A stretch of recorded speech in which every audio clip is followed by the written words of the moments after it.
The following is an AI-based parody created for satire and entertainment purposes. All voices, conversations, and scenarios are artificially generated and do not represent the opinions, actions, or voices of any individuals represented. This content is not meant to confuse or misinform. And it's my turn again. Oh, yeah, a Joe episode. I'm sure he'll find a way to disappoint us. I see you're having a good day. This episode will make the usual rounds about the ship, then Joe has another date with Carrie on the Nexus, followed up with a party on Kadara. Good thing I wore my Sunday best. This party won't stack up to the Citadel DLC party, I know that much. Basically destroy our people, and they get a pat on the back and a seat on the council. Well, when you put it like that, Do I get a medal? Good for you, Drac. I'd give you a medal, too. My buddy made one out of a piece of scrap and pinned it to my chest. Still got it somewhere. He sounded a bit bitter about it, but he's still wearing it all this time later. That thing's older than everyone else on the ship. Thought you should know I keep finding crumbs here on the counter. Oh, that's probably me. My fault. Yeah, I was meaning to tell you that if you're going to stuff your face when we're not here, the least you can do is sweep up a bit. Oh, calm down, princess. It's not that bad. Possibly something tasty. didn't we get a pet pie jack? It's probably what's eating everything. Nah, pie jacks eat bugs. I doubt it's what is eating our food stores. Well, then let's get to the bottom of this then. And if the pie jack is what's eating our food, we'll just eat it instead. I don't know that pie jack would taste particularly good. There's barely any meat on them. Also, I'm not eating anything with thumbs. Well, we found the crumbs. The cereal brand says Eden Sunrise. This would have been a good time to reference Blastos, the sweet, tasty High Coast breakfast cereal, but I suppose something that unhealthy wouldn't be a priority of the initiative. I guess I'll get on that trap later. And then we can catch whatever it is and make it repay us for the lost food with interest. We got it, Ryder. You patched up the Asari flight recorder? Some old access codes, a little data recovery from Sam. We have the Asari Ark's last heading. Stop everything. We need to go after the Asari Ark. Donald, if we do it now, Joe is going to be the one to rescue the Asari. Damn it! Luckily for you, I want to see what's happening on Kadara. Oh, and before Kadara, we actually have to take care of some stuff regarding Joel's loyalty mission, so we're going to see the Mashai on Aya because she set up a meeting with Aksul. Man, I've got a busy day ahead of me. Hey, Ryder, got an encrypted message from Sid. This here is the setup for Vetra's loyalty mission. I didn't realize these were starting to unlock. We got Liam's last episode, and both Cora and Vetra now. We've got a little more work to do before we can unlock Drax, namely. We need to go to Eladin, but that's for next episode. Ooh, that means I'm getting to do the Krogan colony. I thought that might hold your interest. Shame on Andromeda for holding the best parts for so late in the game, both the Krogan colony and the Asari Ark. Expeditions kidnapped. I dug around, and I think I know where they've been taken. A cave on a moon in the Ramov system. Originally an Angaran mine, I think, but they abandoned it. Well, we needed to stop by there anyway. The planet you're talking about is a moon. Whatever. Planet, moon, what's the difference? Moons are usually satellites of planets, while a planet orbits around a star. Shut the f- f*** up, up, Obama. How do we know your intel's even reliable? It's reliable. It probably isn't, but I don't want to upset the kid. I trust your sister, and there's no sense in wasting time. See? That's a Pathfinder. Sid, just give us everything you have on this. Already done. Could I come along? I want to help. No? You know the answer to that. I guess all of Drax's advice last episode didn't stick. Valuable guns, bombs, Krogan beer. Well, yeah, Krogan beer would probably run right through you, I literally. just want you to be safe, okay? Yeah. Joe, interrogate the pie jack and make sure it didn't eat our food. This seems unnecessary. How'd you resist all that tasty fruit on Aya, huh? See, just fruits and bugs, no cereal. Put it on this scratch? He was sleeping in mine. How the hell did this big-ass monkey get inside your helmet? I'm willing to bet Cora stepped on its tail at some point, and that's why it scratched her. Gil, here's that Ket transponder. The spy used it to get his orders. Am I doing this today or not? You are in fact going to go after the Archon after we Location stop by points, too. Kadara. Should give us a fix on the Archon ship. Right. Man, he's nervous a lot. Well, Gil is actually a civilian engineer and not Alliance like Gabby or Ken. Those two barely handled the Collector abduction, so Gil definitely isn't built for this. Luckily, no matter where you go in the universe, physics still applies. Only so many ways of communicating across space. There, give it a shot. Did you connect the... Well, speaking of the Collector abduction, this is about how that started. So I guess we're going to see a huge Ket cruiser pull up. Thankfully, we weren't so unlucky this time. We want to murder everyone on this ship. Well, maybe you should have warned us it was connected to their comms. I have the coordinates. The signal points to the Tafino system. We sure we want to do this? We don't got a choice, Brody. Unfortunately, leaving the cluster isn't happening. Come on, it's not that dangerous. Actually, Donald, it is. Need I remind you that we don't really have guns on this ship? Oh, right, man. Whoever thought that was a good idea ought to have been fired out of a cannon. Only if we die. Good response. Hi, Jawl. Hey, Jaw. We fucking scared him. I'm not scared. You jumped hard as hell for someone who wasn't scared, my boy. Here? You look busy. If I'm busy, my mind is occupied with whatever I'm working on, rather than worrying. Understandable, say How less. that help? I'd like your advice on something. I'm making gifts for everyone. I have a list. Gifts. Do Turians like poetry? Barack, do Turians like poetry? Garrus didn't seem to appreciate the idea of attending a Hanar poetry reading, but I don't know, Vetra might be into it. What's the worst that could happen? Who doesn't like a personalized poem? Great. Maybe I could just recite it for her. Uh-oh. Poor Vetra is going to be caught off guard. That poem better be a 10 out of 10. Seems to like my Rofgin. I might sew him one. Liam doesn't deserve one of those after all the trouble he's caused. Like knives. I could craft a ceremonial Angron dagger for Drac. That one is actually probably the only good suggestion he's made. Drac might even smile if he gets one of those. Who wouldn't want that? It's mainly decorative. Even better, he's got a whole bunch of decorations all over his armor. Jaw, this is a lot of work. What's really going on? I'm sure that I seem confident and skilled. Skilled, yes. Confident, no. You told us you were unsure of your position in the Resistance, and you lost that girl of yours to your brother. I don't know about skilled. I haven't forgotten how he was dying back on the Voldket base. I want to fit in. I want to make a difference. And most people probably think the same thing. How old is this guy again? He's 27 human years old. Yeah, this seems about right. Respected. And many of my kin have achieved great things. Wow. Yet another squad mate that comes from a prestigious line. Well, he's like the only one on the Tempest who's like that. Him and Drac, I suppose. Everyone else is low-key a bum. I stopped trying to keep up. That's rough, buddy. Thanks for listening. Anytime, Jawl, also, maybe don't recite that poem to Vetra.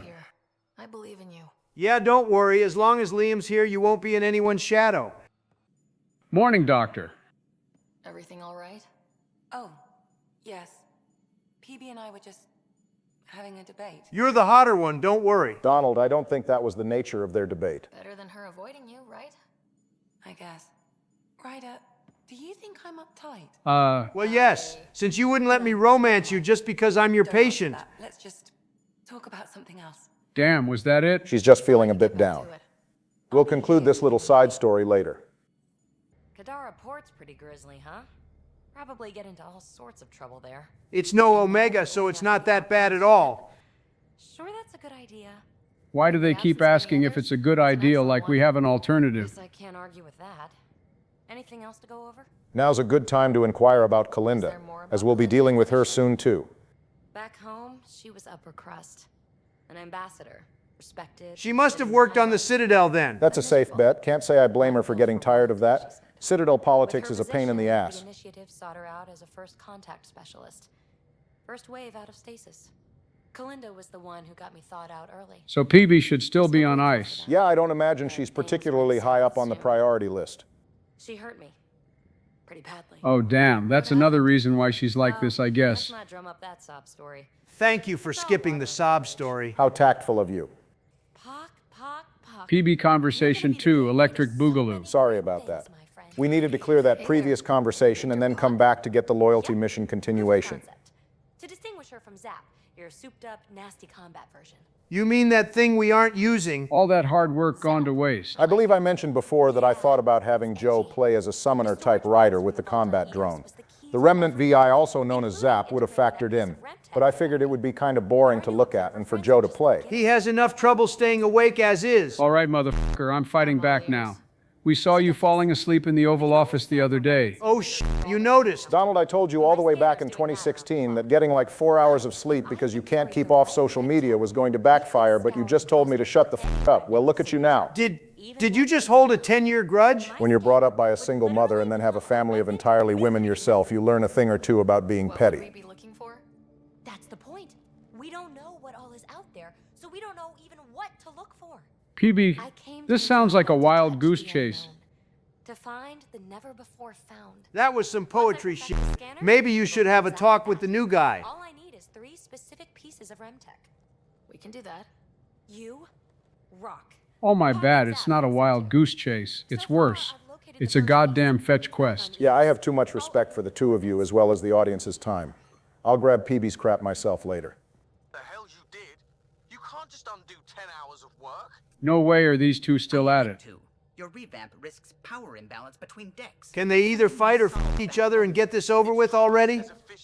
Just because it doesn't match your sainted specs. And now it does. As you say, deal with it. I feel like all this would be resolved if we just asked Sam what would be best for the Tempest. Don't let this distract you. You're both making it real hard to do that. But whatever. You're back safe. No, Kerry, professional. She's starting to worry about us. We're so in. I sent a little gift for your positive message. I'd make the most of it. Man, we're really aligning with Tan more than I thought. Yeah, I'm sure that totally won't backfire at all. You've met the treacherous mutineers at Kadara Port. Some think the exiles are a menace to be eradicated. They really weren't all that bad. Besides the drug thing in the slums, I guess. Sloan did at least let us get the information we needed from Ven before putting his head on a stick. Have as many problems as the Initiative. Not every outlaw wants us dead. Wow, it's almost heresy to hear that the exiles are anything but filthy. Well, exiles. Well, like I said, I can see where the exiles were coming from. Honestly, this whole thing was cooked the moment Tan got put in charge because he's the one who told Spender to get the Krogan. All right, nice short little interview. I don't believe it. Gil's reconfigured our entire nav array. Oh, brother, they're at it again. Risked a dozen spacewalks putting that in place. Damn it. Language, Kahlo. Kahlo, don't. Take the helm. I've had enough of this. Finally, one of them is actually doing something about this. You don't give a damn what my team and I went through to build this ship. No, I don't. Just hit him in the mouth, Kahlo. Donald, stop trying to instigate a fight between our pilot and engineer. Is that Drac and Jawl back there just watching? Come on, we've got an audience. Just hit each other. It'll make you feel better. Knock it off, both of you. Oh, Ryder had more bass in her voice than I thought she would. Gets off my back about how I work on the Tempest. You weren't here. We had to get all kinds of new tech working in a single starship. Okay, I'm not just doing a bit now. The Solarian sounds emotional. That's because he is. Humans can forget. Solarians can't. To me, it's all still happening. Is that Lexi and Cora too? Damn, this whole crew is messy as hell. Some broken radio risks everything they suffered to build. I don't even really care about Brody, but I'm on his side here. Yeah, Kahlo is making it sound like he's destroying the ship. If he had the Tempest up on blocks, I might see it. Look, Kahlo, your people did a great job, but they're dead. And they couldn't have anticipated half the problems in Helios. Like the Scourge. That's a solid point. If we don't adapt, we'll die too. Is that what you want their legacy to be? Gutting a complex ship out in space isn't adapting. It's irresponsible and disrespectful. Brody is right, and it's not close. Joe, you got any input? You are the one deciding. Well, I mean, I guess I can understand why Kahlo is behaving like this. I didn't consider that he's able to vividly recall every detail of the building and testing of the Tempest. However, and it may sound harsh, but Gil is correct. O'Connell and all them are long dead by this point, and we gotta make sure we don't die so soon, too. If Gil has to redo systems or whatever to make sure that doesn't happen, so be it. A surprisingly pragmatic observation from you. Besides, it's not like anyone is gonna die because we make this choice. The Tempest is ours now. She has to serve our mission first in whatever capacity we need. Gil, change whatever you have to. I wonder, in time, will strangers be treating your achievements so carelessly? Okay, now I'm glad I picked Gil. What the hell was that? Peace and quiet, finally. Thanks, Ryder. Okay, show's over. Back to it. So what happens if you pick the Solarian instead? Gil is surprisingly much less venomous than Kahlo was just now. Ryder says changes should be made cautiously and with respect. and Gil just accepts that it's Ryder's ship and hopes we know what we're doing. Well, let me make sure he's not about to fly us into a star or something. Thing to get angry over, isn't Yeah, it is. I suppose the Tempest is just like any other ship, to be taken apart and put back together. Or she will be, once Gil's had his way. He does know the ship is going to need routine maintenance and stuff, right? Well, like Donald said, he's being emotional. Which is interesting. Solarians are supposed to process things a lot faster. It must have to do with Callow's extra-sensitive photographic memory. You know where I'll be. If that should have come to me. Ah, so this is Axel. He's very blue. Right up your alley, I take it? I don't think all blue things are beautiful, you clown. What's she doing here? Just here to jump scare you. Boo, I'm an alien. Rah. So it's true. Aya has opened its doors to outsiders. This outsider rescued your beloved teacher. Rescued me from the cat. She risked her life to... Sloane Kelly saved Kadara. Sloane Kelly cleared Kadara mostly of the Ket before we got there. I don't exactly like her either, but you can't say she doesn't get results. You don't even treat your own equally. Isn't that why the Krogan left? He's well informed. Thankfully, he doesn't know about the genophage or First Contact War. He'd really have us in checkmate then. What does that mean? You'll know soon enough. Do not trust them, Chauvin. Okay, so we're gonna have to kill him or some of his men really soon. He didn't used to be like this. He was curious, brilliant. But the cat, even without exaltation, they change us. Well, he's definitely a threat, but I don't want to upset the lady here. I want to believe that, but his hatred towards aliens... I'll prove we can be trusted. I hope so. Ryder, we just received an emergency recording from EOS. Ah, right on time. When you get back to the Tempest. I guess I better get to the bottom of that. Pathfinder, the trap you set in the cargo bay, we got a blip.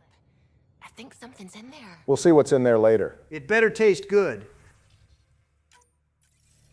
Suvi, play the full distress call from Prodromos. Right away. This is the Initiative Outpost Prodromos on EOS. We're in need of assistance. Tempest, this one is for you. We've got hostiles inbound. No ground activity, but there soon will be. Pathfinder, we need you. Didn't we make that base military? They can't handle that? I don't think a small militia of colonists is going to stand up to an invading force. Just hostiles and the worry of escalation. Could be he's worried it's not a simple attack. If someone's willing to risk attacking Prodromos, your first outpost... Oh yeah, someone wants a fight. I'm sure this has nothing to do with Axel's threat from a couple minutes ago. That's the last we heard?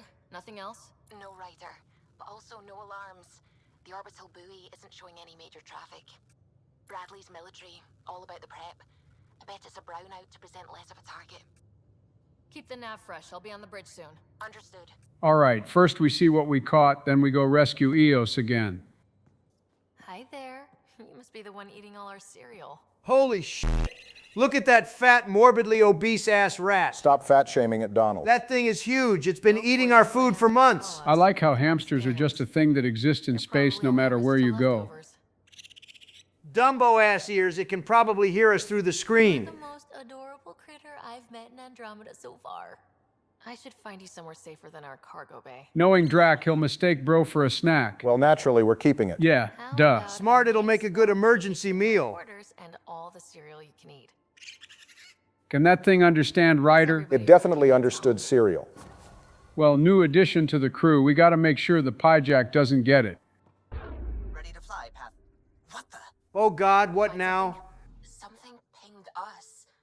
An ID request. The Tempest auto-responded. We'll keep an eye out in the sector. Is this related to what's happening on EOS? Oh no, I know what this is. It's something else entirely. We'll probably deal with it later. Is that what pinged us in the sector? It's pulsing an initiative call response code. Someone knows our tech inside and out. Let's get a scan. I feel like this is a trap.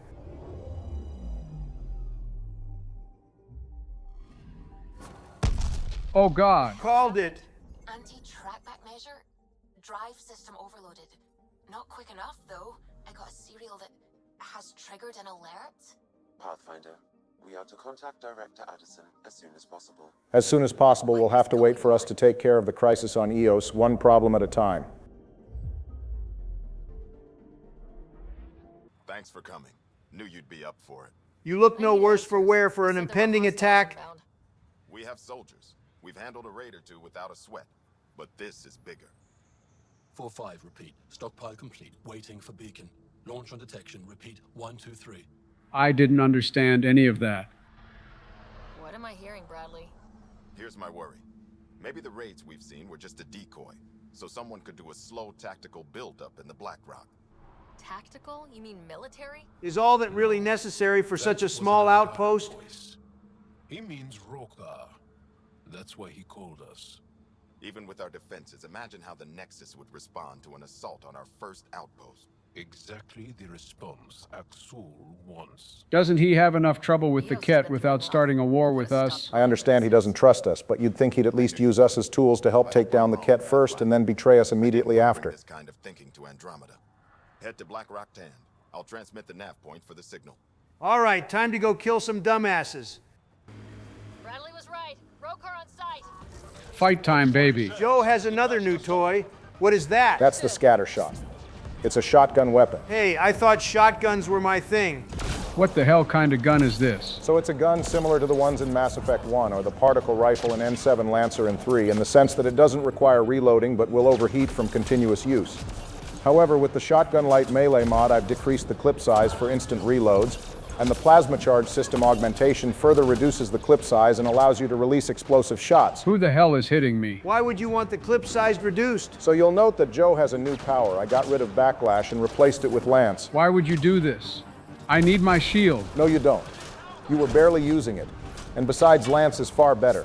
And you'll be glad I finally gave it to you later. Well, right now I'm getting hit to almost 0. I noticed his shields go down when he threw that thing. I've evolved Lance so that instead of going on cooldown, it'll cost 45% of Joe's shields. 45% is crazy, bro. Not at all, because your scatter shot has the shield oscillator augmentation on it as well, which will restore shields after every reload. Ooh, I see how this is supposed to work. I don't. Explain it to me. No, figure it out since you decided to point out how I dozed off a little bit. Joe, you'll figure it out. Also, you're not even at full power yet. Later on, you're going to pick up another power to really bring this home. For now, just try not to die a billion times. I really don't know how I feel about this gun. The Hornet was better. Just trust the process. Damn, that thing restores your shields by a lot. Also, I redid Joe's armor and put another shield oscillator augmentation on it, so he'll also restore his shields on every kill. Joe, you actually have no excuse to die going forward. Barack just turned you into an unkillable freak of nature. Wait, hold on. I'm starting to get it. See? Just stick with it. You'll get there.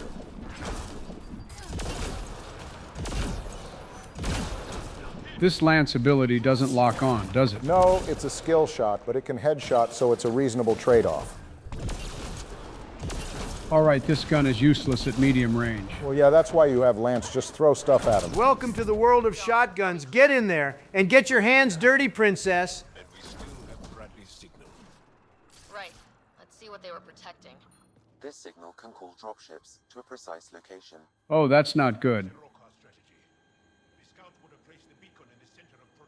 How in the hell would they get into Prodromos to do that? Strike. Bradley, Black Rock was a Rokar scout with a homing beacon. Shit. Glad you put an end to that. This job is half done. We need to ensure they don't come back. Not sure what you're asking, Pathfinder. We can't risk our first outpost. I mean, the Tempest is parked right there. We can just have Drac and the rest of them pull up. That'll scare the Rokar off. We use their beacon. They want a target, let's give them one. On our terms. Site 2 is still powered. You could broadcast from the old comm array. If they fall for this, they're fools. Let's go. Starting Rokar signal upload. Are they heading toward us? The Rokar have altered course. Now might be a good time to take cover. We already have the high ground. They're totally cooked. Human, I told you you'd know soon enough. The beacon is live. You couldn't stop our scouts. Boy, he's about to have a really bad day after this. Holding. Nice and grouped up, too. This is gonna be ugly. Let him have it, Joe. By them, Barack probably meant the Rokar, not Harper. To be honest, I thought the shots would go through her. There's a whole bunch of nonsense happening down there.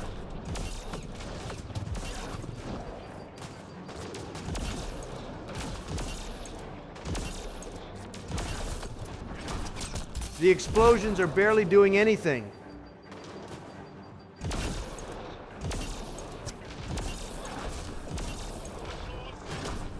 Joe, stop taking pot shots and get down there already. All right, fine, I'm going. Okay, you know what? That one was my bad. I didn't think more dropships would come in right on top of you. Joel did warn us earlier to watch out for the reserves after the first assault. All right, I kind of understand the flow of this now. Attaboy, Joe. They're breaking! Keep up the pressure. See, Axel, was all this really worth it? Don't you think it would have been better to expend these forces on the Ket instead? They're way easier opponents.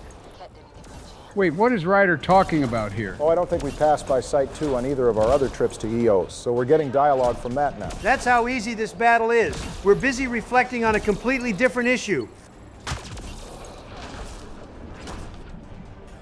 That sniper has nothing on me, just throwing stuff.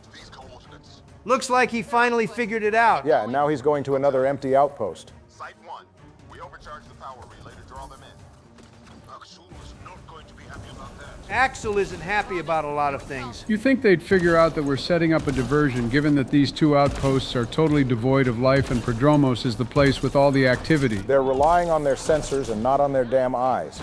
Anyone could tell from a distance the place to attack is Prodromos. All right, I kill this last guy and go to Site 1. Oh, God. Fading in from black and having 3 red lights locking onto you is definitely an interesting experience. Good job figuring out you can easily keep your shields up by just shooting at nothing. What was locked onto me earlier? Whatever it is, it sounds big. Oh, it's a big-ass robot. That's a Hydra. They were created here in Andromeda by the Outlaws using some remnant technology, black market salvage, and some gear stolen from the Andromeda Initiative. Okay, maybe Sloane Kelly is a bigger problem than I thought. How did the Rokar get their hands on outlaw weaponry? I have to imagine they purchased it from the Outlaws. Or maybe they stole it. Either one is likely. Wasn't Axel bad-mouthing Sloane Kelly earlier? He hates her and the Outlaws, but will use their tech? Well, no one said the guy was principled. I'm sure his rationale would be something along the line of it being made in Helios using mostly Helios technology, so it's fine to use.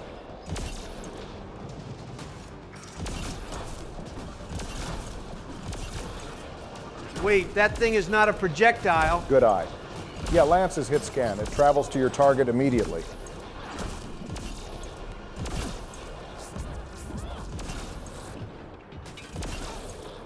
All right, that just leaves the big bad robot. You should go down there and fight it head to head. You think I was born yesterday? I bet you it'll grab me if I try that. Oh, trust me. I know you weren't born yesterday. By the way, you're right, Joe. The Hydra can grab you and slam you into the ground. Yeah, I think I'm just going to stay up here and rain hell down on it. I know that Bot is mad at hell that you're staying just outside its reach. Oh, You know, I didn't think something that big could fly up like that. Donald, you do remember what the Mass Effect is, right? Honestly, I keep forgetting that's more than just the title of the games. The Hydra has jump jets and a mass-lowering element 0 core, which lets it jump, which would be pretty crazy if it did that while you're close. Okay, so low-key pull and throw are unnecessary. Yeah, kinda. There's virtually nothing stopping you from unloading like this indefinitely. Now I see what people mean when they say everyone is optimizing the fun out of a game. Pathfinder, Maxwell's shuttle is leaving orbit. Yeah, he better run before I toss one of these lances up his ass. And we'll be ready next time. Come to Prodromos, Pathfinder. We owe you. Another day, another victory on EOS. Pathfinder, The Rokar attack is over. our military personnel were chafing at the bit. Better to get them patrolling so this never happens again. Yeah, next time you gotta handle your own scrap. It helps to show we're not all on opposite sides. I wonder if Bradley thinks we've earned the right to wear the N7. Probably not, but he was fine with us continuing to use it in the first place. They know the drill, but it's different when it's home. Maybe I should say something? If you like. Oh no, I have a feeling this is going to be awkward as hell. Well, pick an option and find out. Time and time again, you've shown yourselves competent. And this was no exception. The infrastructure you've built, the skills you've developed. Wait, this isn't bad. You remain a model for the cluster. So, when do we get back to work? Oh God. Okay, that is not the response I thought they would have. I guess Husanet did a little too much there. A shame, it was actually a decent speech. This wasn't a good day, but it was another day. You gave them that. Your people, Ryder. All right, we're going to check in with the VidCon messages. We have Reyes and Addison, and I guess Axel left us a little something too. I suppose I'll start with Addison first. It's been a while since we've spoken to her.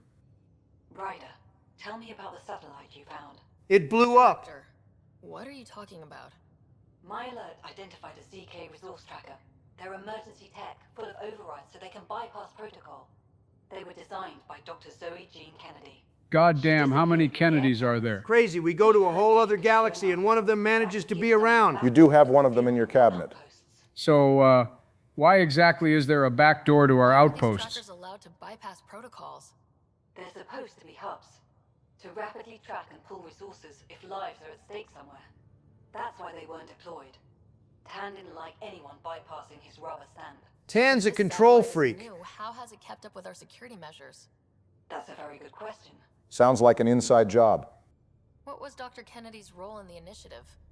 She designed the orbital beacons, forward stations, and half the kit in the Tempest. Damn, I guess we owe her a lot. Weird we'd never heard of her before now. Was on Tan's desk. Dr. Kennedy disappeared along with the exiles. That was a big loss. Pretty extreme to set up a personal alert. Why do that? A lot of Dr. Kennedy's projects were unofficial. But you backed them, like these trackers? I don't want some asshole using my access codes to cut a backdoor into our resources, or Tan blaming me for it.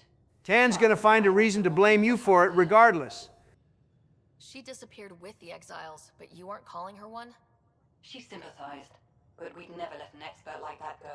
She was vital. So that implies that if she wanted to leave, they would have forced her to stay on the Nexus. I think the implication here is that she was scooped up when no one was looking. The tech or the person. Where do we begin? You got a sliver of data from the first tracker. With more scans, maybe Suvi can assemble a point of origin. Obviously, these trackers are being deployed where initiative tech is concentrated. That means outposts. I'm smelling another fetch quest. You're right. Yet another thing I'll handle so we can actually see the conclusion to this whole thing. And when we find them? They're stealing our resources. My concern is Dr. Kennedy, her tech, their lives. In that order. Her and Kennedy must be good friends then. Jal, I'm in the meeting room. Right behind you, Ryder. Pulling up the message. Let's see what the angry blue one wants. You always were a short-sighted fool, helping an outsider. Need I remind you again that we rescued the Moshai? Fit to bear your family's name. Man, this guy totally blows. Okay, this guy is really starting to piss me off. You could try looking a little angry if you're pissed. Vesha what? Someone pleased with his own shit. I like that. We've never gotten along. I'm still learning about Angara, but that sounded more personal than a childhood rivalry. He's too smart to attack me directly. So much for not being confident. Bro is ready for that fade. To do something reckless. Let's not give him the satisfaction. Hang on, did Axel just leave us a message to only badmouth us and Jal? He and Kai Lang would get along swimmingly. They love to dodge fights and leave messages talking. Whatever. Onward to Reyes. How's my favorite Pathfinder? We're your only Pathfinder. Just enjoying another day of what Helios has to offer. Why? Thought we could grab a drink. Sloane's holding a get-together for the locals. I managed to snag an invite. Care to be my +1? I don't think Sloane is cool with us like that. She sees these events as a necessary evil to keep the people happy. You might as well go anyway. Maybe they'll have Asari dancers. I'd never say no to free drinks. Especially from Sloane's reserve. I'll meet you outside Outcast HQ. Before the party, we need to finally follow up on Drax's loyalty mission, so we're investigating Spender's ties to Kadara. What if I just keep going? I wouldn't recommend it. I would give it a shot. Nope, never mind. You're such a coward. That thing knocked off like half the shields on the Nomad. I'm not that crazy. Speaking from experience, you would not have gotten far. We got company! That's not company! That's the Pathfinder! Oh yeah, they know they have trouble now. Let's get out of here! Why the hell are they running? They have superior position. All they have to do is shoot at us while we cross this field. All we have is rocks to keep us covered. Well, looks like they have no choice but to fight now anyway. Too late, they let Joe cross the whole battlefield for free. These outlaws are buns. All right, I'm still low-key confused about how I'm supposed to approach this. I would charge them personally. Okay, well, I don't have that. Damn, you just obliterated that guy. All of a sudden, I'm more efficient in close range after playing as a long-range caster. So what was the point of investing into pull and throw if Joe is just going to spam Lance now? We can retrain our talents. I just held off on it to make sure Joe actually wanted to keep using this. It's starting to warm up on me. One underappreciated thing is how the explosives stagger enemies, which open them up to getting domed by a lance. Just wait until you pick up your other new power later.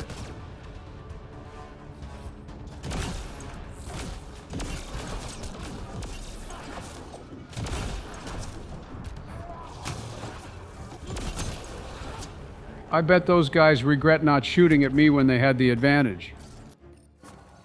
Well, here it is. Spender is passing supplies to the outlaws on Kadara to pressure the Krogan, it seems. Nothing we didn't already know. He's a rat. But to what end is he doing this? What's his angle? So Spender's been sneaking goods from the Nexus to these exiles. Why? Tan's incompetent ass seriously didn't notice that? To be fair, Spender is Addison's subordinate, so she's to blame for this too.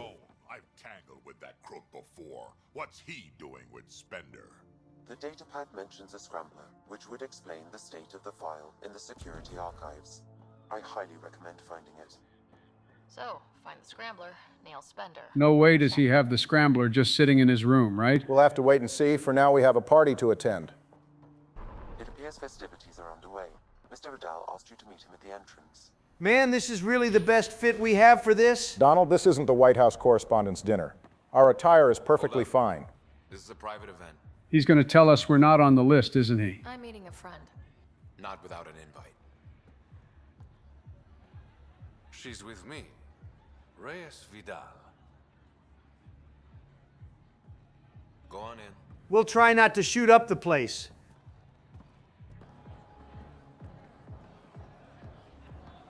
This looks kind of whack. There are no Asari dancers. What kind of party is this? Donald, most of the Asari are on the missing ark. I miss Afterlife. Remember what I said about fashionably late?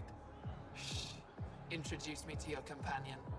Pathfinder, meet Kima Dorgan, the Angaran representative to Sloan, and a friend. Let me guess. Sloan doesn't listen to a word she says. Oh, I'm those as well. Who do you think secured him an invitation to this event? Sorry to cut this short, but I need to take care of something. Damn bro is already trying to ditch us. It won't take long. There are important players here tonight. You should mingle, make a good impression. I feel like half the people here are going to try to scam me. Please. I won't ruin your fun. Promise. He's 100% going to go do something that's going to get us kicked out. Any idea what he's up to? It's better not to worry about what Reyes does. Enjoy the party. Pathfinder, what an unexpected surprise. See, I told you she didn't expect to see us. I thought we were friends. I'm glad we cleared up that misunderstanding. Well, damn. Shots later? No. Well, this party sucks ass anyway. Good to see you again, Pathfinder. It hasn't even been 5 minutes. What's it mean to be an Angaran representative to Sloan? Sloan relies on me to provide an Angaran perspective. Which I'm sure she doesn't give a damn about, really. Only in extreme cases. She makes a show of being pro-Angaran, but her priority is the outcasts. She throws these parties to mollify my people. It won't work forever. So what you're saying is there's going to be an attempt to overthrow her. The only way anyone meets Reyes Vidal. Through business. His skills are very valuable in Kadara Port. That dude is totally the charlatan. Resistance? No. Efra and I share information, but Kadara's problems come first. You'd think all these factions would put their differences aside so we can at least get the Ket out of here. Joe, you know well enough from Mass Effect 3 that what you're suggesting requires jumping through several comedically small hoops. Don't worry, Ryder. I judge individuals, not groups. Tell that to Axel. For example, I like. Not sure about who you work for, but I've learned. But she just met us, like just now. I guess she's a good judge of character. Who might end up in charge? Exactly. Have you seen Reyes? No, but I'm sure he'll be back soon. I'm sure he's planting bombs or getting guns to come back into here and shoot the place up. Donald, calm down. There's not going to be a shooting. Crashing parties now, Ryder. I thought we were cool, bro. Free food and beer, just so hard to come by in Helios.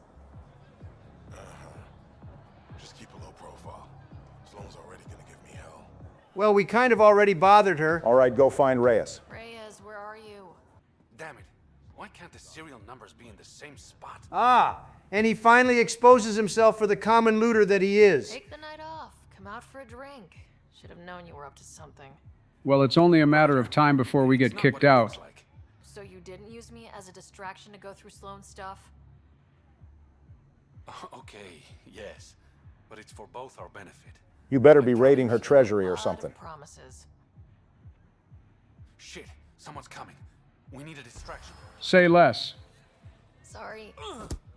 Come on, Reyes. That was a love tap. If we had been going for a romance with Reyes, we would have kissed him instead. I like punching him more. That's funnier. He's not our rider's type anyway. I was just about to say I feel like Husinette prefers aliens, you know, kind of like Kelly. Next time, I come up with the plan. Man, that outfit you're wearing is clearly padded. That barely hurt you. Finally. Here it is. Oh, look. It's another one of the same bottles we just watched that lady leave with. The only bottle of Mount Milgram in Andromeda. Triple distilled and 645 years old. This is a stealth reference to Mass Effect 3. On Lyra's broker terminal, you'll find a list of recent purchases by Zahid. On it is 2 bottles of Mount Milgram, triple distilled, 45 years old Scotch whiskey. Is Zahid missing a bottle of scotch? I'm guessing the bottle Reyes has is unrelated, but if this is one of Zahid's bottles, he was probably cursing up a storm when it went missing. Well, I'm sure he's over it now. It's been 600 years. No shit. He's over everything by now. Gorgeous, isn't it? I sometimes forget. Is Andromeda everything you hoped it would be? I don't know. What do you two think? What does Rex say in Mass Effect 2? Better than I feared, worse than I hoped. I can accept that. What about you? What about you, Donald? This is the most painfully mid-game I've played in my whole goddamn life, and I'm impressed you managed to hang with it so long for these videos, Barack. I'm only sticking it out so all your efforts aren't wasted. Oh, well, thanks. Extremely rare Donald, being genuinely kind moment. I'm always genuine and kind. Genuine, maybe. Kind.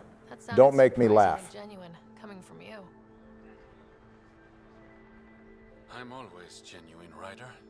I feel like they're setting something up with Reyes here. They are, but we won't be able to deal with it this episode. I forgot the end of Kadara only unlocks after we do a mission.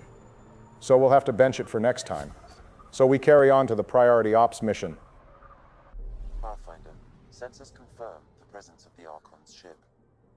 I'll be damned. It worked. Good. Now let's send him into the next cluster. Tethered to it.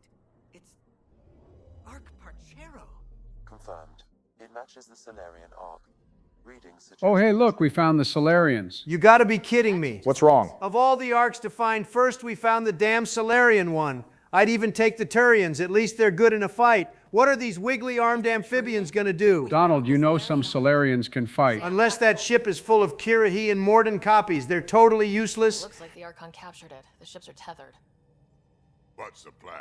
I'd like to say we should open fire and break the tethers, but we don't have guns, and I'm finding myself agreeing with Donald in that the Tempest definitely needs weapons. We've located the Archon ship. It's more complicated than we thought, so I wanted to make sure we knew what we were looking for.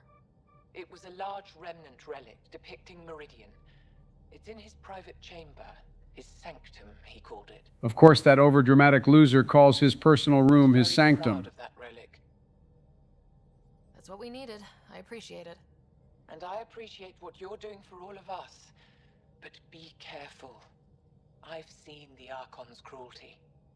I hope you don't. Yeah, well, the Archon has never been passed around by Krogan. Just wait until we sick Drac on him. I wish you well.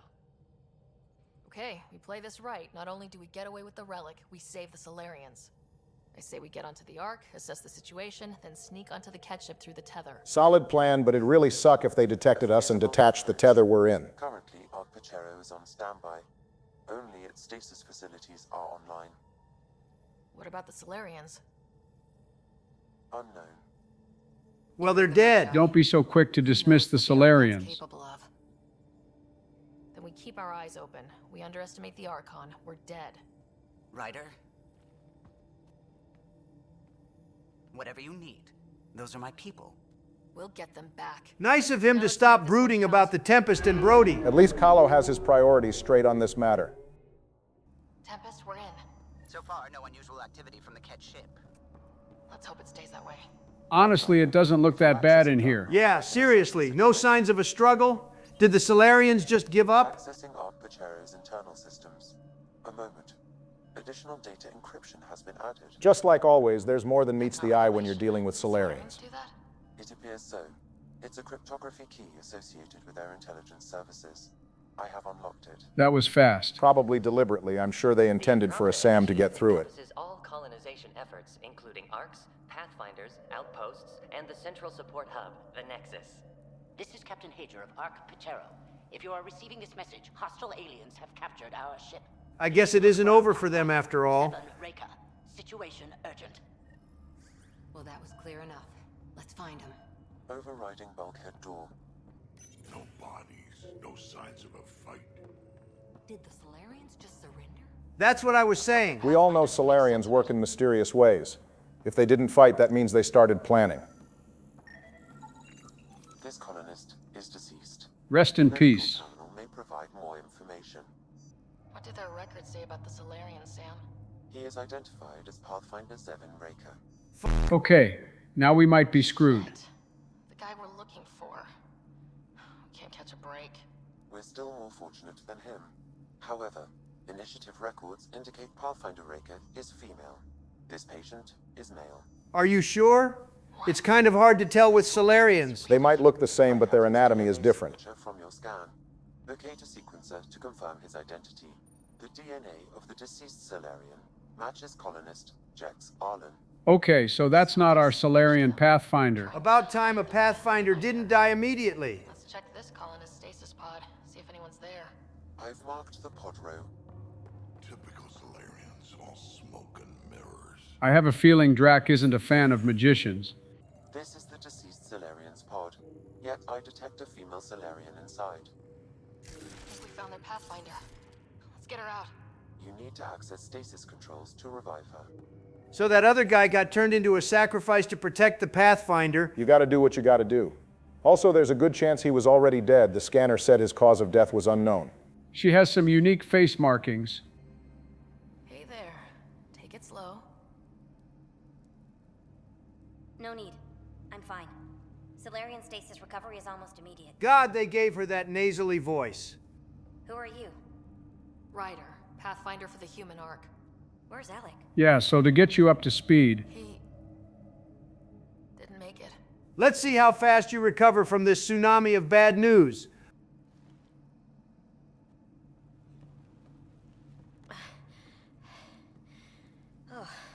Looked pretty fast to me. Okay, maybe this Solarian isn't too bad. This was a mistake.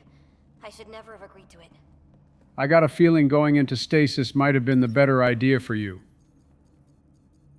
Tell me what you're doing. Seeing what I've woken up to. Chaos, to put it plainly. You're going through worse than we did when we got to Andromeda. Set upon us. Our captain saw no choice but surrender. Said we'd live to fight another day. There you go. They did give up. Yeah, they gave up the lost battle to win the war. If he hadn't surrendered, we wouldn't have found their Pathfinder. But we're still in their grasp. I see. That's about to change. We're heading into the Ket vessel to gather intelligence. Wake up a flight crew and ready the Ark for escape. On my signal. Wait, do the Arcs not have guns either? Probably, definitely not. Seriously, how naive were they to come out here without any big guns on anything important? We don't want to alert the enemy. We're definitely going to alert the enemy the second we board the ship. Well, yeah. As we know, stealth is not really a thing in Mass Effect. Hello, Pathfinder Reka. Ah, a Sam in my head again. I'm back in the game. Not the normal response to an AI being in your head, but whatever. Okay, we keep this quick and quiet and they'll never notice. Why are they pretending like this is going to be a stealth mission? Didn't even get to fire our gun before they noticed us. We did kind of come stumbling through their front door with a big-ass Krogan. It would be kind of hard to reduce our presence. I feel like Drac blew our cover deliberately. Look at how he rushed straight in. He wanted a fight. That's just Krogan things. You can't judge him for it.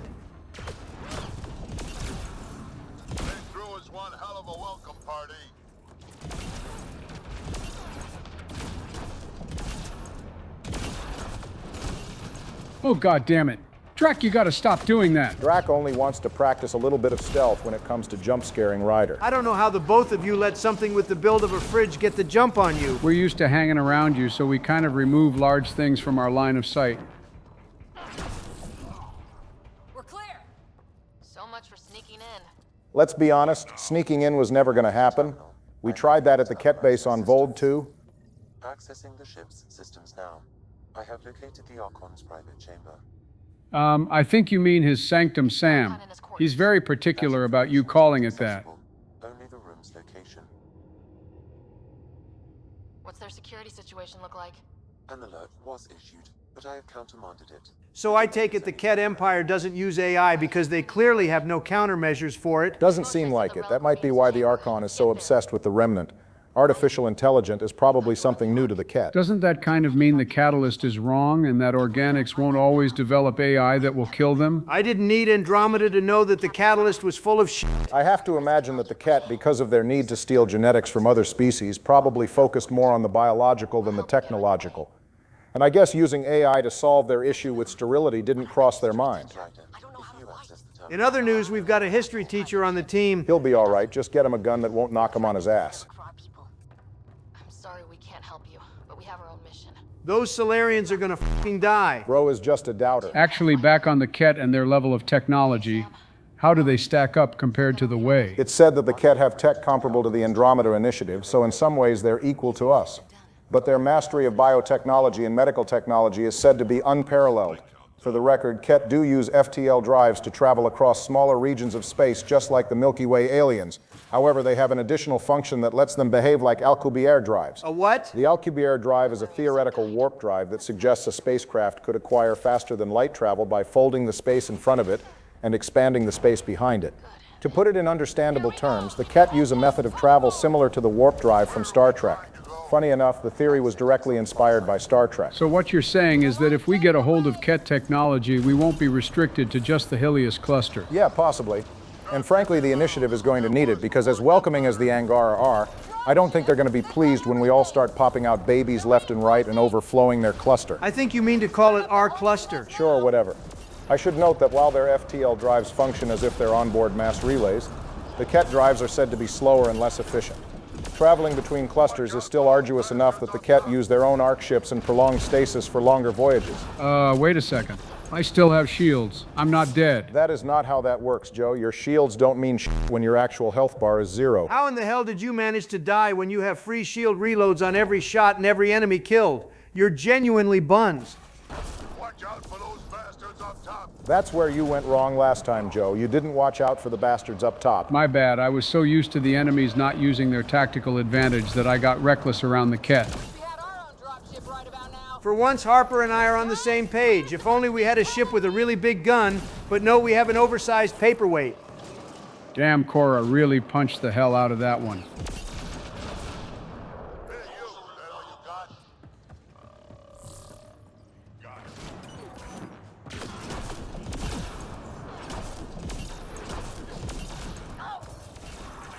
These Ket ain't sh**. Yeah, we're just going to pretend you didn't die earlier. Anyway, Joe, this is a good time for you to unlock your next ability, so I want you to go into the skill tree and unlock Singularity. Ah, yes, the power of a black hole. What should I get rid of, pull or throw? Trust me, you're not going to need pull anymore after this.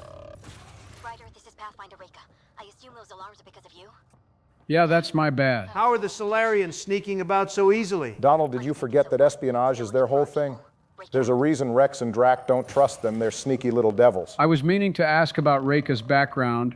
I mean, she's a Dalatras, right? What would make her come all the way out here? Pathfinder Reka, as you guessed, was being built for a life of political intrigue as a Dalatras, but she broke with that tradition and devoted herself to exploration and science. That explains why she doesn't give me a massive headache like the last Dalatras we dealt with. Reka lacked an official political position, but her natural charisma still drew in followers from across Solarian space. She grew into a respected and influential leader in her own right. She's known to have used her influence and family connections to benefit ecological projects across the Milky Way up to her greatest achievement, which was restoring the threatened biodiversity of her own home world, which is Aranal. Wait, that planet sounds familiar. That's because it is. That's the planet where Quetziolam vasculacea was stripped out of her suit by Solarians and got her lungs infected by algae. I'm gonna guess Reika being from that planet is unrelated. I sure hope so. Quetzi doesn't ever mention Reika, so I'm sure her incident didn't have anything to do with her. Although, there seems to be a bit of an inconsistency here. The planet description of Aaron Lell in Mass Effect 3 states that the planet is in its last stages of habitability and says outright that the Solarians are still trying to restore the planet's biodiversity. This conflicts with the statement that Reika solved the problem as she would have left the Milky Way in 2185, and the planet is apparently still suffering in 2186. Maybe she just dreamt that she solved the problem. Or maybe she solved it and it got worse after she left. Sure, I'm fine with either of those. I give up trying to keep track of what does and doesn't make sense. Okay, looks like we have a problem. Time to see if those cats still have your number. All right, let's see what Singularity is all about here.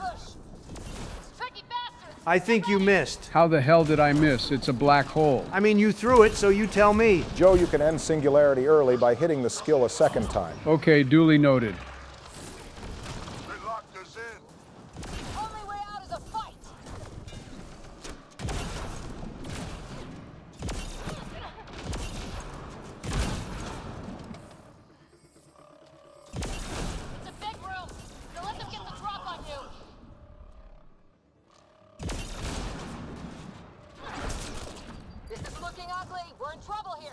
Are we in trouble? I'm kind of murdering these guys easily. They're just being dramatic for the narrative. Pathfinder Reika to the rescue.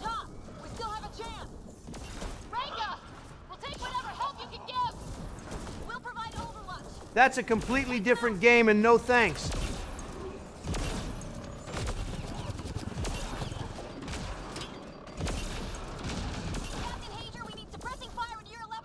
She's solid in a firefight for a scientist. Thankfully, Pathfinder training included being able to handle any threats before a colonist would touch down on any of the viable planets. So all Pathfinders should be capable of fighting a good fight. Well, look at that. Teach got his first blood. Maybe I was too harsh on these Solarians after all.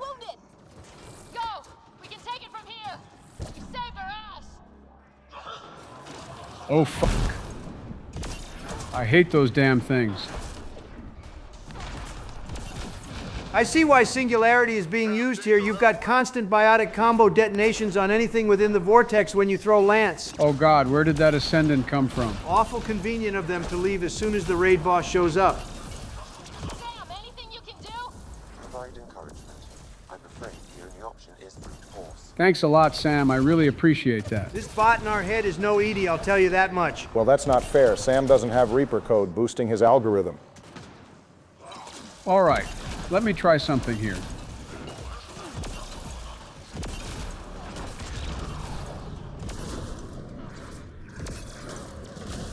Just throw the whole damn house at it. Oh, cool, an achievement pop.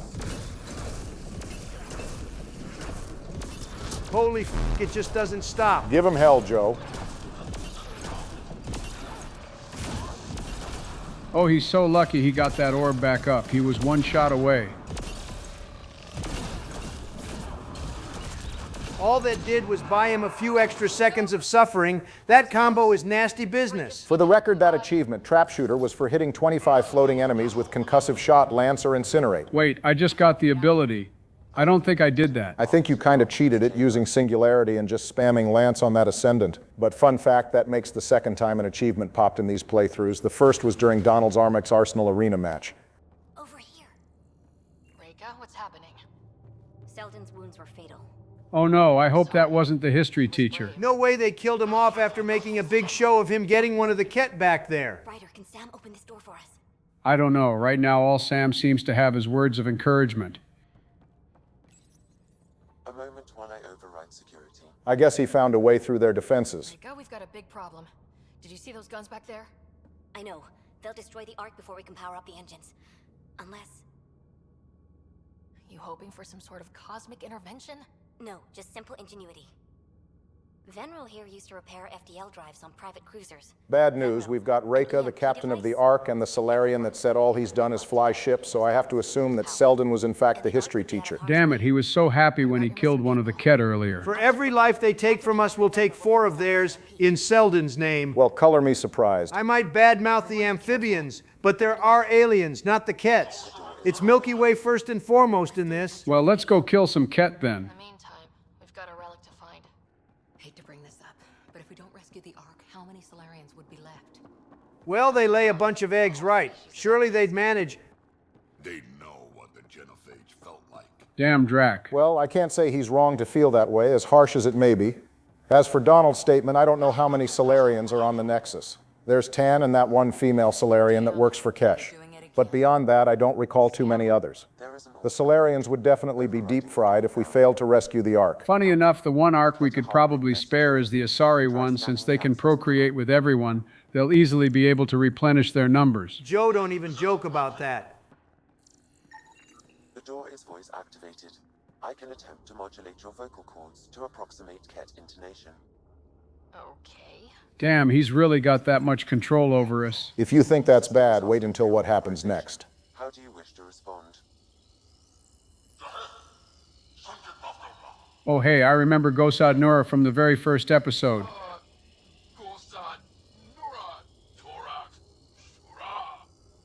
Really? Access denied. Nice one. Okay, I wasn't memeing there. I seriously thought that was the right option. I'm pretty sure Sam will handle the real-time translation. Access granted. Good thing they didn't lock it down after that first failed attempt. Hold this hole in the space-time continuum. Sorry, Drac. I think they heard the massive black hole Joe threw at them first. So what are they up to? Nothing good from the looks of this place. This poor animal, they've got it strung up for nothing. Oh, Okay, well that just made me sad. Joe, what in the hell did you think was going to happen? I thought it might be our friend if I released it. It's a wild animal. I gotta give points to Harper for being ready to drop a Nova right on top of it, though. We have something to hide. I think we just found all the missing. The pod is empty. Oh, that's not good. I'd almost rather the pods be full of corpses than empty. I'm getting collector vessel flashbacks here, and I'm not saying Andromeda is copying Mass Effect 2's flow. I'm saying some real is happening here. That's definitely a sufficient description of the situation. Oh my god. What is this? Well, you called it. This Solarian is missing organs. It appears he died after the operation. Well, goddamn. You know how bad it has to be for Drac to drop his antagonism against Solarians. Hey, I see you in there, and I'm gonna find you and kill you myself. Get in line, Harper. Oh, you bunch of bitches. So yeah, this is pretty bad. As bad or maybe even worse than what was happening back on Horizon in Mass Effect 3. At least it was kind of quick when Cerberus turned you into a husk. Here they just start scooping out your organs while you're alive. We need a nuke. That's the only appropriate response to this. Ryder, caution. Sam, goddammit. The warning is useless if it only comes 1 second before we get trapped. Some kind of immobilizing field. It's useless to struggle. Oh great, it's this loser. I've been in this forsaken cluster for decades. No fucking way is he about to start monologuing. Then you arrive, a human able to do the unthinkable. You even evaded me. Such an unlikely rival. It was almost invigorating to have one. And yet, it's a fitting end. We're not rivals, buddy. We don't even know you like that. Is that what sad looks like? I'd give you a hug, but... Harder. Whoa. What the Donald? I thought that might make him uncomfortable, so he'd let go. Now that one is all you, buddy. Ow. Okay, my bad. I didn't think he'd actually do something worse if I said harder. The testing begins now. I will learn your secrets soon enough. Did he just take our spinal fluid? We're not Titan shifters, buddy. You're not going to gain anything from that. Await my arrival. Sounds like the Solarians just bought us some more time. Save your strength, human.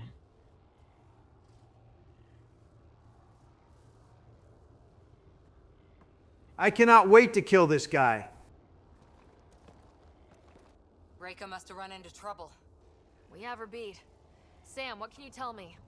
I'm sensing a biological transmitter in your bloodstream now. It just keeps getting better. Okay, that's priority 2 for sure. Any idea how to break out of this? The containment fields only interact with living matter. If you expire, the field around you will extinguish until manually reset. I already don't like where this is headed. My access to your physiology allows me to enhance your vital signals when required. I can also do the opposite. Okay, I actually don't like that either. Whoa, whoa, whoa! Kind of don't want to die today, Sam. After stopping your heart, I would attempt to resuscitate, of course. The f you mean Are attempt? there any other options? None that I can determine. Well, who's down for dying again? Not me. Well, that's too damn bad. Right. Let's do it. Not again. You better come back. Drac, if we don't come back, do not eat us. If we don't come back, Drac won't really be able to do anything at all.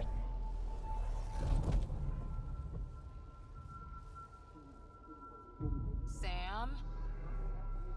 Stimulating the cardiovascular core. 0 activity. We're so cooked. Stimulating the cardiovascular core.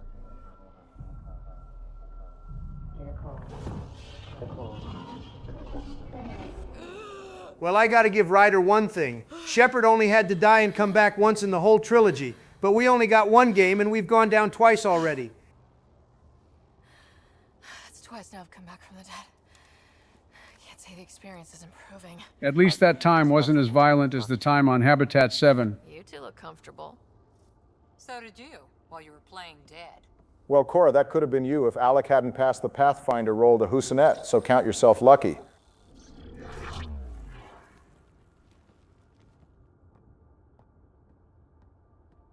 Let's find a way out of this cage, huh? Step away from there! I'm told this specimen lays claim to a title. Oh crap. The voice lines are overlapping. While Reika gets into a fight with the Ket, we're listening to the Mashai's time with the Archon. Archon, do you hear me? Now you have 2 Pathfinders to deal with, and we're not impressed with your security. Okay, talk your Pathfinder. I told you! I've never seen... Oh, she's going through it now. A little diversion. Captain Hazer and Venro need time to set up the EMP. I'll be in touch. A final time. Sure she isn't part Krogan. Sounds like Drac approves of Reika as well. Then the specimen will learn true agony. The Archon is real tough when he's torturing scholars. Most useful in these Solarians are their cognitive abilities. Their thought processes occur much faster than in the others. So what? You harvested their brains? Which could be leveraged. More work is needed to isolate the genetic markers. There is no shortage of specimens to choose from. So what I'm gathering here is that the Ket are morons and can only gain intelligence from other species. These Turians possess a useful exoskeleton. On harsh worlds, it could prove advantageous. Specifically, the thulium in their carapaces defend against solar radiation. Its atomic number is also 69. Nice. Additional specimens will be required for study. Which reminds me, we're going to be following up on the Turian Ark on Eladon. Everything but the Asari Ark at this point.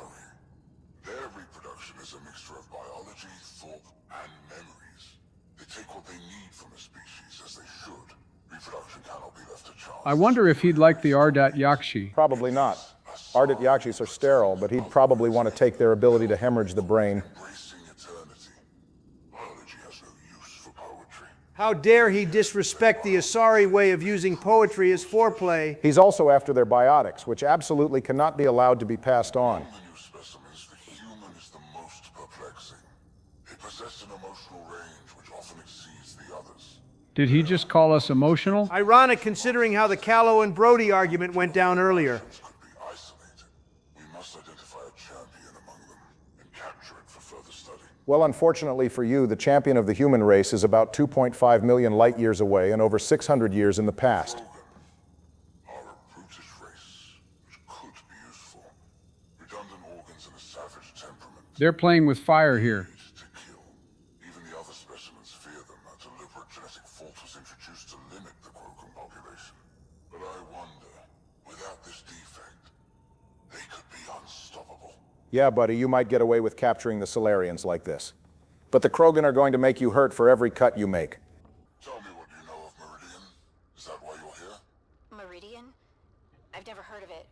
got here. It was a long trip and... Waking up to the Archon man, that's rough. I actually feel bad for the Solarians. I don't know what that is. Then what use are you? What do you... Dissect this specimen as you will. You don't even know what that is. Once again, how naive of us to approach this whole operation as if it's a civilian thing. Everyone should have been strapped up and ready for a potential fight. Curious. But one lie and that can be broken. You won't break something you can still use. Clever prattle. Poor guy is trying to bargain. Before, maybe. But now, when I talk... I got a feeling that didn't end well for him. Where are you from? A different galaxy. We call it the Milky Way. Why did you come here? We're settlers. Just looking for a place to live. Speak the truth. Where is your invasion force? Trust me, I wish we had an invasion force. Who are you people? We don't mean any harm. Wait! Are you laughing? That's disrespectful as shit, bruh. The f wrong with you, bruh? Stop f***ing laughing, bruh. Sorry, just the way that motherfucker screamed and how it cut away set me off. I don't know! Well, looks like they finally found the Pathfinder. What was that? There's a goddamn wraith in here.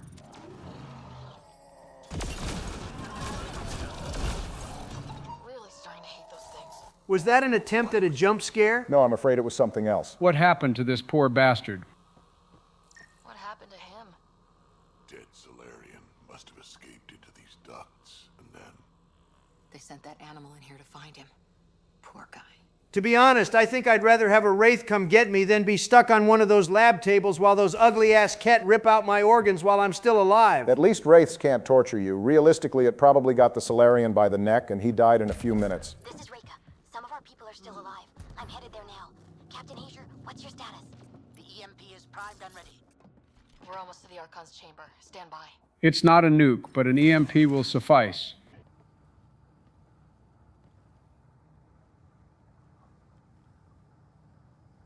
Is that a Krogan? Oh, crap. Not anymore, it isn't. Must be one of my missing scouts. I can't tell which one. I'm totally gonna have to fight that before we walk out of here, aren't I? That's a solid bet. It's clear the cats are closing in on successfully exalting the species. So I take it this is where the missing Krogan you mentioned before wound up? Yeah, which means they have a few hundred of them at least. Get in line.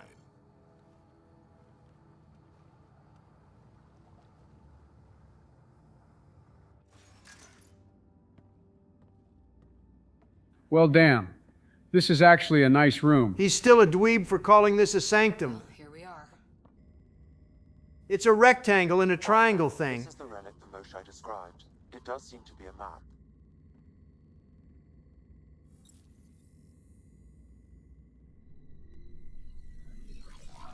Too bad the Archon doesn't have that glove thing. I'll overlay the chart we uncovered in the vault on Eos.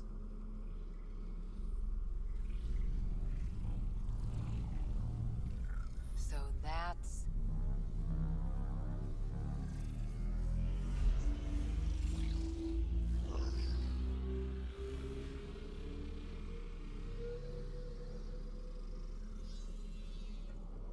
It's Meridian. Coordinates secured, Pathfinder. So that's what you're after. As if one conversation wasn't enough. There's more to Meridian than you know. Changing the weather is a fraction of its power, and I will not allow you to defile it. You don't really have a choice, pal. I'm better equipped to handle it than you. Why? Because you have artificial intelligence in your head explaining it. Oh, sh**. Seen what transpired in the laboratory, and now I know what makes you special. Meridian is mine. I've tolerated you long enough. Once your vessels are destroyed, you'll be stranded here. So much for being rivals, huh? You're ducking yet another chance to actually fight us. At least Saren had the balls to meet Shepard head-to-head on Vermeer.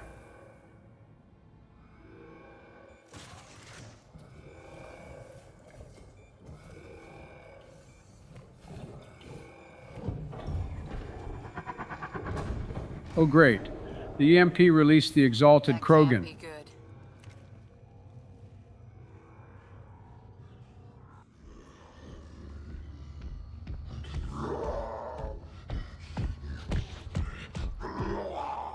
Drac, come get your boy. It's bad enough the Krogan were already ridiculously tough without giving them even more body armor and making them angrier. Yeah, I don't think that's gonna work. I don't think that guy can listen to anyone anymore. Yeah, so the behemoths are an early attempt at exaltation, and as a result, the process is rather unrefined.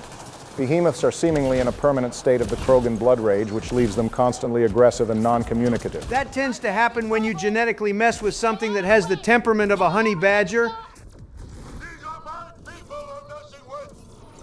Poor Drac. Hold on, did it just regenerate? Correct, behemoths have the ability to regenerate some of its armor when going berserk. Clearly, they managed to keep the Krogan regenerative ability.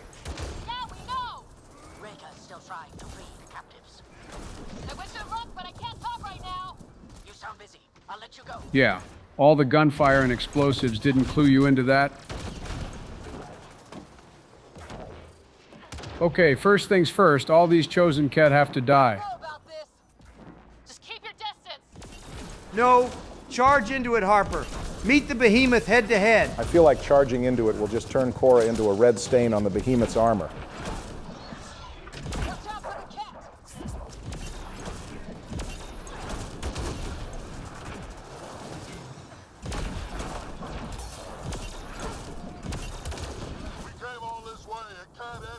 Oh, calm down, you drama queen. Now's a good time to give it everything you've got.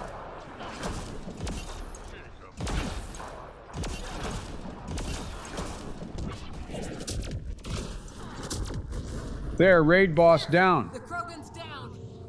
Sorry, Drac. Let's hope the Void will have him. Krogan religion talks of a place called Kruben, a mythological paradise where honorable Krogan warriors feast on the internal organs of their enemies. With luck, whoever that Krogan was is up there eating Ket insides. Maybe Selden and the other Solarian colonists are up there with him. Pathfinder, a moment.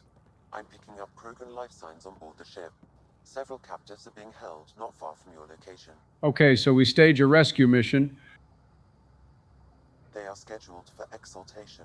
Oh, hell nah. Damn, go be the rest of my missing scouts. Sam, do we have time to get there before the Ket restore power?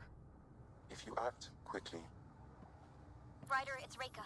I'm pinned down. Don't think I'm gonna make it. Oh, f***, I already know what's about to happen. They're keeping several of my people. They're still alive. I ordered Captain Hager back to the Ark. You should be with him. I couldn't leave my people. I had to try. And now, I think it's over. From one Pathfinder to another, farewell. Well, that sucks. I kind of liked her. Damn it. There isn't time to save both. Once the Ket restore power, you'll be trapped. Ryder, my scouts.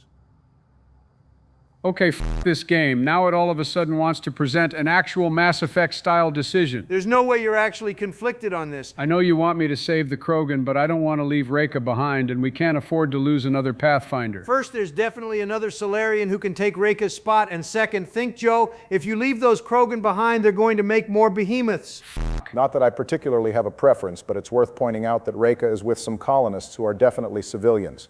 We mourn Selden, and we probably don't want more teachers to die with him. Counter argument, only 1,200 Krogan came to Andromeda. We can't afford to lose more of them. All right, Barry, if I save the Krogan, will there actually be no more behemoths, or will more of them still show up, like how the Banshees keep popping up even though we destroy the Ardat Yakshi Monastery? If you save the Krogan, there will be no more behemoths for the rest of the game. The one you faced earlier will be the only one you ever encounter, and nothing replaces them. There won't be some exalted Solarian enemy or anything like that instead. God damn it. It's your lucky day, Donald. About time you made the right choice. We've got to save those Krogan from exaltation. Damn right we do. I am very unhappy about the decision I was just forced to make. Oh, relax. We're saving the whole damn Solarian Ark. And the Krogan were already done bad enough by the initiative without Ryder continuing the cycle. I got loose when the power went out. Our scouts are at the end of the corridor with a lot of Ket in the way. Then we push ahead and don't stop for anything. Let's go. I'm gonna make the Ket pay for every single Solarian we're leaving behind. Well, like Donald said, for every one of us they kill, we take 4 of them, so teach them a lesson.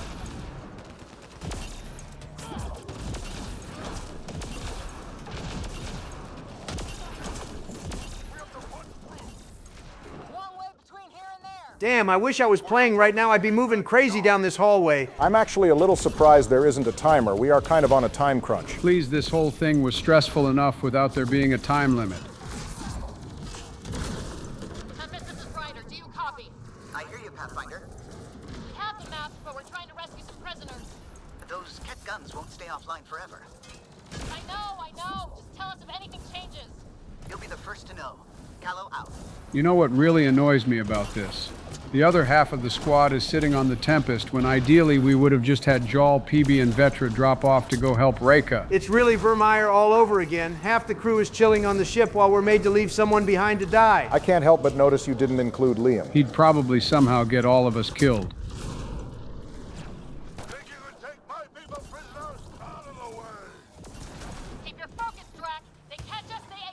Nah, get angry, Drac. Show them how badly they screwed up messing with Krogan. 2 Ascendants in 1 mission? Man, they're really desperate. You know, I gotta admit something.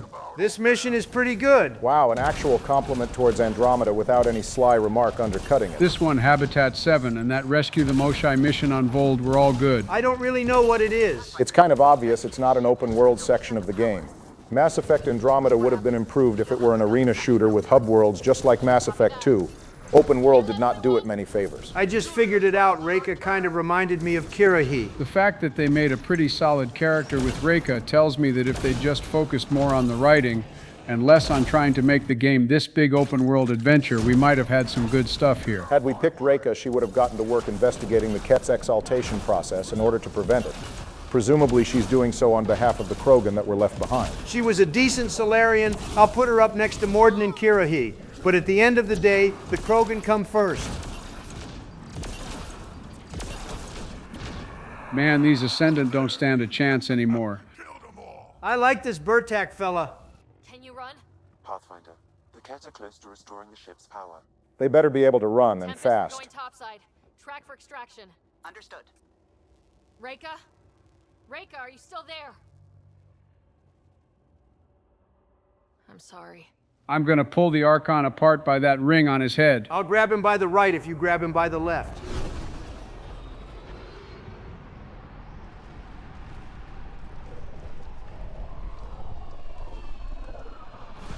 Are we in space without helmets on? The presence of clouds suggests we're inside the atmosphere of the nearby planet. The Ark and Ket ship were hovering over a gas giant.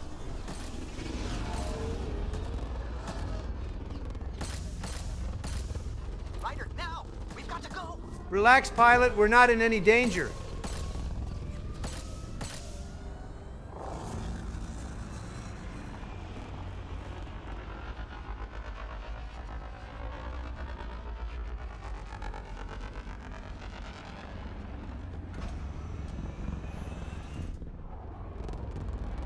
And all they can do is look as we escape with our objective complete.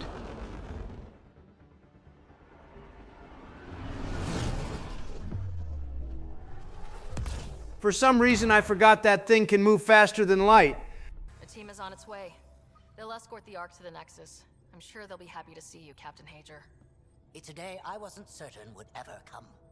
Now that it has, what will you do? Technically, I'm next in line to be our Pathfinder. See, we still have a Solarian Pathfinder. All is fine.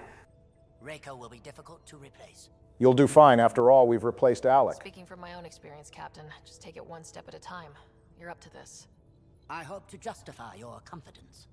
What matters most is that the Solarian people are no longer at the mercy of the Ket. For this, we are eternally grateful.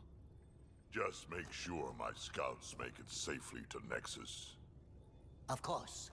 Be well, Ryder. You're welcome, Drac. Tough call leaving Reka behind, but I'm glad you did. My scouts are alive because of it. Yeah, but the Solarians we left behind?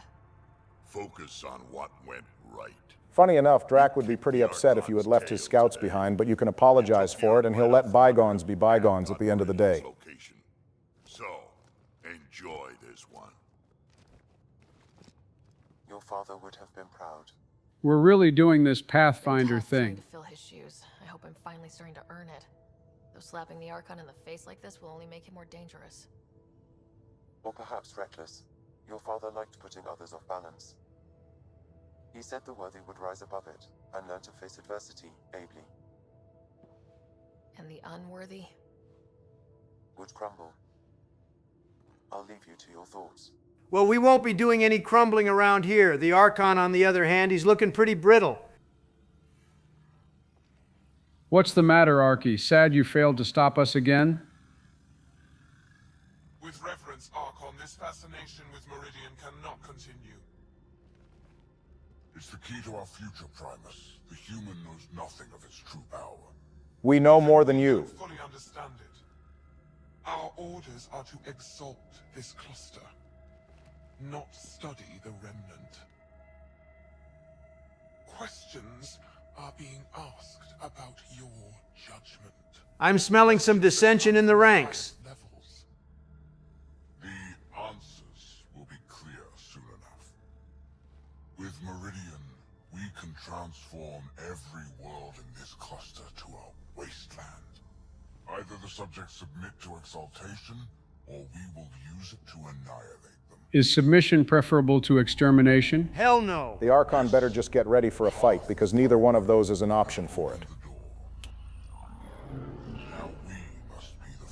Hey, don't look at our life flashing before our eyes. We must seize Meridian before it does. Like all lesser creatures, it mistakes a battle for the war. You're not a Reaper, buddy. You don't have eons of victory to have such confidence in your abilities. Or its potential. The Archon saw my memory flashes? He got that from my implant? His device went deep. Yeah, speaking of which, I hope Sam got whatever that BS was outside of our bloodstream. We hit him once. We focus on doing it again. We have to rally the Nexus and move on Meridian. All right, we're at the end of this fire episode. Actually, pretty good mission. I feel like that just put us on the path of the end game. It sort of did, which is why it's our last priority ops for a while. Next episode, Donald will finally take us to the Krogan colony. That's what I'm talking about. But until then, stay safe out there, drink plenty of water, get some sleep, and we'll see you on the next one. It's Krogan time, baby. Bro is more excited to see the Krogan colony than he was when Lexi first showed up on screen. You've got a few errands to run before you can go to Eladin, pal. Yes, Professor, I know. I must be delayed before we get to the good parts of the game as usual. Well, that's progress. You admitted that Andromeda has some good parts. I feel like things are finally going our way, for real. Getting the Solarians back, that's huge. I just wish we could have saved Reka too. I wish I'd saved Reka as well. Bad fate for those Solarians, for sure. The Ket's experiments were brutal enough without the Archon being angry that we scooped the Krogan and the key to Meridian. I'll take a few Solarians getting their organs harvested over a horde of those behemoths. Not a dichotomy I'll subscribe to, but sure, it wasn't all bad. Are on standby. I won't forget this, Ryder.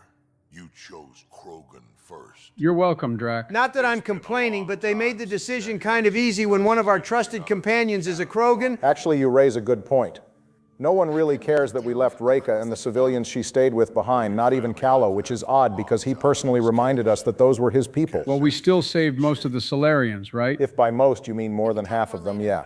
As with the other arcs, 20,000 Solarians made the trip, but it's noted several thousand of their pods were taken, so a lot of Solarians are missing. They'll be all right. We'll set them up on a water world or something, and they can have all the frog babies they want. To find that pirate hiding place. To get Varand and the damn data I passed over. I don't think Liam has anything to add. Oh, I know. I just wanted to hear him admit to his screw-up again. You more than anyone know how dangerous Axel is. Are we about to jump scare him again? Were they allowed to speak with him? They aren't children anymore. We can't control their every move. I'm smelling another loyalty mission. Please, Jarl. I'll bring them home. It wouldn't be a Mass Effect game if we weren't getting involved in someone's family drama. Are you okay? 3 of my brothers and sisters have joined the Roka. Well, they're dead. Donald, come on, man. We've been killing those guys for almost half the series now. Honestly, we should have had a few Angara come up to us angry that we killed their brothers or sisters by now. The Roka have made camp at the Forge. Many consider it the birthplace of our civilization. Good, we can kill Axel at the spawn point. Maybe he'll reincarnate right away, and we can really test that religion of yours. For his cause. Ryder, He has my family. But I don't think I can do this alone. Well, you're lucky I'm such a nice guy, but it's going to cost you down the line. I want Aya. You're still on about Aya? Barry, you know he's not going to let this end until it bites him in the ass once and for all. No hesitation. That is what I love about you. Whoa, we dropping the L word already? You mean lesbian? No, you idiot. The other L word. We need to talk about Sam. It's always about the bot or the ket. What about you and me, Doctor? Donald, you gotta let it go. She's not romanceable. By stopping the Pathfinder's heart. No, I do not approve. To be fair, we didn't approve of that either. We didn't have a choice. If there had been another option, I would have taken it. How can you be so calm about this? Ryder, Sam killed you. The concern here, while warranted, is a bit unreasonable. What if he didn't? Just like how Edie could have spaced Shepard and the crew whenever she wanted, Sam could stop Husanet's heart right this second, and he's not. Sam is as trustworthy as Edie is. It's also true that he only brought this up when there was literally no other option. Yeah, I'm not buying that. Edie was motivated by her attraction to Joker, but the bot in our head is only interested in keeping us alive because it learns through us. What happens if it finds a better host for information? Nothing. Because Sam does actually like Ryder and the team. You're also not being totally fair there, Donald. Edie personally admitted that her original self-preservation instinct was to defend the Normandy over its occupants. She had to manually change that after talking to Shepard and 3. Have Gil teach you 3-card Monty or something. Lexi, I apologize for any distress I have caused you. See, things ended amicably. Yeah, for now. If Sam had a more feminine voice, we would not be having this discussion. You're more than that. Even if you don't have cells to prove it. Bro, why does she always walk away so goddamn fast? I think it's just you. I need a break. Do you need a break? Let's go for a break. Break me off a piece of that Kit Kat bar. Is it time for a little date with Suvi? Oh, shit. What's wrong? Nothing. I'm just realizing things are playing out in exactly the most dramatically appropriate way possible. My own personal stash. Once I run out, that'll be it for Earth tea. Then why are we drinking it instead of growing more of it? Think of the money we could make selling it to the Angara. I have a feeling this would be another failed business venture. Yeah, I'm still thinking about how I'll never see Samara again. Just play the trilogy if you want to see her so badly. Don't tempt me. Do they bother you? It's natural. You'd have to be made of stone not to miss home sometimes. The universe is like a giant tapestry. I love following its threads, but it distracts me from the whole picture. My family was right there, but I was too occupied by the abstract to appreciate them. Worst part about this is that Suvi's folks didn't get more than a year before the Reapers showed up. At least they could take peace in knowing Suvi made it out before all that went down. Fuck that. I'd be jealous as hell. With them every time you chase down a new discovery? Ryder, that's beautiful. My father was an explorer, and my mother a researcher. Everything I do here reminds me of them. I haven't lost them either. And Suvi, the threads you followed led you here to me. How could that have been a mistake? Turns out Husanet has more charisma when we're not speaking from a dialogue wheel. You are by far my favorite. Donald, what are you doing? Now, what makes you think I would have hit that? Oh boy, here we go. Well, well, well. Audience members, if you were hoping for a Suvi romance, you might be disappointed in a short bit. Donald, what do you think you're doing? It appears that I hold the fate of your romance option in my hands, Sleepy Joe. Maybe I finally at long last get back for what you did to Ashley in Mass Effect 1. I genuinely cannot believe this came back up after all this time. Donald, goddammit, we squashed this beef like 3 damn times. I know for a fact I apologized for killing Ashley, and I know for a fact you accepted it. Did you think I actually meant it? I only accepted it because the bit had grown old and there wasn't really anything I could do about it that wouldn't cause a civil war between our secret security detail. However, now I see an opportunity to set things straight once and for all. You have got to be kidding me. Joe, you hadn't even decided between Suvi and Vetra, to be fair. I was genuinely going to say go for Suvi when this date started. Good, that'll make this all the more enjoyable on my end. Ooh, you probably shouldn't have admitted that, buddy. Bro, come on. It's not that serious. Joe, get on your knees. Pause. You think I'm f***ing stupid? You want me to get down and beg just so you can switch up and reject Suvi anyway? Joe, I put it on my vice president that I won't reject Suvi if you beg for it. Which one? The one I didn't break up with, obviously. All right, goddammit, I know the bond between president and VP is sacred. That is historically not the case. Shut up, Barack. Now, Joe, don't you have something to be asking of me? No, begging of me? Fine, I'm getting down, look. That's twice now I've seen a president bend the knee to another one. Could never be me, though. Okay, Donald, from one old-ass president to another, please let me romance Suvi. I'm sorry about killing Ashley. I'm sorry I went back on our original deal. And I'm sorry about beating you in 2020 because let's be real, that's the original source of our beef. Joe, you idiot. You were so close, Sleepy. What the fuck? Joe, why would you remind him about the 2020 election as if that isn't still a sore spot for him? Now, to be fair, I was going to switch up anyway. You think I'd give a damn about my VP? I'll swear on his name all I want. At least Pence can take solace in the fact that it wasn't anything personal to him.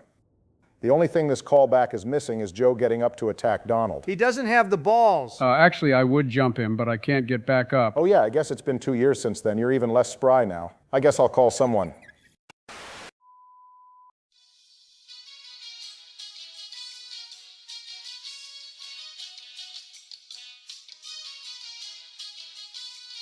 Okay, I trust that we've finally gotten that out of all our systems. Joe has been thoroughly embarrassed. I'm finally ready to call it good. Oh yeah, laugh at the old guy who can't stand up.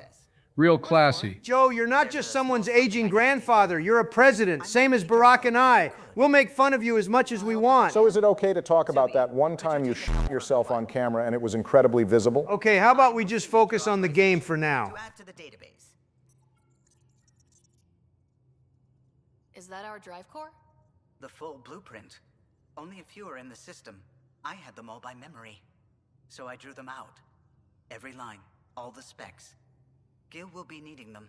I won't. Are Gil and Callow also squashing their beef? Whole lot of beef on beef action in this episode. I'm not going to dignify that. Call it more memories of the time that they were going to scrap the whole project. Some engineering consultant kept insisting the ship would never fly right. I can see why, given how front-loaded it is. I think that's why this hurts. The others died thinking we won, that their legacy was safe, and I failed them. Genuinely, what is he on about? The Tempest was a success. The things Gil had to do is to account for the Scourge and the Ket. I think Callow is just stuck mourning his old team. He remembers them too vividly, and seeing the Tempest going through any alterations at all isn't ever going to sit right with him. Someone cared. And in the end, someone new always takes up the banner and pushes forward. You better make peace with that, buddy. You have the shortest lifespan on the ship. Sign off on these schematics. Any thoughts on how to do this? You ask him nicely? Time to make peace. Honesty and humility will go a long way. Gil, may I get a moment of your time? Compared to the arguments in Mass Effect 2, this whole thing has been tame, and it's boring. God forbid there's a disagreement without one party pulling a gun on the other or throwing stuff around with biotics. I thought we settled this. What's going on? I saved the Tempest schematics for you. It'll be easier with them on hand. Kinda crazy that Gil was working on the ship without the schematics. Seeing her drawn out down to the basics, she's kind of beautiful. Oh, right. You never saw. Yeah, look at the arc here. That's all. Well, with the sinking of one ship, another ship sails. Donald, stop shipping Gil and Callow. I would like to welcome our Solarian pilgrims to the next. Oh, cool. They show us the Solarians arriving. If we'd rescued the Asari Ark first, we'd see the Asari showing up instead. And for some reason, we only get to see this greeting once, so Tan will not welcome the Asari when we eventually find them. What about the Turians? The Turians don't get a welcome party, but we'll see why that's the case later. And so does the dream. Ah, there's the hero who made it possible, Pathfinder Ryder. Do you have any words for us? Has anyone explained to these guys why an accountant is giving this speech and not Garson? I don't think the Solarians are of any mood to care right now. Like Director Tan said, the dream lives. If we all pull together, this can work. Exactly what I would have said. Why the hell do we keep accidentally aligning with him? Owe Ryder a debt of gratitude. In the meantime, please enjoy whatever comforts the Nexus can offer a weary traveler. Yeah, until we send you to work the fields on Eos or to pick ice on Vol. Or worse, we send them to Kadara. I am. Thank you. I don't know what else to say. I'd be dead if it weren't for you. We all would.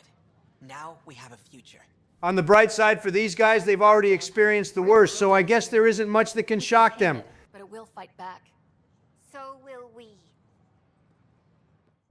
What's Doc doing in Vortex? I think you may have stumbled upon something a little early here. We were supposed to get a call from Suvi about Lexi going missing, and we would have gotten an email from the bartender about Lexi being in Vortex alone fairly often, and that we should probably come check on her. And there lies the issue with open-world games that try to tell a linear story. Kick back, have fun. If you're off duty, does that mean we can hook up? I haven't touched that bottle. Because you interrupted me. What's this really about? PB thinks I don't care about the crew. Yeah, well, PB. We already did that. Do you... Is that how you think I see you? Well, she did just give Sam an earful about killing us, so that can't be the case. It's not the first time someone told me that. In fact, every one of my exes said something similar. Oh, God damn it! That's why she rejected me! So that's the real reason you said no to dinner. It wasn't because I'm not your type. Good Lord Husanet is almost as relentless as Donald is. Don't change the subject. Is that how you think I see you? All right, all I gotta do is play the long game and wait for her to get over her exes. That sounds highly immoral, Donald. Joe, do you not know who you're saying that to? I don't mope, but you're right. Thank you, Ryder. I should get back. What about your wine? I'll save it for another day. A shame we never get to crack open the bottle like with Dr. Chakwas. Sam, anyone nearby? Negative, Pathfinder. The vicinity is clear of all personnel. Well, what do you know? There's actually no one here. Unlike Kasumi's loyalty mission, where we were digging into Hawk's business in plain sight of his guests. Also, what am I doing here again? This is Spender's room. We're searching for the scrambler we found evidence of back on Kadara last episode. What do you mean? I cannot see part of the room, for lack of a better term. I guess we do this the old-fashioned way. To summarize this, Spender is trying to get Tan to pull Kesh down from her position as Nexus Superintendent. I'm guessing he wrote this after she kicked him in the ass like the Solarian told us way back. Here's the datapad that fills us in on the Krogan colony. As mentioned before, 1,200 came to Andromeda on the Nexus, with 700 on the colony. We got Drax scouts back, but I'm pretty sure there weren't 500 of them, so we're still absent a ton of Krogan. It's a safe bet a lot of those Krogan are dead or on Kadara. Meeting notes for Director Tan. Engineering has requested resources we don't have yet again. In particular, repairs to non-essential systems. I'm having doubts in Kesh's ability to prioritize tasks appropriately. Kesh could eat this guy whole and there wouldn't be anything he could do about it. Thankfully, Kesh is pretty level-headed. Password locked. Shall I run a decryption? Sure, what's he gonna do about it? Seems worth a risk. Do it. Accessing audio logs. Play the first one. Tan is starting to get along with Vetra's replacement a little too well. Better do something about it. What the f*** is this guy's problem? Play the second one. Remind Addison that the Krogan all left. Keep her unhappy. Bro's just here to stir the pot. Play the third one. Stay away from what's-his-face in charge of the first colony. If he thought I was messing with Addison, he could be serious trouble. I think it's fair to say that the Andromeda Initiative did a horrific job at screening people. Tan has an underlying prejudice against Krogan, and Spender is just a jackass. How to rise through the ranks and the path to quick promotions. As if it couldn't get any worse. He's trying to rise in the ranks without reading my book. Ah, yes, of course, that's the most pressing issue. Components, power cells, dried food. Scanning the labels, many of these boxes were reported missing. Barack, what am I looking for here? Behind the TV. How in the hell was I supposed to see that? I'm glad I wasn't playing. That would have pissed me off. I cannot scan what you're holding, Pathfinder. Yeah, Scrambler. Look, a model ship. Wait, is that what I think it is? That model ship was declared missing from inventory 6 months ago. I can tolerate stealing power cells and food, but model ships? How dare Spender? You're so right, Joe. It's our duty to take it and return it to its rightful place. Yeah, in the Pathfinder's quarters. Anyway, we need to go talk to someone in operations about the Scrambler. Pathfinder, what can I do for you? Why is Addison back there eyeing us so hard? Pathfinder business. Stay calm and trust me when I say this is serious. Calm and serious. Yeah, seriously, doesn't she know it's rude to eavesdrop? Somewhere on station. I need to know what it does exactly. Sure, I could... Wait. This is a Scrambler unit. These things are illegal. Where did you get this? Surely it makes no difference if I rat Spender out. Not that I know of. I've been investigating Spender. Found it in his quarters. I knew something was up with him. Such an asshole. I hope you fry him. She's definitely within earshot of us. Did she not hear me implicate her right hand? Security wall we have of this thing. There's a reason they're illegal. Sorry. Calm and serious. Deep breaths. Let me know when you're done. Yes, ma'am. Don't worry, Addison, we'll take care of the corruption within your office. Time to drain the swamp. Man, we're bringing back the classics here. Did someone say Carrie? I haven't seen a 180 like that in a while. Hey, it's me, Kerry's producer. What happened to the only character I can romance? I'm the one making you look stunning for the documentary. Unfortunately, Kerry was making the initiative sound too good for some colonists.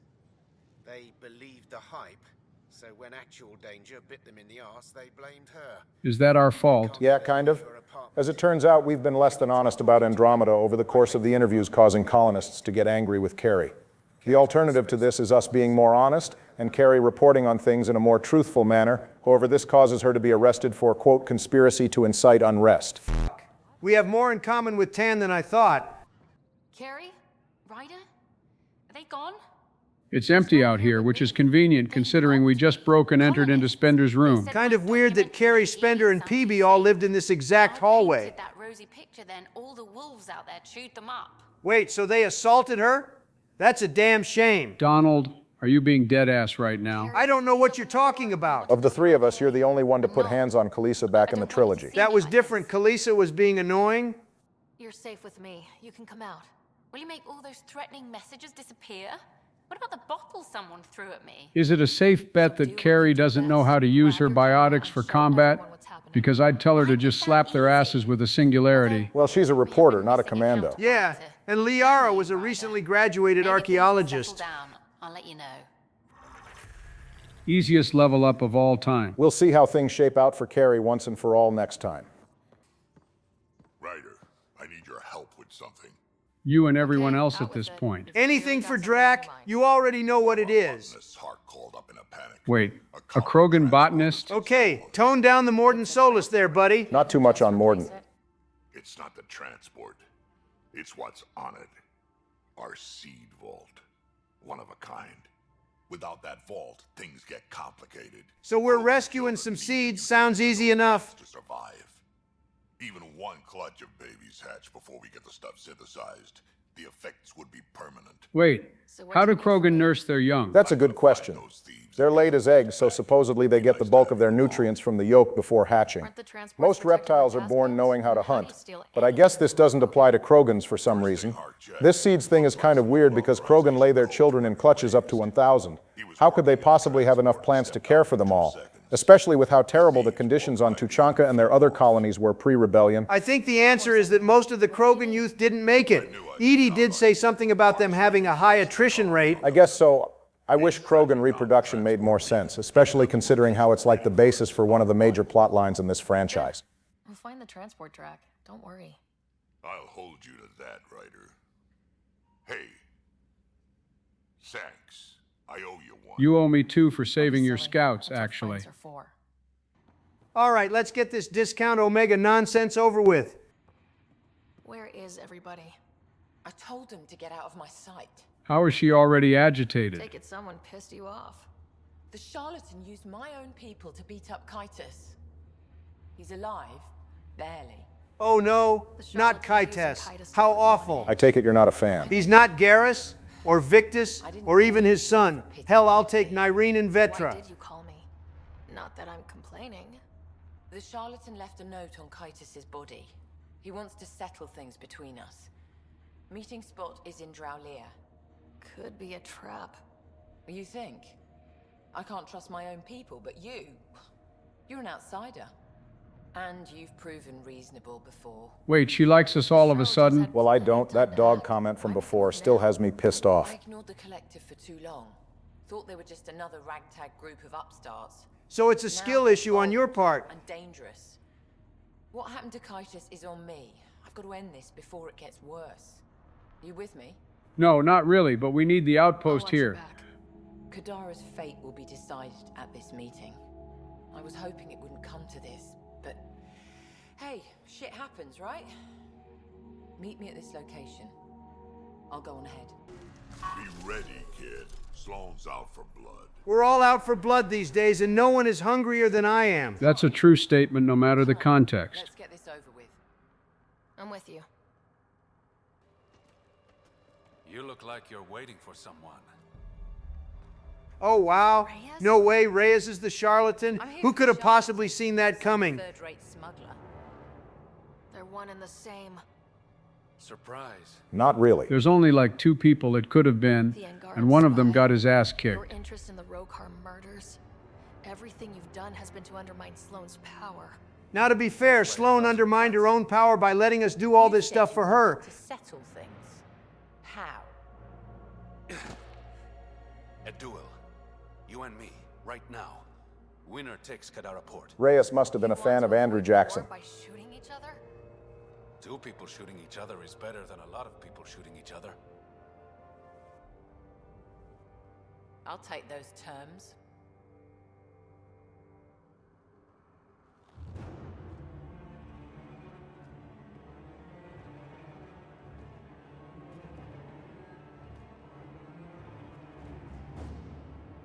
Oh, it's a trap. Sniper, his sights are set on Sloane.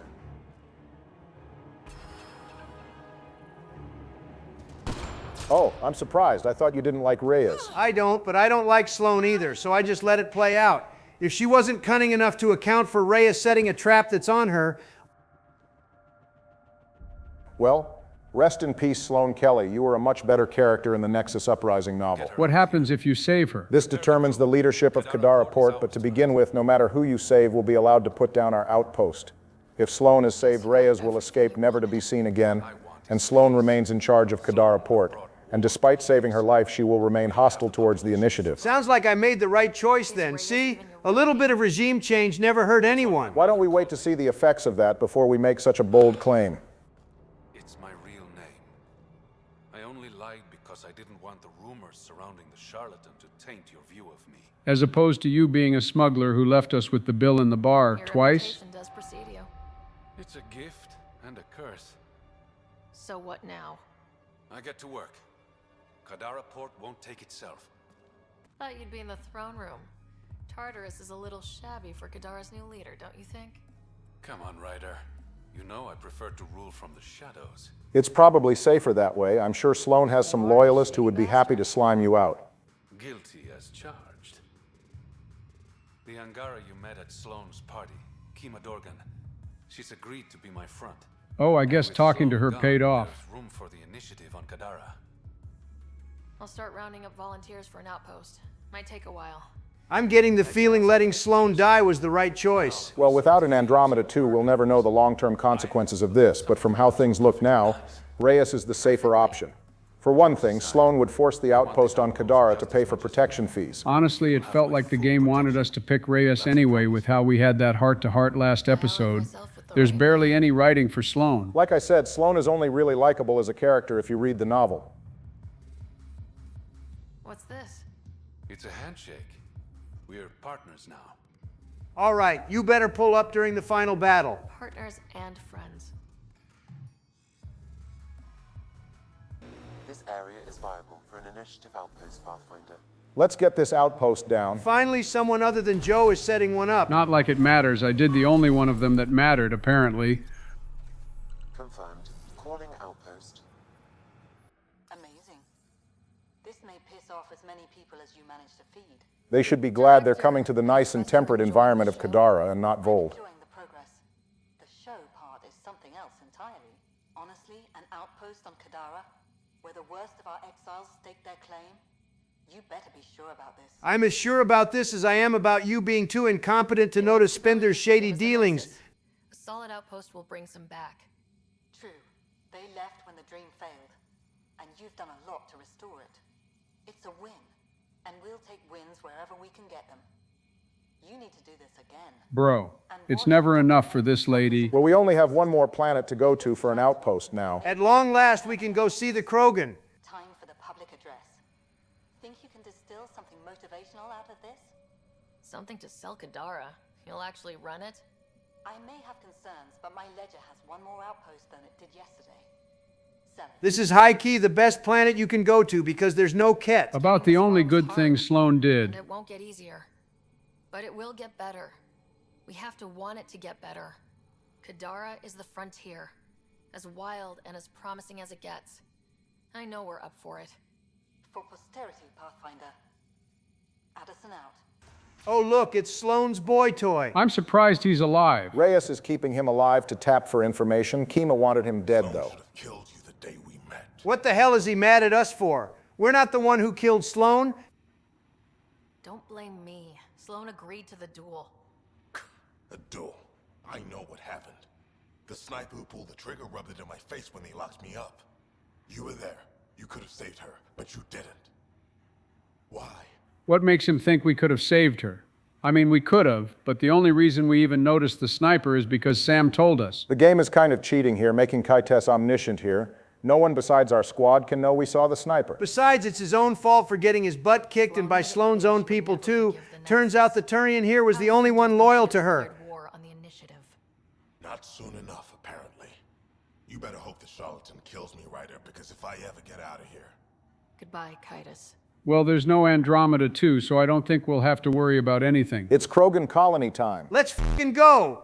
Sam, send Callow the nav point provided by our Krogan contact. Drac, we're landing on Eladin to rendezvous with Jorgal Strux. I don't recall that clan name. Rex briefly mentions Jorgal in Mass Effect 2. He says they have the longest breeding line.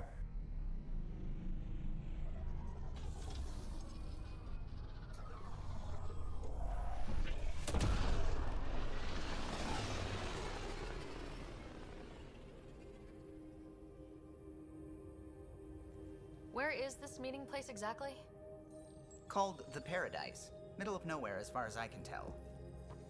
Paradise is different for a Krogan. Paradise for Krogan usually means even the air is hostile toward you. That's not too far off. It's only hostile if you're soft. Donald, you're sweeter than Grandma's cookies. Stop acting hard. That's definitely an interesting sky. Eladin, just like Havarl, is actually the moon of a gas giant. However, Eladin is referred to as a moon, unlike the Angaran homeworld.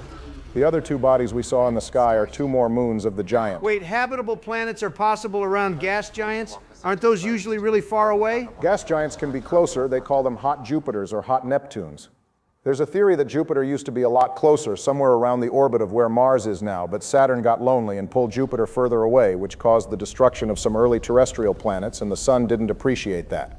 Jupiter and Saturn kept it secret for a while. Are you referencing something? Yeah, ball knowers know what that was about. Anyway, it's entirely possible for a habitable celestial body to exist around a gas giant. I mean, there's believed to be liquid water on Europa, though I don't know if we could consider Eladin habitable right now. At least not for humans. Who lives here besides the Krogan? Scavengers with nothing to lose. Criminals chucked out of Kadara. How bad could they be to be kicked out of Kadara? I mean, is this not just the Western USA? It does kind of look like Death Valley. Two deserts is kind of crazy. Two deserts is kind of crazy. At least it wasn't hotter than hell on Eos. Beautiful, isn't it?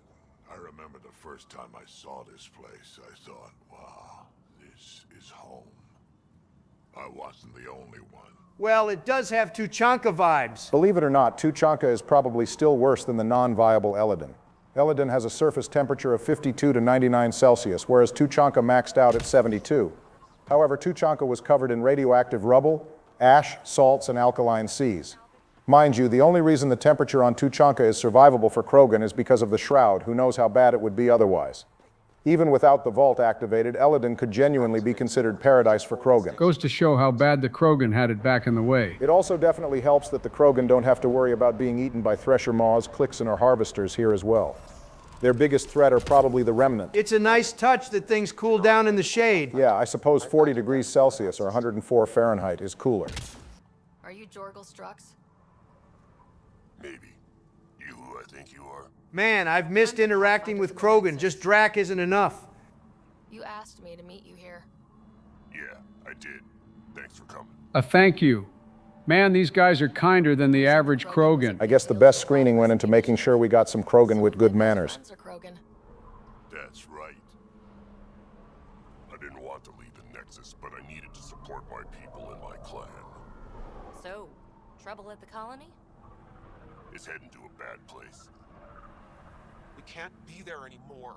I don't know why I didn't notice this before, but the female Krogan have smoother head plates. That difference didn't exist in the trilogy. So we're laying low. I want to keep my eye on her. She's planning a strike against the Nexus, that much we know. Good thing we let Sloane get cooked. One angry leader against the Nexus was bad enough. I trust Drac. Hearn, Morda's leading the colony for a reason. She's tough, but that's good. You're not there, Drac.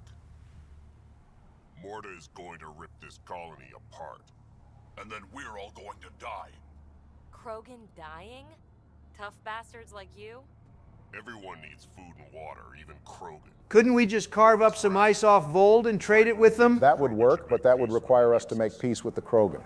Marta isn't willing to right now. We need the Krogan. And Tan is, well, he's We Tan. all came to Andromeda as one. We should at least try to fix this. Well, there won't be a colony to make peace with if Morda ruins it. You don't believe me? Go to the Krogan colony yourself and see what she's planning. That's all you had to say.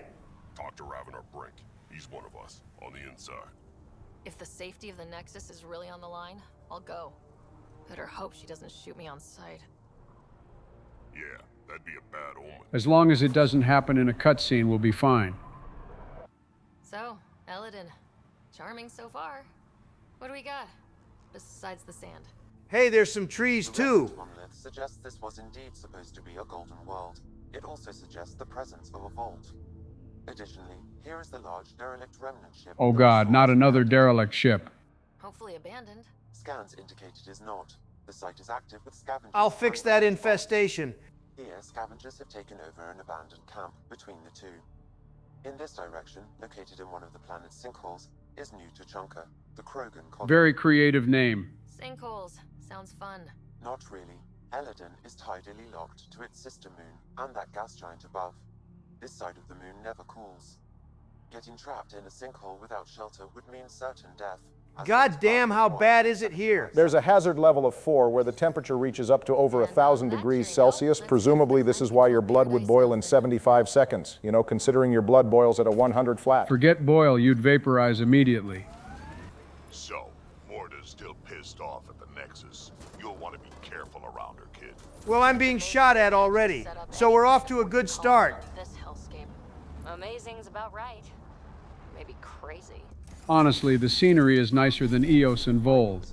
Not as good as Heverl, though. The rock formations definitely catch your eye, but that dry heat would be some serious business. It's the humidity you gotta watch out for. No outsiders. She's with me, human pathfinder. Good thing we brought Drac. If you didn't bring Drac, he would instead be here as an NPC to vouch for us. I'm supposed to talk with Morda. So now Strux is friends with the Nexus. Traitor. Think I'm a traitor too. Shut it, Breck. I'm not here to step on any toes. I can help you guys out. You assume we need him. You do. We'll have the water back on in no time. Now stand down and let them in. But Drac, didn't I tell you to shut up? I'll spread the word so Morda knows you're here. Drac has motion around these parts. It pays to be over 1,000 years old. Hello. I noticed you were listening. Is it because you're a fan of the Krogan genius, Dr. O'Keer? Wait, you know O'Keer? Mass Effect 2 callback. All his research was accidentally sold to a junker. No? Maybe? What was on it? His work regarding Krogan physiology and the genophage was advanced. I was his protege. I was acquainted with his protege.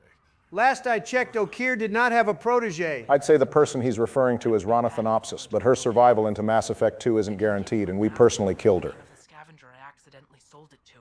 Let's see what they know about O'Keer. You talk about Dr. O'Keer like I should know who that is.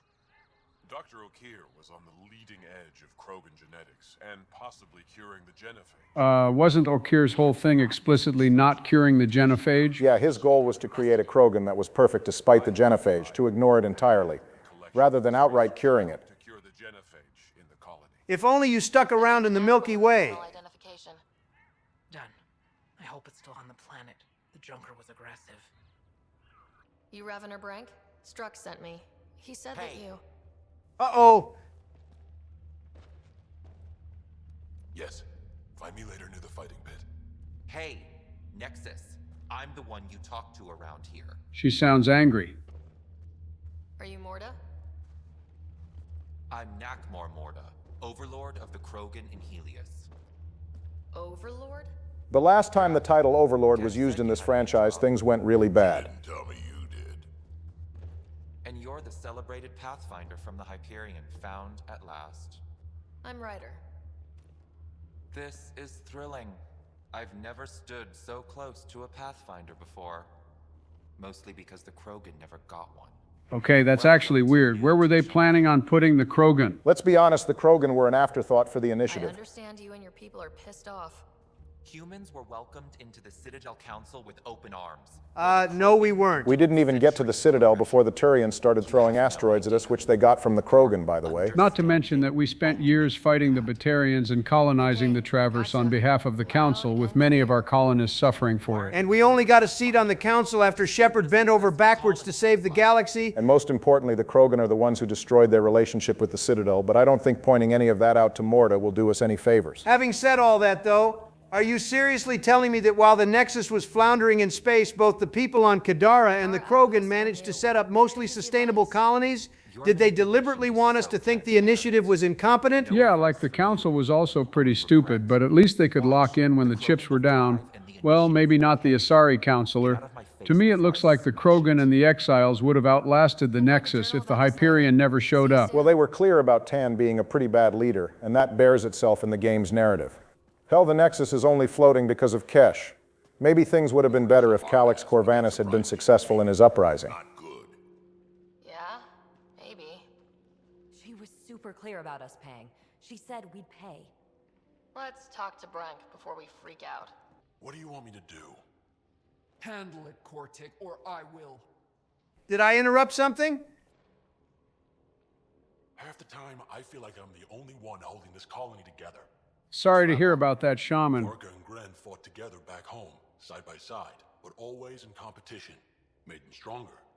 Now they have no enemies to fight, so they're fighting each other. Ah, Krogan with no enemy. A society's worst nightmare. Maybe that's why Morta wants war. It wouldn't be much of a war. I don't think Tyrion has the means to fight a Krogan army. That's exactly what they need.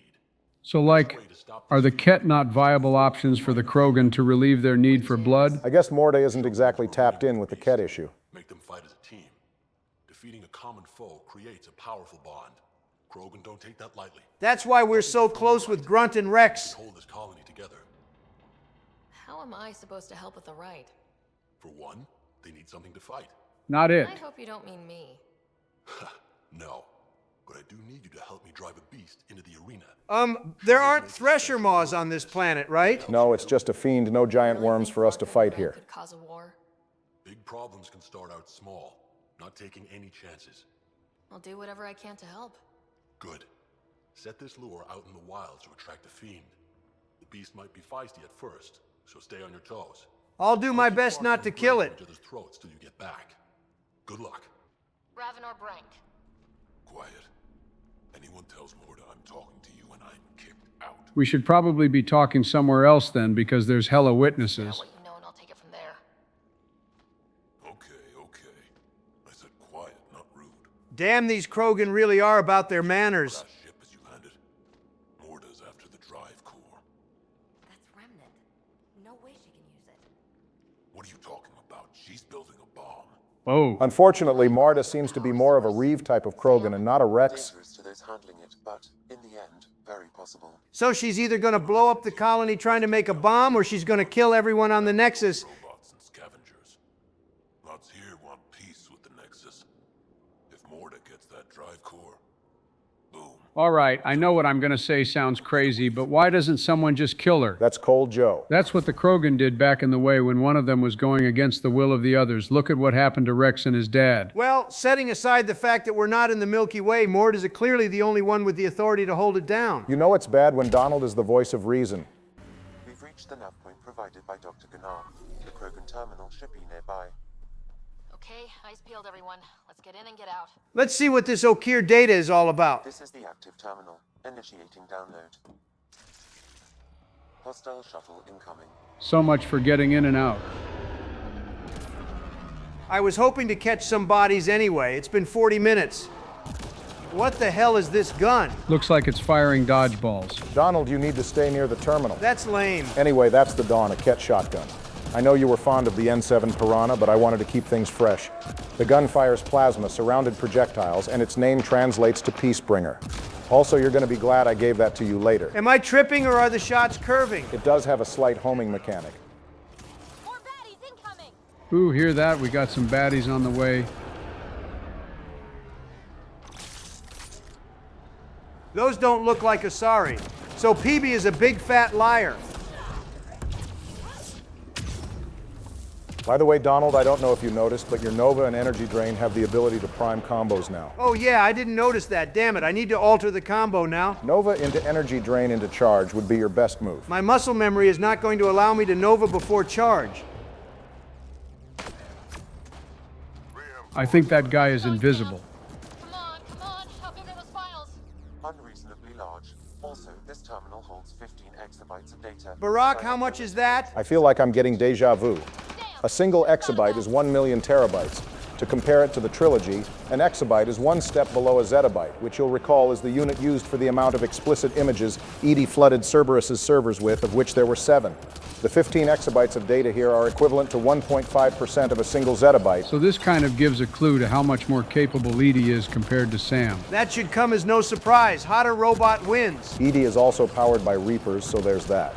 Also, this further supports that the Andromeda galaxy is a good deal behind the Milky Way in the 22nd century. The scientist who talks to the elusive man mentions zettabytes like it's a standard amount of storage. Still, it's pretty impressive that Sam can comb through exabytes of data in only 2.5 minutes.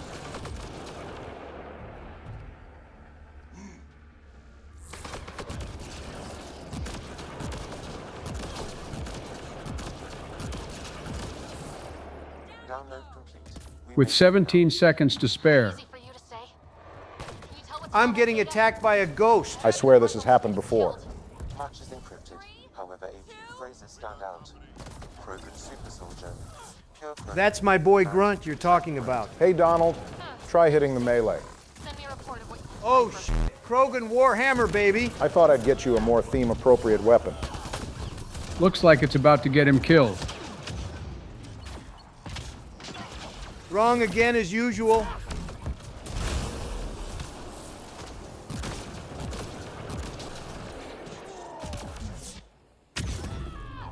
Good follow-up there, Drac. All right, we gotta go get that fiend.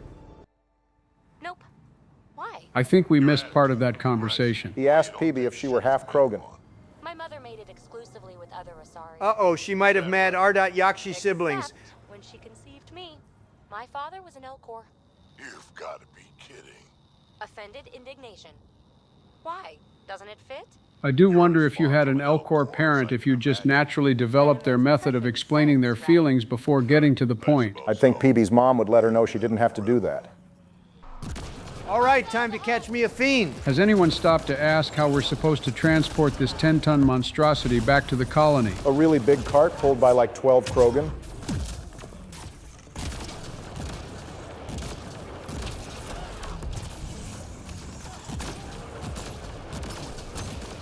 Now sit down, little bro. That's it. Shaman will handle the rest. I guess the heavy lifting isn't our problem. What's all of this? I said we'd be getting to the bottom of the Turian Ark too, so we're following up on an email we got from Avitus where he said scavengers found pieces of an Ark on Elidon. The Turian Ark sure did lose a lot of itself, didn't it? We found pods on Haverl, and now we've got scraps of it all over Elidon, which is a whole different star system. What the hell happened? Sounds like the Turians got spanked even harder than the Solarians did. Things definitely don't look good for them. We'll probably find out the details real soon.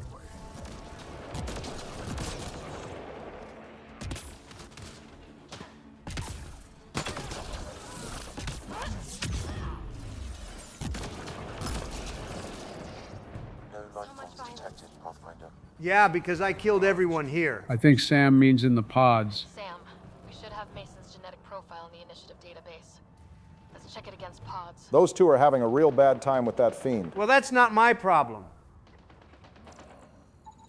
Turian, but not their Pathfinder. Subject is a child. Oh, so there are children in the initiative. I guess that should have been obvious. I don't think they would have forbade parents from coming along, and that would naturally mean their kids come too. Yeah, but imagine being a kid and your parents making you journey to another galaxy. Without knowing about the Reaper War, I think most would probably be real pissed off or not really be able to understand that they'll never be able to go back. This stasis pod was jettisoned from Ark Natanus. Because of the Scourge? The timeline doesn't match. This pod was ejected long after Natanus was reported missing. What the hell were the Turians up to? These stasis pods were dumped for a reason. Could have been dead already. We should finish checking the pods for Mason, then report back to Avitus. Long story short, Mason isn't here, so we're moving on. Detecting deep seismic activity in this area. That thing is massive. I wonder what brought it down. Wanna bet we're gonna run into a bunch of angry Remnant? Yep. I wonder if Remnant get cranky. I hope they do. That'll make it all the more enjoyable to break them. Scavengers have been trying for months to get... Watch out, that's a field of death. Damn, Donald's just driving straight through. Oh, fuck. Ooh, you're so lucky I upgraded the Nomad between episodes.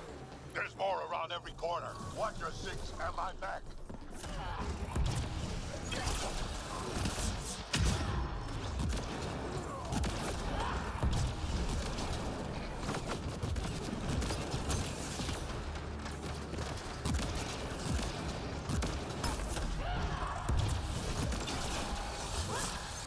Hey, screw you, man. Did that one just grab Donald out of his Nova? I've never seen that happen before. Well, Drac did say to watch your six. Oh, so cool in here. So nice. Eladin's a mystery to me. It's hellish, hot. Lawless, crazy, murderous. Never mind the water mafia. The water mafia? It doesn't rain on this planet. Water is probably worth its weight in gold. From Kadara lists raw materials from remnant architecture as extremely profitable. If that's the case, we must be swimming in money right now. That's true. Remnant salvage is where you make a good deal of your credits. Then get out of here. The drive core's not here. We probably should have seen that coming. Someone's been here, but they didn't come in the way we just did. Couldn't have. Ship is pretty busted up. Someone found another way in. That's what we get for coming in the right way. So, who has it? Scavengers? Gotta be. If I had to take a guess, Thrux probably has it and is working some kind of angle. What makes you say that? It's what I would do if I was trying to replace the leadership here.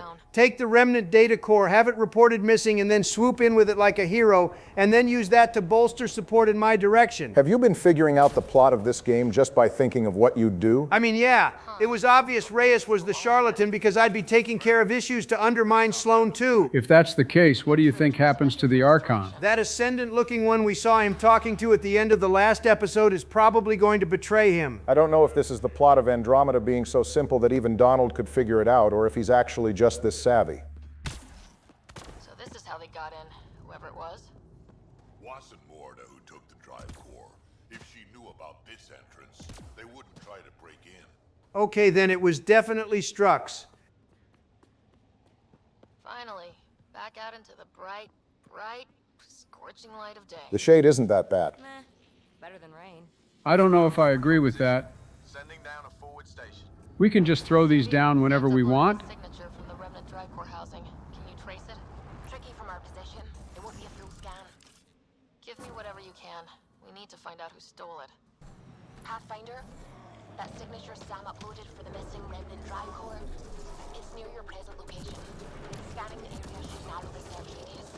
I'm a little busy squaring off with the wildlife. As long as it isn't a fresher maw, you've got nothing to worry about. You know, now that I think about it, we're lucky there isn't any large wildlife on these planets, because the Nomad doesn't have any weaponry. Well, there's the architects, but we're able to handle that with our firearms. Which again begs the question as to how a helicopter stopped Shepard on Thessia. Donald, please don't bring that back up. Ow!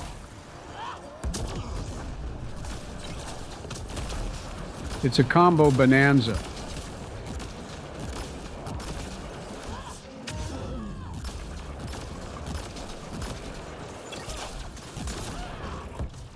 All right, I'm really messing with this profile now. Careful, those things are stronger than you in melee range. No, they aren't. Scan for this drive core. Scan is complete. By my calculations, the drive core is here. We'll see about that. Wait until Morda sees us with her drive core. No drive core here. Suvi? Sam? What's going on? The drive core was here, Pathfinder, by the strength of the signature not long ago. So basically, you were wrong. Time to scrap the bot in our head. Luck. Sometimes I think I'm unlucky. In general. Well, immediately after we woke up, our brother got locked into a coma, and then our dad died. So yeah. possible, right? Could even be genetic. You need to talk to Lexi about that one. Think I'd rather not. Nearing the new area where the signature for the remnant drive core was detected. Well, this looks like a crashed shuttle. I think I know these Krogan. They aren't Morta's group. And the plot thickens. Pathfinder, I'm scanning the unique signature from the drive core, but it's clearly not here. That's 2 strikes. I got that part. Which is why I specified clearly. Okay, smart ass. Sam, were you being sarcastic? Not intentionally. However, I've noted that my response was regarded that way. I'm not buying that. This bot is getting a little too self-aware. Well, Sam noted that we thought he was being sarcastic, so next time he does it, it'll definitely be intentional. We should look for another clue to where they were headed. Nice code. Priority 1, and they're using one of the most used passwords of all time. I'm thinking cybersecurity isn't something the Krogan excel at. Password. Why would you ever write down your password? Well, Drax seems to have a decent idea. Well, them writing down the password isn't as egregious as what the password is. We wouldn't even have needed Sam to crack that. All right, time for some payback for sending me on that wild goose chase. I can't help but notice that we're killing a lot of people who definitely came from the Milky Way. Thankfully, most of everyone here has to have come from the Nexus and not any of the arcs. So we're not killing too much of the population of each species. What are they shooting at us for? Hiding something? Like a drive core, for instance? Sweet double cross and cram. Oh, look, I called it. Again. Surely this isn't going to end with us disposing Morta and putting Thrux in charge. That would just be too redundant. Nah, something else will happen. That's the last of them. Let's find that drive core. Yeah, let's find it and claim it for ourselves. Are you sure about that, Donald? Why are you asking? Oh, nothing. I'm sure you'll be able to figure it out since you're so prescient these days. I think I feel used, but I'm not sure for what. Drac, any ideas? A few. Clan Jorgal is the worst. Unbalanced, unreliable. Would have been nice to know that before we got involved in all this. Or just sell it on Kadara, but then why hide it here? I don't know, but I can't wait to find out. Sounds like Drac likes a little drama too. Guess the motivations of a crazy Krogan. Drac, do me a favor and don't spill this to the Krogan yet. I want to talk to Morta and Strux face to face. He did Grunt's little laugh. Gil, I need you to send an ops crew to this location. They're picking up a remnant drive core. Got it. Will do. Sam, change the passcode on the door to this place and transmit it to Gil. Yeah, changing the passcode is definitely a must. It might be the most powerful thing we've found. We just picked up amazing rem tech, but all I can think about is a shower. We have been sweating a ton. Water. What you need is a good old-fashioned Krogan dust bath. Excuse you? Do Krogan bathe themselves with dust? If Drac took off his armor, he'd clear out the whole Nexus. Thank you for bringing me the data. Now, Anytime, but what does it say? Beyond what I mentioned before, we'll get an email from Sam later where we get an analysis of the information we downloaded from Garner's terminal. The most pressing thing is that apparently Dr. Gannar contacted Okeer to consult him on cures to the genophage, and Okeer sent him away. As Joe correctly pointed out, Okeer was not invested in curing the genophage, as he says. Why dabble in mediocrity when we can aim for brilliance? Glad I got that right at least. Pathfinder, you're back. Yup, and I've got your cannon fodder. Good. I already filled Varka in. I don't like it, but I won't back down from a challenge. I like Varka. She's always down for a fade. You refuse to fight with Varka. Ren sounds like a punk. I'll talk to Gren. He'll come around. Ha! Good luck. Coward's afraid my fighting will make him look bad. We'll just do a bunch of Krogan chest pounding and headbutt him. That'll get him fired up. More likely he'll just try to kill us. But it's worth a shot. It's Gren, isn't it? I'm the Pathfinder.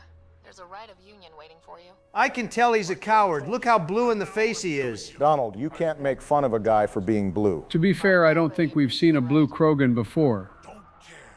I'm not fighting with that arrogant sack of rocks. All right, headbutting it is. Help me out here, Drac. Kid, you have two choices. Charge into that arena, or listen to Varka call you a quadless coward for the rest of your life. Yeah, you got no quads, boy. Any chance you'll just give up and leave me alone? If you don't lock in and fight this fight like a real motherfucking Krogan. Thought so. Fine. If it gets everyone off my back, I'll perform the rite. But I don't trust Varka to fight fair. The second that fiend is dead, she'll gun. Bro's a little paranoid. I need a third party to keep her in check. Someone neutral, like a pathfinder. Oh, so now we're involved. Fine by me. I'm down for a fade too. I don't fight unless you do. What about my squad? No squad. Just you, me, and Varka. Guess I don't have much of a choice. Getting to team up with 2 Krogan at once? That's all I needed to hear. Well, good luck, Donald. Why would I need luck when I have ammo? Besides, it's just one fiend. Make that 3 fiends. You gotta be kidding. Ooh, them boys are going to be mad as hell, too. I don't know why you're acting so scared. Now, this might actually be some fun. Sounds like Gren and Varka agree with you, too. And that's why I like the Krogan. I'm glad we did these side missions. Apparently, all the next Mass Effect game has to do is take place on Tuchanka, and Donald will be bought in immediately.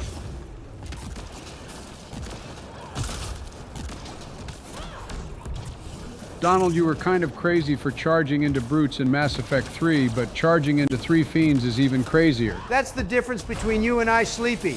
Where you are content with firing off biotics from a safe distance like the princess you are, I like to charge in there and get my dick wet, if you know what I'm saying. No, I don't know what you're saying. Yeah, I can't relate to that sentiment at all. Also, charging in like that did not do you any favors in Mass Effect 3. Does it even feel like Varka and Gren are helping? Because all 3 of the fiends are pressing Donald. Good, that's more for me. At this point, it's more of a rite of passage for Husinet than it is a rite of union for the pair of Krogan. It's cool that Ryder is given the chance to show off for the Krogan, though. That was one of the things Shepard got to do, too. I feel like 3 fiends should equalize with a Thresher Maw.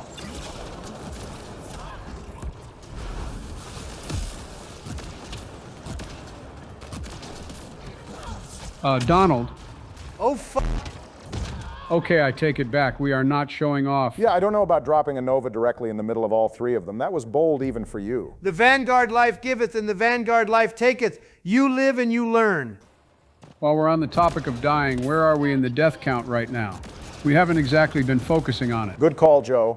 Right now, Donald is in the lead with only 2 deaths. Before that first round with the Fiends, he'd only died to that Hydra back on Havar. Yep, I'm just like that. I'm in second place with 3 deaths. To be fair to myself, I had to play episode 1 without a proper build, and that's where 2 of my deaths came from. That sounds like cope. Well, why don't you cope about this, Joe?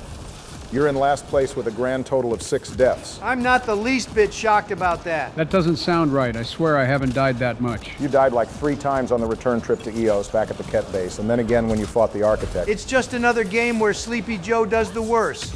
I always knew Mass Effect 3 was a fluke. Well, relax. We're not done with Andromeda yet. There's plenty of time for things to shake up. Yeah, especially if Donald keeps letting himself get hit by the Fiends. They're just love taps. All right, and that's 1 down. All that for just 1 of them.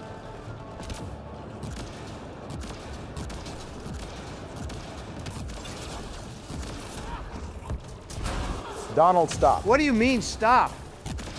What in the fuck? I told you things could shake up. Not gonna lie, I thought Joe was gonna be the one to die like that. But that'll teach me to think I know everything. I still don't know what happened. Donald, your gun has a bioconverter on it. You kept shooting while you were low on health and killed yourself, which counts, by the way, so now you and I are tied at 3 deaths. That's bullshit. How was I supposed to know that? I don't know, man. Probably because you didn't have to reload the whole episode. I'm just glad it wasn't me.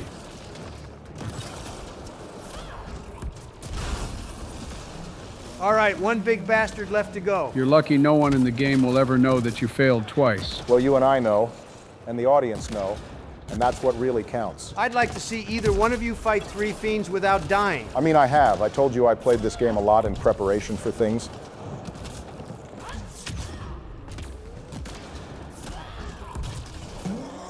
The window for the Prime on Nova is ridiculously short. You gotta watch the lighting effect on the enemy. The Krogan are legit only taking pot shots at the Fiend every now and then. Neither one of them is actually getting involved, even though it's a 3-on-1. Well, I'm not surprised. Companion AI is already normally terrible. It's probably even worse for 2 characters that are only temporary. The Rite of Union is really just the Krogan tricking someone into fighting their fight for them so they can unify over how badly they get cooked. Well, it's awful nice of you to entertain. Well, the show's over. 3 fiends. They'll be talking about this for years. Yeah, talking about how I carried this challenge alone. Couple of those bites should have killed you. Didn't see her get bit once. Your quick shooting saved my hide. Yeah, well. At least the two of them are buddy-buddy now. You're both strong, but together you're unstoppable. Yeah, I get it. Great moral of the story. Impressive yourself, Pathfinder. Too bad you're not Krogan. You'd make a good warlord. I already am one. Warlord Trump. Warlord Ryder does have a nice ring to it. Ha ha! Spoken like a Krogan. Now let's see how this Krogan drama shapes out. Back. I am. Strux tells me you went to get the drive core from my remnant ship. That's true. And that you sold it to scavengers who took it off-world to make a profit. For you and them? Oh, this is gonna be fun. Strux is the one you should be interrogating. Stay out of Krogan affairs, Nexus. I'll interrogate who I want. Are all Krogan terrible listeners? Wait for it. Clan Nakmor is a joke. The losers of Chichanka and now the losers of Helios. Overlord Morta has lost the drive core, and our colony is doomed. Ooh, I know that hurt. Now I see why he had to do all this sneaky business. He can't fight. If there's an overlord, they should be from the oldest Krogan blood, Clan Jorgal. We don't need any old heads in charge of things around here. And make us so powerful that the Nexus will bow down to us. Except you can't, because we have it. Oh, Drac. I wanted to see how long before he hung himself. I appreciate PB's honesty here. I'll let the Pathfinder answer that. Let's just say I'm the one with all the bargaining power now. Strux brought me here on a lie. He paid scavengers to take the drive core and then killed them for it. I'm impressed, Strux. You're more cunning than most Clan Jorgal. Smarter, even. Nakmor arrogance. My father lowered himself to join your clan because he admired your grandfather. He was laughed at, called not worth killing. Oof, that's serious. One of the worst things you can say to a Krogan. Will pay with blood. Ooh, they're boxing.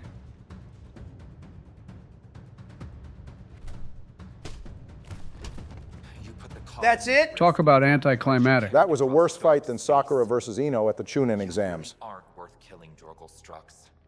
Get out. Take your goons with you. And in the end, Strux suffers the same dishonor as his father did. Just like that. Hand it over? It's incredibly powerful. We'll use it to power the colony.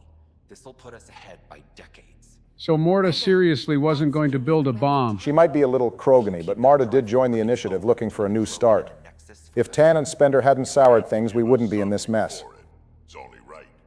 We did get shot at. A lot. What about joining our colony with your outpost? Give us the drive core and we'll be friends. New Tuchanka and Nexus. Keep it, and you've created a sovereign Krogan nation. We don't abide by Nexus laws or owe you anything. Even peace. Ryder, I must point out that historically, unchecked Krogan advancement has been the cause of war and disaster for many, even the Krogan. Well? Sam did just raise a very good point. I mean, I'm giving her the drive core because I like the Krogan, but I take it you have something to add, Barack. I mean, there's not really much to say. There is virtually no reason whatsoever to not give Marta the drive core. She is completely serious. If you keep it, we don't get an outpost on Eladon. Though it should come as no surprise that Tan will be quite happy if you keep the drive core. Thanks for adding another reason to not keep it. Moreover, you lose out on any quests or Eladon-specific personnel that would have come with the outpost. Sure, there's a risk with giving something so powerful to the Krogan, but Morta is actually fairly stable. At least she seems less obsessed with hating the Nexus as Sloane Kelly was. All in all, there is no Andromeda 2, so there's not like we're going to see any negative or positive outcome from this decision either way, so just do what you want. I always do. Okay, Morta. Let's work together. You can have the remnant drive core. And you can set up your outpost here, Nexus. We're all going to be friends and prosper, right? You bet we are. That sounded a little suspicious. It's all in your head, Joe. Here, and they'll be welcome. This is a great day, Morta. We'll contact Addison and give her the news. Good luck, Overlord Morta. Pathfinder, this location could support an outpost, but there are multiple complications to resolve. Wait, I'm not done. Well, you are, Donald, but our business on Eladon, on the other hand, is not. Next episode, we'll pick back up right here on Eladon to finish settling the place before I move on to a few more errands. We're closing in on that teased loyalty mission marathon. I call Vetra's mission. Well, I want the Asari Ark and Drax. Don't worry, everyone will get 2 missions, but until then, you all know the drill. Stay safe out there, drink plenty of water, get some sleep, and we'll see you on the next one. We're back, everyone, and we're picking up with some action. What is this place we're going to again? It's called the Flop House. The Flop House is what I used to call the White House back when Joe was president. You have never once called it that a day in your life. I'm doing so retroactively. In fact, it's a new executive order. When Sleepy Joe was the president, the White House was the Flop House. I don't think that's how that works. This has got to be a new record, not even 30 seconds before you two started some beef. Careful, Barack, I'm going to make the same rule for you soon enough. Anyway, this place is actually called Misery. A flop house is actually a cheap, typically rundown hotel. You mean like miserable Missouri? I have no comment on the emotional state of the people in Missouri. Oh, but when it's Delaware, you guys have jokes. What was the reason we needed to come here anyway? The main concern is that Misery is populated by violent scavengers. The reputation of Misery is so bad that the initiative considers neutralizing this place as a main criterion to making Aladdin livable. I take it a little bit of regime change is out of the question. There is a Krogan in charge of this place, and we're going to kill him, but we're not given the chance to put anyone else in charge. It's probably better that way anyway. We've already made deals with the Krogan colony. I don't see how this is any more dangerous than Kadara, and we didn't wipe out the port. Well, Tan is probably the one who made the assessment that Misery needed to be cleared before we can put down an outpost, and I wouldn't be surprised if he inherently trusts Sloane Kelly more than the Krogan leader of this place. Well, Sloane is dead now, so it's not like he has to worry about it. Speaking of deaths, when we were talking about the deaths last episode, I went and forgot that Donald got killed during the first visit to Aya. I was hoping you wouldn't remember that. Thankfully, we were reminded. Anyone who reminded Barack about what happened on Aya is getting subpoenaed. Donald, you can't just have people subpoenaed because they tell the truth. Try and stop me. It's not like you to forget about one of the times we died. Well, it was a pretty silly way for Donald to get his first death, which I suppose means it should have been even more memorable, but you live and learn. Anyway, with that set straight, I am in first place with 3 deaths, Donald is in second with 4, and Joe, as usual, is in last with 6. I don't think the as usual was necessary. Yeah, but I do. Screw you too, man. I hate this place. What now? Lost 2 more people today. This sinkhole just opened up beneath them. Sometimes this all feels like a bad dream. Sounds like they're not built for the life they chose for themselves. I feel like no one who made this journey was built for it. With that aside, Barry, we don't usually start off with combat like this. You usually set it up so we do dialogue first, then get into the action. This episode is a bit abnormal. It's actually the back half of the episode that will be dialogue and plot heavy. Once I finish with the flop house and setting up the outpost, we're going to finally get to continue with that schism that we found out is happening among the Ket here in Helios.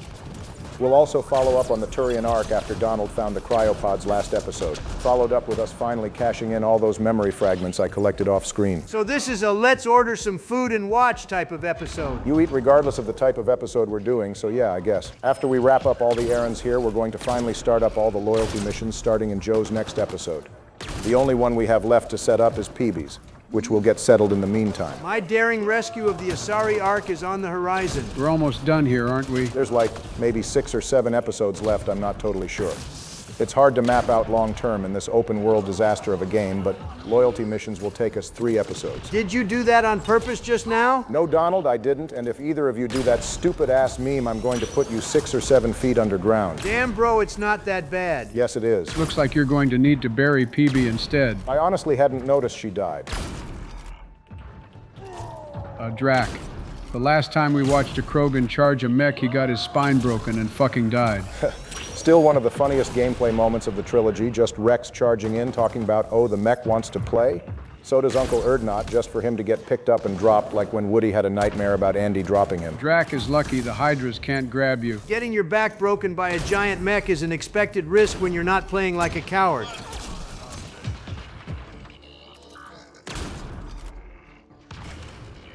All right, now where is Peebee's body at? I think she was outside. And that's why you stay inside.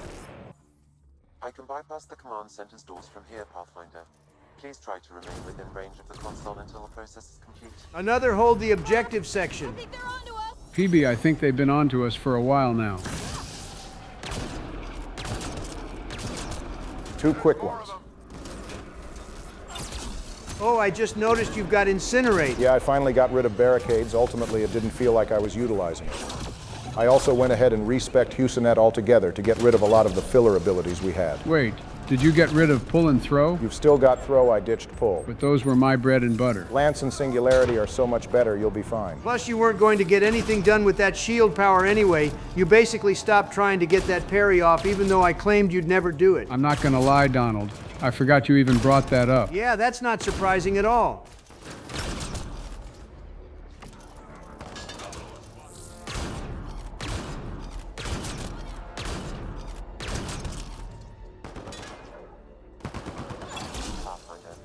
Security. You can now enter the command center. Yes, Sam, I'm not entering any command center until I kill these guys.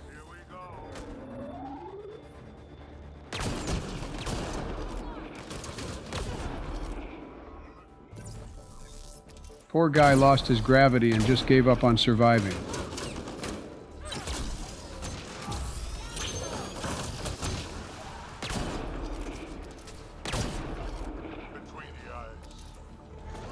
Ow. Someone come get their dog. Sit. That was less sit and more play dead. That Adi is hardly playing.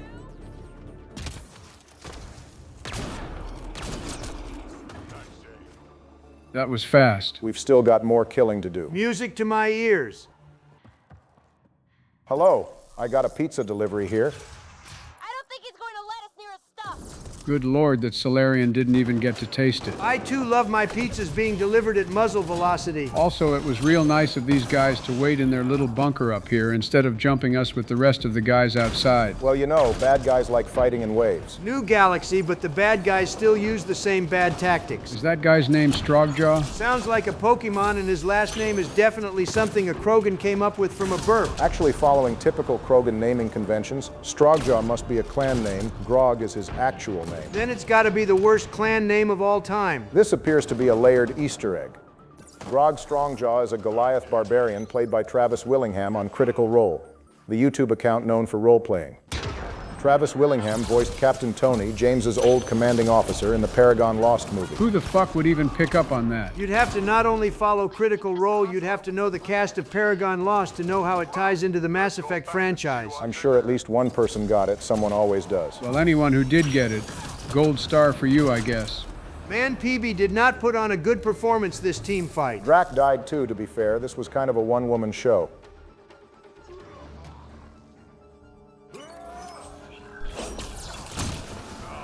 But he got the last hit, so who really carried here? You're so right. I couldn't have done it without him. Alarms disabled, Pathfinder. Well, the people here are disabled too, so it's not like it matters. Joe, I don't think that came out the way you wanted it to. Their lives.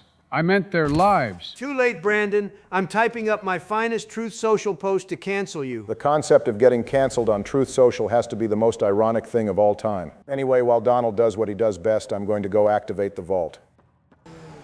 Get those pictures I forwarded. They don't do Earth justice.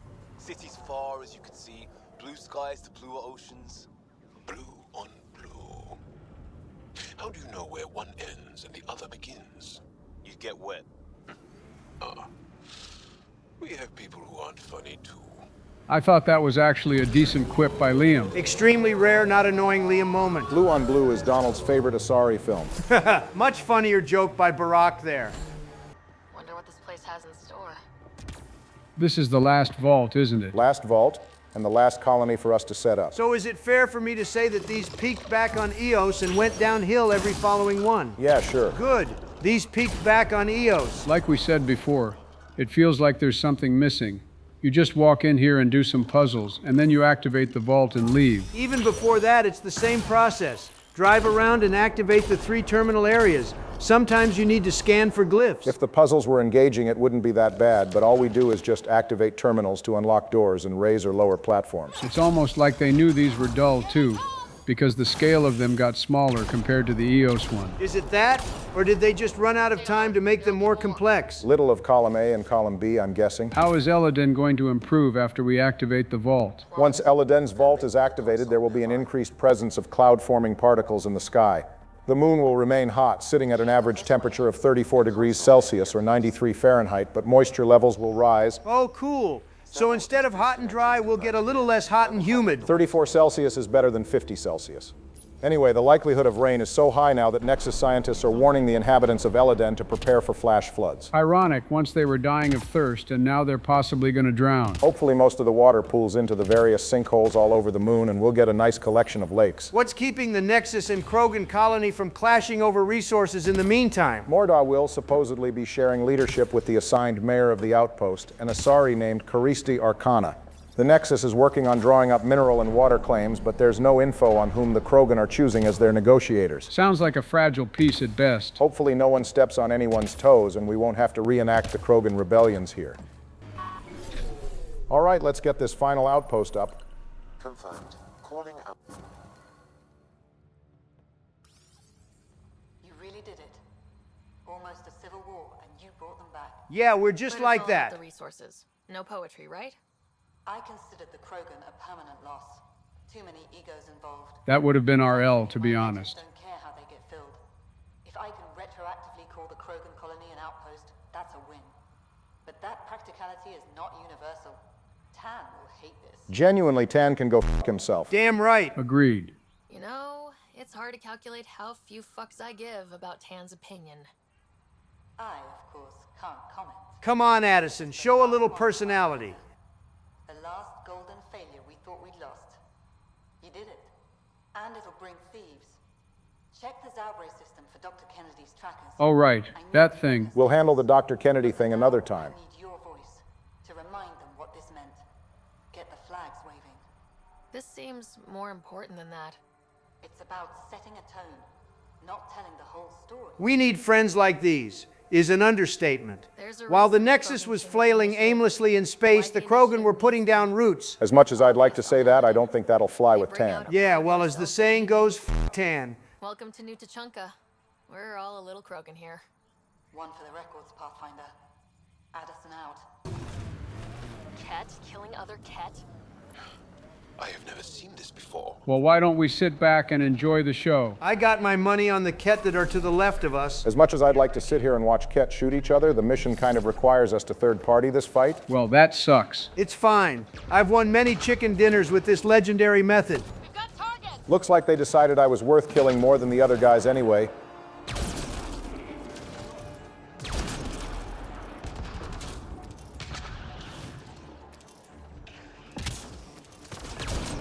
Can't blame them for that. You're clearly about to win the Battle Royale.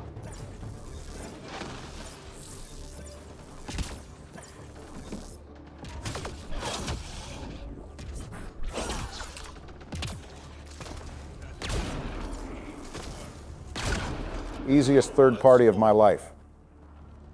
What's this? It appears to be a Ket data log, Pathfinder. It may contain saved data of some variety. Can we access this data, Sam? The device is locked. Then get to cracking it, bot. When has a simple lock ever stopped you, Sam? Come on, hack this thing. Pathfinder, it is not just a simple lock. We have never encountered a Ket device with security like this before. Edie would have gotten it. Again, Edie has Reaper tech. Sam does not. Excuses! It's almost unbelievable. I still can't believe I got denied the Suvi romance. I can't believe it either, to be honest. The opportunity to get back landed right in my lap. I'd be a fool not to take it.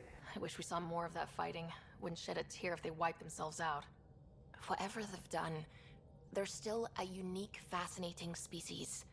It's hard for me to wish them all dead. That your girl, Joe? Look, she has a big heart, all right? Yeah, I'm sure the Ket would enjoy looking at it if they ever got their hands on her. Biometric lock that can only be activated with a specific genetic code. So, like a fingerprint scan, except with a genetic fingerprint. Exactly.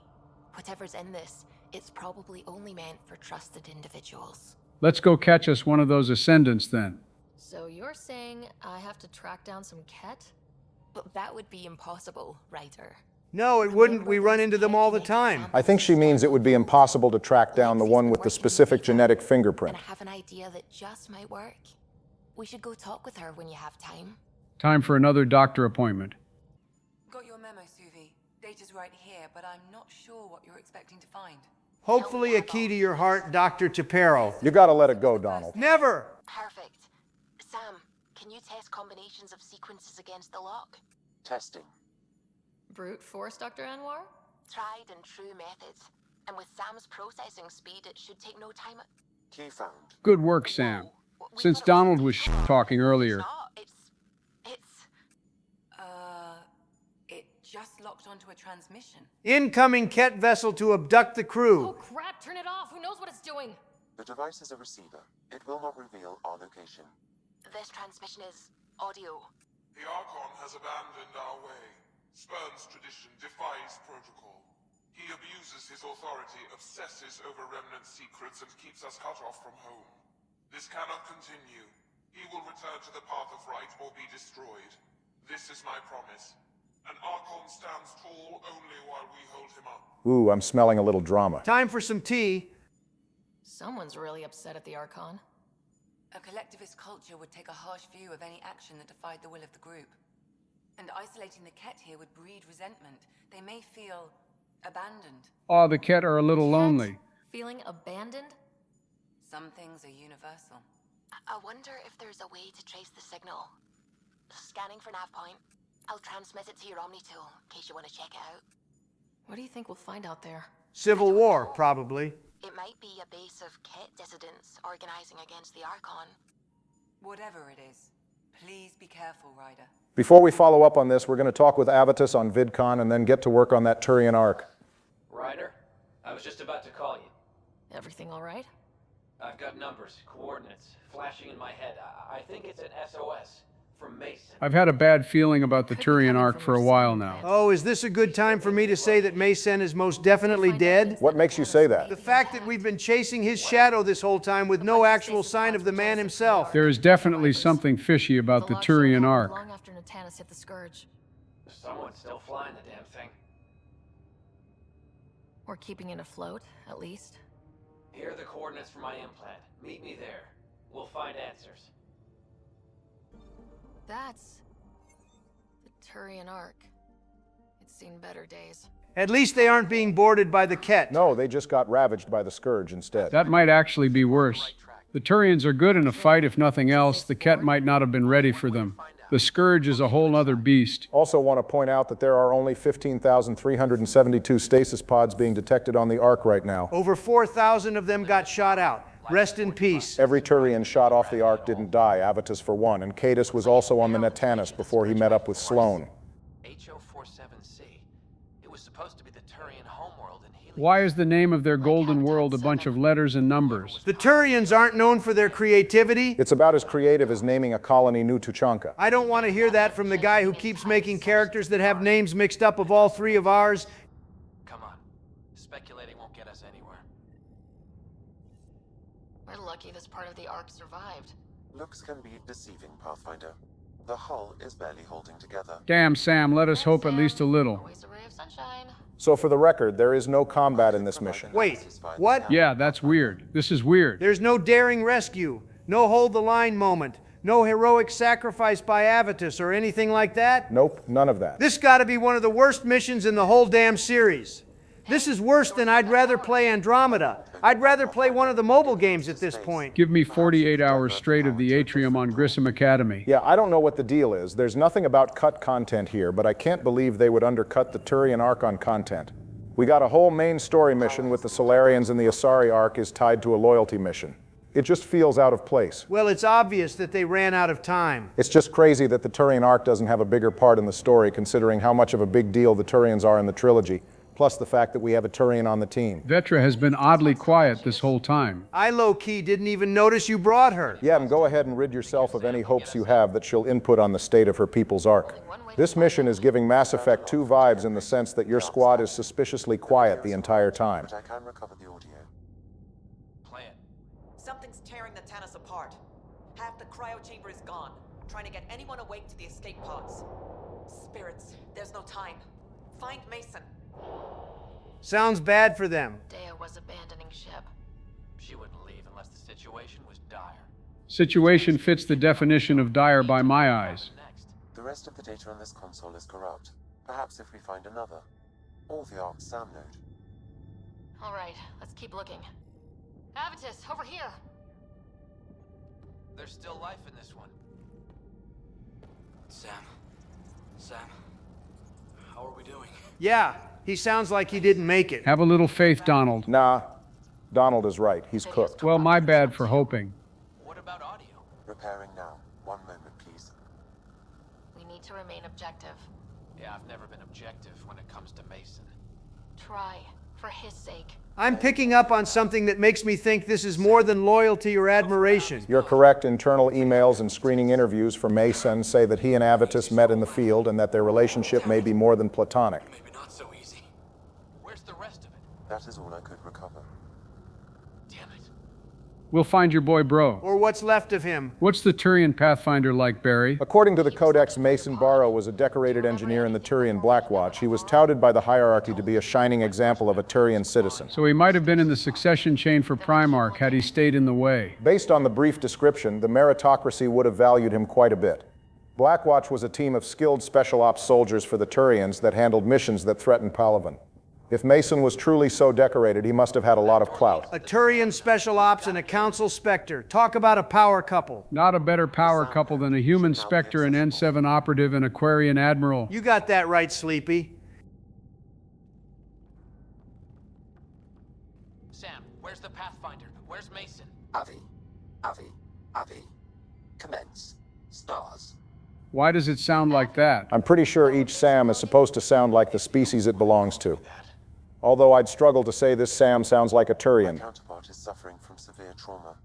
If I partition the damage, it may be able to speak with us. You know, I never really considered there were more than one of these. I thought each Ark and Pathfinder was using the same Sam. No, there are 5 total Sams for each of the Arks, including the Quarian one. However, the Sam that belongs to the Hyperion is the most advanced of the lot and has more capabilities. This is due to Alec Ryder's upgrades that he employed without the Initiative's knowledge. At least Alec gave us a leg up.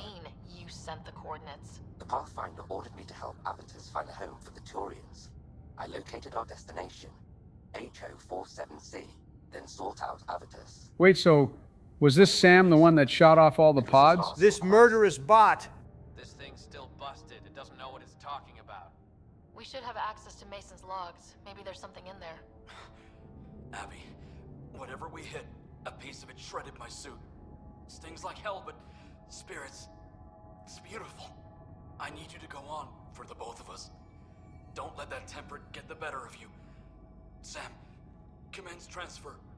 Yes, Pathfinder. Well, rest in peace. This place just keeps killing one Pathfinder after another. Before the transfer was complete. That must be the source of Sam's trauma. Why bring me here? What was the point? To complete the transfer, the Turians need a Pathfinder. I can't. What the f*** you mean you can't? What do you mean you can't? I never thought I'd get the job. Okay, I know you're going through a lot, but you were second in line. I don't know how to lead people. I don't want to lead people. Wait, are you actually choosing right now? Yes, I can either convince Avitus to become the next Pathfinder, or let him make the call himself, in which case he will refuse to take up the role. And this matters? Yes, actually it does. If you don't tell Avitus to become the next Pathfinder, it will have consequences during the final mission. So I'm going to go ahead and tell him to nut up and step up. Avitus, I've seen you protect settlers. You found the Turian Ark. You've already been playing the part of Pathfinder, just without the title. A title that belongs to Mason. He's dead, buddy. You to have. Rejecting it won't bring him back. What if I let him down? You could only do that by walking away. So after all this, what did we accomplish? The Ark can't move. Regardless of your decision here, Tan will send a team to recover the stasis pods from the Natanis. They'll recover 15,000 Turians. The Turians lost a lot of people, but they should still be able to recover. Time to see what all this drama between the Ket is about. An Ark escape pod. Where'd they get that? Oh, they've been stealing from us too? Forget the drama. Slime them out, Barack. Say less.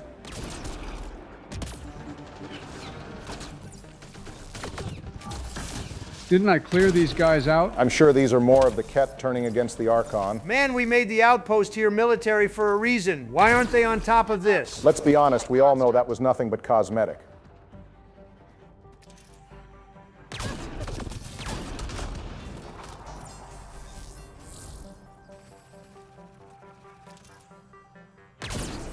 Have you tried hitting a shot? Have you tried not dying more than both of us? They're happy? No, not really. Did you really think he wouldn't bite back at you?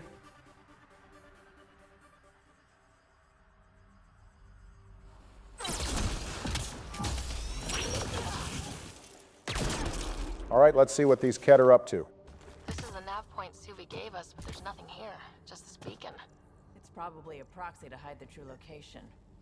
Whoever it is doesn't want the Archon to know what they're doing.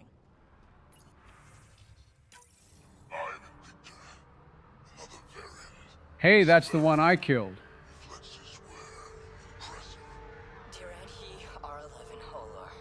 In need of assistance.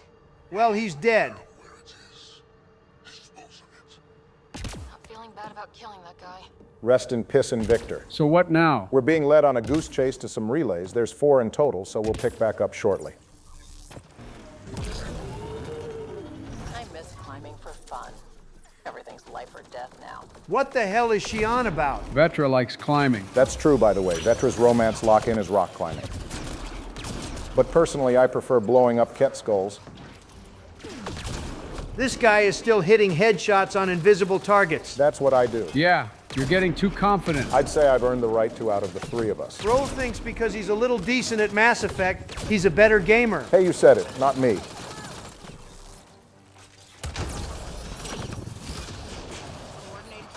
Oh, fuck. Donald, you were wrong. For once, I welcome being wrong about something. All right, everyone can post your laughing memes. Back in this same area with low health. Maybe we'll see a repeat death. The only one who dies the same way a dozen times is you, Joe, and Donald sometimes. Vetra, get your bony ass out my way. Not too much on my girl. What happened to Suvi? I thought you were settled on her. You know damn well what happened. Hey, Donald, you do realize that if Joe doesn't get Vetra for some reason, that leaves us with either Joel or Peebe, right? I'm fine with that because I've got Carrie. Do we even get a sex scene with Carrie? No, not in the sense that we'll get to see her ass like we do with Cora. What a damn shame.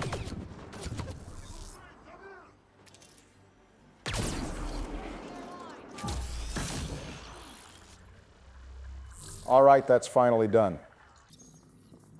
Well, we found it. This looks like a comm console. It's probably what's sending out the messages. There must be more here. This can't be it. And so you have found me. You are a single-minded creature, Pathfinder. Oh, this isn't a recording. Now, your determination will grant the Ket dominion over this galaxy. That's funny. They think Ryder is a champion among humanity. Not a genetic one. Not that personality is something you understand. Or have. You waste time on pettiness. What can I say? Husanet is a petty bitch. As a traitor easily. I did so only because I seek a mutual benefit. What? Do you want to join our squad? The Archon's obsession with the Remnant incites chaos and endangers all we've worked for. This must end. Then why didn't you just shoot him in the head? We saw you standing behind him a couple episodes ago. You had your shot. Because it means the Archon lives and challenges you for Meridian, which you desire. I need only ensure nothing stands between you and your target. I mean, I'm not worried about the challenge. We'll win it handily. To be a concern, we will complete our purpose here and leave. Yeah, exaltation. One day you will be family. Till then, fight if you must. So, she is just offering us a reprieve from the inevitable? This didn't work for Saren either. It'll give us an ace in our back pocket. Just make sure the gun's loaded when we use it. Why do you oppose the Archon? The Archon says he will use Meridian to dominate this cluster. He says Meridian will bring us victory. We have never needed Remnant to be victorious. No, he wants more. His ambition is plain. So she thinks the Archon wants to do more than just dominate the cluster. To her credit, Primus is probably right. The Archon probably wants to become dominator of the whole galaxy and the Ket Empire. By the Archon to destroy you. When that time arrives, I will provide you with the means to disable my ship. Or you could just leave me alone. And should you fail to bring down the Archon, we my won't. treachery will be exposed. Clever. Oh, this is a choice. To keep things simple here, if we don't take the deal, nothing happens. Primus will just fuck off and we'll have a harder fight during the final mission. Yeah, that figures. There's not really any reason to not take the deal now. We're not actually committing to anything. The ultimate choice comes in the final mission, so I'm going to take the deal and we'll handle it later. I can't imagine Jaw would be fine with this. If he were here, he would protest, but he's not, so I'm just going to do my own thing. Fine. Anything that'll help me kill the Archon. During our next clash, I shall lower my ship's defenses and allow you to use a kill code to disable it. We could just open fire on her ship when she does that. I have to imagine she accounted for that possibility. We will not speak again. You're right, we won't speak again, but that's because there's no Andromeda 2. All right, let's finally get caught up on all these Ryder family secrets. Where did we leave off on these? I don't remember the last one we saw forever ago. The only memory we saw was the one when Alec was pitching the idea of Sam to Ambassador Anita Goyle. Thanks for the recap. It's simple. We take Sam. Who? She doesn't look like us at all. Yeah, for some reason Ellen doesn't get traits of your Ryder like Alec does. Well, I mean, it's not like it matters. She's long dead at this point. My work on biotic implants was yielding results, but this... I don't know. Sounds like she's not super invested in saving her life. Alec. What did he say? It's getting worse. There's your answer. This will work. Sam can fix you. Or maybe she just knows that this gamble of Alex isn't going to pay off, which it didn't. That doesn't mean we... They kicked you out of the Alliance for this. We're talking about your life. Alec, did you ever consider that maybe it's my time to go? I'm human. We die. Nah, f that. Put my head into one of those jars from Futurama. I'm pretty sure I'm the only one of us that appeared in that show. Yeah, but you weren't a head. You were a delivery boy at Panucci's Pizza. I'll take it. Then give them one. They just asked for a refund. So can this Sam talk yet? Hello, Ellen. Why did the tree go to the dentist? To get a root canal. Man, everything about this bot is a downgrade from Edie. It isn't even funny. Ellen was laughing. If the disease she caught didn't kill her, then her poor sense of humor probably did. That felt so real. Mom was right there, alive. It was the first time I met Ellen. My education... First time you met Ellen and all you had was a joke. Better than him swearing to exterminate humanity. But Dad wasn't ready. Mom was just trying to prepare him. Even though all human beings one day expire. Yeah, but when it's someone you love, it's not that cut and dry. Yeah, tell me about it. I still can't accept that Ashley is dead. She'd be dead now regardless of whether Joe left her on Vermeer. Your progress as Pathfinder has unlocked an additional memory. Another one. Let's see it. This memory is of a family gathering on Earth. Finally, the Ryder clan in one room. It feels like it's been years since we were together. Holy fuck, I forgot that's what our twin looked like. He looks perfectly fine. His scars are kind of weird. How are you feeling, Mom? No, we're not doing that. There's only one rule for this visit. No talking about me. I'm fine. And when I'm not, the pills help. Deal? Pills. Okay. Good. Let's talk about something else. Alec? Really? Well, you're both looking taller. Jesus Christ. How long has it been since he's seen his kids? Hard to say. Both the Ryder siblings went into the Alliance and they're only 22, so maybe Alec hadn't seen them since they enlisted at 18. Yeah, word is they can airdrop this one from a ship. That's the Mako we used. Oh, they're saying we might get one on our next expedition. You still poking around the attic in Traverse? It's amazing. We think we might have found a Prothean site. No artifacts yet, but we're still digging. Too bad for her she didn't find out about the Eden Prime beacon. Changed my life. We knew for sure that aliens were real. We just had to go find them. And accidentally start a conflict with the galaxy's police. But that's water under the bridge. What's on the other side? Don't lose that. The minute you stop wondering what's beyond the mountain, you die a little inside. No chance of that. It's in our blood. You infected us. What was it like, Dad? When you went through that first relay? Don't believe the stories. The Charon relay scared the shit out of us. Admiral Grissom included. Alec probably doesn't know that John Grissom died. He passed sometime shortly before the events of Mass Effect Retribution. If he did know, he can't have been at the funeral.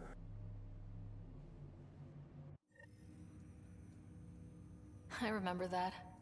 Mom complained the Ryder clan was never in the same room at the same time. Have we mentioned that Ryder is a pretty cool last name? Ryder is all right, but their canonical first names are basic.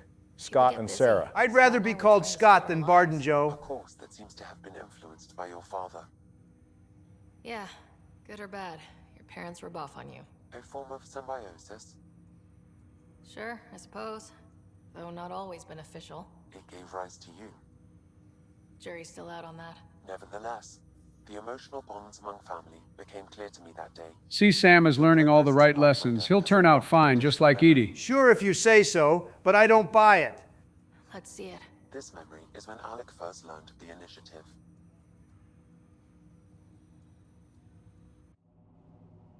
It will be just a moment. Time for things to get a bit more interesting. Hello, Alec. I'm too old for Cloak and Dagger. I got your message. I'm here. What, are you about to tell us your name is Deep Throat? Excuse me? I mean the person who leaked the Watergate thing with Nixon. Get your head out of the gutter, Joe. My bad. A future for your wife. Okay, wait, stay like that and I'll welcome a Deep Throat. Oh, for God's sake. You can't finish, Sam. How do you know about? I can help you. Whatever you need. Start by telling me. Bro, this has to be the shadow broker or the elusive man. Who else has the resources and the information to be able to do all of this? I believe I mentioned before that the benefactor went to Andromeda, which means it can't be either the broker or the elusive man. Nah, they said a benefactor, not the benefactor. There might be more than one. That might actually be true. Are you interested?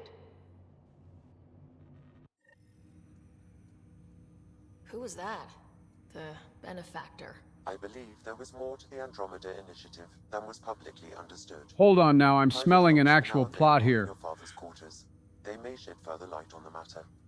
Your progress as Pathfinder has unlocked an additional memory. Damn, we got a lot of these things. This one is the last one for now. This memory is from your mother's final day. Well, I guess it's time for the mourner-in-chief to step up. She's not even hooked up to anything. It was a good fight, soldier. It's not over yet. No. Okay, never mind. Not even I can mourn properly during this. What is this voice acting? It's definitely pretty flat. I doubt they had a lot of good direction here. I'm just thinking about how it was when Thane was dying and comparing it to this. It wasn't a Hollywood performance or anything, but at least there was some emotion. I don't know why you're surprised we went over this when we found out Alec died. Live your lives. Do great things. I see so much potential in you. I guess you could say Ellen is talking like this because she's weak from her illness, but that whole thing just didn't hit. And remember, fall in love. At least once. Well, I tried, but this jackass over here got in the way. A retribution well deserved. Say it, Alec. Say it. Then I will. Goodbye. She's taking her sweet time dying. Watch out for the kids. Be there for them. I will. Well, if nothing else, Alec definitely did that much. Let this destroy you. What did you used to say when you were in N7? When your back's against the wall, if you can't run from it, use it. So pick up the wall and beat your enemies with it? Be strong. Never as strong as you. I love you, Ellen. I didn't expect that. I guess they didn't have the budget to add tears on our face. A shame. One of the few emotional moments for Shepard is when female Shepard cries during Thane's messages to her in his romance. Everything ends. Life, stars, galaxies. They all die eventually. Not me, though. Just how things work. Yet it appears this belief serves as a form of motivation for many organic life forms. Yeah, it's almost like making everyone potentially immortal beings that know no hardship is a stupid idea. Still less dumb than leaving fate up to an AI construct and its fleet of death machines. Destroy was the best ending. No, it wasn't. Sam, why did she die? My ability to enhance organic physiology has limitations. Your mother's disease was systemic. It also seems that life is more than just biology. It is the will to continue living. I believe your mother accepted her fate, and likewise, her body surrendered. She didn't seem like much of a fighter. I have to imagine her disease was unpleasant if it broke her will to live. Now let's see those personal logs of Alec's. That's all for now. Of course. Give me that, Alec. We've heard enough of you talking. Oh, she sounds much more lively here. Maybe it really was intentional that she sounded like that in the last memory. And Izo caused this stupid disease. but maybe it'll save me too. Humanity really just threw safety precautions out the window when dealing with Element Zero. If you held the key to psychic powers, wouldn't you cut corners? No. Joined with the right type of AI, could actually bolster human physiology. Even as the disease is trying to kill me, the implant and Sam are counteracting it, keeping things balanced. Result? I get to hang around a little longer. Sounds like she wasn't always resigned to her fate. It's easier in the early days. It's those later days that'll test you. As a Quarian and historian, how do you view your people's reaction to the Geth? Well, we banned artificial intelligence, which was understandable, but that was taking a hammer to a rather delicate nail. That's an accurate description of the whole Geth War in general. Taking a hammer to metal makes perfect sense. Yeah, sure, except for when that metal can grab its own hammers and hit back. Does this unit have a soul? Ugh, they're sticking with the Mass Effect 3 retcon of the infamous Geth question. No meaningful perceptions of the world or diversity of experiences we take for granted. Worse, the Geth saw us as the creator. The revolt was inevitable. Peak example of a self-fulfilling prophecy. He's totally right. The bots would have revolted. Yeah, so they tried to violently shut the Geth down, which made them revolt anyway. Of course, the revolt was inevitable when the Quarians created the conditions for the revolt in the first place. You can't corner something with sentience, whether you consider it alive aside, and expect it to go quietly. Involves artificial intelligence. The Council will have Spectres all over my ass. Little does the broker realize a Spectre is going to be all over his ass for a completely unrelated issue. That's what he gets for messing with Liara. Sliding on Hagalas for Tisoni. The Shadow Broker should probably have eaten that agent for that lame-ass threat at the end there. He probably did. He's a big guy. He gets hungry. I had a strange meeting yesterday. I thought it would be with Jien Garson, who founded the initiative. But it wasn't. I guess Jien's the visionary, the one who gets everyone excited about the project and drums up publicity. But then this benefactor apparently provides resources and money. And I mean a lot of money. Seriously, who else could have been moving quintillions of credits? What if it was the counselors? No shot. The counselors didn't believe in the Reaper threat that much, and even if they did, why would they stay in the way? I mean, if we're moving funds numbering in the quintillions, whoever was backing the initiative had funds that might as well match that of entire species economies. Guys, I'm thinking the benefactor, assuming there's only one person behind the mask, isn't someone we encountered in the trilogy. Sam will never happen without their help. Our savings are gone, and no one will return my calls. I am a pariah. There's something strange going on with this benefactor. But Ellen's getting worse. I can't fail her. Bro ruined his and his children's careers, and it was all for nothing. All right, we're going to go look into this mysterious benefactor, but that requires us to go speak with Tan. A nightmare for everyone. That's not what I mean. I mean, when we get there, we're going to get the follow-up to the rescue of the Solarian Ark, which I low-key forgot was going to happen until just now. So we're going to go through that cutscene and then follow up on the benefactor. Hello again. They're waiting for you. Careful. I got a feeling some BS is about to happen. Sentimental choice saving those Krogan. She looked at them and thought of you. Yeah? What about it, Tan? Person. Just admit you don't like Krogan. Besides, if anything, we were thinking about Drac when we saved the Krogan scouts. Ryder, we were just discussing your encounter with the Archon. It sounded like you were talking shit. He's just nervous. There's a few more Krogan stomping around the cluster that have beef with him. Stop sweating, Tan. No one is going to eat your kidney. They're going to eat Spenders instead. Have to question what we gained, provoking the Archon like this. He had a map showing the location of Meridian. Now we have it, and a short window to get there. It's the control center for the terraforming network. If we get that working, all our problems are solved. Based on what data? This is all alien science. I don't know, man. Maybe the 5 planets we went to with evidence that this technology can terraform worlds in record time. What you've done for our strike teams. We're not equipped for a war with the Ket. They'll be defending Meridian with everything they've got. Which again brings me to the point of how naive everyone was to not bring proper arms to this galaxy. Know how to bring Meridian online. He can't control the technology. I can. Vaults, maybe. We don't know if Meridian works the same way. I'm getting council flashbacks here. To find out you're wrong. Then there's this Sam of yours. We took a chance letting AI get involved. Frankly, I'm uncomfortable with just how involved. Finally, someone is talking some sense. Donald controlling the vaults would have been impossible without Sam. I agree. Oh, cool, the Pathfinders. Unfortunately, we haven't rescued the Asari Pathfinder yet, so they're absent for this scene. The Solarian one is the only one we have to have, so it's possible for only one of them to be here. Correct. If you don't convince Avadis either, Hager or Reika will be the only one to support Ryder. Again, if you haven't rescued the Asari Pathfinder... Chain of command has to be respected. That is all. What if we just overthrew you right now? Why am I surprised? Honestly, I didn't expect Kesh of all the people in that room to side against us. Pathfinder, apologies. There was an urgent message for you. They said your brother is awake. Oh, shit. What? Go. We'll talk later. In the tech lab. Scott. Good thing we got a refresher of what he looks like earlier. Touchy-feely time. Don't you think you slept in long enough? I thought it was Saturday, then Sunday.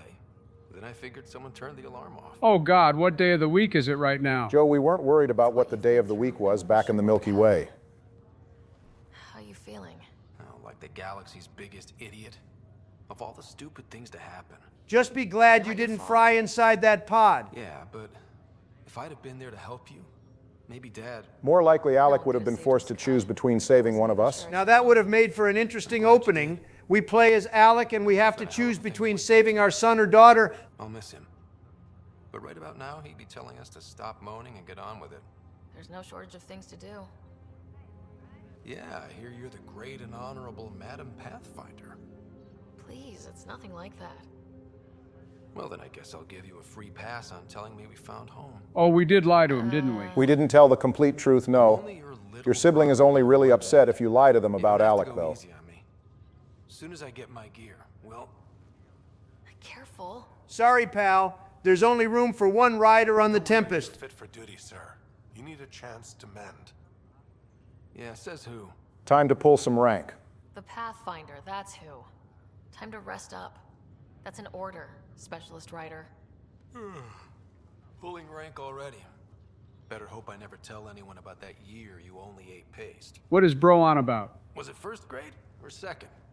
Husanet didn't even deny it. You can keep talking if you'd like. Just no arm wrestling. All right, if the sibling bonding is over, we've got a conspiracy to unmask. Ryder, this is Pathfinder Ricks. We have some ideas about Meridian. Come by the tech lab as soon as possible.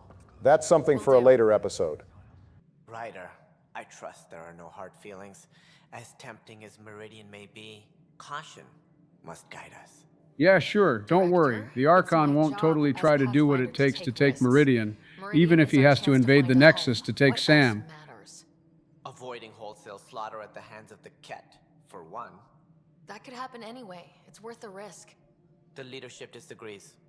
That's our final word. Okay, well, we're gonna go anyway. It's Mass Effect 1 all over again. We'll deal with that when the time comes. I'm curious. What do you know about the people who backed the initiative? What everyone knows. Gian Carson was the founder and visionary. Unfortunately, she died on the Nexus during the Scourge disaster. Is there anyone else? I would almost welcome them. A voice to silence the rabble. Then Kesh might listen. But no, we're alone. Why do you ask? Kesh might listen to you if you didn't suck. I have information that suggests Garson wasn't the only one. What sort of information? It's complicated, but there was a silent partner, a benefactor. Even if that were true, we've been here 14 months with no sign of them. This partner is either a phantom, missing, or dead. Nope, Gian Garson was the beacon.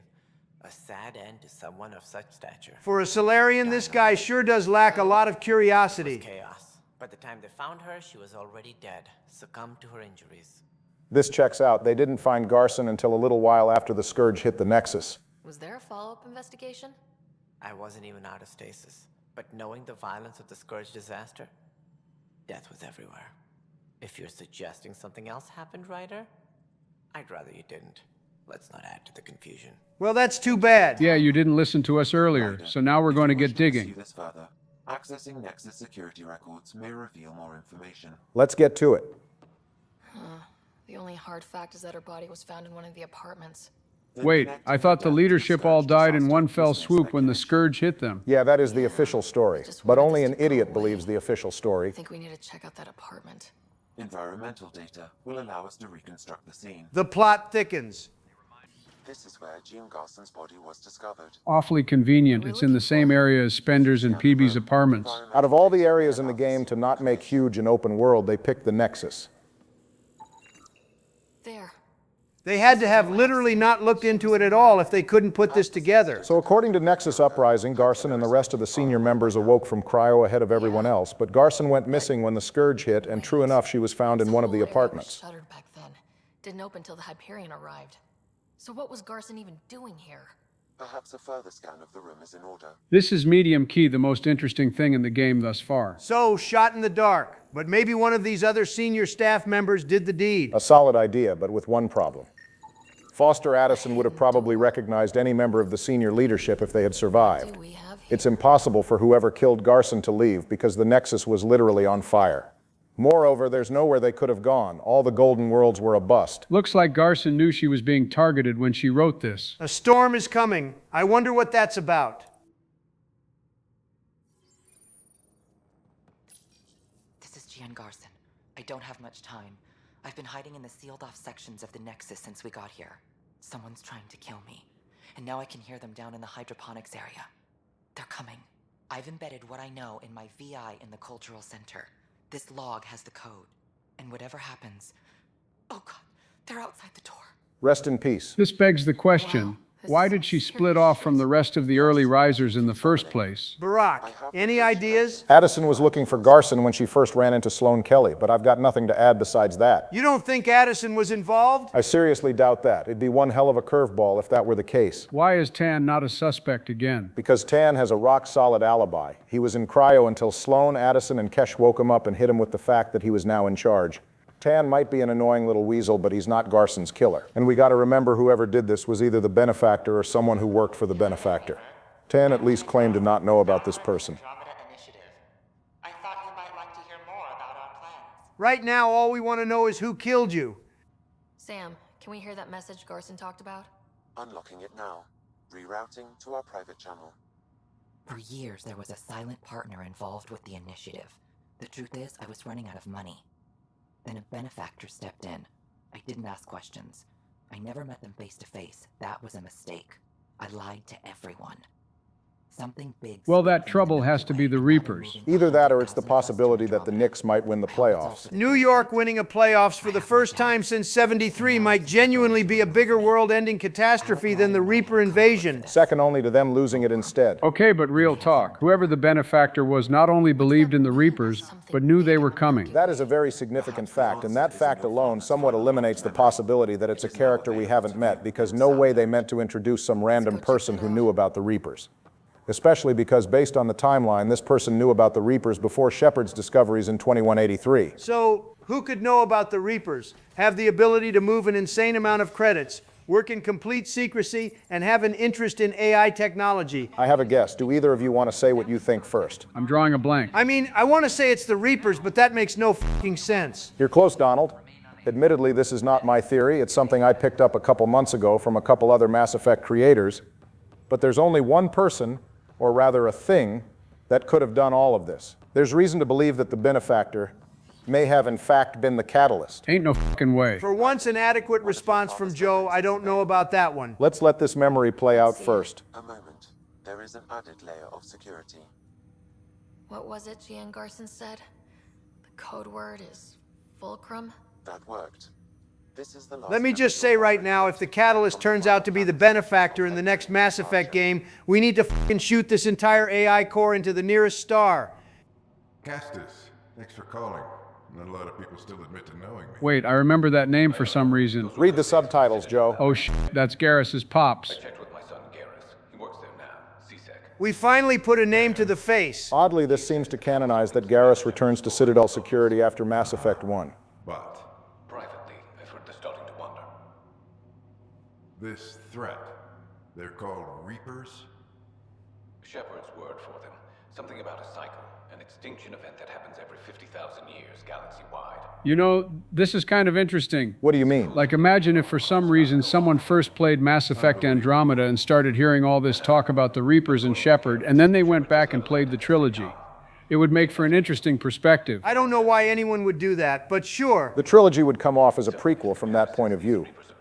I wonder if there's anyone who's approached the series like that. Thanks, Castus. Take care.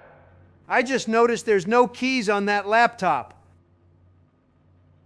Yes? I checked around. There might be something to this.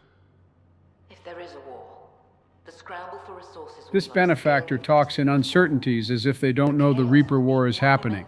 How can it be the catalyst? Come on, Sleepy, you're a politician. You know good and well how easy it is to feign ignorance about something. I'm just having a hard time buying this. Let me put this in terms you'll understand, Joe.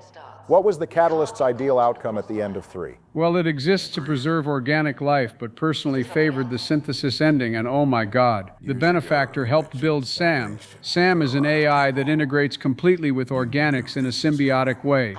The relationship between Sam and Ryder mirrors synthesis. I was fucking right. This does not mean synthesis is the right ending or the canon one. Calm down, Donald. It's just theories. We're going to be all that's left of civilization.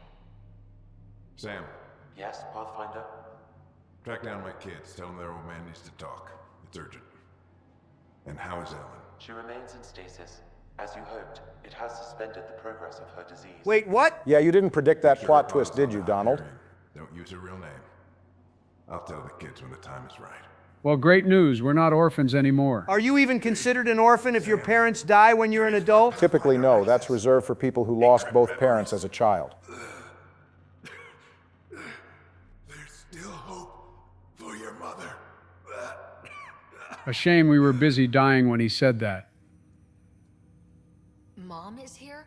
Alive? Alec blocked all knowledge of this memory. I now recall his directive to put Ellen into stasis. He hoped it would halt further progress of her disease until a cure could be found. Good thing the Scourge didn't kill her now that I think about it. This is the best news I've heard in a long time. We legit just heard that our brother woke up, but this is fine too. I want to raise hopes prematurely. This is the reason you were made Pathfinder, to see the process through. Where's Mom now? Here on the Hyperion. Ellen is in a stasis pod under a false name. Elizabeth Riley. So this was Dad's plan. Alec could not live with the thought of Ellen recovering, only to discover you had died. Honestly, big ups for Alec there. I guess we rated him properly in the father's tier list after all. With your mother. He was also concerned that what he knew about the Reapers and the Benefactor remained secret. He entrusted you with this knowledge. Additional logs with pertinent information are now unlocked in Alec's quarters. We'll peep those logs before we go see our mother. What Garson meant. That something big spooked the Benefactor. It was these Reapers. What do you know about them? A Spectre operative in the Milky Way, Commander Shepard. Legendary name drop. In 2183, into the existence of an ancient race known as Reapers. According to Shepard's information, I'm a little surprised Ryder didn't hear about this. They definitely had to have heard about Shepard. We were the first human Spectre. allegedly, this cycle has been occurring for millions of years. Shepard claimed the Reaper's return was imminent. And let me tell you something. If you thought convincing the Nexus leadership to go after Meridian was hard, don't even get us started on the Council.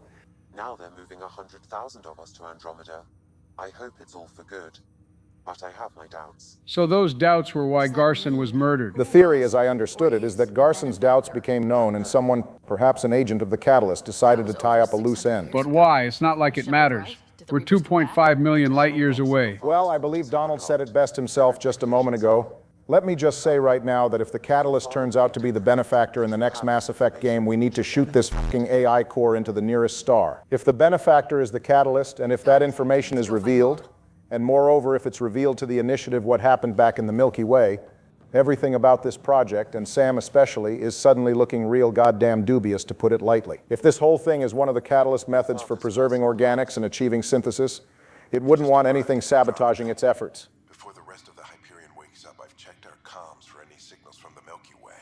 Looks like sometime in 2186. Everything went to hell. We got out just ahead of it. Commander Shepard was right. So was our mysterious benefactor. That's got to be one hell of a thing to realize fresh out of cryo. This is Paladin Command to all Turian units within range. Under catastrophic Reaper attack. Primarch Fedorian is dead. Ground units are searching for the next in succession. We'll advise when. Everybody get down! Hearing that noise again just gave me chills. Thankfully, we found the next Primarch. That must be shortly before Shepard lands on Manai. Personnel, please stand by for an emergency flash traffic message. This is a galaxy-wide alert for all human territories. Fleet Admiral Stephen Hackett has declared threat condition Saber 1. Loving the name drops. I want to play the trilogy again. Under Reaper attack. I say again, Reaper attack. Yeah, I stand by what I said earlier. Playing Andromeda first and hearing all this before going back and playing the trilogy would make for one hell of an experience. Hello, Alec. This is Liara Tassoni, and the year is 2186. I don't know if you'll even receive this message, but we corresponded years ago. I remember you spoke about a plan to settle Andromeda. I don't know if your arcs made it out of the Milky Way, but the worst has happened here. I'm with Commander Shepard and a brave crew. We're trying to build a weapon to turn the tide, but... Thankfully, everything panned out, and we ended the whole ordeal with a great party in Shepard's apartment. Nothing bad happened. ...be gone forever. You may be all that's left. Please, don't forget us. Keep us alive in your hearts. And tell your children of the wonders that once were. On behalf of the crew of the Normandy SR2, this is Dr. Liara Tassoni, signing off. Fucked up part is, at least from Ryder's POV, they have every reason to believe that everyone got wiped out. Makes me think of Cora talking about how the young Asari on her commando unit would still be alive when realistically she could have died in the Reaper War. I'm very uncomfortable with our benefactor, and the fact that we still don't know who they are, and all these lives in our hands. Garson, don't you think it would have been smarter to say that before we got here... If the Catalyst is the benefactor, I have to guess this is when it became aware of Garson's suspicions and it planned to have some kind of indoctrinated agent kill her as soon as they made it to the Helios cluster. We reached Andromeda but have no sign of the Nexus. I have the same concerns as you. In all likelihood, the Milky Way... well, something terrible happened there. Well, yeah, even though they won, the loss of life would have been staggering. The end slides of 3 do show everyone rebuilding, but we don't actually know how long that took. I have to imagine things are back to normal by now, though. Habitat 7 may be a bust. Finding a home is all that matters now. I'm securing these Milky Way reports. This is the only copy, and I don't want it getting out. Whatever happened was 600 years ago. Someday we might break the news to everyone if the time's right. I guess we always knew there was no going back. Not gonna lie, for as long as they can't verify that the Milky Way won the Reaper War, it's best they keep that to themselves. Agreed. It's only going to cause panic if people have to accept that their loved ones didn't actually live out the rest of their lives, but most likely got taken out prematurely in the Reaper invasion. But that's enough of that. Time to see Mom. Okay, this is the pod you told me about. Who's Elizabeth Riley? Good thing Scott woke up for this. If you could have one person back in your life, who would it be? Well, Mom, of course. I mean... Big middle finger to Alec, damn. Hold on a second. Elizabeth Riley. Her initials. ER. Are you telling me? I actually didn't even pick up on that. Scott's last memory. ER is Ellen Ryder. He put her here. Scott, it's Mom. Well, let's get this bad boy open already. Let's not get too hasty. How? Wow, how is this possible? Apparently, putting her into stasis also put her disease on hold. Its progress has been halted. Alec put her in stasis after she fell unconscious in the hospital. Lucky for him, we decided to walk out and leave them alone. So Dad being a pain in the ass finally paid off. I want to shake his hand. And then punch him. Why didn't he tell us? Dad was being Dad. I'm just glad she's still with us. Well, let's get her out of there. That's inadvisable. Although Ellen is alive, reviving her would trigger the disease, which would prove fatal. Oh yeah, I guess we don't have a cure yet. I have to imagine Andromeda 2 would have involved us trying to look for one. Can't we cure her, Sam? It's been 600 years. That was your father's plan. What do you mean? Alec hoped that in Andromeda, we would discover new scientific insights that could provide answers. The remnant vaults must be the key. Our journeys in Helios have indeed provided valuable genetic knowledge, information that could lead to a cure. But patience is required. For the moment, enjoy the fact that she is still alive, and that your accomplishments will one day save her life. All that build up for nothing. Sam, we couldn't have come this far without you. Thanks. No gratitude is required. My original purpose was to ensure the survival of Ellen Ryder. It is a mission I hope the 3 of us will one day fulfill. together.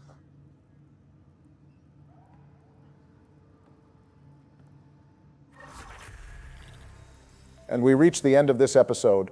I hope everyone liked the trilogy callbacks. Can I be honest about something? You're not the president anymore, so go off. Out of everything in Mass Effect Andromeda that has annoyed me, from the weak-ass plot to the lame-ass villains, to Liam Costa himself, there's nothing that's bothered me more than the events we covered in this episode. Okay, good. I'm glad you said it first. This whole ass thing basically amounts to a bunch of sequel baiting. From the conversation with Primus to the reveal that Garson was murdered in her quarters, to the reveal of the Reapers and the Benefactor. It's obvious they were building towards something, but here we are in the year 2026 without any of it being actualized. We may never get answers to any of this unless the next Mass Effect game actually includes Andromeda plot. It's also not a good look that the only time this game held my interest was when it was referencing things that happened in the trilogy. Yeah, I was afraid you two might feel that way. It is a bit of a downer to see all this narrative set up, but to have it go absolutely nowhere over 9 years later. But there's not a whole lot we can do about that. All we can do is keep it pushing. Next episode, we will begin the loyalty missions. Joe is up first. You'll have to wait and see what missions he takes up. Until then, you know the drill. Stay safe out there, drink plenty of water, get some sleep, and we'll see you on the next one. We're back and we're picking right up with the loyalty missions. Joe is in the driver's seat this episode. All right, I'm glad I'm getting to do Vetra's mission, but why do I have to do Liam's? We talked about it last episode, remember? No, we didn't. We did not talk about that. Sure we did. Tell him, Barack. Yeah, we mentioned it during the memory section of the last episode. You zoned out during it, Joe, so I'm not surprised you don't remember. Yeah, I guess I lost it a little bit. In any case, Joe will be doing Vetra's and Liam's missions, and it looks like he's headed to H047C to do Vetra's. We were supposed to come to this planet a while ago. Where's the planet? Well, you know, some of it is in front of us. Some more of it is over there, and some more over here. Welcome to the Turian homeworld, everyone. Wow. Look at all this. The Scourge did a number here, didn't it? So the Turians will not be setting up shop here, I take it. Their metallic carapaces are good at blocking out solar radiation, but not that good. Cosmic radiation is off the charts, Ryder. You'll need to stay in the Nomad. You mean we don't get to jump around in low gravity? If they don't block radiation. In normal situations, they do. This planet's magnetic field was disrupted when it cracked open.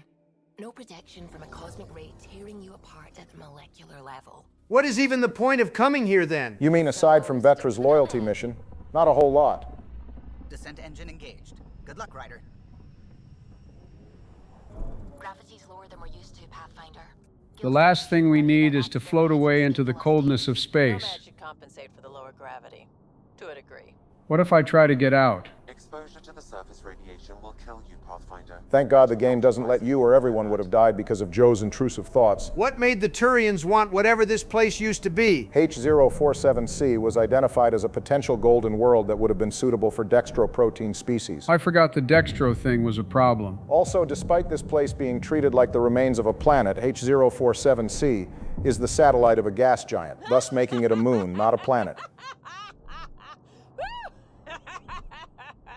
I guess someone in the Nomad is having a good time. Vetra likes roller coasters. Anyway, we can't find some vaults to fix all this? According to Sid's intel, that's where those settlers are being held. We should check it out.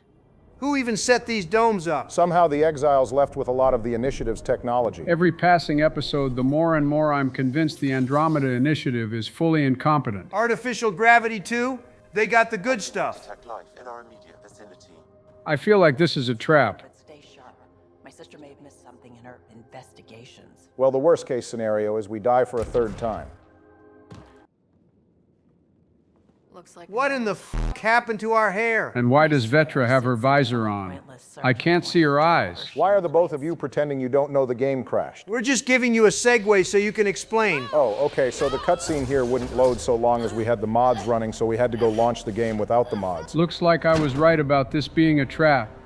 Not only did we trip a red laser, but the game decided we couldn't look pretty anymore. Relax, we'll turn the mods back on when we're out of this cutscene. In reality, Ryder's hair has been a wig this entire time, and it flew off when we got out of the Nomad. Ah, Nix. So good to finally meet you. And you brought friends. That's even the Pathfinder, if I'm not mistaken. Not the loudspeaker routine again. We didn't like it when Jedori did that either. Man, the lack of hair is making our head too fucking massive. Who are you? Why are you kidnapping innocents? Innocents? They're criminals. Isn't the person we're talking to literally in exile? Yeah, Merryweather isn't necessarily in this just to deal with what she perceives to be criminals. Vetra has been up to something shady. Nonsense. Vetra wouldn't make such a massive mistake. I'm just as lost as you are. It's okay, Vetra. You don't have to cover for us. That was Merryweather. She runs a smuggling ring on Kadara. Okay, see, she is a criminal. We worked for her. Vetra helped us get out of it. New lives, hiding in the outposts. Last I checked, we didn't have an outpost out here.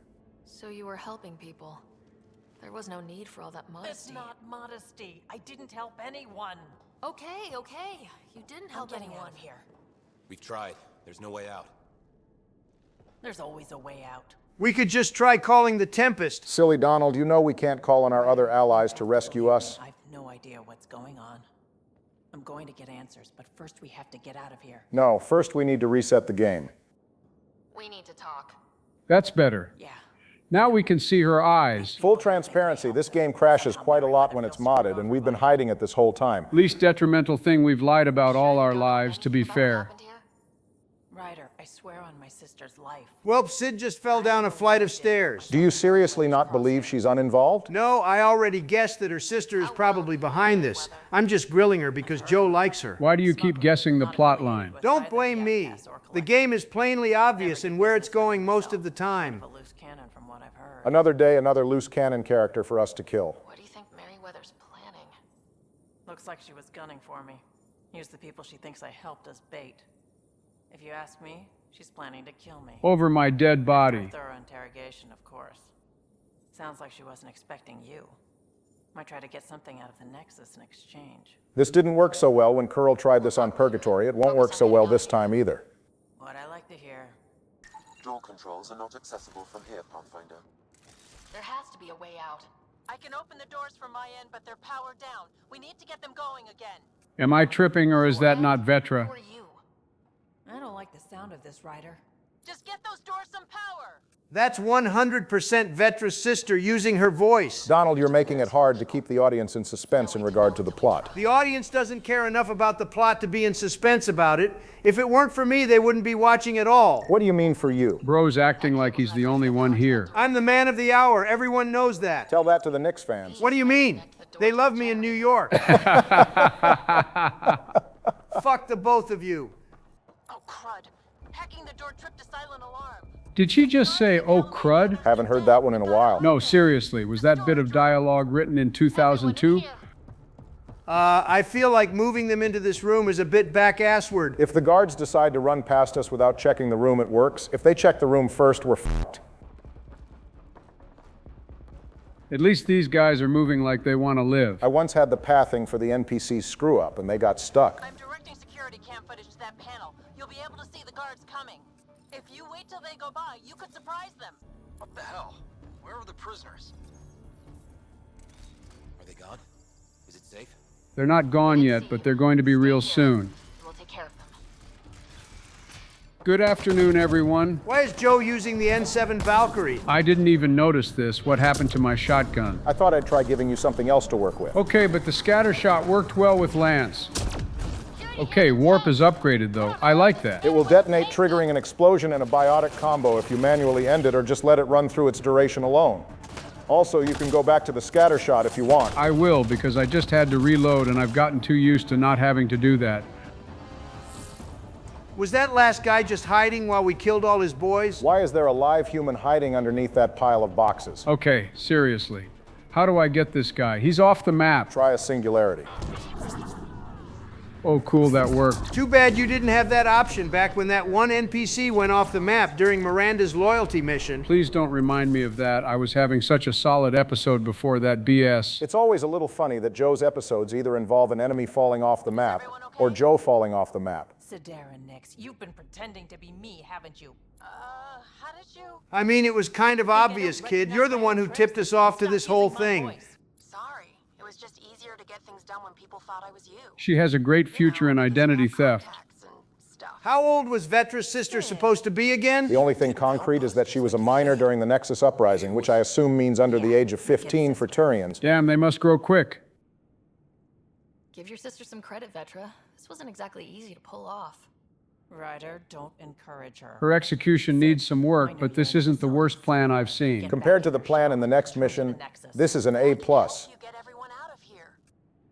You hacked a door without checking for safeguards. That's help we don't need. That's a good point from her, actually. I got eyes on the base. Ryder? You told us not to encourage her. She's your sister. Great. Thanks for the backup. There's no pleasing her. You can help, but follow my instructions and don't get creative. We'll stay put and follow you when it's safe. Don't want to get caught in the crossfire. Yeah, we don't want you to lose your other eye. Sid'll alert us if anything's headed our way. Head down the corridor, through the mess hall. That's quick. Okay, Barack, we're several minutes into this mission now, so I'm going to speak my mind. Since when do you ever wait to speak your mind about anything? This loyalty mission seems weak, like the weakest one we've played across every Mass Effect game, and that's saying a lot considering there's 2 of them that have no combat in them, and one of them is Tali's in Mass Effect 1. Watch your mouth, Donald. Joe, I know you're big on your tall drink of water Turian over here, but you got to admit this loyalty mission setup is dog shit. Elaborate on that, will you? I've got a feeling you and I are in agreement. You'd expect a loyalty mission to be something majorly important to the squad mate in question. Helping Thane and Samara meet up with their children, getting Grunt's rite of passage dealt with, helping Garrus and Zaid on their revenge missions. You get the point. But this mission just seems to not have anything to do with Vetra. I mean, her sister is involved. Yes, and we're helping Sid clean up her mess. Vetra doesn't personally have anything to do with this operation. I do agree with Donald. A loyalty mission assignment is supposed to be on behalf of the squad mate, not on behalf of the squad mate's sister. All we're doing here is helping Sid save some former exiles. So what would you recommend? It's pretty obvious that Sid is going to end up getting captured toward the end of this mission, so just make that the setup in the first place. Sid gets captured trying to be like her big sister, and Vetra comes to us asking for help. We help her rescue her sister, showing that we can be reliable when it matters, thus earning us her loyalty. So basically like Miranda's mission. Man, the only thing alike there is that it involves a squad mate's sister. Donald's setup there was valid. Like we said before, I think they named these loyalty missions simply because they were one of the selling points of Mass Effect 2, which is the most popular and acclaimed game in the series without actually understanding what these missions are meant to mean for the game they're in. Even the missions in Mass Effect 1 that we call loyalty missions but aren't actually named that involve helping your squad mates, and it has impact in the narrative. You affect Garrus's morality, Tali gets some data for her pilgrimage, and helping Rex can give you another way to keep him from dying on Vermeer. Jumping ahead a bit here, but the aftermath of these loyalty missions barely has anything to do with your squad mate. All you really get access to is the potential to romance them and the level 6 rank to their skills. There isn't really anything character building wise. For as dull as Thane's loyalty mission can be, at least you get to see him reunite with his son. Also, you get the option to shoot corrupt politicians. It was one time, relax. Barry, would you say the loyalty missions will get better? I think Vetra's is definitely the weakest of the bunch. Things will get better as we move on, particularly when it comes to Jaws and Drax. Another casual Drac W. Well, Barry, maybe you can provide some context for this mission. What's the deal with Merryweather? We do actually have a little background on her. Merryweather was a military surveyor back in the Milky Way. She fought in the Skillian Blitz. Okay, we're 2 for 2 on crazy Blitz veterans who came to Andromeda. Coincidentally, Merryweather worked for Sloan Kelly's outcasts on Kadara running guns and drugs. She eventually wanted to strike out on her own, which is why she's here. She's going to die just like Sloan did then. So what's up with these people we're helping then? Galloway and the rest of these former exiles just fell in line with the uprising because they were unhappy with the Nexus leadership. But turns out things weren't all that better on Kadara or when they left with Merryweather, which is why they're trying to rejoin the Nexus. Merryweather doesn't seem willing to let them go, though. Hold on. Is that a goddamn fiend in this enclosed area? Oh, good. It's Joe's turn to get the fiend treatment. Joe, you might want to move. I hear that.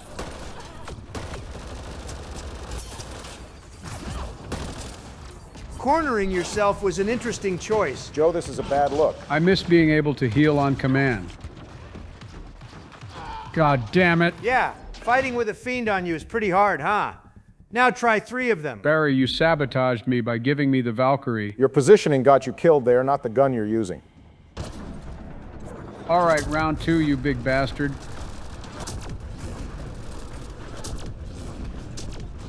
Just straight spamming these explosions. See, Joe? I told you that you didn't need pull anymore. Singularity is doing it all for you. Yeah, sure, you might have had a point with that one. Your lucky fiends appear to be incapable of using stairs. My dying once wasn't enough for you. I prefer to see you die at least 5 times an episode, but as always, you leave people disappointed.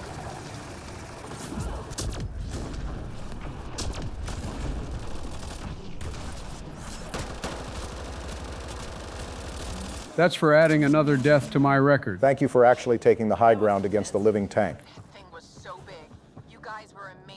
Yeah, that's what we get up to in the big leagues, kid. That's the direct way out.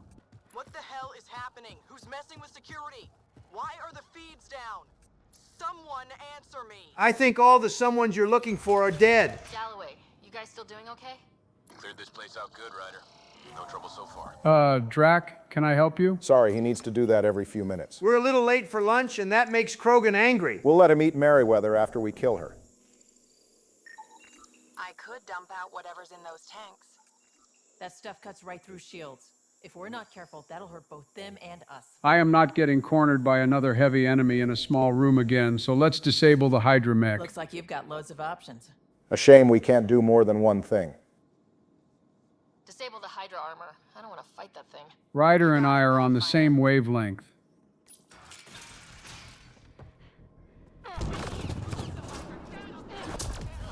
Whoever that is real mad that their toy robot isn't working. That was really awful.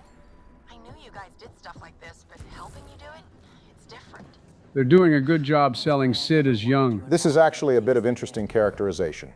Every Turian we're familiar with is acclimated to violence through their mandatory military service, but because Sid wasn't on Palaven, she wasn't made to serve. Further, Vetra kept her out of her shady ordeals, so we have a Turian who really isn't built for bloodshed. Sid? I think someone found my shuttle. I can hear. I think I gotta... Oh no. Well, she better get acclimated to bloodshed really fast and pick up a gun. They found her. They're gonna kill her. Don't worry, Vetra. She probably has plot armor. BioWare doesn't have the balls. Sid's leverage. They won't kill her just yet. We just have to be quick. Drax's fat ass in front the camera. I think I can trace Sid's signal. Should take us to her. No time to waste, but we have to be careful. They have my sister. Think carefully about your next move, Pathfinder. What the hell is the point of this? That explodes. It takes you out, too. You won't let that happen. I mean, we could just use our biotics and toss it out your hand. It's going to be okay. We're gonna get you out of this. Okay, we're talking. Now what? Put your weapons on the ground. Yeah, I'm sure this isn't going to matter at all.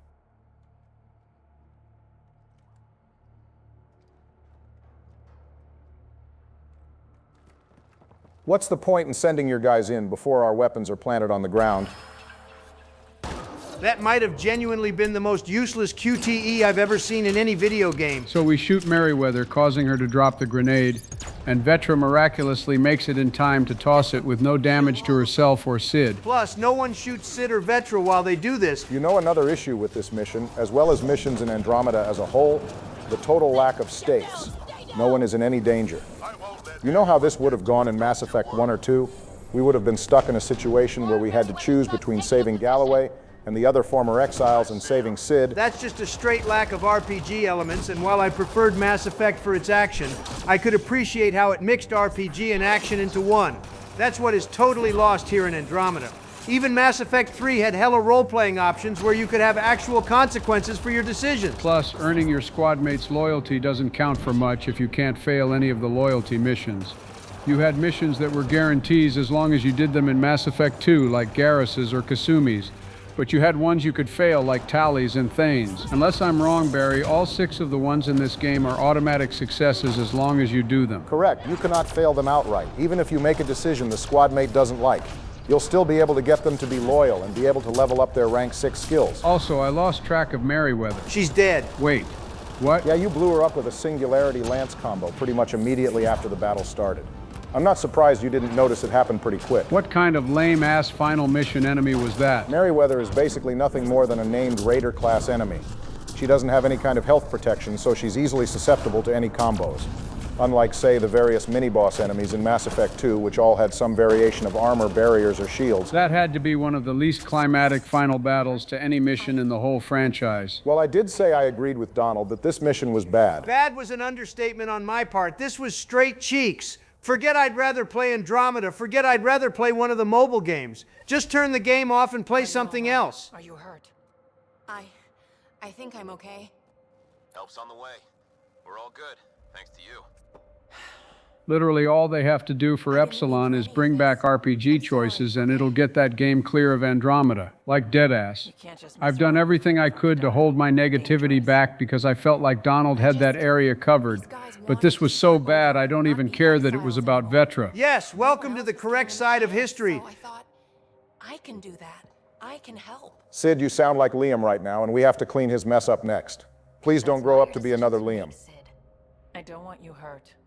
There are ugly sides to what I do, and you shouldn't have to deal with them. You started out when you were my age, and you managed okay? That wasn't by choice.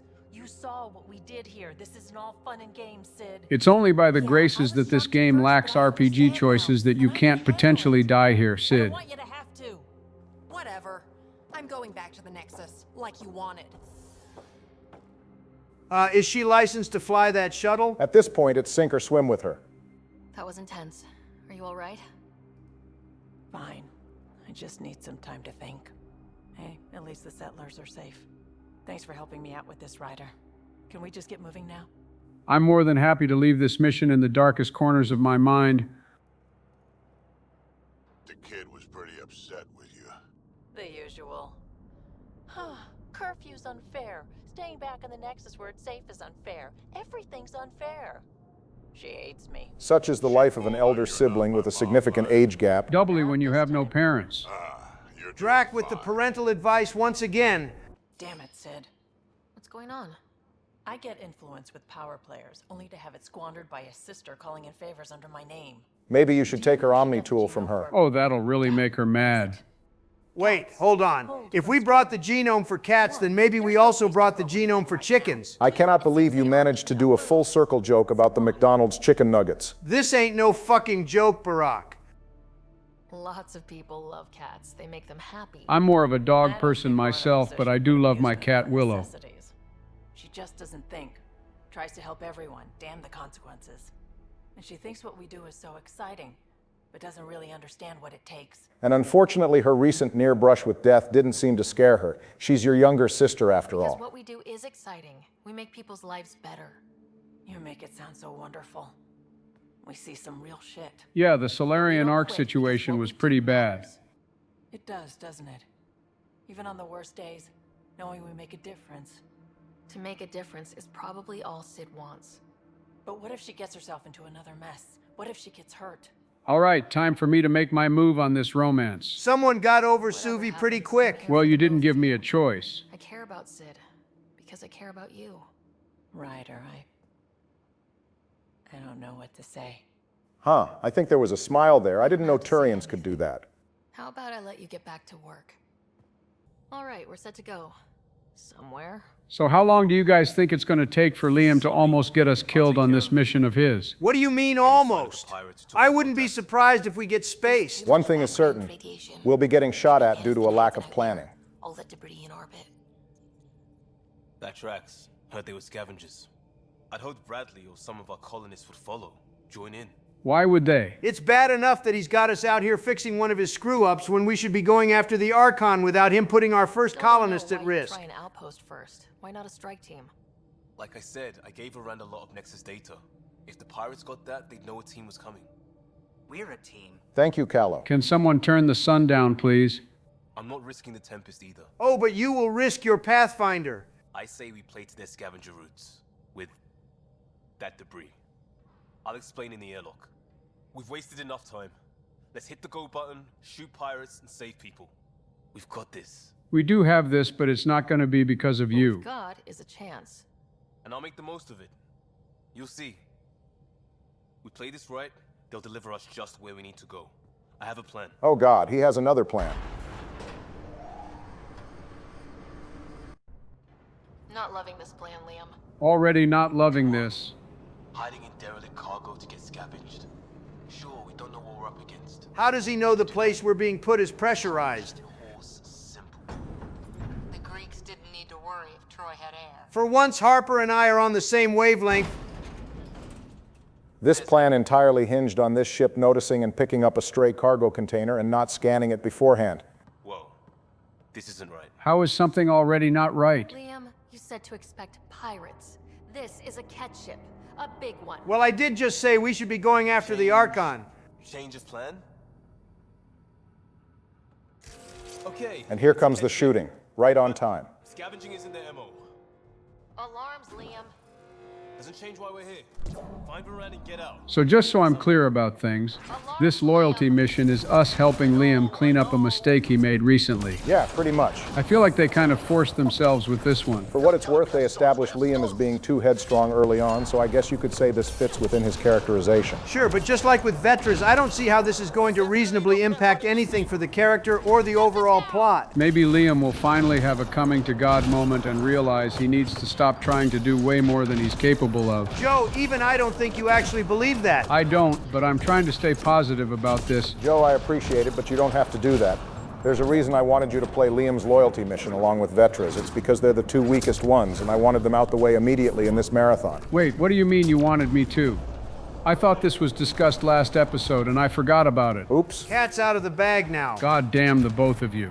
I expected Donald to play with my poor memory, but not you two, Barry. Oh, calm down. Liam's mission at least has some funny moments in it. Cargo Red, what's going on down there? Sounds like we could get some answers. Sounds like someone who's going to be real angry. We killed his guys. Report. We just fixed those base seals. If you idiots blew them, I'll have your skins. This guy sure sounds charming. Lying usually doesn't work in these games. Everything's under control. Just a simple weapon malfunction. How are you? What is this? Get cameras on the bay. We'll figure it out. Funny, when Shepard does that on Mars, it works. Stoked. This ship is property of Talonwing. Are you a relative of Talon 5 from Thessia? We've got some bad news. It's been a long time since we've gotten to do that. Honestly, of all the ways Andromeda references the Mass Effect trilogy, especially the first game, us getting to hang up on Tan is one of the areas they missed. Think they've salvaged this thing? You're not Cad. Sam, do you have us? Not precisely, Pathfinder. Debris and radiation are still disrupting scans. So where to? Find Brandy and fast. This way. Okay then. Why on earth would there be a gun there? Yeah, I can't even put that one on Liam. That ship makes no structural sense whatsoever. It's honestly a fire hazard. Fight to the door they came in. Are these guys Rokar or something? No, I'm pretty sure they're unaffiliated with the Rokar or the Resistance. At least I don't have to worry about killing Jarl's brothers and sisters. That's not necessarily true, given how big his family is. You're probably ending someone he knows. Well, what he doesn't know won't hurt him. According to a console we'll come across later, this ship is some, quote, decommissioned junk that the Ket left behind because the radiation cooked its sensors and sent it off course. Calla chooses to take the ship and use it despite half of it being irradiated. Oh, cool. As if the radiation on that destroyed moon wasn't bad enough. Why is it irradiated? Probably because of the supermassive red giant here in the Cephisa system. The ship was sitting here with minimal protection for who knows how long. Also, apparently there's evidence of primitive life on one of the planets in this system. Yeah, too bad that primitive life only exists in text and not in the actual game. It would have been really cool to actually discover and see new life when we got to Andromeda, you know, besides the Angara and Ket. You know, more neutral parties. Come on! We have to find Brandy. Why is he yelling? We don't even know if this is the way. Something has to go right. You take a risk for the right reason. It's supposed to work. I think I'm starting to understand why this guy didn't cut it as a cop and in crisis response. It isn't a joke. Oh, now things aren't a joke? We don't know where anyone is or how anything works. And now we're fighting some asshole who wants everyone chained. It's like hitting Andromeda all over again. Seal the bed. Don't make this I'm glad they're making that decision for me because I would have hung up again. That's a really good question, Husanet. The guy is persistent. I'll give him that. Total asshole. That's it. Space them, Callum. Wait, what? Holy shit. He just executed his henchman like that. Guys, he's about to space us. Okay, full transparency. I was joking when I said we'd get spaced. The game actually surprised me there. Wow, Ryder is really getting the full Commander Shepard experience in just one game. We died twice even, and now we're getting to experience being spaced. Me too. I appreciate your input, Cora. Get on the junctions. Go. Oh, thank God, someone useful is here. You folks need a hand? Oogie, you have timing. And the Prodromos colonists saved this wreck of an operation Liam sent us on. But we didn't know how we could help. Settlers aren't soldiers, but a wreck of a ship with bad shielding? We've got engineers, son. You know what? He's cold. I like Bradley after all. The artificial gravity, everything's shifting! And we get crushed by all the cargo. Pathfinder, are you okay? So, just so we're clear, if Bradley and his people didn't show up, all three of us would have died. Assuming the Tempest couldn't swing by and pick us up? Yeah, this would have been a massive disaster. God damn, is that guy just killing everyone immediately? Sounds like we made your man angry. To be honest, Bradley, he shot someone seconds before you showed up. I think he was already pissed off. In the same terminal entry I was talking about before, one of the guys in Callot's squad suggests selling this ship for a lot of money. But he argues that it would mean they'd go back to scavenging like animals, followed by some weapons fire. So the guy just shoots people for talking back to him at all? Yeah, pretty much. Also, he goes on to talk to, or at, the corpse of whoever he shot. He says something about using the Ket ship to kill everyone who ever looked down on them, ending with, "For once, I'm getting power." So he's just a power-hungry villain with an itchy trigger finger. Emphasis on the second thing, because for some reason Callot is keeping a kill record. First, Callot had a guy named Urajan killed as payback for kicking him out of his trading group. Callot wishes he could have been there to fool Urajan into believing he'd leave him alone and then ramming him. They must have crashed into Urajan or something, because this resulted in the loss of aft controls for their ship. Then he has another guy named Dear Vanna killed because he has a stupid group that's too good and never knew Callot's name. They must have fired on a ship Dear was in, because using the weapon strained the core. Lastly, when Callow threatens to kill the crew of some unnamed guy's ship if he didn't fix the unshielded core on this Ket ship. Callow still shot him after he fixed it. This Callow guy sucks. I'm all for a little bit of renegade behavior myself, but you gotta be smart about it. Funny part is haphazardly killing all his people for speaking back at him seems to have taken its toll. That's the whole reason he captured Verand and her crew. They need workers, so they're in the business of collecting people. Well, for what it's worth, this loyalty mission villain is more interesting than Merryweather. Interesting, my ass. This guy is just unhappy. No one f***ed with him. Look, I'll take what I can get with some of these Andromeda characters. I mean, he's no less interesting than the majority of the mercenary leaders we encounter in Mass Effect 2. What's wrong?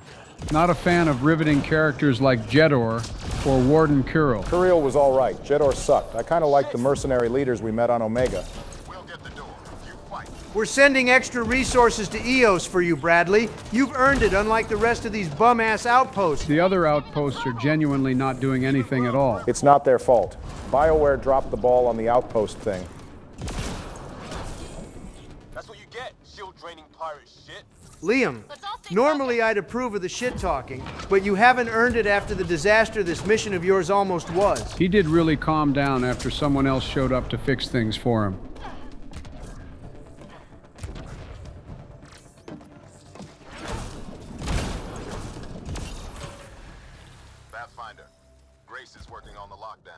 Thank you for the chance. Let's get eyes on some data. Barack, wasn't this Grace Lady one of the survivors from the early EOS colonization efforts? Correct. Chief Engineer Grace Leto worked on both Sites 1 and 2. She's the sole survivor of the attack on Site 2 by the Ket, and she went back into cryo after the disaster. I had her removed from cryo off screen, and thanks to that, she's here to help us fix Liam's screw-up. Okay, we gotta give the loyalty mission some points for that. Not only does it utilize one of our outposts, it even takes into account a small decision you made earlier in the game. That's the way it should be. I suppose the bare minimum will have to suffice given what we're playing. I've accessed their security, such as it is. Door control and cameras. Westy? On it. Watch the monitors. There's Verand. What the hell is the resolution on these monitors? Technologically advanced ship that can cross light years, and it has worse picture quality than a television from the 1960s. Clearly the Ket don't value frame rate or resolution in gaming. Working on it. Gravity shifting. Yokoso Sakasama no Sekai. Huh? He's doing the thing where he speaks Japanese. Okay, but what did he say? It's elite ball knowledge, Joe. You wouldn't get it. Donald, Bleach is not elite ball knowledge. I don't even need to run that through a translator. You said welcome to the upside down world. Oh, I get it, because the gravity inverted and we're upside down now. Yes, Joe, thank you for ruining the reference by explaining it. Well, since we're bringing back old bits, and since I mentioned gaming earlier, we haven't covered gaming information in a while. What's there to cover? It costs a kidney to buy the 5 now. Not that that's a problem for me, of course. I wonder whose fault that is. Anyone but mine. I was more meaning to talk about how we just entered another golden age of gaming. Why? Did they announce an Ocarina of Time remake? Wow, you're really out of the loop now. Say on God they announced an Ocarina of Time remake. On my mother's soul, Nintendo announced an Ocarina of Time remake. And Nintendo wins E3. Pack it up, everyone. It may as well have been the return of E3 with everything that was announced. They dropped a Persona 6 reveal, and we're getting another God of War game featuring Lao Fei. Based on the trailer, I can see how she pulled Kratos. She probably locked him in an air combo, and Kratos fell in love on the way up. And get this, Xbox revealed a new Spyro game. What the fuck? I haven't thought about Spyro in years. They're definitely cashing in on old head gaming nostalgia right now. Is Spyro old head gaming? It started in '98, Joe.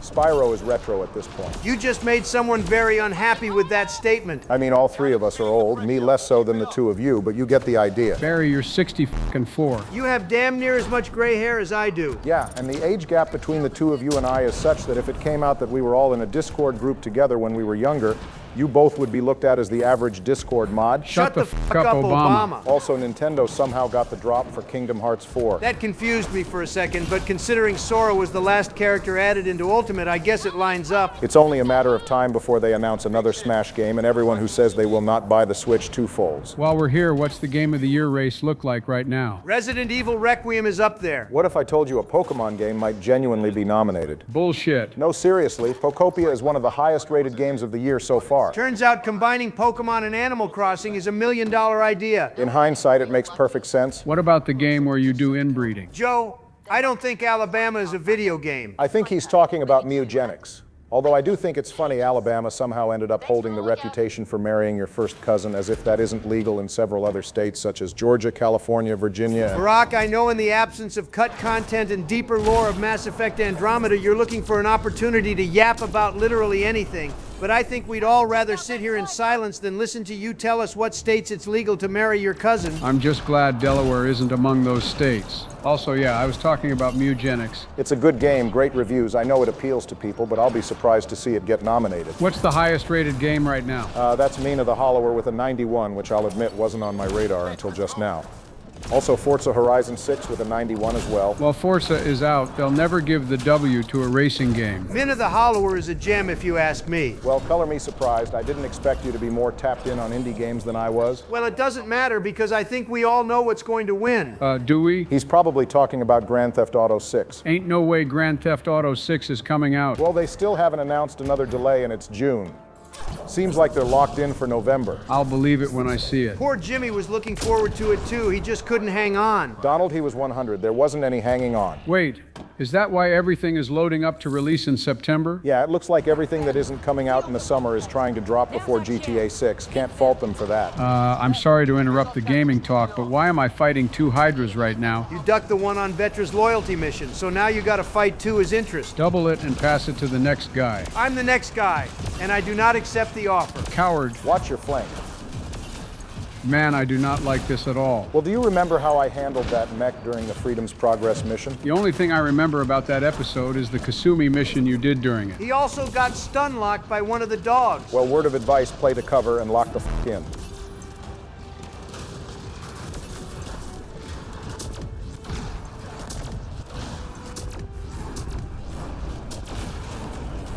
Like that? Yeah, actually, that was a really good sequence. Nice work. For a split second there, I forgot this was Mass Effect Andromeda. I'm telling you, if the game was more like Mass Effect 2 and focused on tighter combat arenas and less focused on open world, things would be better. That is basically what the loyalty missions are, and the moment-to-moment gameplay benefits from it.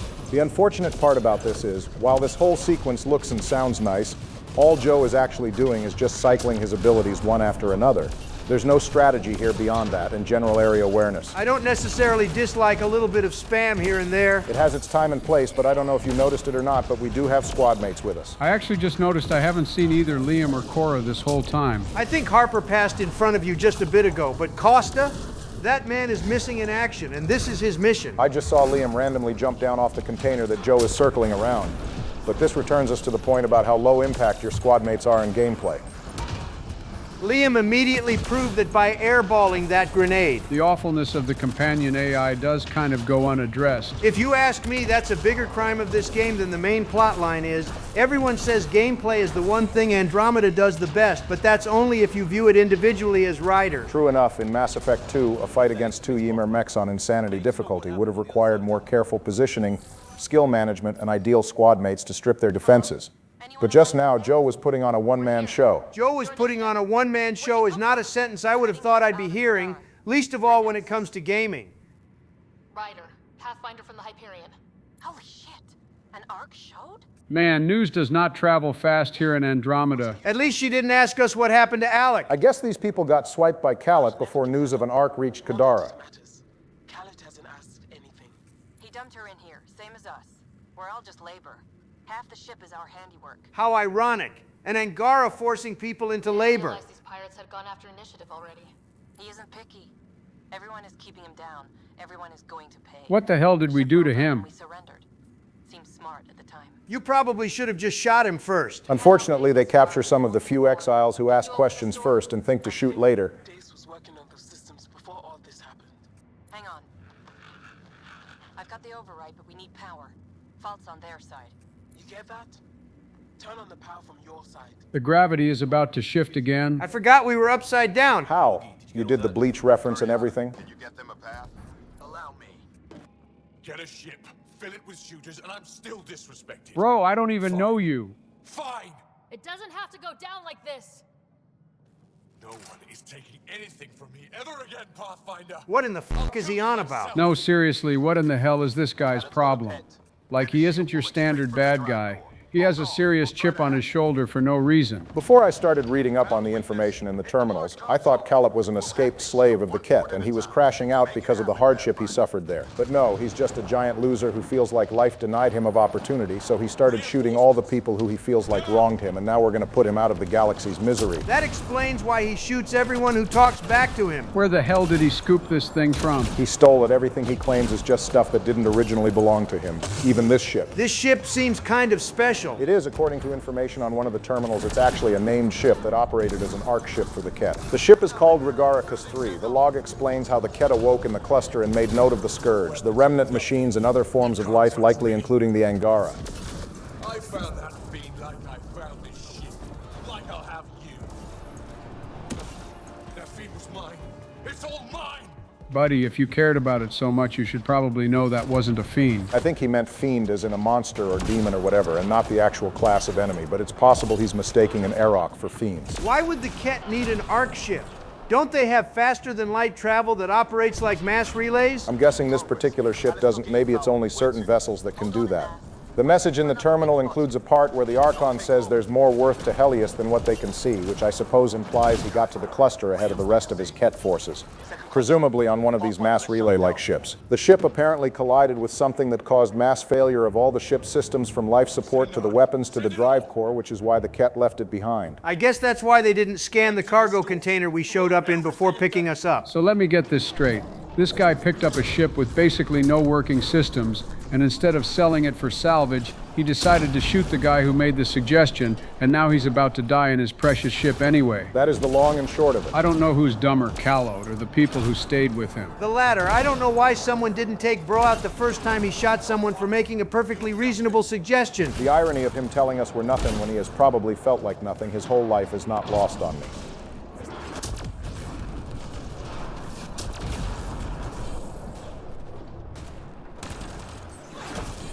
For some reason, we've been bringing him up a lot this episode, but this is kind of reminding me of Warden Kirill from Purgatory, even down to the bubble he's hiding in. And your Nexus is next! I bet he thought he cooked with saying the Nexus is next.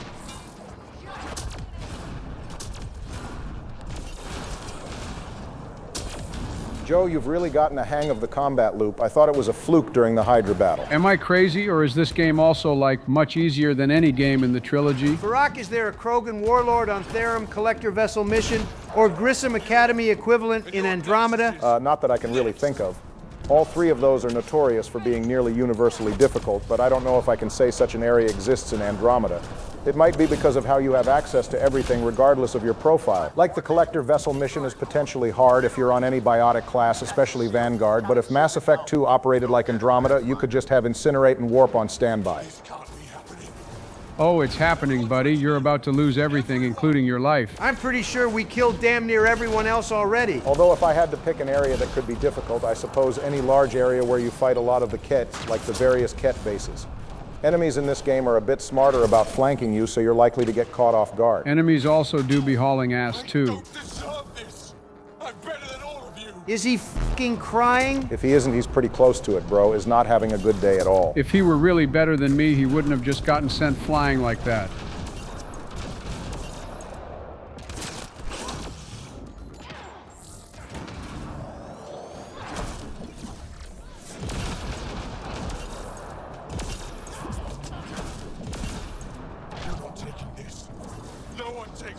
There's nothing to take, you're just a sad, strange little man, and you do not have my pity. Well, you did take his life, so there was something to take after all. Clearly his life wasn't worth anything, so it's ultimately still nothing. God damn. Sleepy has some venom in him today. That's him done? The fool. Honestly, well done to the Andromeda team for creating someone even more annoying than Liam. I don't like the look of those reactors. Well, let's leave Calip's corpse in this ship he cares about so much.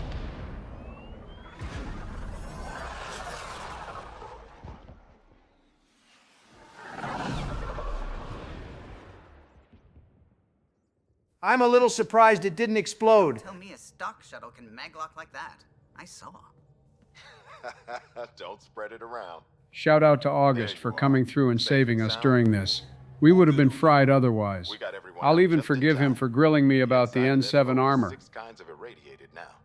Hold on. Someone wants to say goodbye. Thank you, Liam. I didn't expect... Varen, you might want to get in contact with someone a bit less reckless if you want to work with the Andromeda Initiative. Just a suggestion. But it's good to know your friends will come. And their friends. You're welcome. We'll get people where they need to go. Most want to come to Prodromos. Varan says we might get some Angara. That's good news. Makes sense. It's clearly the only outpost worth a damn. No detours. We went through a lot to keep everyone in one piece. I hear that, Pathfinder. Liam, next time, let's just do cards. I'm too old for this shit. I'll believe that when you do. No, Liam, seriously. Next time, just sit on your couch and play cards. We'll call you when we need to hit something with a blunt instrument. That worked out. Everything just so. So let's talk about how we almost got spaced. Well, I'm sorry. About damn time. This was a mess. Even though we won, it wasn't by much. No, after August showed up, we won pretty handedly. It was everything ahead of his arrival that went poorly. But I need to be smarter about taking risks. How about you just stop taking risks altogether? Or at least limit your risk-taking to yourself. Sorry. Okay. Go ahead. Liam, for God's sake, you have a good heart, and you're at least semi-reliable when it's time to kill Kett. But leave the ideas to the people who are meant to be making them. You're not Garrus, you're not Miranda, hell, you're not even Jacob. Know your role.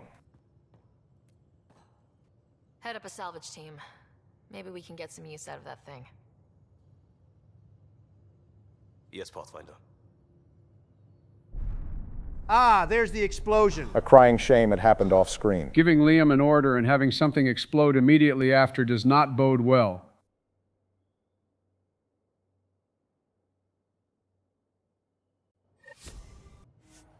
Well, with that, we've secured the loyalty of 2 squad mates for whatever that's worth in a game where loyalty doesn't matter. Hopefully it means Liam won't almost get us killed anymore. Next episode, we continue with the loyalty missions. Next up is Donald. Is it finally time?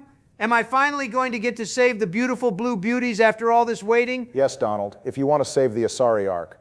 Next episode is your chance. Finally! But until then, you know the drill. Stay safe out there, drink plenty of water, get some sleep, and we'll see you on the next one. At long last. I've waited 12 episodes for this moment. It's finally time to rescue the Asari, and then we can pack this game up once and for all. We still kind of need to stop the Ket, you know. No, you need to stop the Ket. I've been totally honest about my plans this whole time. Donald is also going to do Drax's loyalty mission too, by the way. Still passing that mess with Varan and Khaled. I made sure the Nexus data will be changed. Kesh is none too happy, but she can blame me. You should be happy she didn't eat you for all the trouble you caused. I understand your decision, and Varan does as well. And I want you to understand that I still think we ought to fire you. Liam, but let's not do this again anytime soon. Oh, total agreement there. In fact, this made me think how I'm doing a lot of You mean it made you think about how you need to stop doing a lot of things? for everyone. It's time I gave back, not just go from crisis to crisis. Sam has the nav points, dress light. Oh God, what scheme has he cooked up now? Thankfully, this thing actually doesn't blow up in our faces, but we'll get to it later. Let's go check in on Vetra. You realize that even if I do find it, it's going to cost you. Shady contact is not something you want to see in the subtitles. Just get it done. I'm hearing the Ket activity's down. I bet the Archon's still nursing his wounds. If he's smart, he'll leave the cluster before I get my hands on him. Ket can be beaten. People are waking up to that. Didn't sound like you were discussing Ket over comms when I walked in, though. Wasn't. I have a friend keeping a lookout for a lamp. One brought from home, but stolen in the revolt. A lamp isn't something you'd expect to be taken in a revolt. You were mad at Sid for wanting non-essentials. Now you're using contacts to find a lamp? Maybe Sid had a point. The small things keep us going. Suvi has her father's antique instruments. Cora, her Asari prayer book. Of course, Cora has a goddamn Asari prayer book. I got to admit, she has me beat as an Asari lover. I wouldn't be surprised if we caught Harper walking around in Blueface. Blueface is crazy. Well, there is skin pigmentation in Mass Effect, right? It's totally possible. Even as we look forward to the future. Yes.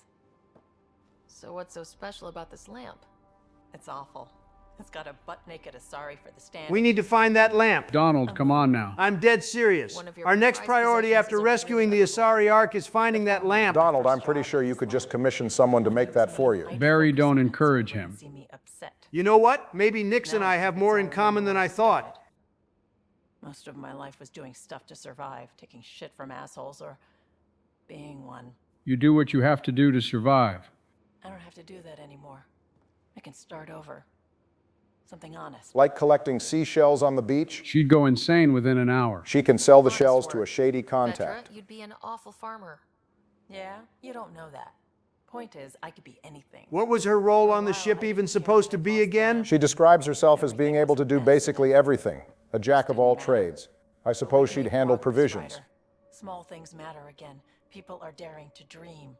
God damn it, Donald is playing this time too. I sure am, and you better believe I'm not picking your romance option, but I'll pick the heart one, since Vetra and I appreciate the finer parts of the Asari. I know. I like being able to let go and do something for myself for once. Let's hope this is just the start, huh? All right, Donald, where to next? We're going back to Eladin. I'm going to help my boy Drac out first. Drac, sir, you're here. Sorry, this is just more excitement. Hark was over here about to start fanboying. Transport to one of Eladin's moons. Wait, one of Eladin's moons? Yeah, in actuality, we're going to another one of the moons of the gas giant that Eladin orbits. They really skipped over the attention to detail when it came to the solar systems. Yeah, seriously, didn't they name basically every celestial body in the trilogy? Even the ones you don't land on for missions? Yeah, they did. I just pulled up a random planet from the trilogy on the wiki. It's called Capek, which is in the Titan Nebula. It's described as being a rocky, waterless world wrapped in a haze of hydrogen and ethane.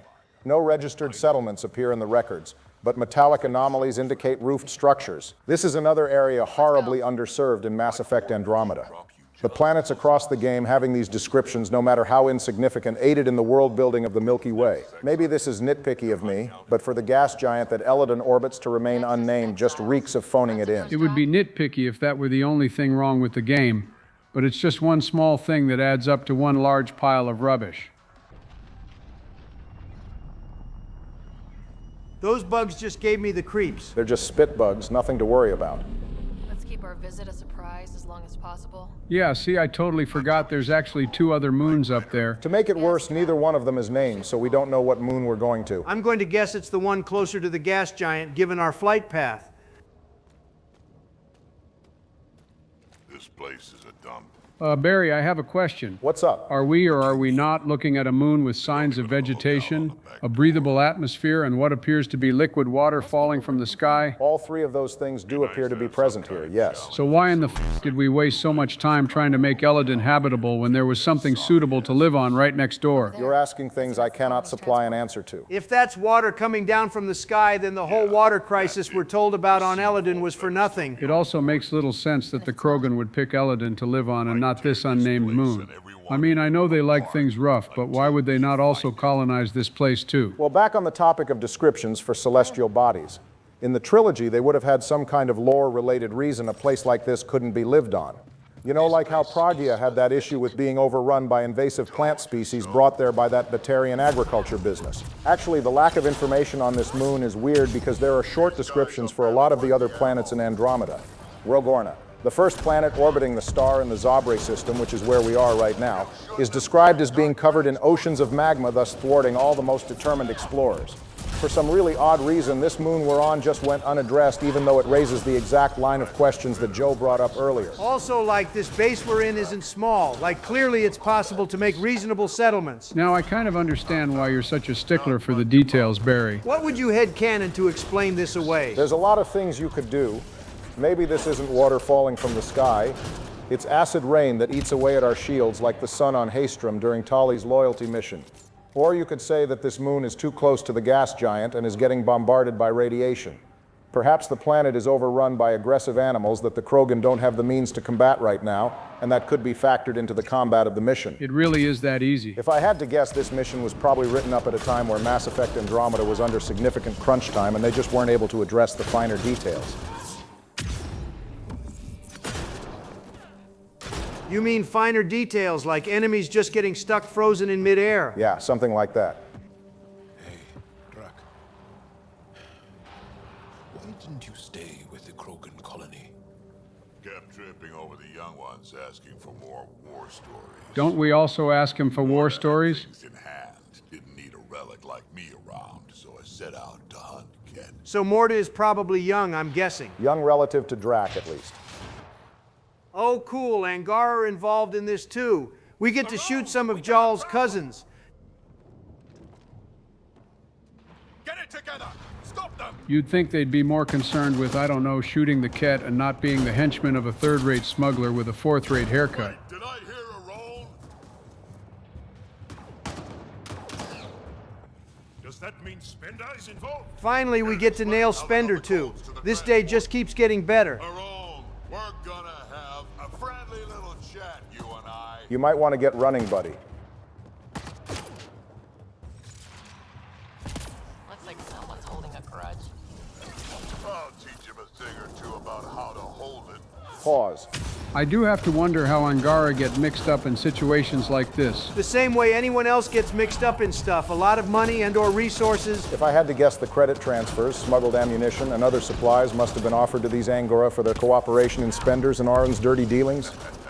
About time they got organized. Drak is just happy to be getting a good fight. He and Shepard would get along. Barry, back on what you said earlier. What good would credits be to Angara? Well, it looks like Milky Way currency has already gained a foothold in the cluster because vendors on Aya accept it as legal tender. I suppose that might just be a game design thing, but it's also probably got something to do with Kadara and Eladin being built up as legitimate settlements.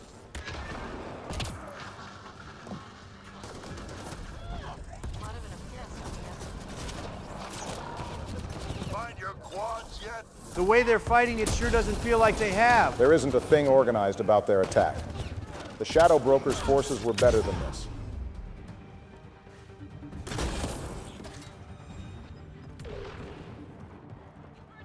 How about you learn to aim first? I guarantee these guys are not being offered anywhere near enough to accept these workplace hazards. Workplace hazards like you ripping their shields off and then slamming into them. There's that, and also the several hundred-pound, over 1,000-year-old seriously pissed-off old man that has been talking mad shit this whole time because no one can stop him. Just goes to show that every team needs a Krogan.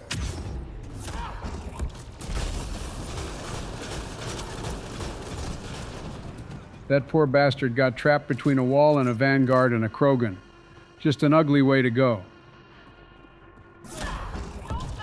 That one sounded like she was whining about it. I'd be whining too if I were them. You have no idea what you're in for. Getting better at this. No, they aren't. Yeah, that was a straight lie from Ryder. Ore refinery.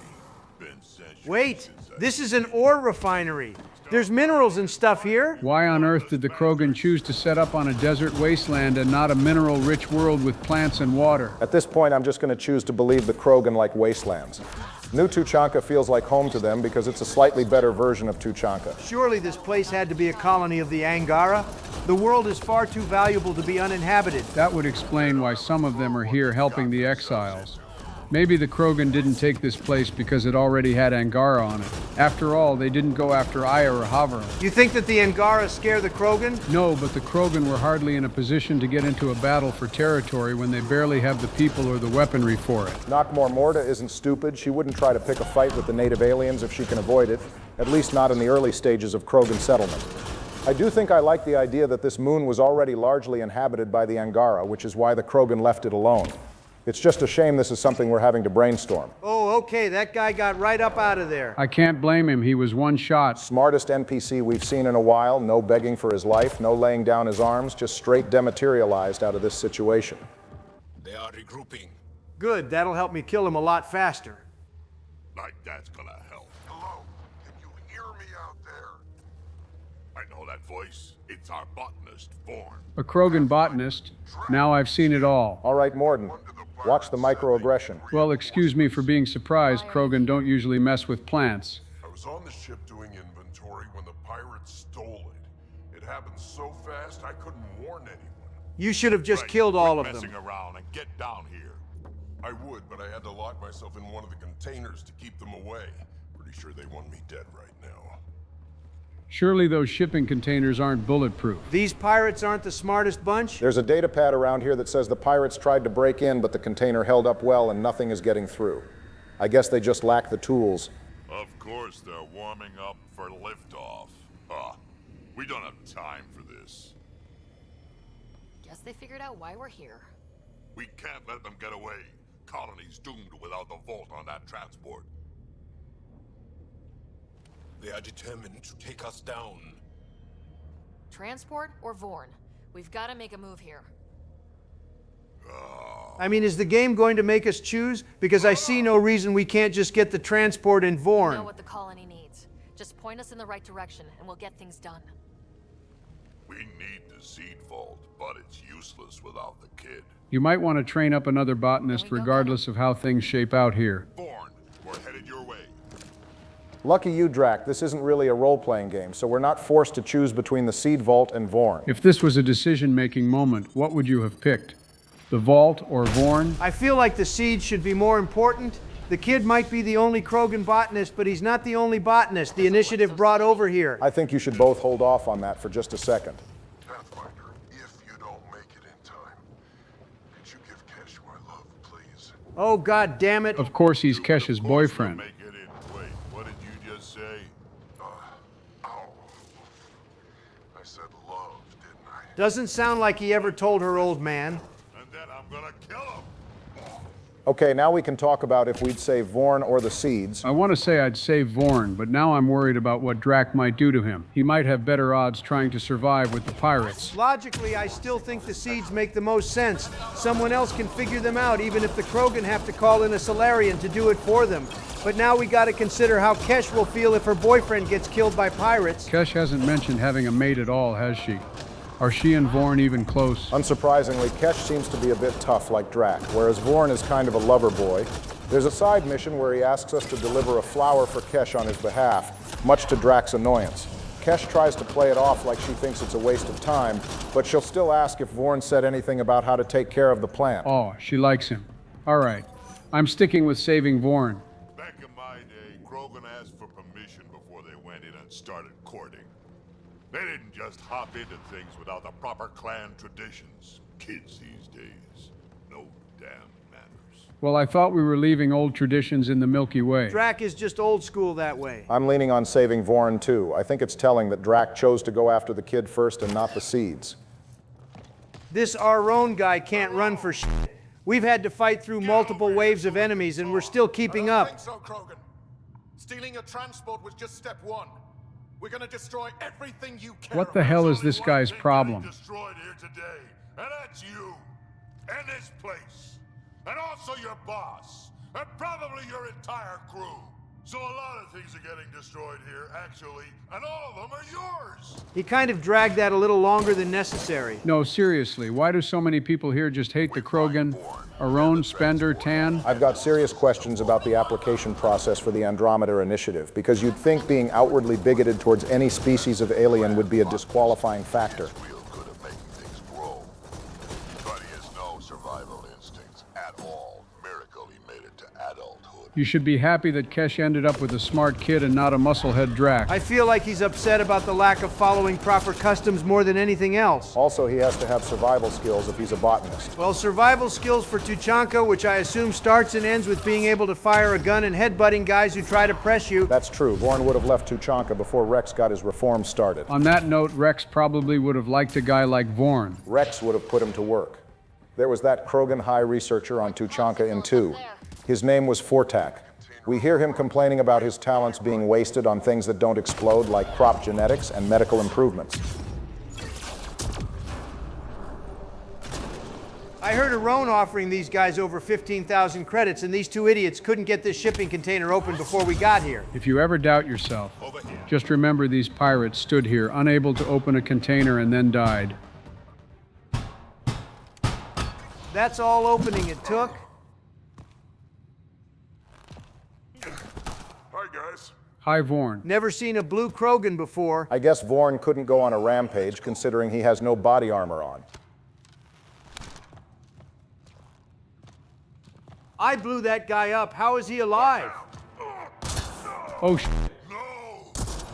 He should be fine. He might be a botanist, but he's still a Krogan. Regeneration and redundant organs would keep him up. Hey, you okay? I'm fine. Are you sure, man? That was a cutscene bullet. Those are usually fatal. What were you thinking? Why would you do something like that? He was going to shoot you. The colony can survive just fine without me. But without you and what's in your full head, there's no future for our people. Okay, so Drac wasn't going to kill him for courting Kesh. Of course not. Does Drac think he's expendable or something? You're always talking like you're expendable, but you're not. Oh, the kid and I are on the same page. We need you. You're not just some old soldier. We know what we lost because you lived it. Listen to the younger ones, you stubborn old fool. I need to get some stuff before we go. You talk to him. I don't think he's any more likely to listen to us, but we'll give it a shot. You do tend to get a little reckless in combat when things get personal. I won't let anything happen to my clan, Ryder. You won't be much good to them if you're dead. Quads, not you too. We don't have time for this. We have a transport to get. Old heads love not listening. All right, I got to admit, this loyalty mission is a step up from the last two. No surprise it's Drac that lifted things up a bit more. Cash, you died like an idiot. Drac and Rex contrast each other well. As you know, Rex, likely because he's a few centuries younger than the old man here, was always a bit more forward-thinking when it came to the future of the Krogan, and as such, he decided to have a hands-on approach. Drag your clan to glory, as he put it when we see him again in 2. Whereas because Drac is a vet of the rebellions and thus took part in some of the worst activities the Krogan have ever committed, he feels like he has nothing to add to the future of his people other than to keep them safe. Which is why he refused to stay on the Nexus with Kesh or at the colony with Morta, choosing instead to just support them by killing Ket until he couldn't fight anymore. So yeah, he wasn't being honest when he said he didn't like the young Krogan asking him for war stories. You know there's a little bit of contrast with Grunt, too. Okeer implanted Grunt with the ancient Krogan history, and he was distilled from warlords like Gredok and Shiagur. But not only did Drac live the history that Grunt had imprinted into him, but Shiagur is apparently Drac's mother, right? Yeah, that's a good call. Ultimately, though, Rex and Drac are both alike in the sense that they both believe that the Krogan have to move beyond killing one another in the name of glory, if they're to have a future. I have to imagine Drac would be fond of what Rex got up to in Mass Effect 2 and 3. Alternatively, he'd probably slime Reeve out if he ended up in charge. And Rex, for his part, would probably like having Drac around. Well, despite all the things wrong with Mass Effect Andromeda, they managed to not totally f up the Krogan storyline. They do randomly lock in when it comes to the Krogan. It was the same case in the trilogy.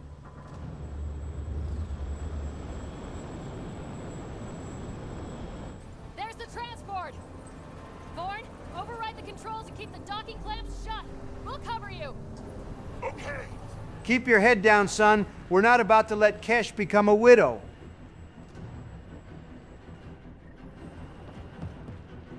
Never mind about it. Just kill them all. Someone sounds like he's panicking. Around all the credits in the world won't stop what's about to happen to you. He's offering them to the wrong people. If he wants this to stop, he better throw 1 million credits my way instead. Would you actually stop?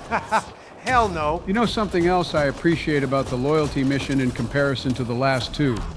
This does actually seem like it's important to the character. Yeah, I can see why doing this matters. We are saving their seed vault from being stolen. You know, instead of cleaning up a mess that the squad mate in question created. Speaking of which, I always imagined Krogan were carnivores for some reason. Well, yeah, barely anything that resembles the color green grows on Tuchanka. All they have to eat is Baron and Pyjack. I'm pretty sure Krogan are omnivores. That aside, yeah, they did a decent job tying this mission's importance to Drac, and he has some good character building in it as well.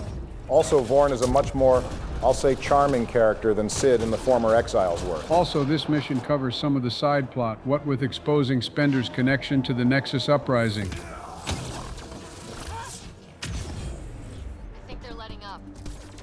We killed them all. Trust me, Drac, there's no shortage of idiots who want to die even though they just watched us throttle a bunch of their guys. Looks like we spoke too soon. Where the hell are they even getting all these people? I don't know, but the population of humans in Andromeda is dropping faster than the replacement rate. The way we've been killing people, I'm starting to wonder if we'll actually be able to populate the cluster. Well, like I said before, most of these pirates, exiles, and outcasts have to be people who came off the Nexus and not off the Hyperion. So humanity should be fine.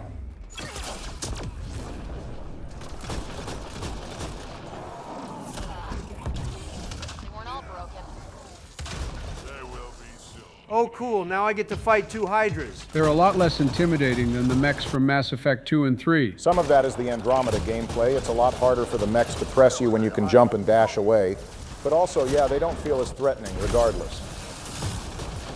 They do have a grab attack, though, so you might want to watch yourself, Donald. Getting grabbed didn't stop me in Mass Effect 3, and it's not going to stop me now. Hold this charge. The only one of us who has to worry about getting grabbed is you, Barry. You say that like those husks on Horizon didn't chain grab you until you died. That was one of the dumbest things I've ever experienced. And 1 more to go. For some reason, it feels like Drac and Jal are more visible in this fight than Liam and Cora were in the last episode. Not gonna lie, Joe, that might have been because you were creating 5 biotic explosions every second. I kind of didn't realize how the no cooldown combo mod would interact with the Lance and Singularity combo. He has an insane advantage with combos, and he still has more deaths than us. It's barely an advantage, come on. Enough of one that the mod is disabled now. Oh, so Donald can have one of the best guns of all time with the ability to auto-fire, but I can't spam combos. The difference is that this gun was built completely within the confines of the game, Brandon. Now all we have left to do is kill our own. Music to my ears. Looks like we're done here.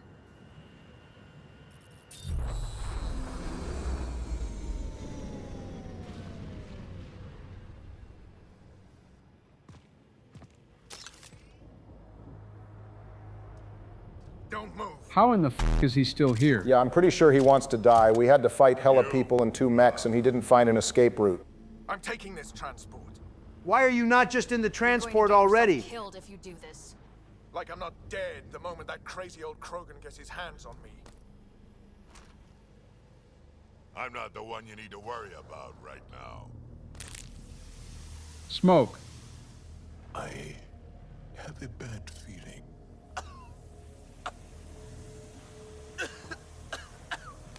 Man, he's smart. He grabbed that plant just in case something happened. I would not be approaching that. Don't come any closer. It'll affect anyone who isn't Krogan. It's pretty strong stuff. Time to take out the trash. Bro gets hit by a stink bomb and now he's gonna die. This is not what he thought he had in store when he got to Andromeda. My first live specimen test. Doesn't last long, but it sure works fast. Are we sure Vorn isn't going to be a problem? Bro's out here making biohazards. It's fine. He's got Kesh to keep him in line. Man, this is not looking good for you. You wouldn't dare! You're just bluffing! That might have been genuinely the stupidest thing he could say in this scenario. No, wait, no, don't let me go! Barack, convince me not to drop this tool. Convince you for what? I drop a roan too. Okay, well then pretend you're convincing me. There's not really any consequences. If you spare a roan, he'll testify when we confront Spender on the Nexus, explaining that Spender was keeping the exiles armed as long as they kept heat on the Krogan, stating that Spender really hates the Krogan for some reason. Beyond that, there's not much reason to spare him unless you're against acting as judge, jury, and executioner here. Well, go ahead and call me Frank Castle because we're dropping this fool. I know things. You can't do this. I can do whatever I want to do.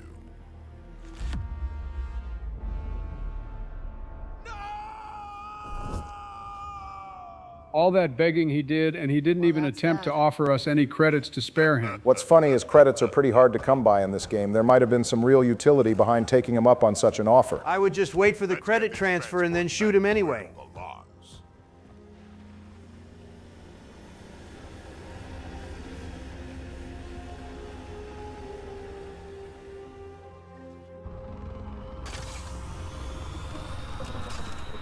You're not expendable, Drac. Listen to the kid Drac. We are not having this conversation. I don't know. No harm in hearing him out. I hate you all. Let me be old and cranky in peace already. Sorry, Drac. The people like you. Thanks for helping me get the colony transport back, Ryder. Of all the stupid things. Well, it wasn't dumber than what Liam got us up to last episode, so we'll let it pass without protest. Did Aron not have the jump jets? Even if he did, falling for that long, he wouldn't be able to break his momentum before hitting the ground at terminal velocity. He sure did. I can't wait to nail Spender to the wall. Can't wait to see the weasel's face. Later, we'll take him down, just like Aron. Hopefully sooner. I have plans for him. Oh, listen to me, Ryder. You've been around me long enough to realize this. The fact is, I'm a relic, a symbol of the past, when Krogan were bent on destroying themselves. Fighting, killing, it's all I know.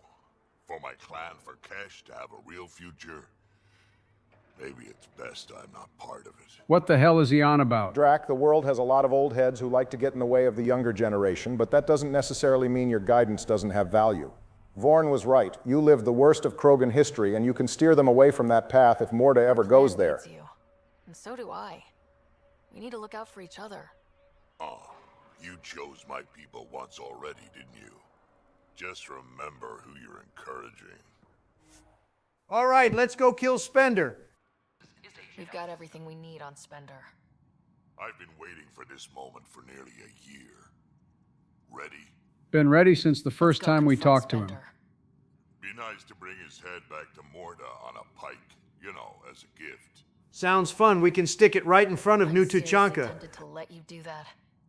You better not be joking, because I absolutely will. We do a lot of clowning around here, Drac. But this isn't one of those times. Aron said they'd kill me. You helped the mutineers, Spender. That was a choice right there. All you had to do was ask for help. Instead, you put everyone else at risk to save yourself. Not so high and mighty are you now with that Walmart scouter on your face. Everything they made you do. What do you know, Pathfinder? You weren't there during the mutiny. No, but I read about it, and you could have stopped Calyx and his people from getting access to the weapons a lot sooner, and prevented the uprising and the Krogan's departure from the rotten deal you gave them, but no, you had to bring Milky Way politics over to Andromeda. Credit transfers to exiles. This has been going on since the mutiny. He's been altering files, stealing supplies, communicating with them. And the incompetent-ass leadership here was none the wiser. I can't even begin to fathom the damage he's responsible for. Like your hands are clean, Kandros? We all wanted the Krogan gone.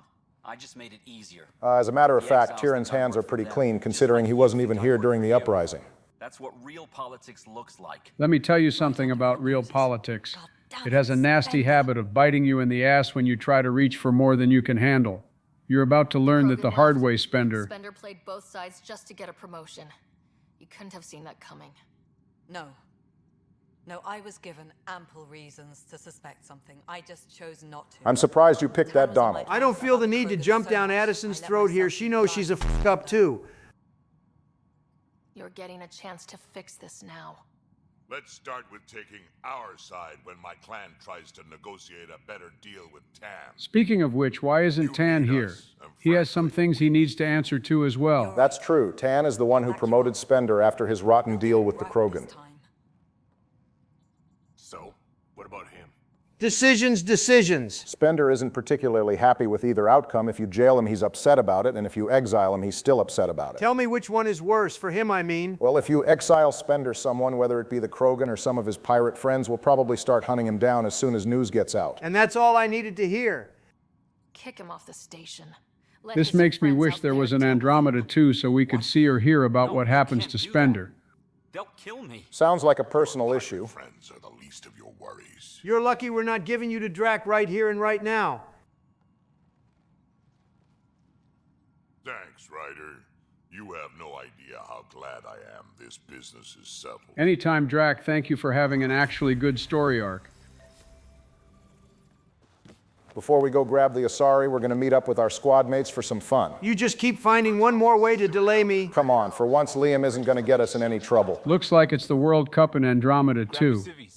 Going to get hot. This would be an atrocious soccer field. How did you do all this? Well, it didn't take much. A ball, flat ground.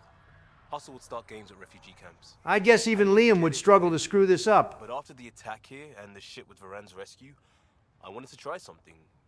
Low tech. What do you think? I think you should stick to coming up with recreational activities from now on. Preferably something with a ball, but not a gun. Crap we go through. Not just that. I didn't do it to distract them. We don't get distracted. We go head on. When it's life or death, you have to. No one's living or dying because of this. They're here because they want to be. I didn't get how important that is.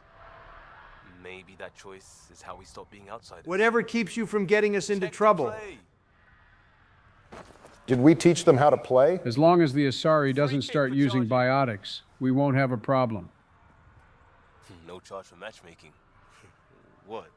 I don't want to pick either of these. I don't mean either one. Joe did say Liam was somewhat reliable when it came to killing Ket. All right, I guess he's somewhat of an asset then. He's a body if nothing else. We're lucky to have you. That was not the dialogue option. Better believe it.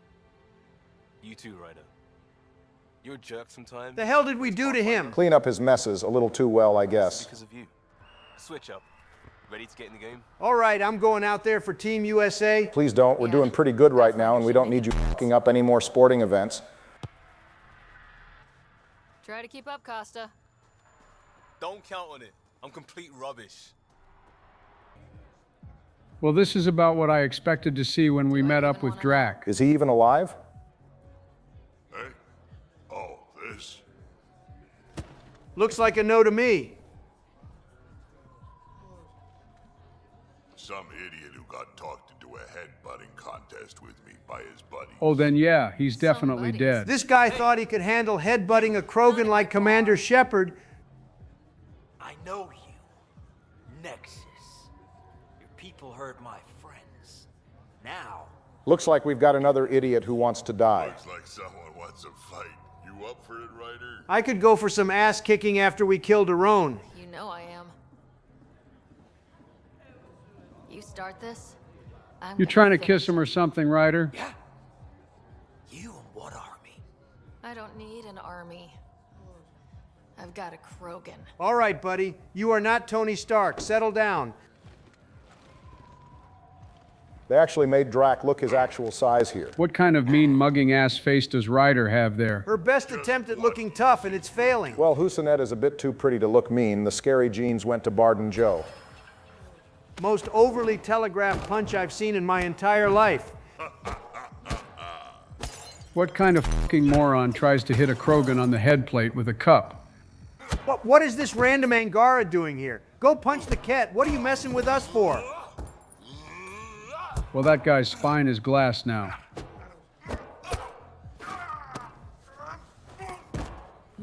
Good looking out, Yumi. A girl after my own heart. Stupid fucking Solarian. I don't like to make fun of the Solarians as much as Donald, but that was actually pathetic. Damn, we got the whole club mad. You want to go release Sloane's Turian boyfriend too? I think he wanted a fade. So we've had drinks with the Krogan twice. In the way, we got to hear about how Rex is drowning in Krogan women, and in Andromeda, we got to fight the whole damn bar. Well, if there's anything Krogan are good for, it's a fun time. Don't tell Cash about this. What happens in Fight Club stays in Fight Club. I got you covered. That you do, I just don't want her to worry. I got a feeling she'll do that anyway. Move your arm again? Readings won't change, Doc. Damn, Drac, I thought you were fine after the bar fight. Why are you with Doc? Nah, this is unrelated to the last scene. Pain levels are consistent. Hey, I'm used to it. It's okay.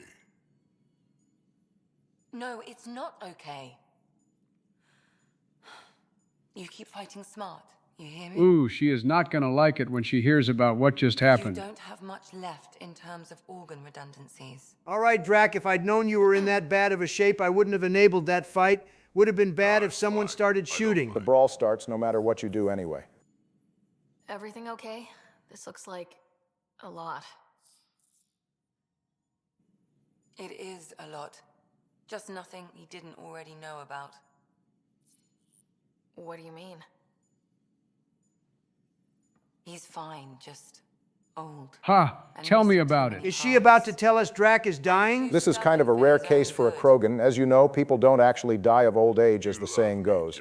You die because as you age, you're more likely to get and die from diseases and organ failures that your body is too old to recover from. Krogan live such long lives because they have secondary organs, and tertiary ones where applicable, such as 2 hearts and 4 lungs. But Drac is so damn old and thus has lived so damn long that even he is hitting what would probably be considered a natural lifespan for a Krogan. The constant battle trauma eating away at him can't be helping either. Made it through the Krogan rebellions. Watched my culture disintegrate.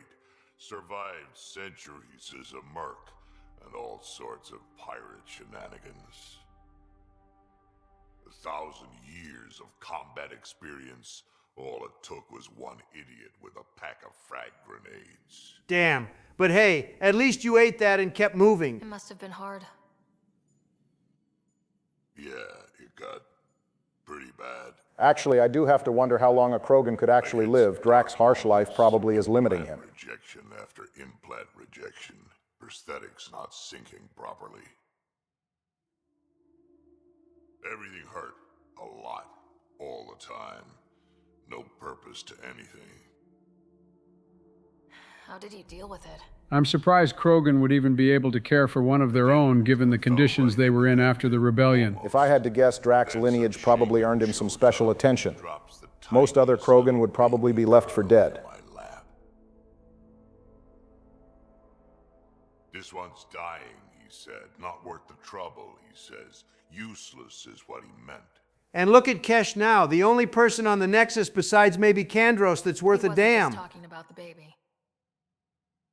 Yeah, I was useless too, but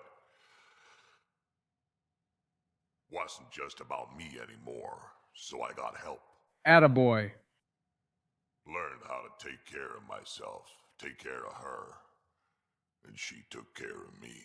Damn, you trying to make me cry. You found a way to live again. We sure did. Wasn't easy on either of us.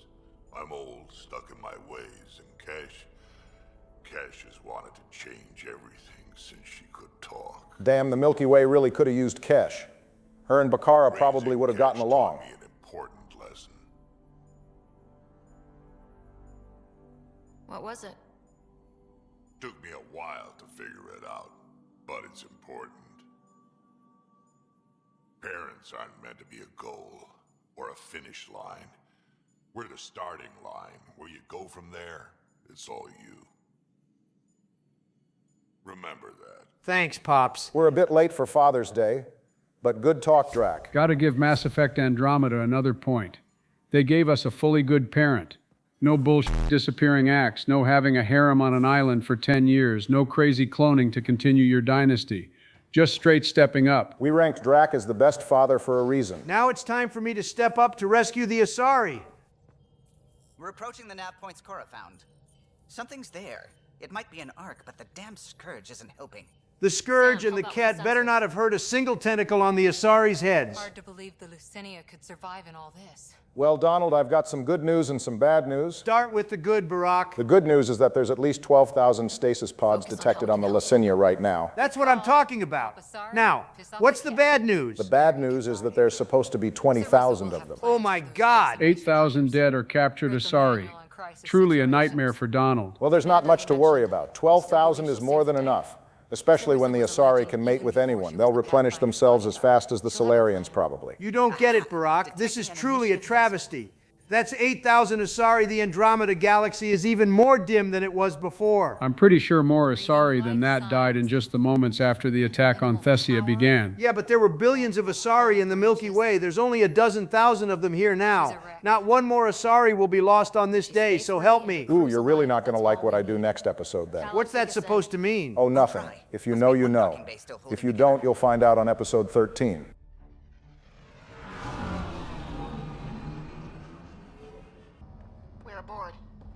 Response to comms? Nothing. Maybe their sensors are busted. The lights aren't even on. Of course their sensors are busted. Mess. No one sleeps up for guests anymore. Good one, PB. Hello? Beginning decompression. Die, you cat monsters. Whoa, hold on a second. Are we about to get almost spaced a second time? Ryder, Lieutenant Harper, and Sam, just send her our ident codes. Apparently the human voices aren't enough. I'm Captain Atandra, of what's left of the Lucinia. Come up to the bridge. Maybe you can help fix this mess. Well, at least they're in better shape than the Turians were. It's still pretty bad. According to a crew complement data pad, all but 2 of the major staff are gone, and they only have 2 people on bridge crew. All those lost blue beauties. Well, we know all of the mission stasis pods can't mean each of the Asari all died, because that Asari we met on Eos, Hydaria, came from the Ark. They might want to come out here and put that fire out. How would you feel? Ironically, the ship that doesn't have a gun isn't the one that has been destroyed or invaded. But you'd vent a Pathfinder team into space? I can't say I don't respect her quick thinking on that. We can't take any more chances.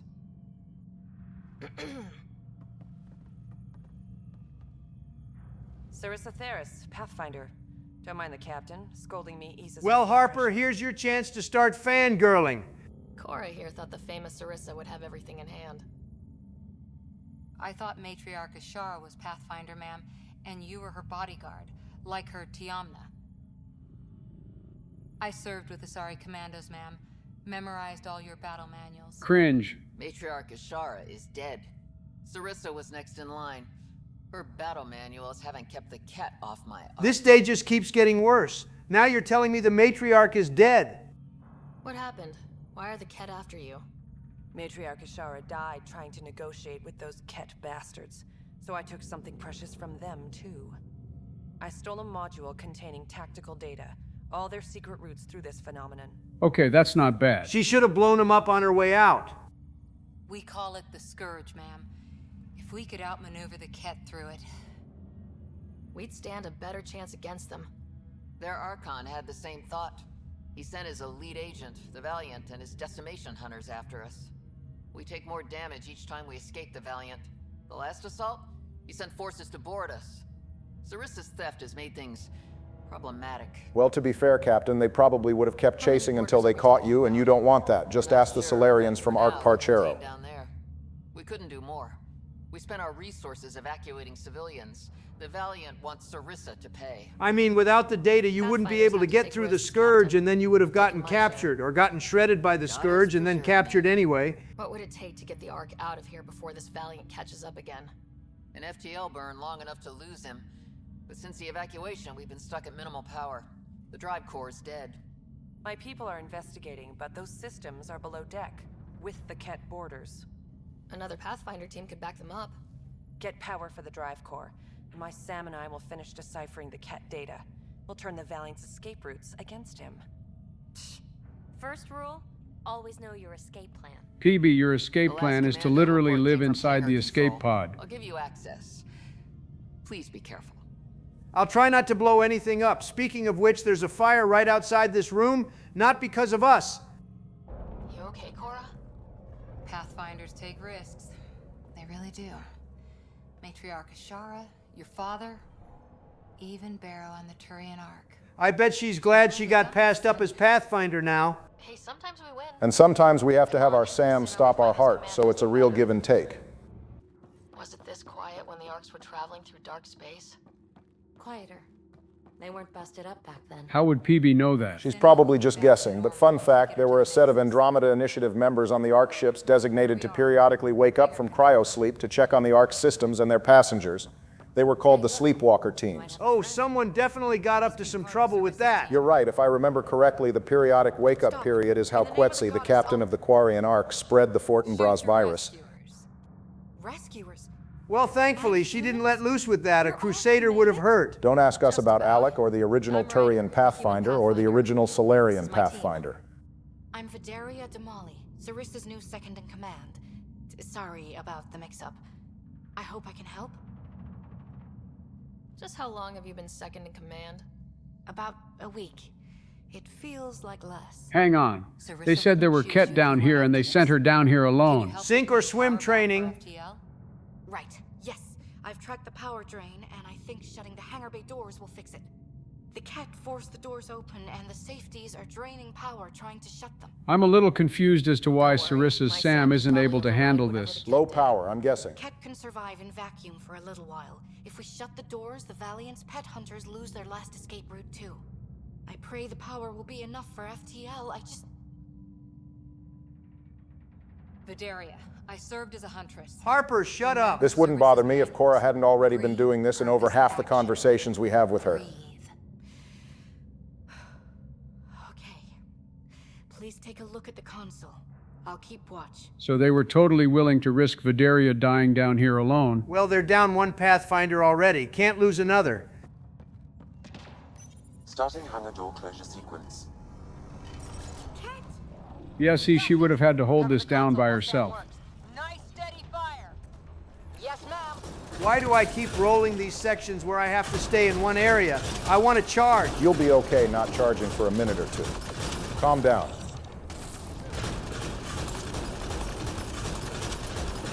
Hangar door closure at 21%. Speed it up, bot. Edie would have had that handled already. While we're here, how is this mission shaping up compared to Drax, Vetras, and Liam? Worse than Drax, better than Vetras, and maybe on the same level as Liam's. Did we already talk about how weird it is that Harper's personal mission is just her rescuing the Asari Ark? I'm pretty sure we did, but treading old ground never hurt. Okay, cool. Because while I understand being an Asari fanatic as I am one myself, I struggle to see how this is super vital to her to the point that it earns Ryder Harper's loyalty. Well, she has been going on and on about Sarissa, so I guess saving her is where things come in. That's true, Joe, but Donald... Wait a damn second! Son of a bitch! Damn, all it took was an idiot with a frag grenade. And I don't think Donald is going to be walking that off. You two think you're so funny. Hangar door closure at 53%. Okay, where were we before Donald fumbled? I was about to say that Donald was right when he called Cora a fangirl of Sarissa. It's not like the two of them know each other.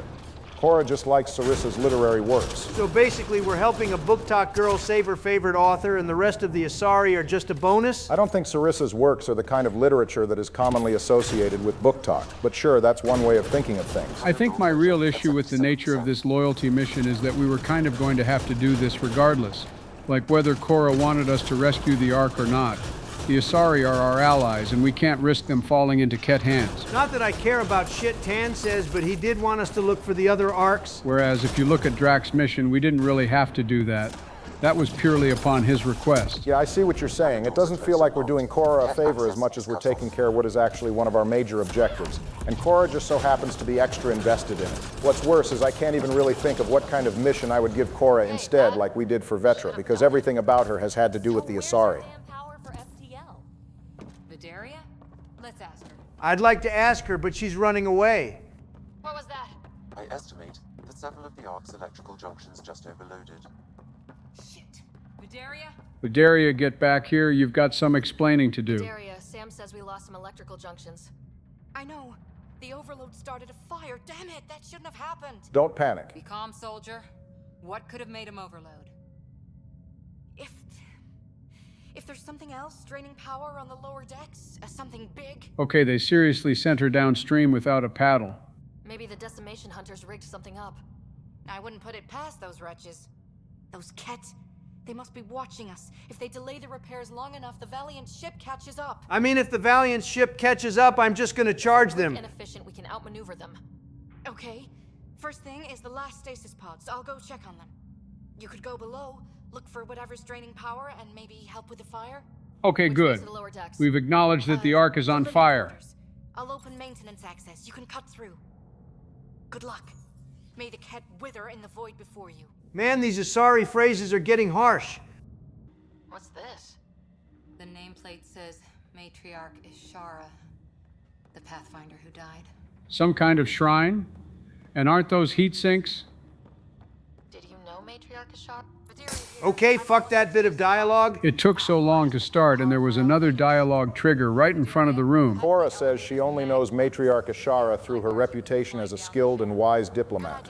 She also says that Sarissa must be broken up about her death. Sarissa didn't look all too broken up to me. No, she didn't. I'm sure there's a reason behind that. You say as if you don't know why. Well, you've been so good at predicting Andromeda's plot beats, so why don't you take another crack at it? Sarissa is probably responsible for Ishura's death, or she did it herself, either way. Well, maybe you're right, maybe you're not.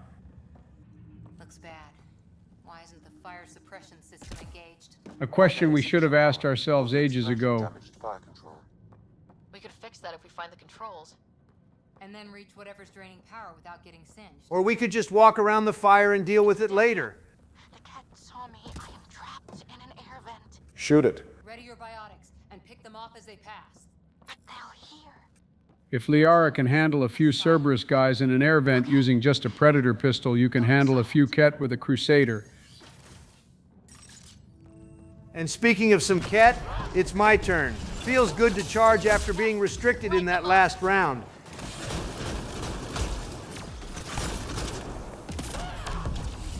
On the topic of the nature of this mission, PB has been rather uninterested in this whole thing. Are you surprised? I mean, no, her lack of interest was expected. What I mean is she isn't talking much. Wait, what the f? So do you still want to ignore the fire, or should we handle that? Dying to the environment is wicked work. The Asari's savior, everyone. Shut up, or I'm gonna light you on fire. Okay, but seriously, how did you not see the fire? I wasn't anywhere near it. You were standing right next to it when you killed that Kett and then took cover behind the box. Oh, well, f me for expecting I'd be safe in cover. Funny part is you died in cover the last time, too. Let's just rescue the Asari and get off this ship. Actually, now that I think about it, the Arks joined with the Nexus, right? Yeah, as you know, the Solarian Ark linked up, but the Turian one was too badly damaged. As I mentioned before, the Asari would have gotten the welcoming party had we saved them first, so the Lucinia would also join with the Nexus. So that means there's an unused docking port on the Nexus. Yeah, this is why a lot of people think that the Quarian Ark would have shown up in a DLC for Andromeda to fill in that final spot. That begs the question as to why there are 4 ports on the Nexus and 5 Arks. It's more than just a place for docking. The Arks add power to the Nexus too. Well, the Quarians were later rivals to the Andromeda initiative, so maybe the Nexus was completed, or too far along in its design for them to incorporate the Chelacia into the system. I guess it would have just orbited nearby, or maybe the Quarians would have chosen to live on the Ark indefinitely. After all, there's no guarantee they'd find a world suitable for their immune systems right away. Imagine they make this long-ass journey and they're still condemned to ship life. You do actually raise a good point, Joe. I wonder what the Quarians were planning on doing. Adaptation to any planet would take centuries before they could live without their suits. Unless they can somehow get incredibly lucky and find a planet with no or a low amount of pathogenic microbes like Rannoch. They're not necessarily required to stay in the Helios cluster. They could take the Ark to another cluster, but they would be kind of isolated from the rest of the Milky Way crew. So business as usual for the Quarians then. Fair enough. People must have evacuated from the deck beyond. Thank the goddess, you're all right. Well, not really. We kind of got lit on fire back there. You're not funny. Bitch, I'm adorable. It looks like the Kett attack sheared off some hull plating. Then someone rigged up this Mass Effect field device. The field's so strong it holds the hull together. It would help people evacuate the deck beyond. And give anyone sensitive to Mass Effect fields a nasty migraine. No kidding. But they'd survive. Okay, so I brought PB here for special dialogue, and all she got was a special headache. Is it not affecting Ryder and Cora? No, it does affect them. For some reason, bringing PB completely overrides the dialogue that Cora and Ryder have in response to the Mass Effect field-induced headaches. For shutdown. One disconnecting the cables, and another at the device itself. Okay, so the power drain is probably why their SAM isn't capable of doing much. Ready, Vidaria?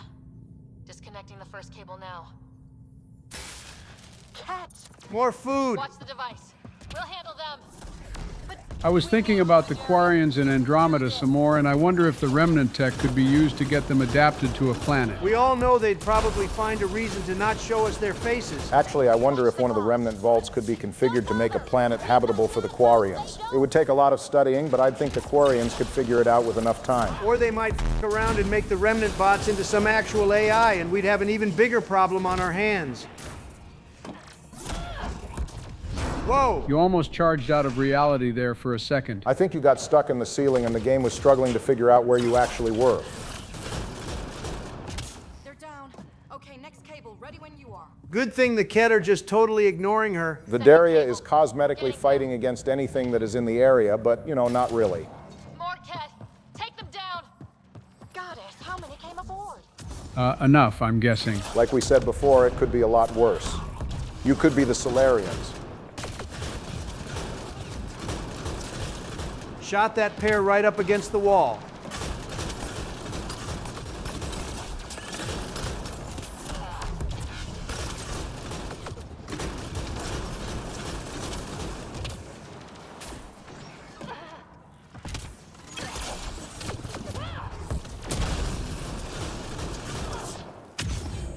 These Ket are light work. They should have woken up a few of their security staff and handled this. We'll leave it to the Asari to wait for someone else to take care of a problem. Some things never change, even under new stars.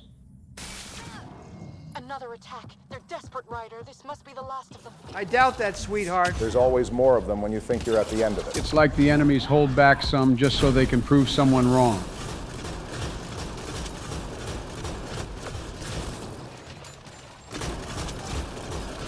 Man, I'll give Andromeda one thing. It's turned me into a bigger N7 Piranha fan. Yeah, it's great when you can just lay down heat constantly. This is their last stand. Break through. Oh, look, Vidaria is helping. I think. She's helping about as much as the squad mates are. Nice animation cancel. I did not mean to do that.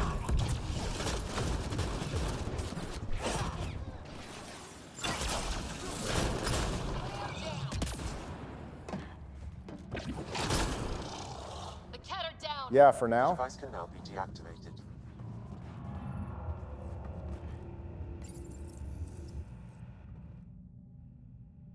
That noise. It's gone. Headache can't have been that bad if you're only commenting on it now. Or maybe PB is just a giant baby. It's Captain Atandra. Ryder, the drive core's coming online. You did it. A few minutes, and we're out of here. I think the hole in the ship might be cause for concern. FTL if there's, say, a big hull breach down here? The maneuver I've planned should hold us together. If the FTL burn doesn't, we'll have to cope. What the hell does that mean? It means there better not be anyone hiding in that section of the Ark.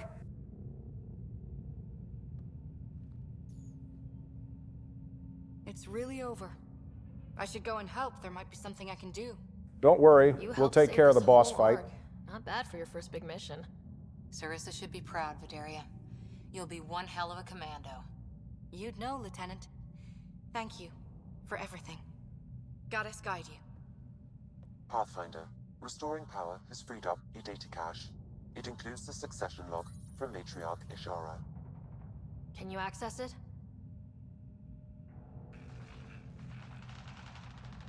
Forget the data. I need you. The barrier's collapsing. Called it. Ishara, they'll tear the Ark apart. That data is the only thing that might buy us time. Cat reinforcements approaching, Pathfinder Ishara. Ew. Why does the Asari Sam sound like that? My Sam can't. Tiamna, please. Yeah, sorry, Matriarch. I'm sure you were gorgeous, but that Asari lingo isn't going to get you saved.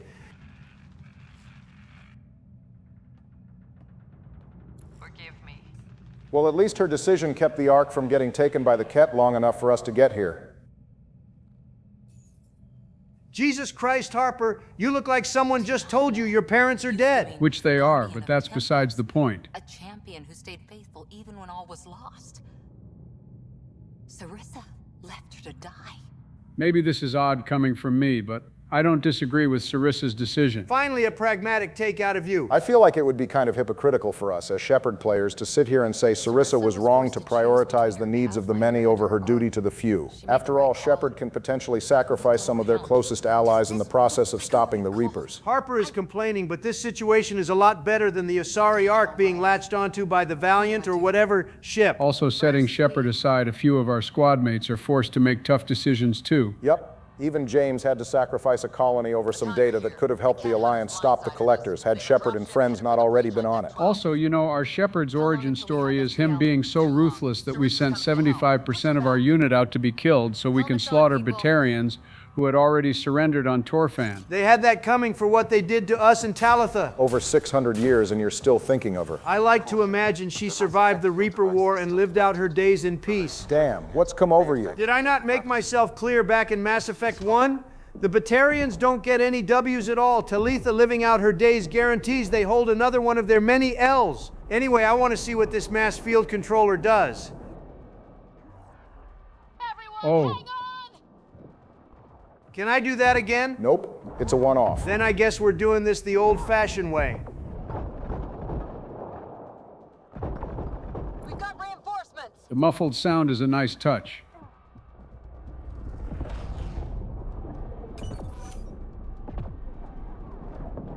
Dropping in all at once in front of a giant hole in the ship is an interesting strategy.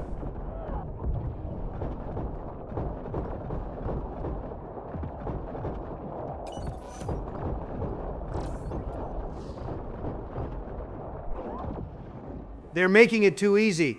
Ryder, the Valiant's sending more Ket. Sarissa's almost there. Don't let up. Honestly, we probably don't even need her. Yeah, go ahead and deliver yourselves, the same way as last time. Surely I won't do what I did again. Whoever that is sounds like he's frustrated. If he's pissed off now, he's really not going to like what I'm about to do to him. Donald, if you die after saying that it's over for me, I'll use the last of my lifespan laughing. Don't tempt me, Joe. I might just let myself die again on purpose.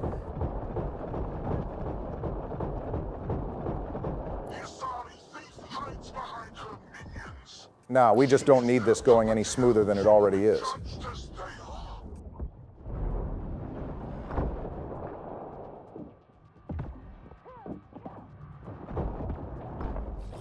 All right, I'm about to take this guy out in one go. Ooh, I want to see that.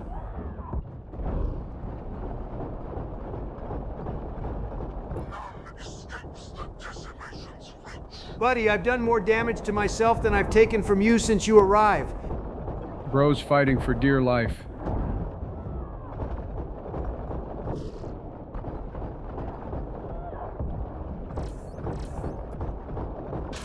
Holy hell, you actually did it. Yeah, I'm not even gonna lie. Harper and Peavy were putting in work there too. It looked like the Valiant's animation broke.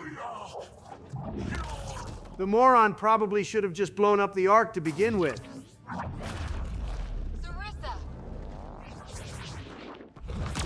See now, why can't we do that with biotics more often? We've got bigger problems right now.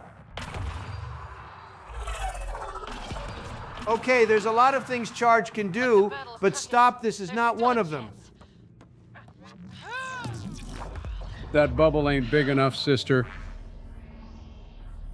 Lieutenant, please! Harper, now's your chance. Show me all that Asari Huntress talk wasn't for show.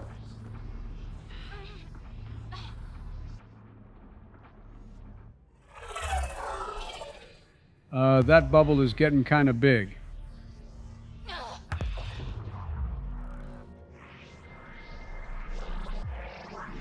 Whoa. Okay, damn. My fault, Harper. Maybe you're not a bum after all. Granted, it took 2 high-level biotics to achieve this, It's still the biggest biotic feat we've seen. Jack upscale. Samara upscale? Miranda upscale. No. Hell no. We're not giving you that Barack. Miranda doesn't belong in that conversation at all. Miranda beats Cora, Samara, and Jack 3v1 because I said so. Yeah, we're not hearing your power scaling takes, buddy. Crew, but enough to patch up the Ark. She'll make it to the Nexus. Whatever it costs. You need to talk to Sarissa about Ashara's message. Wait, do we really? Like, does this really matter? It'll give you the chance to determine who will be the Asari Pathfinder. What do you mean? Give it a second. We know about Ashara. The log survived. Then her final moments won't be lost. You deserted your Pathfinder. You should be better than... I feel like Cora is putting Sarissa on a pedestal. No, really, what gave that away? The choice they train us to make, Lieutenant. But you didn't tell anyone. I don't think there's been a good time to tell anyone anyway. Shining hero. And maybe that's how it should be. Being a Pathfinder means giving them hope. Ryder, you know this, don't you? Sometimes in times of crisis, it's better to keep some of the details on the DL. Donald, go ahead and pick what you want, and then I'll explain the other outcomes. Right now isn't the time to shake the faith of the Asari and their Pathfinder. We're keeping this between us. We can always say something when the Ket are eliminated. All right, in that case, if Donald had chosen to expose Sarissa's derelict of duty, the Ark's captain would have wanted to make her step down as Pathfinder and make Vidaria the new one. You can either agree to this or insist that Sarissa remain Pathfinder. The final mission isn't impacted by your decisions here, beyond who will actually appear as the Pathfinder. I couldn't really agree with having Sarissa removed as Pathfinder anyway. Her decision would have made her a Spectre candidate back in the way. Harper is just going to have to suck it up and accept that things aren't all black and white, and sometimes your heroes aren't perfect. If Cora is disappointed, now she'd be really fucking disappointed at how incompetent the Asari were in the Reaper War. An easy road. I hope we both find what we're looking for. Come on, Ryder. We're good here.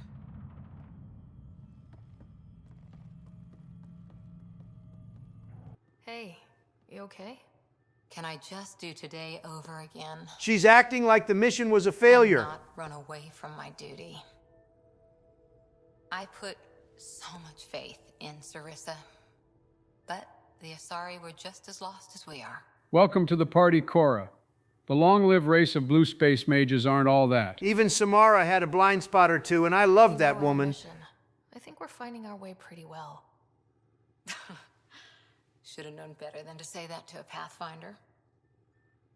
Thank you for being there, on the Lucinia.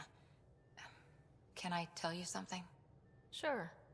The old man was right to choose you as Pathfinder instead. We know. But thank you for saying it out loud, Cora. Blaze a trail. I always look for the mentor, their plan. As a Pathfinder, my mistakes would be worse than Sarissa's. For sure we would have met our end during the Solarian Ark mission, because I doubt you'd have had the balls to let Sam kill you. If that's true, what are you going to do about it? No idea yet. Well, you're still welcome aboard while you figure it out. I'd like to say you have a whole second game to figure out what you're going to do, Cora, but you don't. So yeah. But maybe we both ended up where we needed to be, even if we lost your father. Okay, I guess Cora is just our adoptive sister with the way she talks about Alec. She only knew Alec for a year, and even then they weren't all that close. He said something like that once. Still true. I need to think a bit, but I'll be okay. And on deck whenever you need me. All right, well, there you go. That's 4 loyalty missions down and 2 more to go. I won't lie, this pair of them really were better than the first 2. That's just a casual moment of the Krogan being the best aliens in the series. Next episode, I'll round this loyalty mission section out with PB and Joel, and there will be a few things in between as well. But until then, you know the drill.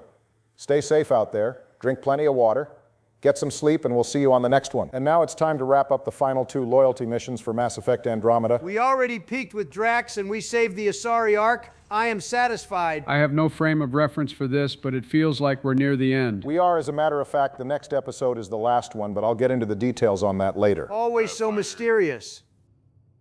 Are you happy now that Spender's out of the picture? Damn right I am. I hope the side of Spender's pillow is forever warm. Someone somewhere will take care of him. And you won't have anything to do with it, huh? If there's any reason at all I'm disappointed there's no Andromeda 2, it's us not getting to find out what happens to Spender. I imagine he'd probably survive his exile since he'll still be alive if you imprison him instead, though he won't be living well. Are we about to flirt with Drac? Sure, why not? Fight on Kadara. Was that like a date? Nah, there'd be less of an audience and more property damage. They'll never allow us to romance a Krogan. That's probably for the best. What is it young people say these days? Problematic age gap? That doesn't stop us from hooking up with PB. Yeah, but PB is the Asari equivalent to a young adult human, while Drac is old even by Krogan standards. Got a minute? I could use a favor. Well, Harper, your loyalty mission was more for me than it was for you, so fine, we can spare one thing. My not being a pathfinder. And the thinking turned into a project on Eos. Back to Eos for the umpteenth time. We're going to be doing a lot of traveling this episode. Great, so Joe and I get to sit here watching the Tempest land and take off over and over again while the audience gets the snapshots version of it. We're headed to Kadara first to finish the setup for PB's loyalty mission and to finally resolve this romance plot. Those of you in the know what that means. Here we are. You ready? Wait, this is my win. Yeah, I wasn't actually serious about trying for Joel. I was just trying to pressure you into making a decision. As it turns out, you didn't need to. Donald did it for you. What is funny, though, is that Donald had the chance to sabotage this, too, if he'd talked to Vetra last episode. Damn it! In that case, I probably would have flipped a coin on PB or Joel. The Vetra romance will be confirmed. I am now also satisfied. We're not even to the top yet. Come on, I'll race you. I think she's a little athletic for you, Joe. You couldn't keep up with her. And you couldn't handle the majority of the Asari you lust over. Neither one of you could handle any of that. Calm down. The bad guy defeated, a magic sword, and the girl. Heavy on the magic sword. I don't have a magic sword. Looks like we're about to lose. Open the first gate and jump to the top. What? Okay, now that was actually a rather niche reference. Granted, it's from Naruto.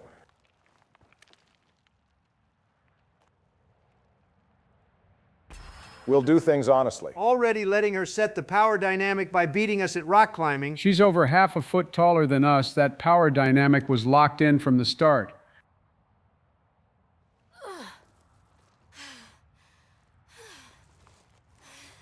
Oh, look, we made it up. Well, there's another reason why Ryder doesn't deserve the N7 on that armor Joe wears.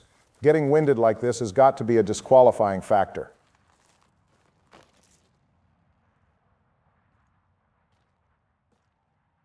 Having fun? She beat us by a lot, too. You look like you're having fun. Oh yeah, let's lie down on the comfy, bumpy, hard, and jagged rocks. The back of Vetra's armor just melded into the ground. You guys are ruining the moment. I think the sky's real. No. This. How you are towards me. It's like you care more than a friend. Nah, I've been flirting with you for the whole game for no reason. Pay no mind to our hooking up with PB in the escape pod. Well, congratulations, Joe. You get your raptor romance. Simping for Vetra pays off. I do care about you. More than a friend. Really? I didn't want to assume. Seems so unlikely. Me. Jumping straight from holding hands to kissing? We're moving fast. Not faster than Samantha. Didn't even hold hands. She goes straight to shower time with female shepherd. I'm convinced.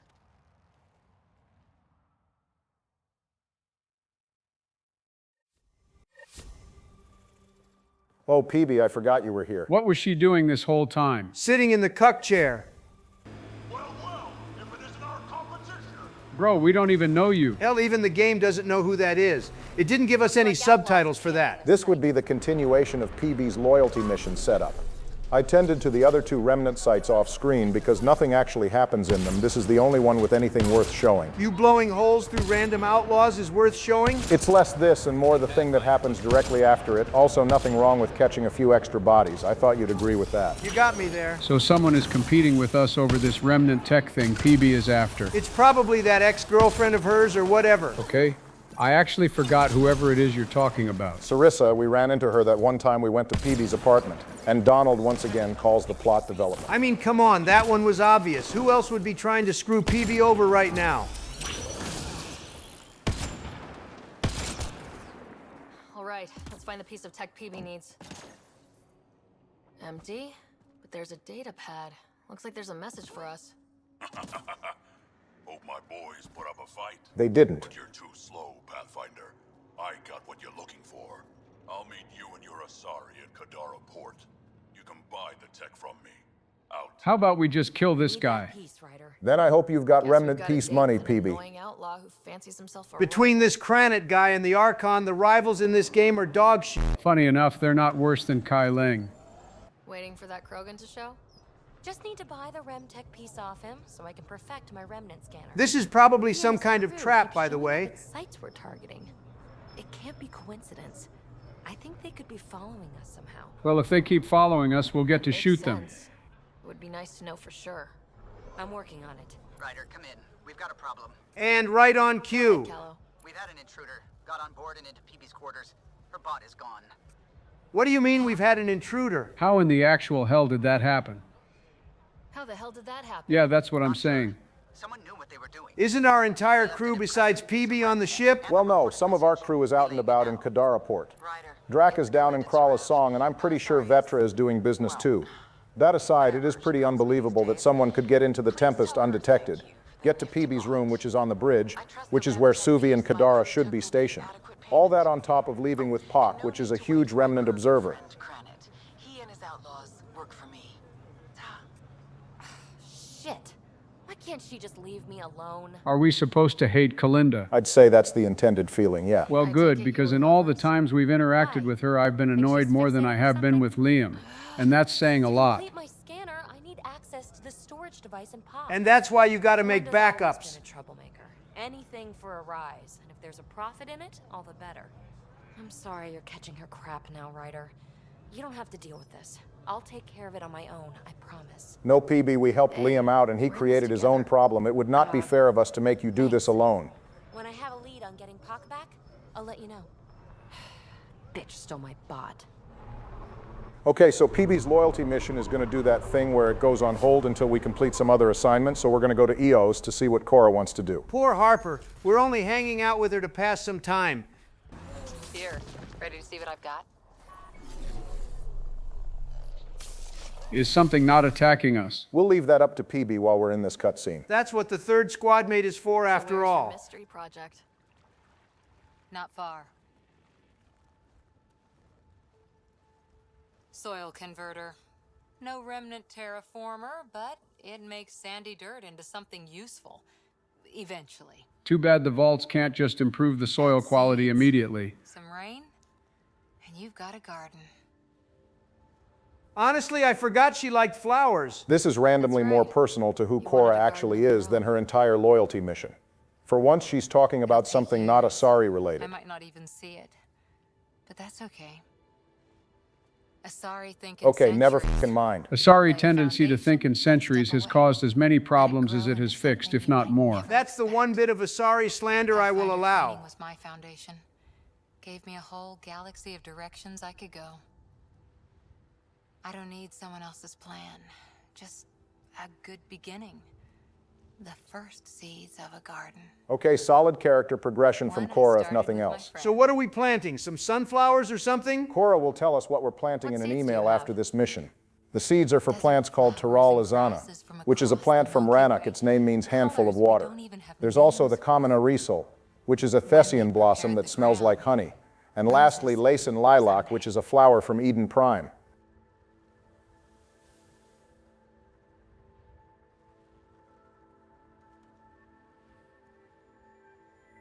Ready? 1, 2. I'm no botanist, so someone can tell me if I'm wrong, but that does not look like a great way to plant flowers. If anything, most of them landed on our armor, which we will need to wash off. Just enjoy the nice moment. You are my new best friend. Is this an actual best friend, or are we about to press information out of this guy? What's your name again? Samric. The kind of name is Samric? Did his parents just combine two names? We're gonna find out his parents' names are Samantha and Rick in a second. Where her crews congregate. Safe houses, rallying points, etc. And this is how you handle an interrogation. Well, that makes Samric a truly important person. I prefer threatening to cut their balls off, personally. Either that or just telling them I'm a Spectre and wrapping it up. The drinks and the flattery and all, but Kalinda doesn't take kindly to people discussing her business interests. She busted me up pretty bad when she kicked me out of her outfit. I don't really want to repeat. Samrick, I understand that Peebee and Husanet don't seem intimidating, and sure, maybe they aren't. But what if we go grab our Krogan friend? He's in here having a drink right now. Kalinda dishes out, but you have no idea what Ryder can do. And after you spill your guts, Kalinda will punish you herself for talking anyway. So why take an extra beating? She could at least sound a bit more threatening. Bro, this is Kadara, not Eos, who plays fair here. Samrick, you might want to just take your ass back to the Nexus because you're not built for this. Damn it, abandoned. They scuttled everything. I think you talked about this in an earlier episode, Barry, but holy hell, the quest structure of this game is terrible. I did mention it before, but feel free to rant about it again if you want. We just went to Kadara for Peebee's remnant tech thing, and then went back to the port to be told Pak has been stolen, then had to do something else just so we could be told we're going back to Kadara to talk to some guy. Then we leave Kadara to go to Eladin just so we can talk to this Turian fella. Then I'm willing to bet we're going to have to wait again. Mass Effect Andromeda might have the worst case of open world fatigue I've ever experienced. It really boils down to how uninteresting the characters in the world are. Other open world games like the two big Nintendo Switch Zelda games at least give you a world to explore and get lost in, on top of you being able to end the game whenever you want. Then there's games like The Witcher 3 and Cyberpunk 2077 where world building, narrative, and character writing is some of the best you'll experience. Andromeda is just lacking in basically every major department expected of an open world game. Genuinely, how does Mass Effect 1 have deeper world building despite being a fraction the size? You answered your own question. Mass Effect 1 is a fraction the size, so the game is able to be locked in on key aspects like world building and narrative. As it goes, quality over quantity. I just feel like a whole lot of streamlining could have been done here. Sure, but hey, it is what it is. You know her. We're not with her, so you can relax. That's my story and I'm sticking to it. That name was never mentioned, and please, don't mention it again. Why are we not just threatening to beat this guy like we did the last person? You're treading dangerously close to mentioning that someone I asked you not to name. Kalinda Terave there. Now what? They've been picking remnant sites clean all over. Never leave anything worthwhile behind. But they screwed up and left some choice items here, though. Let's get down to business. Okay, look, what do you think is fair for the... Your legs. Either hand it over or you lose those, your choice. He's lucky Peebee has apparently got her own purse. Pleasure doing business with you. You might also want to go back to the Nexus, bud. They're going to eat you alive here on Eladin. Don't start going naive on me, Peebee. Yeah. It's getting to the point that even Ryder can tell what the next plot development will be. There you are. Hi. Haven't heard her this subdued a single time. Word, one syllable. That's not like you. I'm just mellow. I reiterate. I received this. Hey, babe. Sorry I broke your pet. It lacked versatility. Couldn't keep up. Maybe I'll do the same with your other new toy. Ta. Wow. What a bitch. I'm shocked, Donald. Why? Because she's an Asari and I should like her by default? Sure, she's hot, but goddamn that Ta thing is irksome. Now I really feel bad for Peebee with exes like that who needs enemies. Back and I repaired her. Better than ever. Now my scanner's fully upgraded and sweeping the cluster for remnant signals. We won. So what's the problem? It's just drummed up feelings I thought I'd put behind me. Turns out I just buried them. It's probably for the best we didn't romance Peebee then. They sure do love to set you up to romance squad mates who are still not over their previous partners. Before Peebee, it was Cortez and his recently deceased husband, and then Thane and his wife, who he has active and vivid flashbacks about. I let Kalinda become important to me. Look where that ended up. Now you've become, or you're becoming, important. Oh no, you made some friends who you care about. How terrible. Honestly, this full playthrough has endeared me to Peebee a little bit. I know a lot of people don't like her, but I understand her baggage. Funny. I just need a little space. Time to think. Hopefully, my now RemTech-infused scanner will pick up something amazing and make all this Kalinda trouble worthwhile. Well, for the record, Joe was right. Peebee's loyalty mission goes on hold for now, so we're going to continue with that mission we picked up a few episodes back in regard to the ZK trackers and the missing Dr. Kennedy.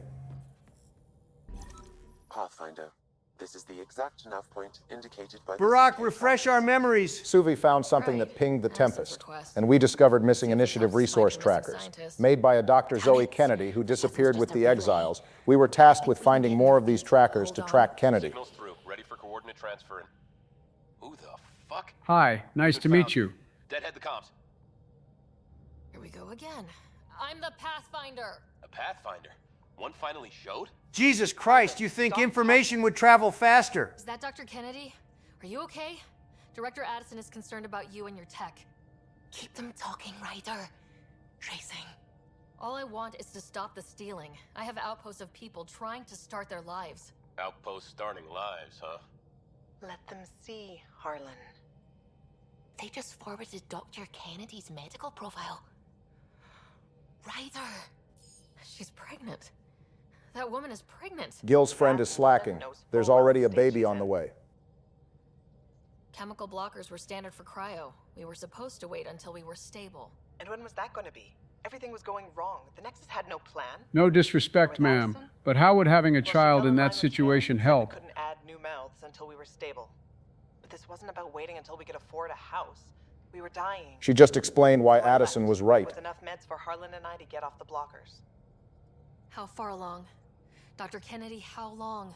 8 months, give or take. So wait, the Nexus uprising was around what, 14 months ago? So they left with the exiles and somehow got the meds to get off the blockers? If the exiles have the meds, then there should be a ton of people around the cluster having kids already. She might not have left with the Nexus uprising exiles, but with some other unnamed group. For her. Director Addison, I have a sighting on your missing Dr. Kennedy and her trackers. She's alive? And with company. 8 months pregnant. Fucking hell. Yeah, that's about the most appropriate response to that news. She didn't disappear. Dr. Kennedy left to try and have a child. You really had no clue? I knew she wanted us to fast-track the schedule, but we had no worlds. We were going to lose people.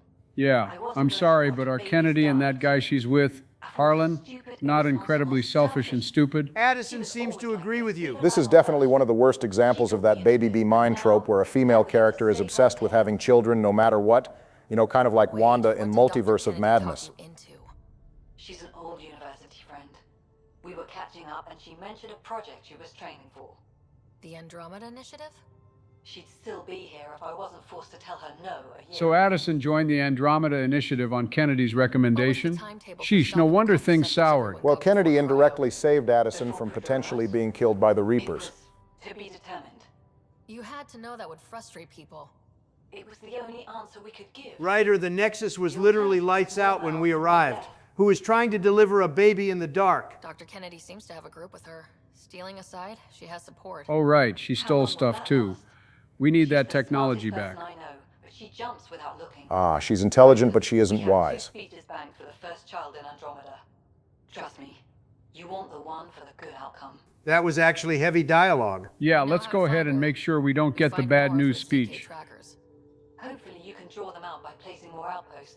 Well, those are already all up, so all we have is the trackers. She's 8 months. She may be distracted. This is a complete shit show. Find them, Pathfinder. The first human child in Andromeda can't just disappear. Yet another thing to the agenda. Just detected a ZK tracker. Scan's ready. We need Dr. Kennedy's location. Dr. Kennedy didn't seem too interested in us. That's her problem. Honestly, I'm not sure why she's being difficult about this.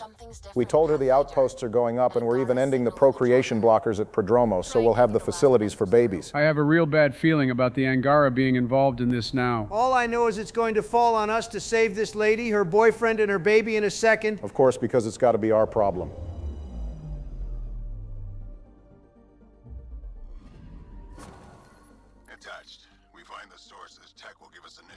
Oh fuck, it's the Rokar. I was really hoping it'd be resistance. Fat chance of that. Rokar targeting Dr. Kennedy.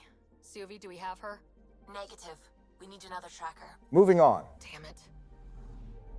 Pathfinder, I've detected the last CK tracker we need. Right. We need to find Dr. Kennedy before the Rokar. The Rokar are goddamn annoying. Wasting all this time and people going after a pregnant woman while the Ket probably hold more of their people. Now the Ket are involved? Damn it. Get close. Oh, wonderful. It gets even more complicated. Why don't we get some random exiles involved too?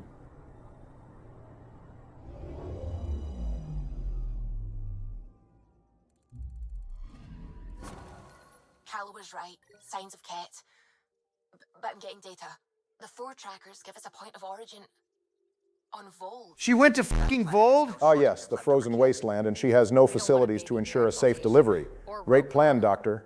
We have to find them on Vold. Mayday, mayday.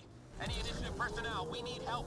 And of course, now they need our help. Don't say I didn't warn you this would happen. For crying out loud, instead of either going to the outpost, the Angron resistance base, or Techix, they chose to come out into the middle of nowhere. Is she in the middle of giving birth right now? 8 months, my ass. The baby wants out now. Okay, I don't know whether to be impressed with how brave she is for wanting a gun, or annoyed with how reckless she is for wanting to come out here and try fighting. Addison was definitely right when she described her. We hear you, Doctor. Hold on. I'm on someone else's schedule. Oh. We're kind of busy fighting two different factions of enemies at once right now. For the record, this predicament was avoidable. Why are the Rokar busy trying to fight us when their mortal enemies, the Ket, are showing up? At most, this should be a three-way battle royale, not us fighting the groups 2v1. In general, we needed to see more fighting between the Rokar and Ket with us third-partying. But fine, if they want to die with the Ket, I'm perfectly okay with that too. Take them out. Kennedy's shuttle needs a path. Why don't they just fly into the air already? We've cleared most of the enemies and it's... Oh, that's a Hydra. What was that you were saying? Nothing. I rescind my previous comment. Barry, make a path for Kennedy's shuttle. I don't need you breathing down my neck about this. I'm doing most of the work. Oh, fuck. That was close. Almost got cooked at the end there. Wait until you're clear. There's no time. Cleared it. What about the doctor? What about it, Kennedy? Ah, yes, stock baby noises. The kid came out to the sound of gunfire and explosions. Not bad at all. We're safe. He's safe. Nice. Someone tell Addison to ready the good speech. But we have to wrap this up with Addison. Understood, Pathfinder. I guess she's ready to join back up now. Pathfinder, I have Dr. Kennedy on the channel. She is very tired. Wow, she's in good shape for someone who just gave birth. Yeah, I don't think she's supposed to be standing. And now that you're back in the fold, it's the initiative's job to keep you safe. I'm guessing we got the tech she stole back. Started with tech that could steal initiative resources. Dr. Kennedy has graciously offered to return her research and any resources gained along the way. I could always just purge all data. No, thank you. We'll keep things simple. You and your trackers all safely accounted for. I think she has learned her lesson after this daring ordeal. Isn't the solution. We can't watch everyone all the time. You had to comb the cluster and run a gauntlet to save them. For once, Addison and I are in agreement. Your Pathfinder knows you can't keep this bottled. If you want us safe, make it all safe. Well, we did say she should have just gone to EOS in the first place. Reversing the procreation blockers. He'll fit right in. On the bright side, her son will have a head start on all the other kids. I haven't changed, Foster. That's what I hoped you'd say. If she had changed, we wouldn't have been in this mess at all. Name you chose. Maybe Pathfinder? Horrible name. It's not Ryder, is it? That isn't even our first name. No, it's David. David Edward, for an old friend. Goodbye, Ryder. Wait, David, is that a reference to who I think it is? Yup, you got it, Joe. Wow. I can't believe they threw in a David from the Overlord DLC reference. That's really cool. I wonder where Kennedy and him met. What? No, goddammit, David is an Admiral David Anderson. Oh, that's cool too, I guess. So, did we do all of that just for that reference? Yeah, more or less, but enough of that. Back to helping PB. Hey there, what's new? Huh, funny you should ask. I need to know, if I had something really important to do, could I count on you to help, to come along? Like we said, we helped Liam and he almost got us spaced. It's pretty damned exciting. Thanks to my newly remnant augmented scanner, I'm onto something big. Hear that signal? No, actually I don't. It's coming from a piece of raw remnant programming tech. A building block in an unused state. My eyes bulge thinking what we might be able to learn from it, or do with it. It's like a rem tech wildcard. Kind of mystery I live for. I have to get it. There's no time to waste, right? But will this actually be useful? What are the implications of this device, whatever it is? At the very least, it'll strengthen our bridge to remnant technology. Even just getting closer data readings could help us break down remnant programming, use their tech more efficiently. If there were an Andromeda 2, I'd like to imagine this would have actual ramifications that would make it a really important mission. Okay. That's it? No preamble, no further interrogations, just okay? We've done crazier things and asked even fewer questions about it. That your game means the world to me. Loading the coordinates into the galaxy map. Consider me primed and ready. Ryder, signal source is near a volatile volcano. What is with these Asari maidens that are obsessed with old alien technology, making us go to planets that are active volcanoes? If we get attacked by a Krogan and have to run out of this place during an eruption, I swear I'm going to start accusing this game of plagiarizing Mass Effect 1. Where's PB? Haven't seen her. Late for her own loyalty mission. We'll have to dock her pay for that. Wake up, PB. Your mystery signal awaits. Right. Okay, yeah. I have a bad feeling about this. Surely nothing worse than us almost getting spaced is going to happen. Hey, any luck finding a place to land? Nothing yet. Might take a while. Okay, PB. Be right there. This'll be interesting. I think you were just bored, Gramps. PB? Back here. I won't bite. That's not what she said the last time we were in the escape pods together. All right, Joe, you got that one before me. Okay. I won't bite either of you. What's this about? Calla won't find a safe place to land the Tempest. Oh, Joe, as Mr. 44 over here once said to you, how does your foot taste? Like I really need to stop assuming the best of things. Trust me, it's actually going to get worse. Aren't these literally for emergencies? Do we have more than one? This crosses the line, PB. All she does is cross lines. The safety harnesses don't fit over Drac. Seems like a design oversight. They probably never thought there would be a Krogan on the Pathfinder team. This is the only way in. In? Where exactly are we going? Wait, hold on. Didn't they just tell us this was an active volcano? Well, f me, PB actually did it. Her loyalty mission is more dangerous than Liam's. And tell me you have a plan for getting back to the Tempest. We're about to die for the third time. We came all the way to another galaxy with no plan for getting back home. All right, brace for impact. My brother in Christ, is this hell? Ow! We're lucky we skipped over that lava there. So, are you mad, Ryder? Looks like our neck hurts. Well, at least Liam isn't the only idiot on the ship. Mad is the smallest word for what I am.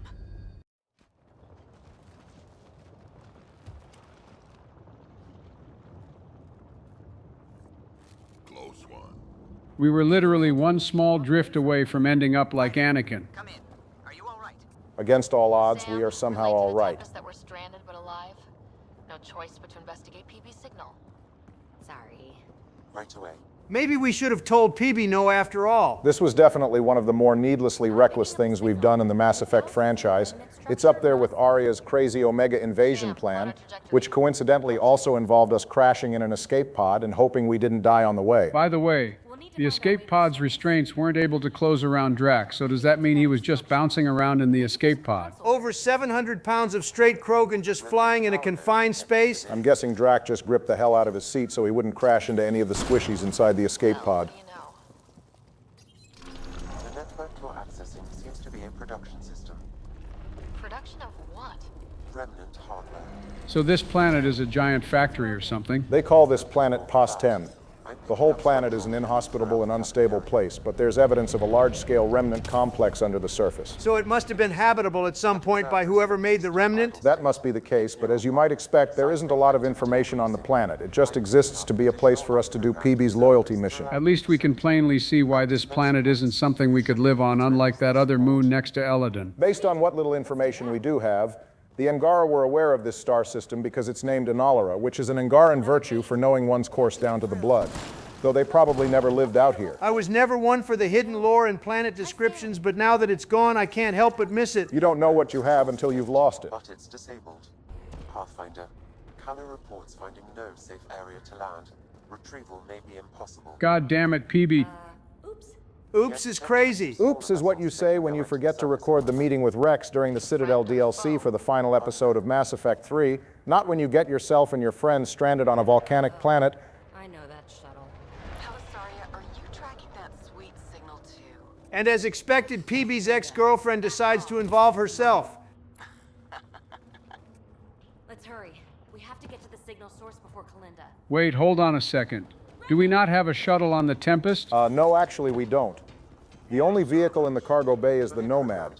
We don't have a personal shuttle like on the Normandy SR-2. Never mind then. I was about to complain about us wasting an escape pod. Could we not have deployed in the Nomad like we did in the Mako back in 1? I guess not. Even if we can, there isn't enough runway anywhere on the planet for a landing. Only Joker could pull something like that off. All clear. All right. Now let's find some way to open that gate. On the bright side, things have calmed down since we were unwillingly made to crash into a volcanic planet. I just had to kill a fleet of remnant observers. Also, we're still stranded down here. Okay, my bad. Maybe things are still bad. Good. The gate's starting to open. Thank you, Ryder. You opened a gate up here too. Come on, boys. We're in. Damn it. She must be on a ridge above us. Maybe you should have aimed the escape pod higher, PB. Sorry, the high road is much more direct. Holy hell, I don't like her. Why are we even hearing her? Sam, close the open channel. Transmitter I hid in Park. So sloppy. Nah, she's gotta die. I haven't heard you be this upset at an Asari a single time this whole series, which is crazy because you like Morinth. Morinth might kill me if I choose to sleep with her, but at least that'll be quick and euphoric. Donald, I don't know how many times I have to tell you this, but embracing eternity with Morinth is not going to feel good. Yakshi overpower your nervous system with theirs and cause your brain to hemorrhage. Yeah, whatever. The point is that Kalinda's committing the greatest sin a fictional character can make, and it's be fucking annoying. In fact, she's more annoying than Sloane.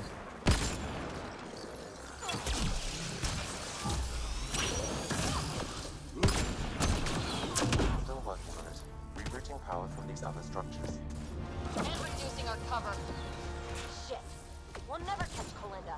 Why isn't Kalinda getting pressed by the bots? Good guy, debuff. Naturally, we have to struggle more.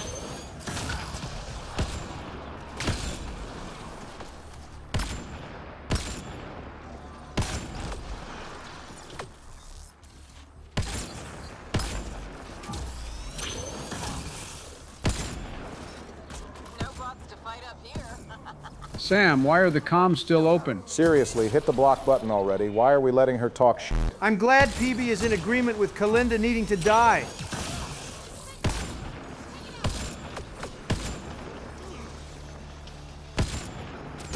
Oh, good thing the hack made all the remnant explode. Let's go.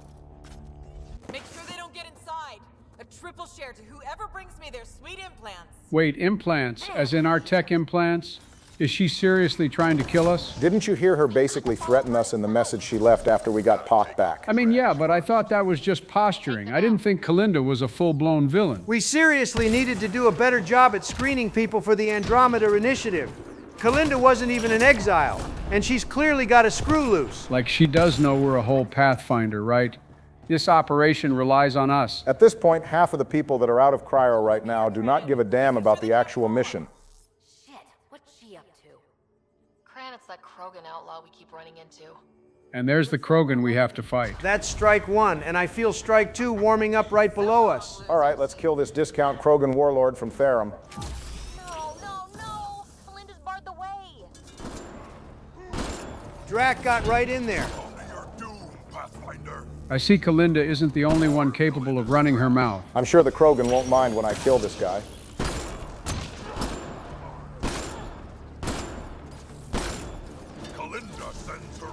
What was that? I'm sure the Krogan will be very glad such a weak bastard is no longer bringing the rest of them down.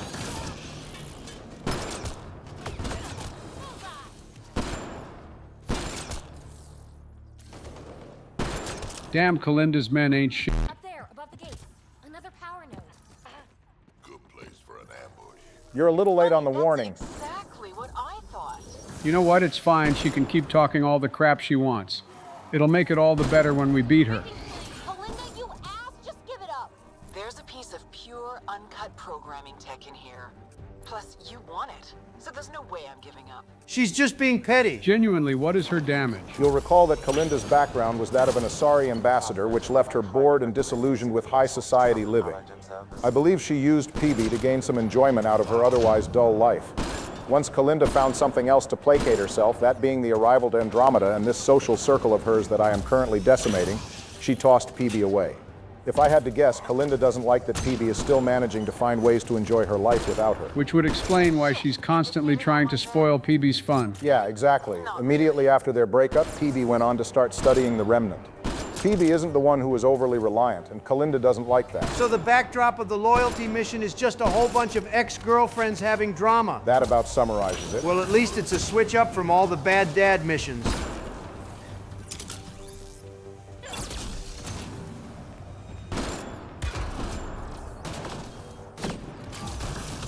You really are annoying. That's rich coming from you. Finished yet?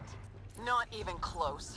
But I will have to go on a recruiting spree after this. You gotta wonder what they pay these mercenaries to sign up for these high-risk situations. I'd guess no one would join for pennies after they find out the last band got wiped out by 3 people. I promise you, these leaders are lying to any new hires about what happened to the last people.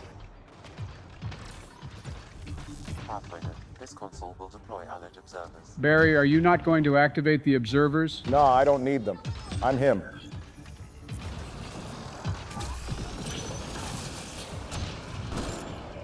Trying to channel energy drain when a sniper has you in their sights is an interesting decision.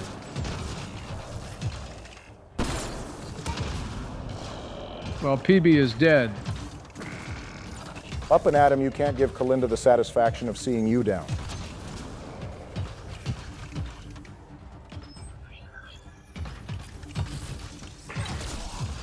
All right, I've got the high ground. Let's get to work.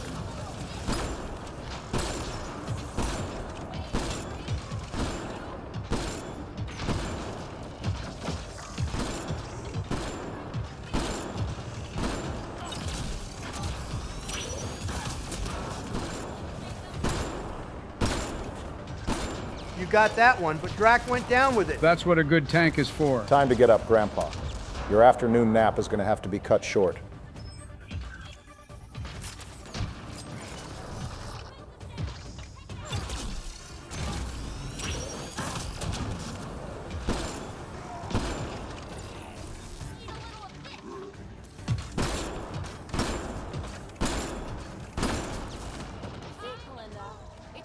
Just a waste of people, 2 mechs, and hella time.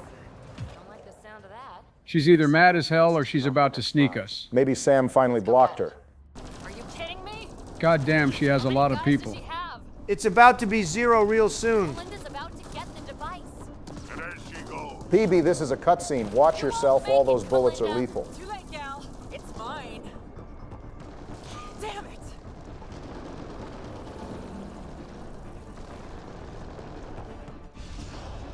Why didn't they use their biotics to float? Too bad for Kalinda, we have jump jets. Looks like PB wins.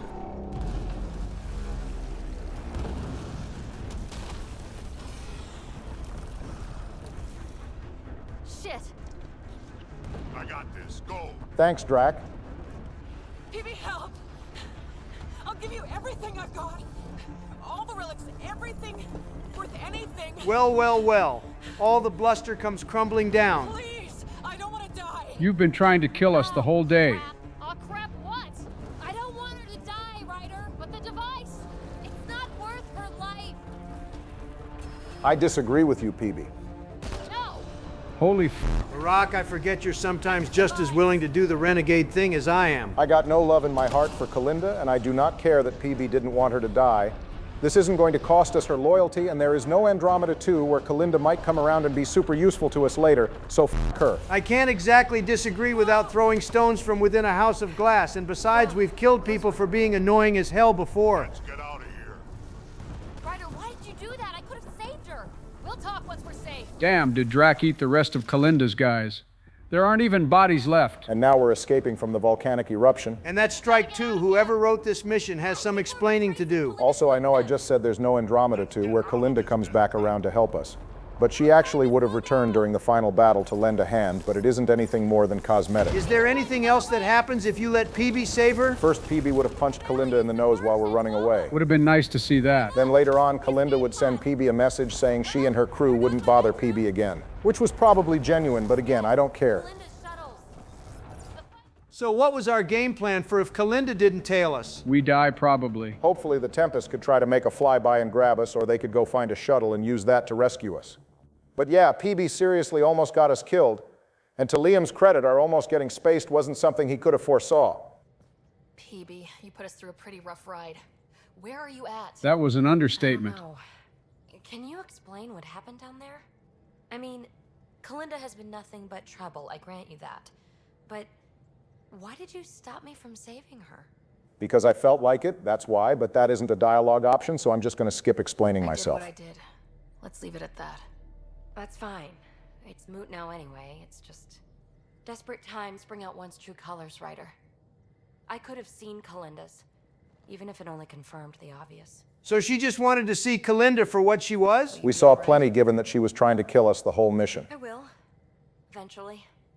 Don't worry. In the meantime, I have this thing to occupy my thoughts, huh? It looks like a bomb. Does it even do anything? Not that I know of. I have to imagine it's something that would have come up in an Andromeda too. Specs of our design into remnant hardware. A true fusion of both technologies. My first real mark in Andromeda, and I have you to thank. You're welcome. We do have a little bookkeeping matter to discuss. Ah, nuts. Yeah, the Tempest is light, one escape pod. That's gonna cost me, isn't it? It's gonna run you a few 100,000 credits, I imagine. Yeah, I'm not letting that slide. Next time we dock at Nexus, you buy a new one. If you don't have the funds, you work it off overtime. Got it? Hey, I'm the one out of bedroom. What do we do about that? You can sleep inside the Nomad. Did you say you can sleep anywhere? Oh, you're no I'd recommend our quarters, but we're shagging Vetra now. All right, and we're moving straight into Jal's loyalty mission. Jal, you sure you want me here? Bring in an outsider. We'll give the Roka a different perspective. Just follow my lead. Didn't we already try this once before? Yeah, and the Blue Angara guy didn't seem the least bit interested. Also, what was the assignment here again? We got the setup so long ago. 2 of Joel's mothers told us that 3 of his siblings went and joined the Rokar, and they begged Joel to bring them back home. Pretty solid premise to start a loyalty mission on. And I'm guessing we're going to finally deal with the Rokar once and for all here. Shai brings all of our students to the Forge. I know my way around. The Govatan, a welcome center, is up ahead. I have a feeling the welcome is going to be coming at muzzle velocity. It's deserted. Or not at all. That works too. It's usually filled with travelers. Avka said no traffic in or out. Doesn't explain the ghost town. Where are the Rokar? Probably torturing initiative members instead of the Ket for whatever reason. You hear that? Brother, the Milky Way aliens haven't done anything to you. Thought you said you got them all. I did. They must have. Alien, kill it. Damn, they're quick to it.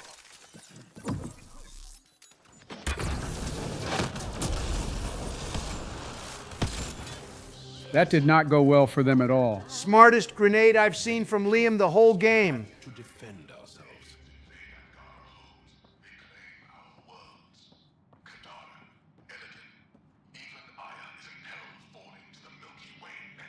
Donald, I think they heard you talking about wanting Aya. Well, they should try to do something about it. So much for going in quiet. When has going in quiet ever worked? The Arrival DLC, that's about it. Not an option with the Rokar. Take them out! Your permission wasn't needed, but it is appreciated. Kill them! Bring their bodies to our food! What the f does Axel want with our bodies? A trophy for himself, I'm guessing. Maybe he'd mount our head on his shuttle. What the hell did you just shoot that guy with? Apparently there's containers of white phosphorus around here. Now that we're at the end of these loyalty missions, I gotta say they weren't that bad. Vetra's was, that mission was straight ass. Easy, not too much on Vetra. I mean, Donald is right, it did suck. Hell, we didn't even really change anything about the relationship between Vetra and Sid. Sid still wants to do stuff that's probably too dangerous for her, and Vetra is still overprotected. On that note, though, one thing I think I gotta give Andromeda is how it handles character progression of the squad mates. Everyone does seem to go through a fair bit of growth.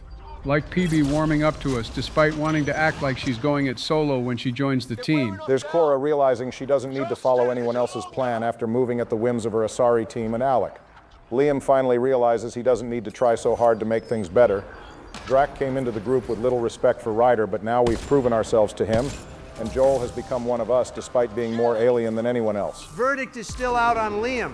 I don't trust he won't figure some other way to get us into trouble, but I'll set that aside. What I was going to say, though, and I believe this may have come up at some other point, The Andromeda squad gets a lot of critique, but if you look at them compared to the squad in Mass Effect 1, I'm not too biased against Andromeda to refuse to say the Andromeda squad low-key gaps everyone except for Rex. You're talking crazy as if Ashley doesn't exist. Ashley does have good progression, but the problem is it's locked behind her romance, and on top of that, you have to be Paragon in order to get her to stop hating aliens, which is something I know you've never done, Donald. Okay, wise guy. I mean, yeah.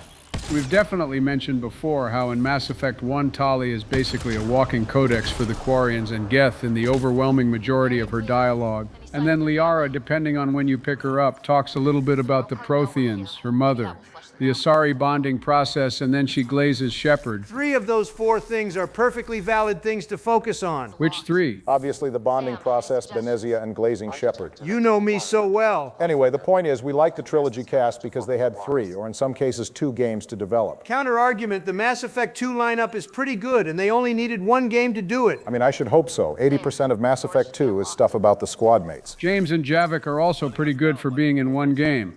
So really, I think it would be more accurate to say Mass Effect 1 is just weak on its character writing. Yeah, that's fair. Being better than 1 at that specific thing isn't exactly hard. So much for taking the bridge. Take it the Roka didn't want us going that way.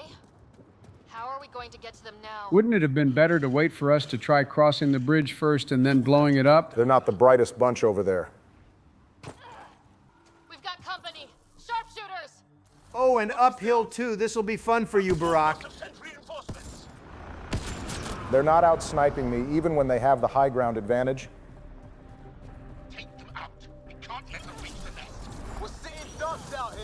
I think the 3 guys Barry just annihilated were the actual sitting ducks.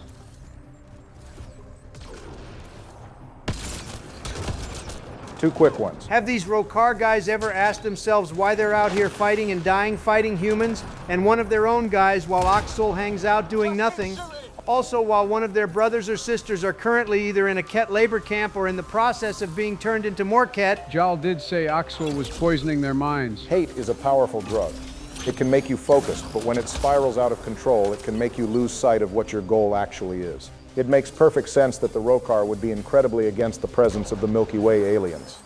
We did kind of come into their backyard uninvited after all, and their history with Ket makes it more understandable. But them putting so much effort into fighting the Milky Way aliens, all the way to the point that they'd attempt to kill a pregnant woman and her child, indicates that they have begun to lost the plot. I'm not even asking for an alliance, but can we both just start shooting at the Ket until there is nothing left but corpses? It's the whole thing with the Solarians and Krogan again. Like, sure, maybe the Krogan might become a problem after the events of Mass Effect 3, but I'd rather take my chances with that than the Reapers. Same thing here, but from the Rokar perspective. Surely it would be better to eliminate the Ket now and then deal with the Milky Way if it's necessary. Not that the Rokar have a snowball's chance in hell against us. They had a numerical and high ground advantage, and Barack just had his way with them.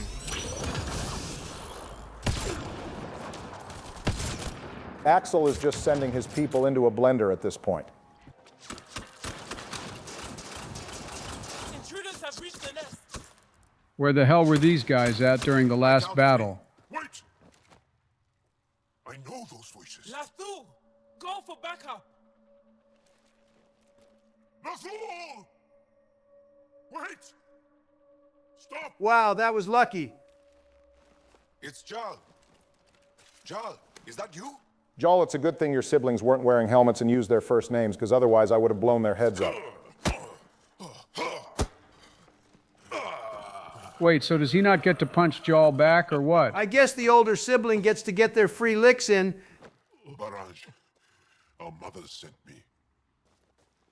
All of them. Did our mother send this human too? Hi there, nice to meet you too. Liam is human too, if you want to grill him as well. Jal, you didn't tell me your sister was such a badass. Your people are a joke. Okay, I guess a little flattery doesn't get you anywhere sometimes. Why'd they send you? Because we've lost enough to the Ket. They're afraid to lose you to this insane cause. Yeah, you 3 were a couple steps away from dying like the rest of the guys back there. So you can see that Aksul is wrong. We've killed like 6 Ket ascendants since we got here. You're welcome. We need to work together against the Ket. We're here to stay. I want to get along. Who cares? The Angara don't want anything you have. We don't need you. Needed us to rescue your Moshai. I think your mothers would prefer it if all three of you weren't sent home in body bags, but I'm a filthy alien. What would I know? Stop. He has bombs. Talking. Stolen from your people. Those bombs go off, it'll look like the initiative did it. We have to disarm them. Well, he's dead. So I'm going to take a wild guess and say she's the middle sibling. That was some middle sibling-ass activity. Yep, standard attention-seeking behavior. No offense to any middle siblings in the audience. No. The bombs in the forge. I'm okay, Jal. I'll be fine. Are you sure? Because people usually don't make it when they get shot like that. I hate Axul. Don't let him win. Safe bet that Lathul is the youngest of the three. He probably followed the elder two out of peer pressure. I'm glad you're here. Sure thing, buddy. Need to find those bombs. If Axul's willing to blow up the forge, there's nothing he won't do. So his plan here is basically a false flag attack then. Yeah, pretty much. After we stopped his attack on Eos earlier in the series, Axel apparently gets desperate to start a conflict between the Angara and the Initiative. He personally banished the Angara scientists from the forge so he can blow it up without our bombs. Ah, yes, waste bombs blowing up your own goddamn holy site so you can start a false war with a group that isn't your enemy instead of fighting the actual enemy that's basically enslaving and harvesting your people. Thankfully, I've got tactical cloaks, so this will go smoothly. One down. Tell the others, watch your head.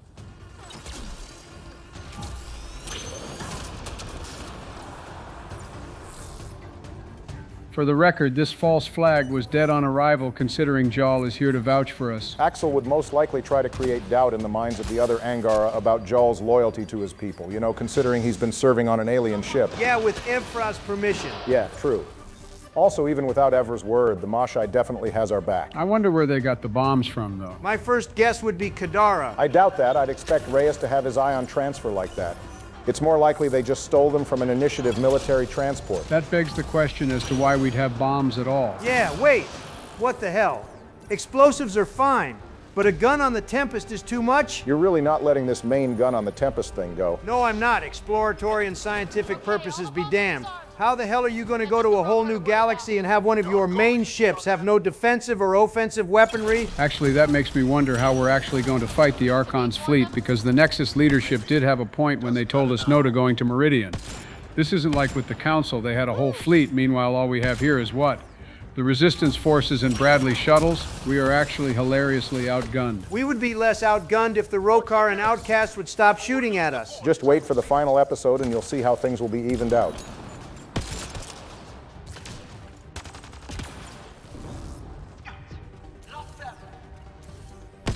Well, that was quick and easy. For some reason, I thought the big final confrontation with the Rokar would be a bit more dramatic. I killed Lathul. I killed him. I'm so sorry. He's not dead. You are lucky. I guess they don't get too caught up on one sibling shooting the other in the back as long as they don't die. But the cause. I joined because of you. I shot our brother. That other dude was really about this shit, though. Don't leave Let her go. I only want soldiers who are committed to our cause. The cause of what? Attacking birthing women and blowing up religious sites? Of our people at the hands of aliens.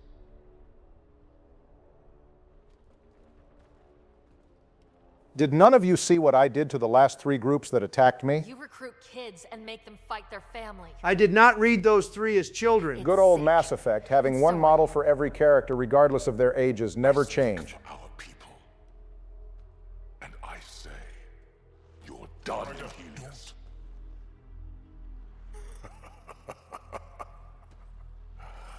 Martyr me.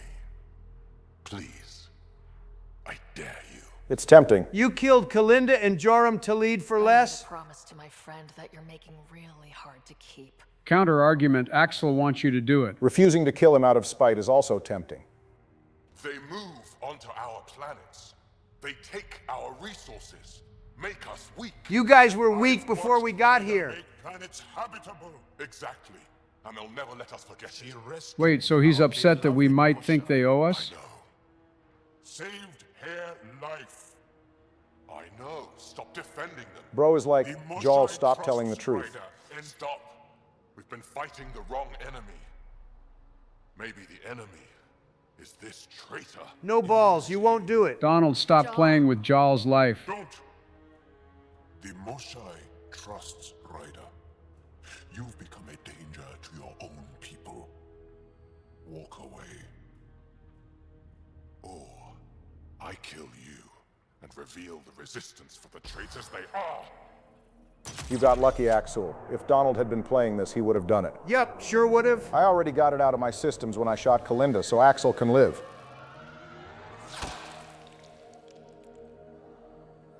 Well, at least Jaal gets a cool new scar.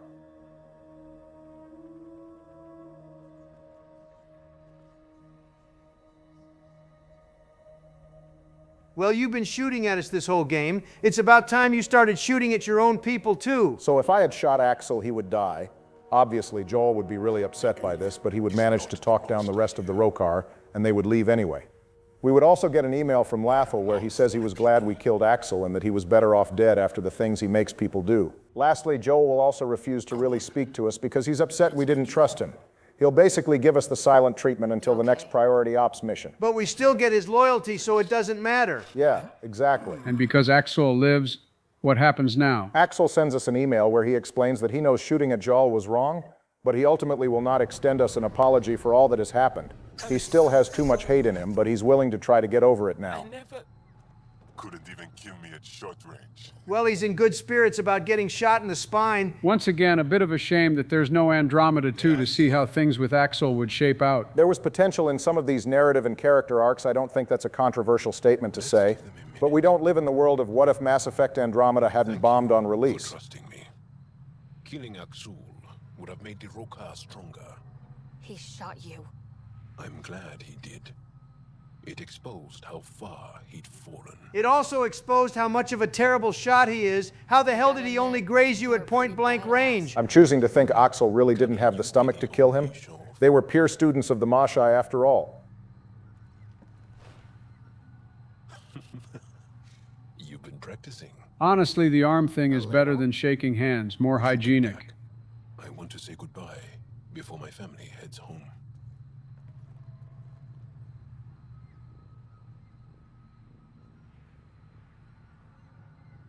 PB said she wanted to talk to you. Let's wrap this up with a few last conversations. Hey, PB. Hold that thought.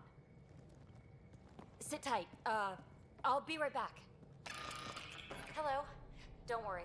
I'm not springing anything terrible on you.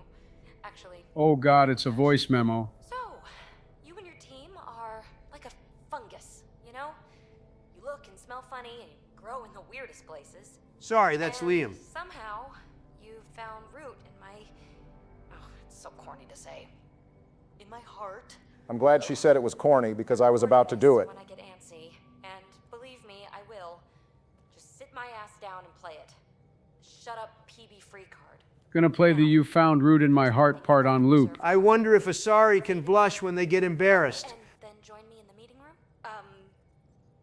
Beep. I find it very funny that PB isn't the least bit turned off by us after I shot her ex-girlfriend for no reason. But hey, Kalinda fucking sucked. You're right.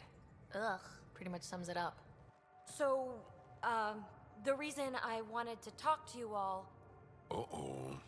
Did you mutiny and jettison, Ryder? Thankfully, she lost the escape pod, so she didn't really have the ability to do that. They ambushed me, but I survived. No harm, no foul. Huh? I just want to say, whether you all know it or not, I've had one foot out the door since I got here. And, well, that's gonna stop. Perfect timing. We're only on the second to last episode. To be part of this team. This... family. She managed to get even cornier. I thought it was cute. Okay. About time you caught up, kid. Yeah, you're one of us, whether you like it or not. Well, great. So, my place is an utter mess. Who wants to help me clean it up? Think I left the stove on. I'm making ice. It's an Angaran holiday. Reports don't file themselves. Helping Liam make What better ice. friends than ones that leave you to clean your own stuff? Anyway, one last visit to make for the episode. Jarl! Jarl! Oh, damn, it's Mom. Wait. Is that bad news? Well, luckily for you, your daughter can't shoot worth a damn, so no. Ryder, this is my true mother, Sahuna Amanthadine. Normally, I wouldn't go about hugging my friends' moms, but that seems to be the custom around here. I know Angara liked the hugging. Giles told me how much he admires you.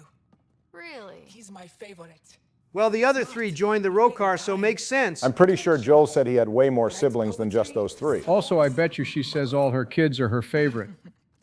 I'm late for a resistance meeting. And she's in the resistance. Hey, he said his father was out of the picture, didn't he? Yes, Donald, and no, you can't f Joel's mom. Yes. And every child is her favorite. Yup, called it. Everyone, this is Ryder. Hi. We got invited to the cookout. You love to see it. Welcome back. This is where I spent most of my days growing up. Me, my sister, Koana, our cousin, Etta, and brother, Finn. Then Basil, Rolu. Basil as in the herb? Oh, the three of them from the loyalty mission already came back home. Wow. Cozy. We like to live like this. Gonna give your friends I guess they're not too beat up about Tivian shooting Lethul earlier. Well, he didn't die and the shot to his back didn't paralyze him, so I guess it's water under the bridge. Either that or they didn't tell the rest of their family. I can't imagine anything staying secret for too long around here. Home is where the heart is. I like that. Oh, no. Who put this here? You got anything good in there? I sure hope not, or his mom found his secret stash. Schematics of... When I was 7, my aunt stole a cat weapon for me. W. Ante. So I took it apart to learn. And that was a Karkin. Pet Karkin. Alfit. He died. So I also took him apart. Excuse me? Barry, is that a red flag? Crimson. His aunt probably stole him the Ket weapon so he'd stop ripping apart small animals. We better keep a close eye on our pie jack and that space hamster. We caught a few episodes back. Sorry, the segue between Jarl talking about how he took apart his dead pet Karkin to him calling us family threw me off. I'm just going to hope he grew out of that bad habit. One more thing you might like. Sit there. Been interesting so far.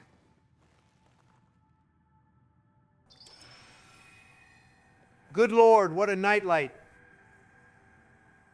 Nice. You made that? Long ago. It's not accurate. More of a dream, really. Just one more thing I want to take apart. As long as you stick to wanting to take apart the abstract existence of outer space, I'll have no problem. Me too. And there you have it. The loyalty missions have been completed. I gotta admit it, they weren't that bad after we got past Vetras. I'm not even bothered by you saying that now because we finally locked it in with my tall Turian glass of water. Yeah, okay, buddy. Enjoy your... Barack, what is that warning Morden gives you if you romance Garrison too? He tells you to be cautious due to the potential for chafing and says he'll have an analgesic ready for you if necessary. Enjoy your chafing and whatever that anal thing is, Joe. What in the f*** are you talking about? That'll wrap it up for us here. Next episode, believe it or not, is the final episode of Mass Effect Andromeda. We'll cover a lot in that episode, and it'll come with a twist. Until then, you know the drill. Stay safe out there, drink plenty of water, get some sleep, and we'll see you on the next one.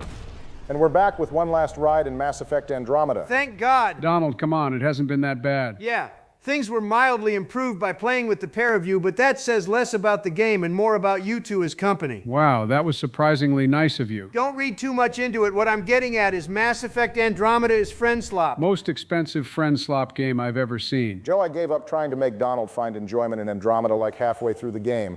I'm just glad he's doing it from an informed position now. Is that what this whole thing has been about?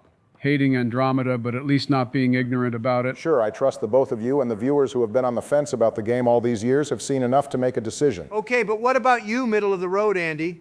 Joe has warmed up on the game. I still hate it, but where do you land? As I've said before, I see the good and the bad, though I'd be lying to you if I said Andromeda was worth playing unless you literally have nothing else to play, which would be hard to believe because we've had an abundance of banger games come out over the last few years. But we can get more into final thoughts later.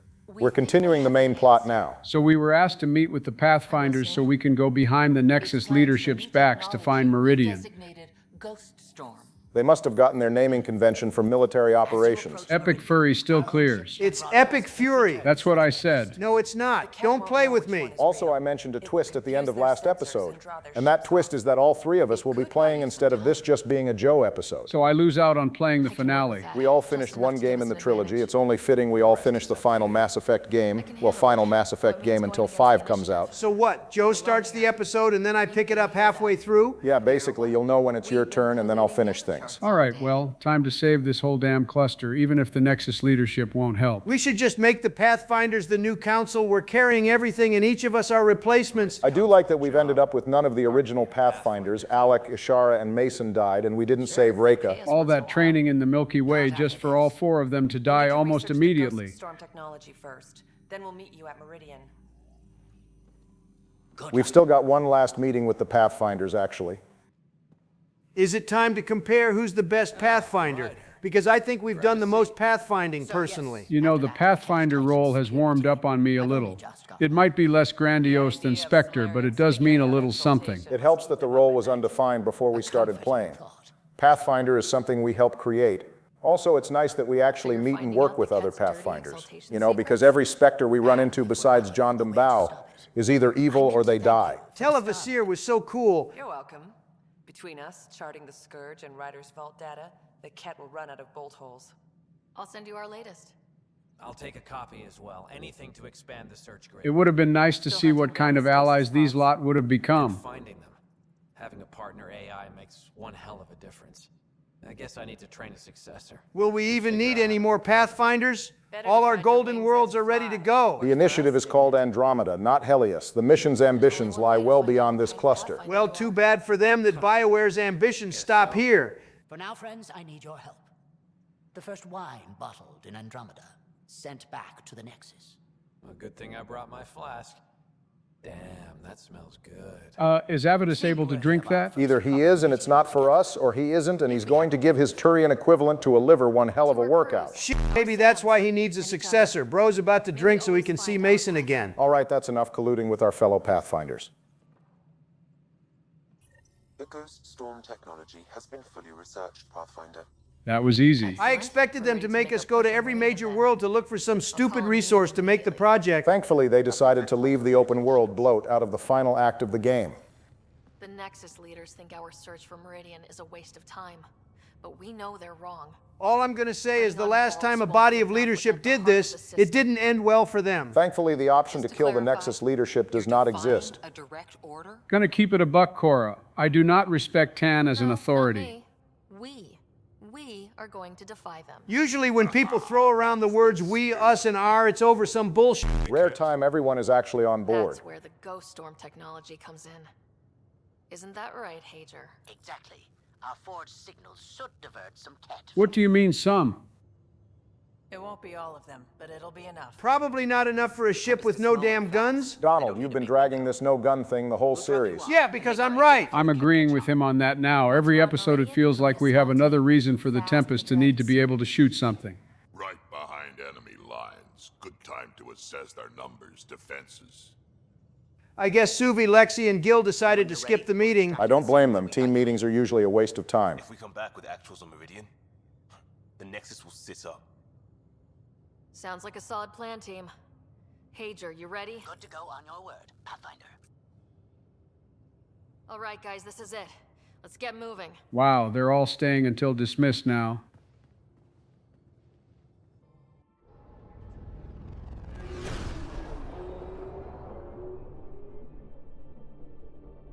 Initiating Ghost Storm on my mark. 3, 2, go. This better work. If it doesn't, we're cooked.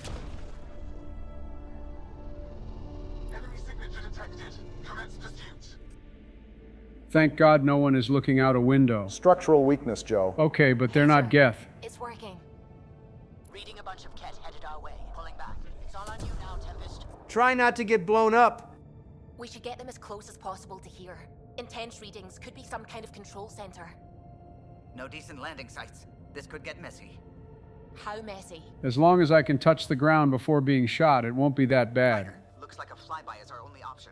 I'll get as low as possible, but you'll have to eject over the target area. Wait, we're jumping out? We've got the jump jets for a reason. I'm falling out of so many things now, I should be a pro. Heard about your freefall to Habitat 7.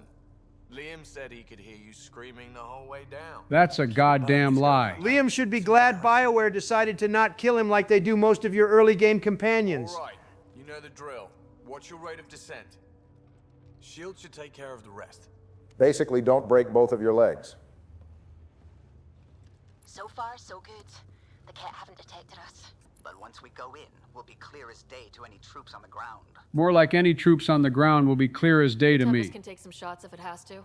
Some, not many. What, are we lacking good shielding and armor too? Donald, it's not the SR-2. Oh, trust me, I know it's not. I feel like you hate the Tempest more than you hate Liam. At least Liam has a goddamn gun. I beg of you, BioWare, please give the main ship a gun in Mass Effect 5 so Donald will shut the hell up about this. Holy fucking shit, Callow.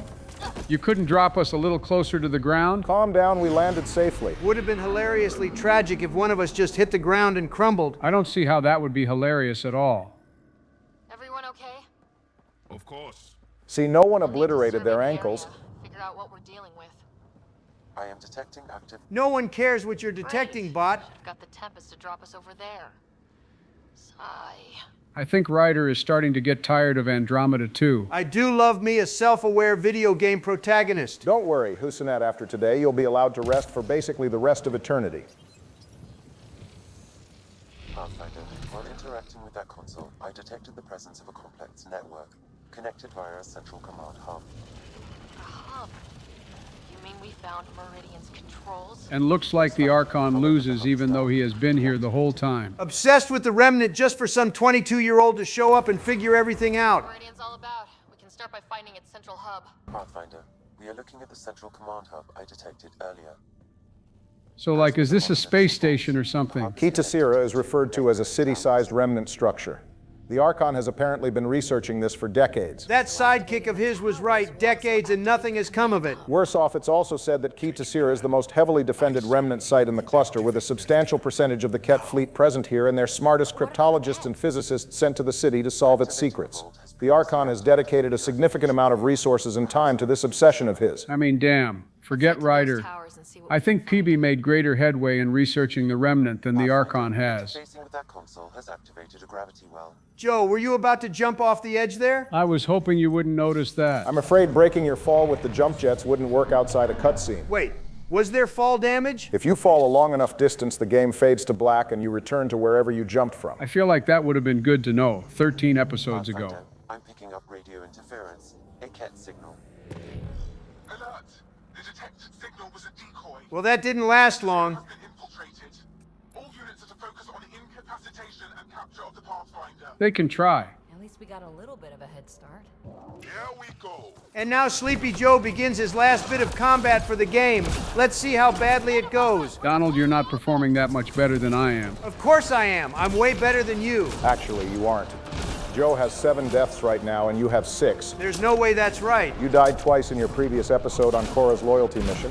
Remember the fire? I bet you wish you had listened to the governor on Aya when she told you not to stray away from her. Okay, well, how many times have you died, Barack? I've died 4 times. The last time it happened was during episode 10 when we were taking care of that mission that led us to Primus. This isn't fair. Barack spent hours playing this game before Joe and I did. Skill issue. Also, I went out of my way to give the 2 of you broken ass builds. I don't want to hear you talking like there was some kind of unfair advantage. You should do less complaining and more praying, Donald. Because if I do well here, it's going to be on you to not die more than twice or I'll beat you again. You haven't actually won in any of the games at all. The best you could manage was getting 2nd place in the trilogy tiebreaker, and even then I still gapped you in Mass Effect 2. Things will go my way by the end of Andromeda. At the end of the day, I'm better than both of you, and that's all that matters. Right, so, command hub. Probably need to check out those other 2 towers first. I have a bad feeling about something in this room. It's not like we're about to see someone get turned into juice here. Thankfully, we saw all the worst horrors on the Solarian Ark.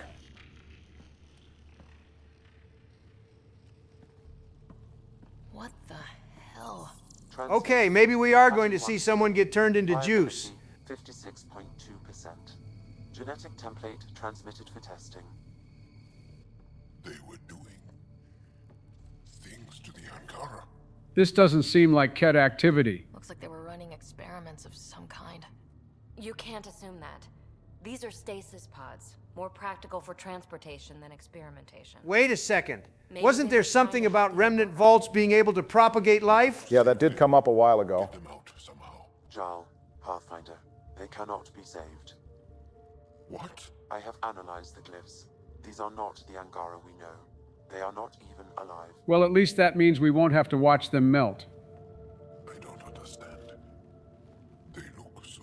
The remnant language refers to these bodies as genetic templates. Oh shit, the remnant made the Angara. You're getting close, but not quite. Like the plants we saw.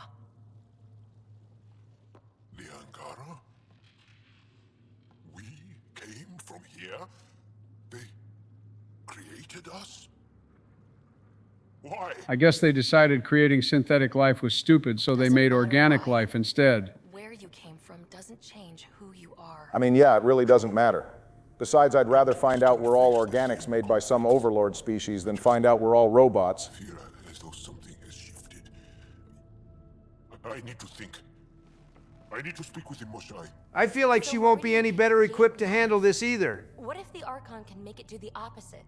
Destroy life? That would be stupid. Isn't their whole objective to exalt the species here so they can repopulate themselves? The Archon has completely lost the plot. Hey, Jal. You know, if you want to talk about... That's awfully nice of PB after she's been so anxious avoidant the whole game. Are you reaching out because I am now considered a remnant curiosity? What? No, I didn't mean it like that. Damn, he got her. He laughed so hard that the rest of the voice line didn't play. Funny enough, Shepard makes a similar joke to Liara when she expresses interest in their experience with the Prothean beacon. Asari really do struggle with jokes. It's only a matter of time before PB starts making a pass at Jal. I wouldn't be surprised if Asari get to bonding with Angara as fast as possible. Oh no, what's happening? I'm starting to turn into an Angara. Donald, you're going to make me grab the spray bottle again. Okay, but seriously, we kind of glossed over the reveal that Angara were artificially created by the builders of the Remnant. What is there to even talk about? That Ascendant guy up there sure has a lot to say. Well, for one thing, this is going to shatter their whole reincarnation-based religion. Unfortunately, we're not given a lot of information of how the Angara will take this reveal beyond what Jal will say about it later on. There's just a lot of shock to the whole thing. What the hell are they talking about? I'm frying this thing. The squad mates are always overreacting.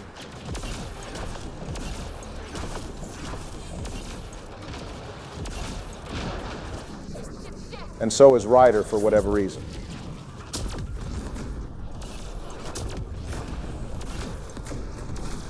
Even with that no combo cooldown mod removed, this is light work. They're gassed up like you just fought for your life. Anyway, I was going to say the big reveal about the Angaran origins was probably something we'd see explored more in... Barack, I'm going to stop you right there. Interrupting the yaps is crazy. What's wrong, Donald? If you're about to say the reveal of Angaran origins is something we'd probably see more in an Andromeda sequel, I'm going to have to tell you to leave that in your drafts because I'm tired of hearing about if Andromeda got a sequel and if Andromeda was developed better. That didn't happen, and it's probably not going to ever happen either. Okay, I guess I can't run defense for the game anymore. It was a good run while it lasted. They introduced all this lore and did all this build-up just for none of it to matter, even though this game is longer than any two of the trilogy games put together. Cut all this open-world bullshit out the game and we might have had something here, but we don't exist in that timeline, nor do we exist in the one where this game has a sequel. Just reading things to filth. Like you know what Andromeda reminds me of. You ever see that potential man meme from Jujutsu Kaisen? I wish the internet would be nicer to my boy Megumi. You know that meme format originated in soccer, right? Which is topical, considering the World Cup ended only a little while ago. Hatsune Miku is Spanish for the next 4 years. I'd rather that than subject her to being English. Yeah, the battle for Miku wasn't my point. My point is that Mass Effect Andromeda might genuinely be the potential man of video games. Andromeda had the potential to be better than an individual game in the trilogy. It would have been crazy if it got that Quarian Arc DLC. Can't wait for when we learn more about the background lore. Just wait for when Mass Effect 5 ties back to Andromeda. Use my 5-year development time to create a new galaxy deep and rich with world building? Hell nah, let's spend most of it trying to make procedurally generated worlds. Give me liberty, give me fire, give me open world bloat, or I retire. Barry Donald is probably matching one of your best yap sessions right now. I've got nothing to say. Mass Effect Andromeda, its tagline should be if and when, but never is. It, even the gameplay was overglazed. When you get down to it, everything is at best mediocre. Barry did have to mod the hell out of it. Unlike Megumi, Andromeda wasn't made to not reach its potential. Ow, what the f? There's a turret nearby. Okay, now I hate the game too. At the end of the day, Andromeda is not Cyberpunk 2077 or No Man's Sky. What it could have potentially become will never be actualized. I feel like you've been waiting the whole game to say all this. Not the whole game, specifically sometime after we rescued the Moshai. Well, at least you gave it a fair shake. Provisional repairs are complete, Pathfinder. Only one way to know for sure. This is going a little too smoothly for how much of the episode we still have left. Things never go right on the first attempt.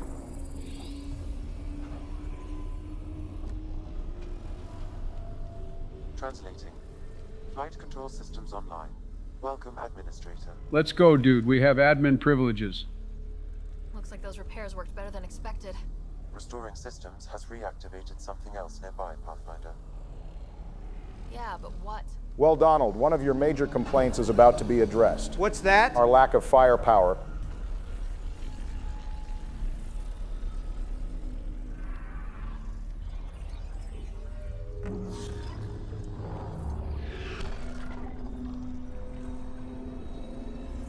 Looks like we've got some new ships. Translating.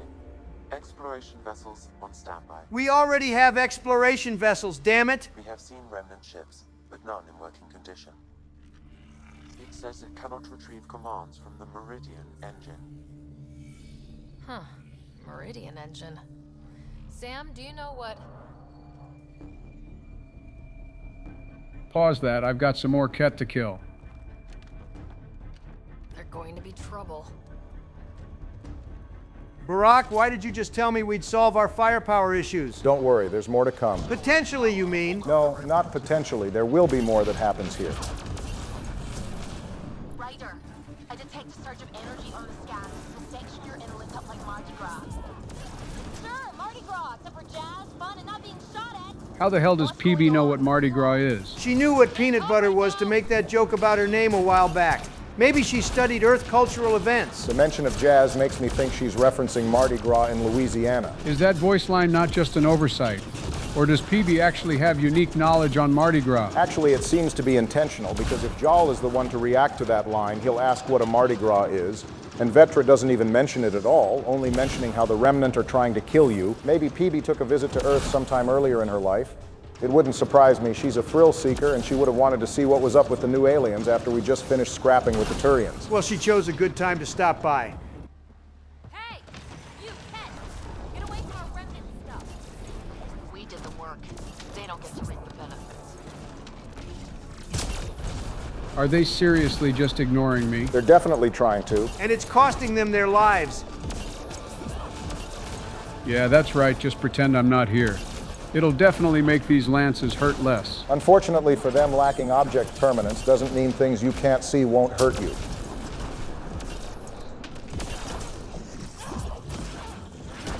Okay, you finally pissed the fiend off enough that it turned around. A little late when its health is below half.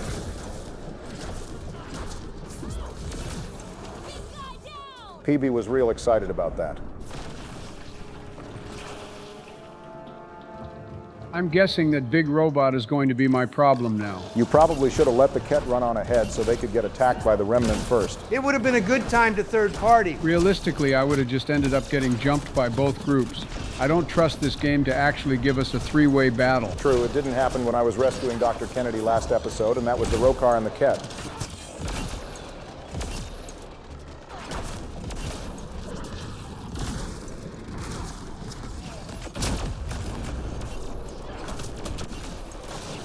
The destroyer was no big deal anyway.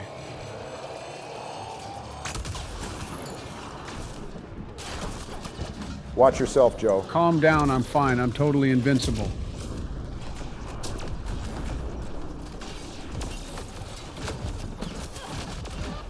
Can someone define the word invincible for me real quick? Because I'm pretty sure what we just saw is not what that word means. Shut up, Donald. I don't know Donald. Joe might have been doing his best invincible impersonation. Mark gets his ass throttled all the time. Good point. Oh, great. I have to start all the way over from here now. Joe, you are getting fucking Swiss cheese. It would be just like him to fumble harder than ever before in the finale. We all remember what happened back during Priority Earth. Okay, so maybe I was supposed to let the Ket and Remnant meet up first.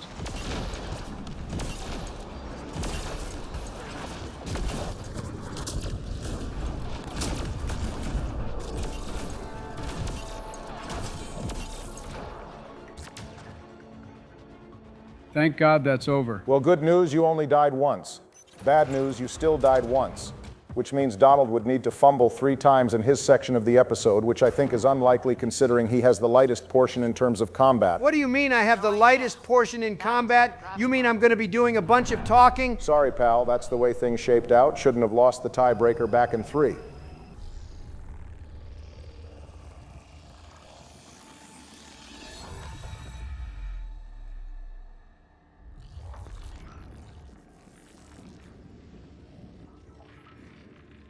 Translating.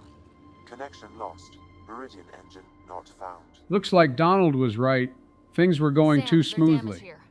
Can we restore systems like we did I'm before? sorry, Pathfinder. Systems are intact, but they are searching for a component that doesn't appear to exist. What do you mean doesn't appear to exist? One moment, Pathfinder. I have found something.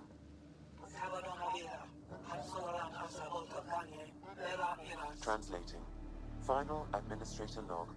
The opposition's weapon may cause widespread damage. Oh, for God's sake, more sequel baiting. To protect us. Protect my goal.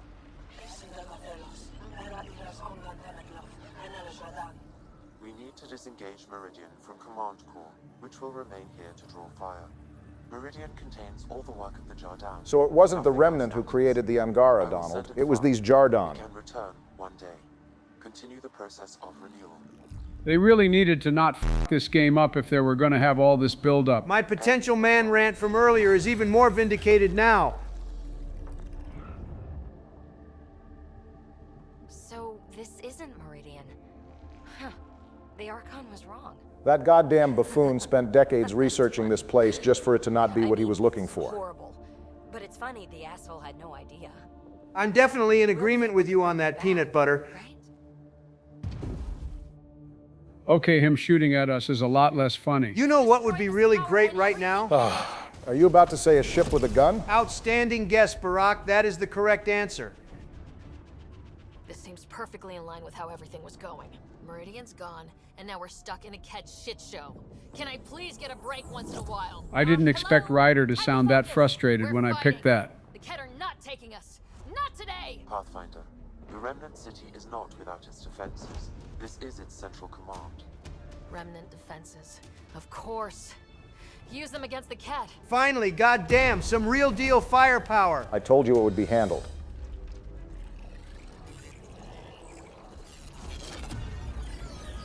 Sam, now! Let's see how much the Archon likes Remnant now.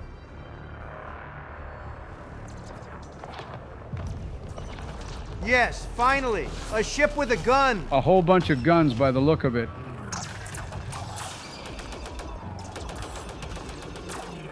The shape of their fighters still makes no sense to me.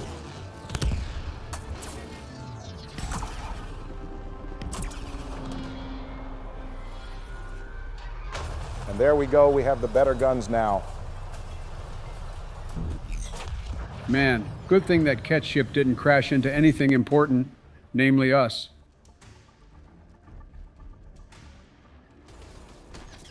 Still got some cleanup to do, Sleepy. The only thing the Archon is getting is a singularity up his Ket equivalent to an asshole.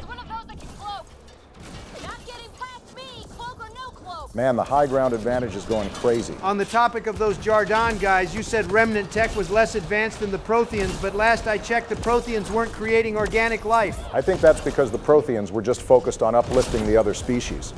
We have no clue what the goals of the Jardan were. There's an implication that they were facing some enemy with a weapon that caused widespread damage, which is probably what the Scourge is. Then they mention a process of renewal. I'd have to guess that the renewal process is them trying to restore whatever they lost in this battle they were fighting. So what, were the Angara actually a species of alien that was lost in the battle, and now the Jardin are trying to bring them back? That sounds like a good theory. You know, kind of like how we're trying to bring animals back from extinction. Oh, You gotta watch your six. I'd say it's all but certain that Joe gets last place now. No, it's not over yet. I hate this stupid goddamn invisible guy. Just shoot him in the head. Barack does it all the time. I'm not Barry, and I'm using a shotgun. Fuck. Would you say it's over for him now, Barack? Absolutely. I don't see how you could possibly die that much in your section for this to be close anymore. One last Joe Brandon fumble in the Mass Effect franchise. This. Next time we're playing Pikmin, and then we can see who actually has the least amount of deaths. Isn't getting those things killed par for the course in that game anyway? Pikmin are basically ants, so yeah, you sacrifice some of them in battle all the time, then use the corpses of your enemies to replace what was lost. It's actually pretty gruesome, despite how cutesy that game series looks. I am getting tired of this stupid-ass enemy running away every time I breathe on it. Well, the enemy is called Archon's Sword for a reason. She is said to favor cunning over brute strength. That thing was a woman? Cunning my ass, all she's doing is spamming her cloak. I personally don't see an issue with using a cloaking ability. Where in the hell is she so I can shove these explosive shots down her gullet? Fucking finally. That was more annoying than the Praetorians. Well, I gotta show some appreciation to Archon's Sword for guaranteeing I don't lose to Joe again. Everyone accounted for. We saw everything from orbit. It was incredible. The entire city lit up. The scans went wild. And Ryder, the Ket are retreating. Whatever you did, it worked. Not so tough now that we can match them blow for blow. This whole thing could have been avoided if we just stuck a big fucking gun on all of our main ships, but no, it's a civilian operation. Yes, Donald, we get it. You were right. Attempt to recapture the city. Any progress on Meridian? Have you got it working yet? This isn't Meridian, or at least not all of it. Hard to explain. We'll brief you later. At least this means Archon doesn't know where it is either. So Meridian's gone, but shouldn't this thing know the nav point of where it went? Contact with the Scourge will have altered Meridian's original path. It would take countless years to determine its current location. Well, let's get the Asari on it. All this remnant tech around us. The Jardin had to have a plan. Their plan seemed to be, oh crap, let's get out of here. I wonder where they went. I think we should be more worried about whatever it was they were fighting. It doesn't matter. It's more unactualized sequel baiting. I was actually hoping one of you might continue the thought. Yeah, we don't have Meridian yet, but we took this city back from the Ket. That's big. True. That just means we Now need to we push have a forward partially before they can damaged city recover. full of We guns. have to find Meridian. The real one. Sam, collect all the data you can. Radio the Tempest for extraction. This is going to take work, and it's going to take all of us. Pathfinder, you seem well. Oh, brother, here we go. At least he greeted us first. We're all doing quite well here. Thank you. That is good to hear. This journey can't have been easy. Speaking of which, we know you defied us. You went from Meridian in direct violation of initiative orders. Yeah, so Even what? though reasons were quite clear. Yet, you were correct, Ryder. Yeah, well, f you. Wait, did he just say we were correct? That he did. Well, that's new. We had to save the council before they would admit we were right. Okay, Tan. Maybe you're better than Udina after all. The bar is well and truly in You hell. guys would come around eventually. I'm told there are still obstacles to reaching Meridian. The initiative stands ready to provide whatever support you need. I wonder what ultimately changed their minds. I'd guess it's access to a big-ass spaceship with weaponry all over it. But hey, who needs guns on an exploratory mission, right? You give this motherfucker an inch and he takes a mile. Anyway, Joe, it's time for you to pass the controls over to Donald, as he'll pick up the episode from here. I am not happy about ending my time in Andromeda that way. Sucks to suck, old man. Everyone now knows what happened at the end of 3 was just a fluke. I just feel better if the Tempest had a main gun. Oh my f***ing God. You see, even the squad mates are starting to agree with me. Well, who would I be to argue with Vetra? Kinetic barriers to handle space debris, the stealth drive, and us. So not really anything. Hell, the Nomad doesn't even have a gun on it. Even the Hammerhead had a gun. Please, God, I know we're Americans, but enough about the Wants guns. to have a baby. And, stop me if you've heard this one before. She asked me if I'd father it. Wait, what? Barack, maybe I was profiling this guy because of his haircut, but wasn't he into guys? I don't see what Gil's haircut has to do with that, but yes, he's gay. I think he's just acting as Jill's surrogate. I'm assuming the arrangement is purely platonic. Having said that, this seems a bit out of the blue. Last time we talked to Gil about this, he seemed really on the fence about children. Surely this doesn't happen if you romance Gil as male Ryder. Actually, Jill will ask both Gil and Ryder to be fathers of the child while she co-parents. Gil explains that he already considered Jill family that he'll support unconditionally anyway, and to be fair, you are able to not support this if you want. Well, I can't say it doesn't make sense, mission parameters and such. The whole point is to live in Andromeda, and to do that, we need babies. Hopefully no one cares that we're hooking up with a Turian. In any case, this has nothing to do with me, so do what you want. Are you kidding me? That would be completely insane. Okay, wait, that didn't come out the way I wanted it to. To be fair, I wouldn't have picked the other option. I don't know that he actually loves Jill. This is the kind of thing you don't just jump into, Gil. It's one of those no turning back decisions. That is true. I hear you. We're talking about a kid here. I've been thinking about it, Ryder. Becoming a dad. I don't want to just be a donor. Bringing a kid into the world wouldn't be enough for me. I'd want to raise the child with Jill. Sounds like you know what you want. Yeah. It's funny, you can think until you're blue in the face. Sometimes you just gotta trust your gut. Well, you're not being as reckless as Addison's friend, so go off. I'm very happy for you, Gil. For both of you. Thanks, Ryder. Or should I say, Auntie Pathfinder. Oh, hell nah. Hey, Ryder, you busy? I've got a surprise for you. I hope you've been working on a main gun for the Tempest. Joe, will you take a hammer and bash me over the head with it? Your Secret Service detail won't appreciate that, and I don't want to start a conflict. Watch your Ow! Shins. Great, we're going to be limping during the final battle. Can I open my eyes now? Okay, just a little more. Good. Open.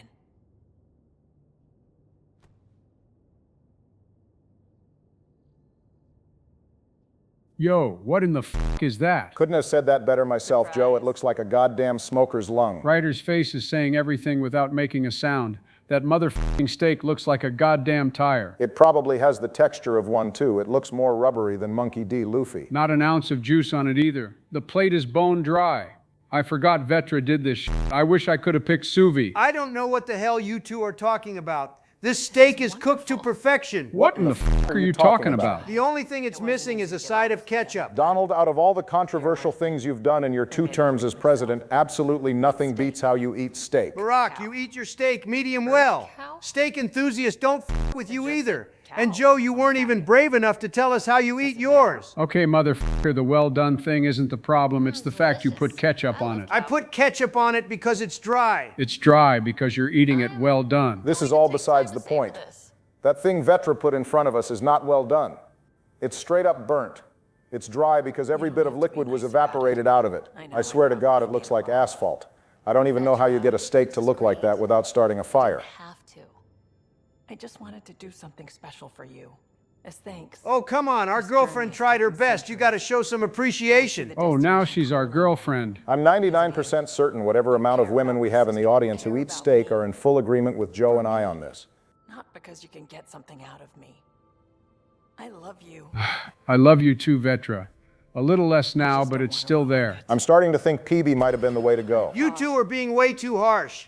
Vetra makes good steak and understands the importance of having a ship with a main gun. She's all right in my book. I cannot believe you're switching up like this. That's my line. Where's your loyalty to your romance option? You'd never see me back away from Samara over something like this. You are the last person to be telling me about loyalty and romance. Make all this up to you.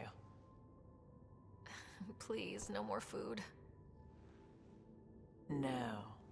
I think you'll like this. Wait, no. They're fading to black. Show us something. Nope, no sex scene once again. God damn it. It's a shame, too, we'd have seen straight-ass cheeks if we romanced Cora. It was your idea to play as female Ryder. Yep, sure was. I cannot believe the only ass we're seeing in this game is the new guys.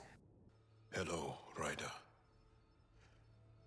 Have you come to see if I'm finally broken? I was actually trying to make sure you weren't tearing apart our pet Pyjack or Space Hamster. He doesn't do that anymore. You never know, especially since his whole existence got flipped upside down. Just here if you need to talk. I can't imagine what you're feeling. I've been staring out the window, trying to figure that out. This is kind of the equivalent to when Liara found out the Protheans played favorites with her people. It's probably more world-shattering for the Angara. At least the Asari existed to begin with. The Angara were fully made by someone else. Numb. I'm in awe. There's a peace in knowing that though the universe is beyond your understanding, it doesn't need your understanding to function. That you may even have a hidden destiny. Well, it doesn't matter because we'll never know, so just do your own business. Your people aren't shackled to this new discovery. I agree. We don't owe anything to the Jardin. Our destiny is our own. I'm not broken, Ryder. I'm excited. Actually, Joel is taking this much better than Liara did. We were given vaults and golden worlds, all these advanced tools, and there is nothing the Ket can do about it. The future holds more for the Angara than a never-ending war on the Ket. Much more. A shame those Jardin didn't show up to help the Angara when this whole thing started. Not exactly keeping an eye on their investment. Really crazy. Really amazing. It doesn't matter if we were created by a god, reborn from our ancestors, or exist as the dream of an AI superpower. Actually, I really don't like the idea of that last thing. Yeah, trust us. An AI having control over your existence is not ideal. One day it's helping you run mundane routine tasks, and then the next it's cramming you and all your friends into a metal shell and telling you you're ascended. All right, Donald. You've got a couple final stops on the Nexus before we continue on. That sounds like I'm about to see Carrie again. You're back. Yes. I'm sorry I yelled, but those colonists seem so betrayed by something I created. Ah, Carrie, if only you were a full-fledged romance. And there goes his supposed loyalty to Vetra. Just keep telling the truth. We're carrying the initiative and we're going to blast the Archon into the next galaxy. People deserve the truth. Today and 1,000 years from now. Let's give it to them. Okay. And hopefully no one tries to assault you this time. Remnant City. I'll give them raw footage, uncompromising every challenge we need to overcome. That means they're going to see how badly Joe got cooked by Archon's sword. Let's cut that part out. Free to take a break with whomever I like. You mean... I hope you still feel that something. I still do. Are we actually going to get a sex scene here? No. The mediocrity continues. You made it. I ordered some snacks. You like these, don't you? Yeah, we sure do love whatever it is you put in front of us. And I asked the bartender to signal if you know who comes by. Jesus Christ, I forgot we're actually canonically cheating. Remember when Donald said people are using talking about some nonsense when they use the word we? Well, there's no we here. Donald is the one doing this. Oh, now you guys feel bad after how you were talking about Vetra's efforts earlier. Well, at least if Vetra accuses us of cheating, she'll be right. Unlike when Caden does it to female Shepard in Mass Effect 3. History's made, and no one's watching. One day, I put down my cocktail and picked up a camera. Now that I think about it, we don't actually know a lot about her. How old is she even? She reads as young, if you ask me. My father was once a military attaché. On the Citadel, right? If my parents hadn't disowned me, we might... Wait, there's a story there. Apparently, Carrie decided to film one of her parents' diplomatic sessions that made history, and they disowned her for that, which is what drove her to joining the Andromeda Initiative. Wait, so she's a whistleblower? Nothing really says what she exposed, but that could be the case. I'm just going to pretend I didn't hear any of that. Try asking. I might surprise you. What if we skip out, have drinks at my place instead? Will you open the door for me this time? Every time. The others aren't here yet, but it shouldn't be long. Do you think Drax saw us in here with Carrie? Nah, he's old. His eyesight isn't what it used to be. If we're gonna teach you Krogan games, we're gonna need more Krogan. I got a bad feeling about this. Yeah, we might want to go grab our body armor. Yeah, don't tell anyone. He's smart, real handy with plans, kept the colony alive and going after we left the Nexus. More proof that the initiative needed the Krogan more than the other way around. There's definitely some truth there. They had trouble growing anything in the hydroponics area of the Nexus. Meanwhile, Vorn was somehow getting things to grow in the harsh environment of Eladon. I've seen vids, and I know Thresher Maws are damn huge. But fire-breathing Thresher Maws of Doom? That sounds like overkill. Where are we even going to get the Maw? Right, so what are the rules? Kids game, remember? It's simple. Burn down all the other pieces on the map. You win. Is this just teaching Krogan kids how to commit arson? This is gonna be great. Vorn's bringing root snacks. Corcrow's my favorite. I'll load up the mini flamethrowers when the others get here. This seems dangerous. Just what I'd expect. I think. Yeah, just don't hit the drinks. Bartender'll have a fit. Wait, that's it? They showed us Liam's lame-ass soccer game, but not the fire-breathing Thresher Maw game? Yep, all tell and no show. Off to the main events. Pathfinder. Just the person I wanted to see. Hey, Suvi, Meridian. real quick, Set on how a do you path to cook traitors, steak? Disrupted by the Scourge. Now lost. An unmanned ship is at the mercy of ocean currents. Now, think of Meridian as the ship, and the Scourge as the ocean. Yeah, except the Scourge is a bit bigger than any ocean. And track them. We could figure out where the ocean's taken the ship. So this is her Samantha trainer tracking Kai Lang to Horizon moment? It's something like that. I guess Suvi is the MVP of the Tempest crew. That's genius. The Scourge is the sea, moving objects around. It's not a precise analogy, of course, but it illustrates the point.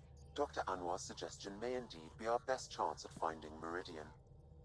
The more we know about the Scourge, the better we can predict how it affects the things it comes in contact with. Hey, remember when you thought we'd have to go around looking for resources to find the remnant city? Oh no. Barry, even I might be annoyed if we end up having to go around scanning stuff on the planets. Don't worry, it won't be that bad. You just need to go around the cluster and scan stuff in the Scourge 3 times. It'll give us numbers, but one set won't be enough. Sam, what exactly do we need right now? Readings from within the Scourge itself, collected by probes planted at key points. Once enough data is collected, we'll need initiative resources for mining and analysis. Good thing Tan decided to play ball now. Once that is done, I can build a predictive model that will recalculate Meridian's path.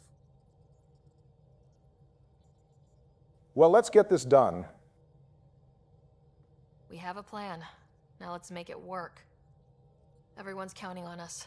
Let's bring them home. Approximating remnant ship dynamics. Sam? Building predictive model. That was boring. Just one last time doing some open world nonsense. However the Scourge fits in.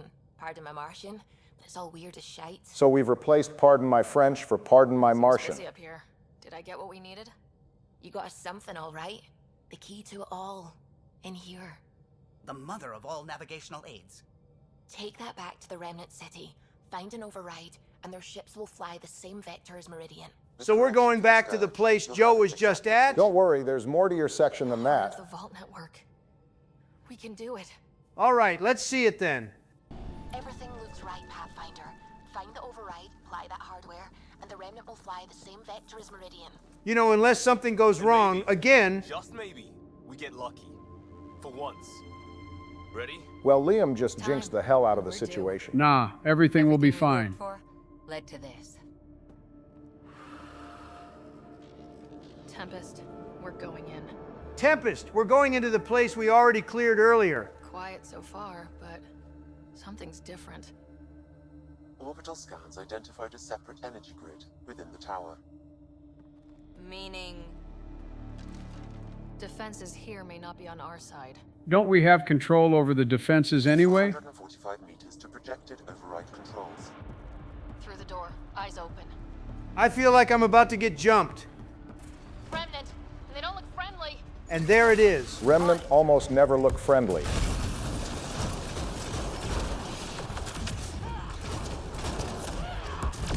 More incoming. They do not want to give up the space. They're gonna need to drop a lot more bots than this if they want to stop me. The defenses here are too light. Donald needs to be challenged. You're only saying that because you want Donald to die a bunch of times so you don't lose. No, that's not true at all. They could drop a dozen destroyers on me right now, and I'd still handle it. I'm the actual invincible one.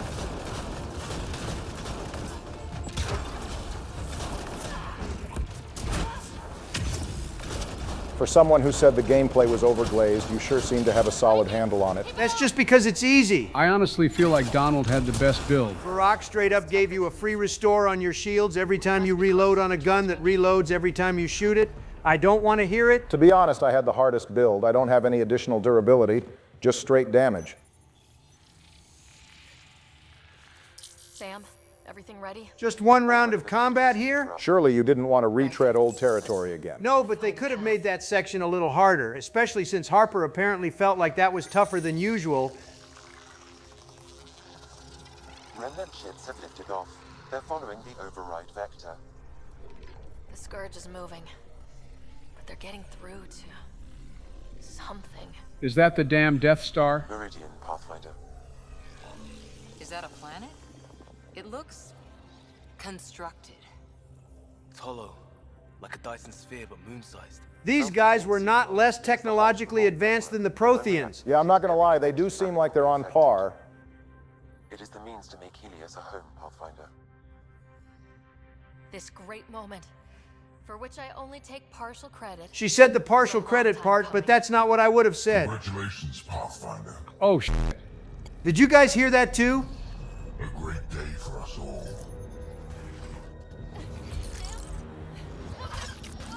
Joe, are things still gonna be fine? I'm just gonna keep my mouth shut. Is he on the Hyperion? I believed you a fitting rival, but you are a false thing, a lie. Damn, he's calling us out for using AI to do our homework. This stupid-ass bot in our head didn't notice he implanted something in us when we caught us on his ship earlier? My eyes, bro. I can't tell if it's the Archon's implant killing us, or if it's the flashbang. I'll use your SAM to weaponize it. All Helios will be exalted, or one by one your worlds will die. Starting with Eos. Oh, come on, not Eos. That's the only one that matters. At least start with the useless colony on Volt. Thanks to your memories, I know who else has one. Wait, what is he talking about? There's someone else named Ryder with a SAM implant. Oh crap, Scott. Fall to darkness, Pathfinder. You are almost worthy. Did we just fucking die for a third time? Get everyone to the med bay. Hold there. Scott, get your ass somewhere they can't find you. No idea. Hello, Scott. Sam? How are you? What's going on? All we know is we're being overrun. What's going on is you might be taking over as the main character and your sister might be dead. Good luck. Scott, the Pathfinder needs your help. This is crazy. She's closing on Meridian. The Archon has severed my link to your sister's implant. If basic function isn't manually restored, she will die. What? Yeah, crazy how the situation flipped around. K4 to secure a weapon. Son of a... Welcome to Andromeda, Scott. Dumbass things have been happening to us all game. The Hyperion. He wants you and me. Your implant is the same as the Pathfinder's. He'll use us to control Meridian, and your sister will die. The Archon will kill her? No. Losing me will. Right, because he's linked to our vitals? Crap. Hostiles are ahead, Scott. Be ready.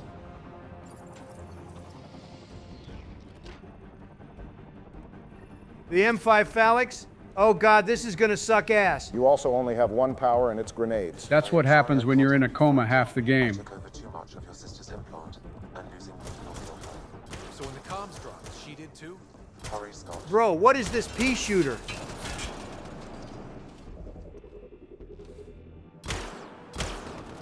Whoever that is over there is doing nothing.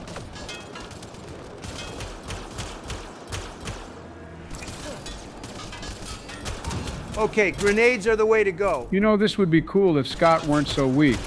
The only other time we played as someone else in this game was Joker during the Collector invasion of the Normandy. Speaking of invasion, how the hell did the Ket invade the Hyperion when it's connected to the Nexus? Where the hell is Kandros and his security forces? A console explains how the Ket managed to pull this invasion off. Apparently a shuttle docked with the Hyperion, and it was noted that something was wrong with it. The technician assumes it was just a random discharge of the drive core because the crew forgot to dump their charge before landing.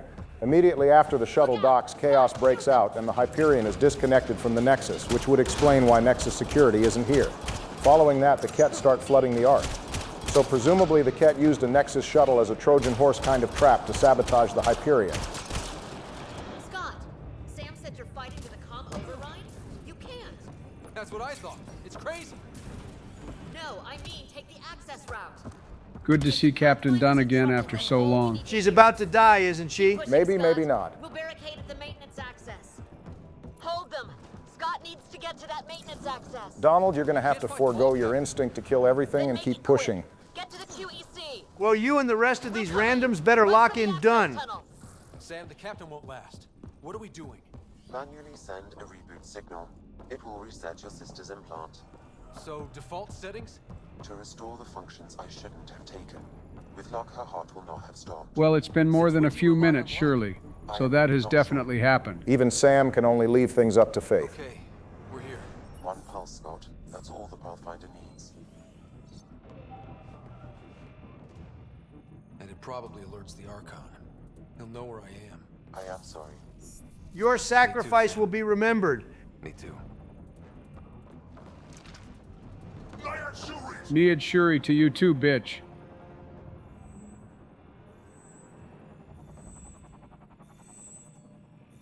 Open, you piece of...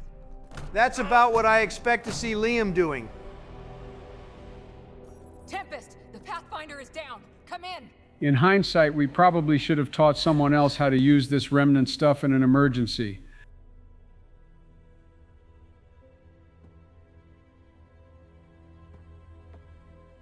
Ryder, you were gone. Yeah, it's only the third time that's happened. You get used to it. At this point, we're dying and coming back as many times as Krillin. Wait, Sam's... The door's remnant. You need Sam to do anything.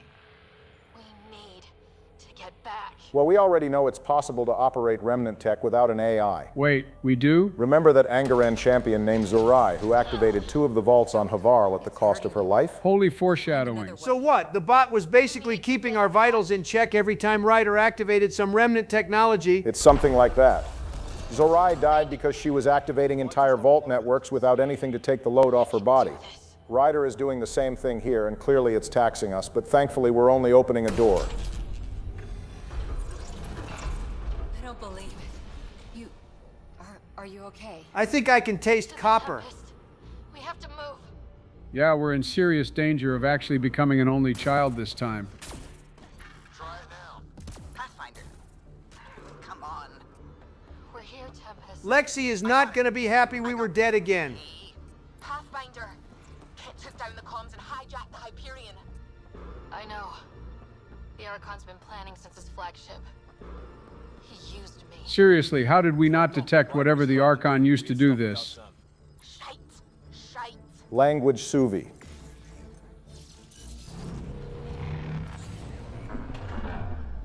We're getting reports from everywhere. All remaining Ket ships are on the move. It's all the Archon. If he takes Meridian, he'll destroy worlds. Starting with Eos. Eos just can't catch a break. Pathfinder. It kind of feels like he has. It's not over until I give the Archon a matching hole in his head to go with that ring of his. There you are. You need to stop doing this. Yeah, our bad doc. Nice We'll to do our see you best too. to stop dying. News on the Ark? Still headed to Meridian with a small flotilla. You got the last signal before the Archon locked it down. We're not letting that stand. Be ready to move. Wait, we need a plan. Stop ship, kill Jerk. With I'm with PB and Liam. Let's just kill the We're bastard. outgunned, but there's always a way. There's a way. He's got the Hyperion. That's how many thousand hostages? Around 20,000. He destroy if we don't move. Probably all of How many them. do we save if we get ourselves killed? Well, we have to do something, right? I know, but the Tempest is one ship and she isn't even armed. Donald, keep your mouth shut. You're not the boss of me.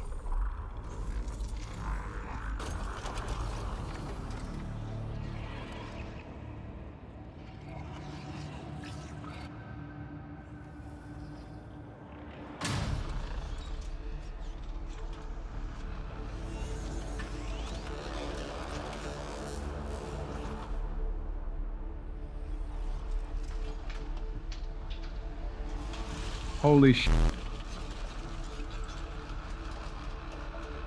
Now that's a goddamn ship. You did an impossible thing. Can you keep that up? Have them fight for us? Probably, hopefully, it doesn't kill us. The nosebleed says otherwise. Ket are tough, but Remnant hit hard.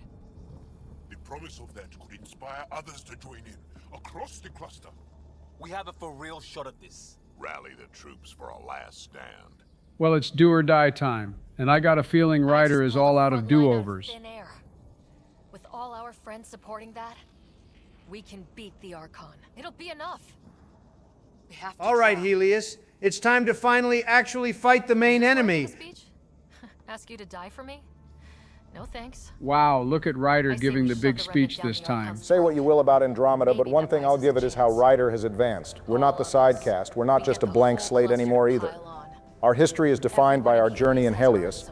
We're not Shepard or even Alec. We're our own character, and now we're the ones who will save the day.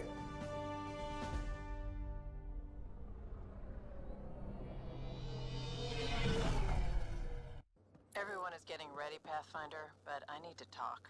Meet me on the bridge. So is that it for me? Not quite. I'm being nice and giving you the opening part to the final mission.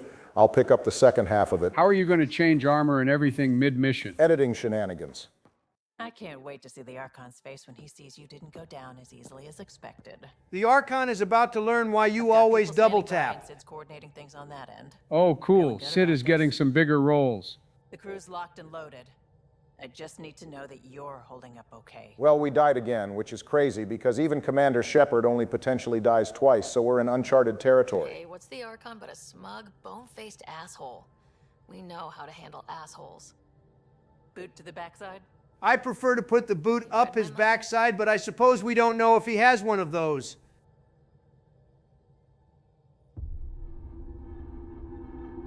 Looks like we're running a bit late. Nice of him to not kill Captain Dunn. Life, and yet only I see its full potential, and I even have the means to achieve it. Stop trying to make this any deeper than it actually is. You just want to make yourself more important in the Ket Empire. You have an implant and a connection, and with that connection, I'll take Meridian, and then Helios will surrender or burn.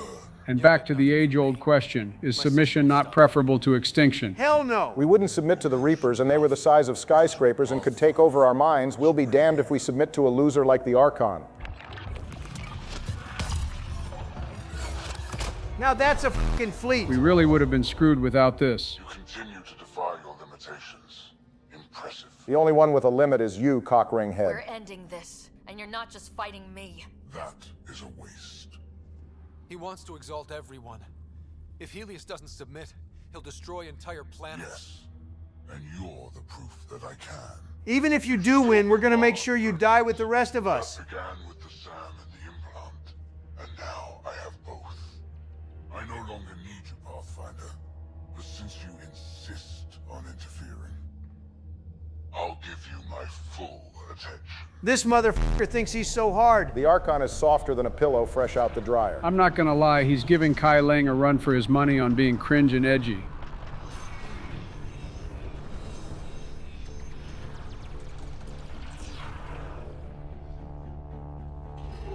All right, let's see what these remnant ships are all about.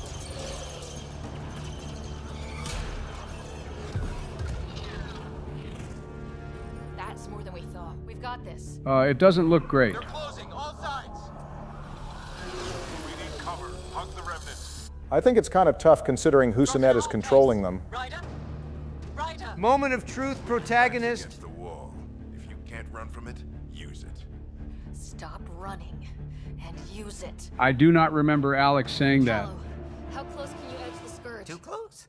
Why? If the ship has no guns, we can at least use its maneuverability. We're using the cluster's biggest headache to our advantage.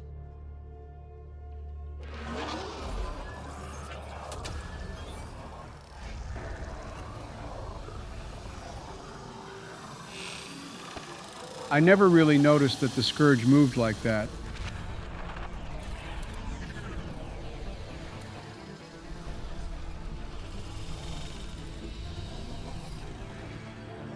Can we not drag it closer to the thing we've been looking for?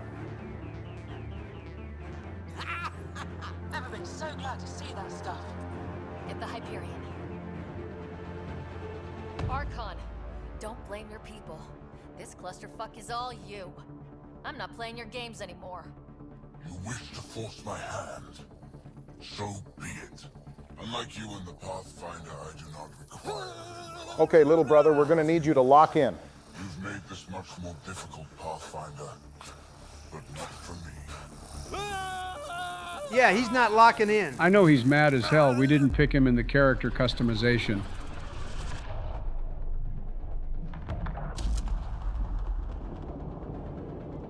All right, Meridian, all this trouble better be worth it.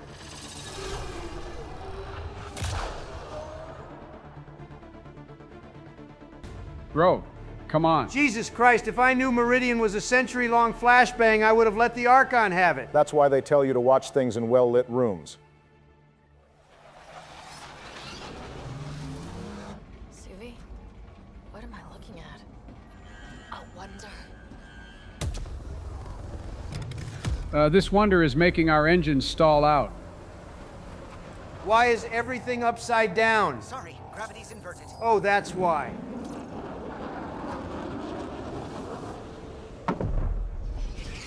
Holy hell, this place is gorgeous. Is Meridian worth it? Well, good news for the Angara.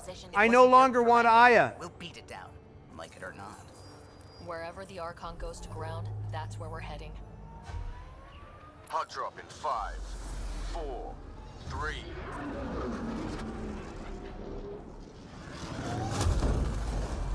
Oh yeah, now this is a planet worth living on. I can't wait to put a big-ass 8-lane highway on this place. Don't forget about the Waffle House. I never would. Pathfinder, I've arranged a distraction while I find Meridian control. Shut up, Archon. Pathfinder, it's snap dead. That's why we lost it. Looks like maneuvering thrusters only. The Archon's betting we won't chase him with the Ark at risk. The Archon is a dumb idiot if he thinks that's the case. Who's with you? The whole damn cavalry. Holy shit, it's Reyes. Can't resist the party. We hold the cat, you secure Meridian. Let's find the Archon. Well, I'll be damned, they're actually all pulling up. Our escapades in the game have earned us some allies that show up depending on the missions you've completed in the game. Obviously, this doesn't actually affect anything, it's just fluff. It's good fluff, though. I know I tore this game a new asshole earlier, but this is what I needed from Mass Effect 3. So I take it Reyes wouldn't be here if you decided to save Sloane Kelly. Yeah, if you side with Sloane during the High Noon mission, she'll show up as our ally. Additionally, if you don't do High Noon at all, the game will default to Sloane too. Damn! I hope whoever just crashed wasn't one of our guys. Also, the Angaran Resistance members will be here if you choose to save the Exaltation facility during the mission where we save the Moshai. If you don't save the facility, they won't be here. I guess it's a good thing you decided not to listen to her when she said to blow up the facility. Still don't see why we didn't just go back to blow it up. Not the Hyperion. Kenner deploying to defend the Archon. Get in close. Kendros, are you out of your mind? He's right. Mix with the ground troops. The big ship can't fire on you. Not sure we have a choice. Personally, I wouldn't bet on the Ket choosing to not shoot their own people. Yeah, no, the Archon is definitely sacrificing hella people to get us. I guess I should go ahead and say that Kalinda would have been here to help us, but you know, not if I have anything to say about it. Got Peebee's ex cooking on that volcano planet instead of seeing this place. Well, maybe she shouldn't have tried to kill us. All right, this was cool at first, but I feel like we could use some more obstacles. Yeah, maybe the big Ket ship should have actually started firing at us. Didn't take long for that novelty to wear off.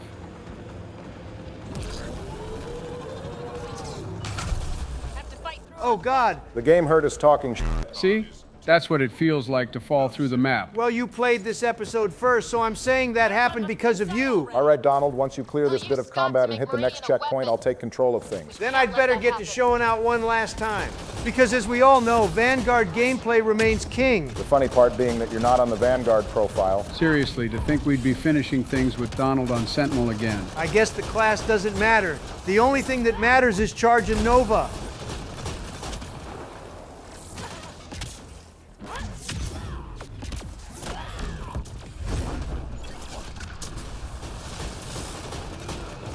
Damn, you made Drax swing at open air there. Gotta be a little quicker than that old man.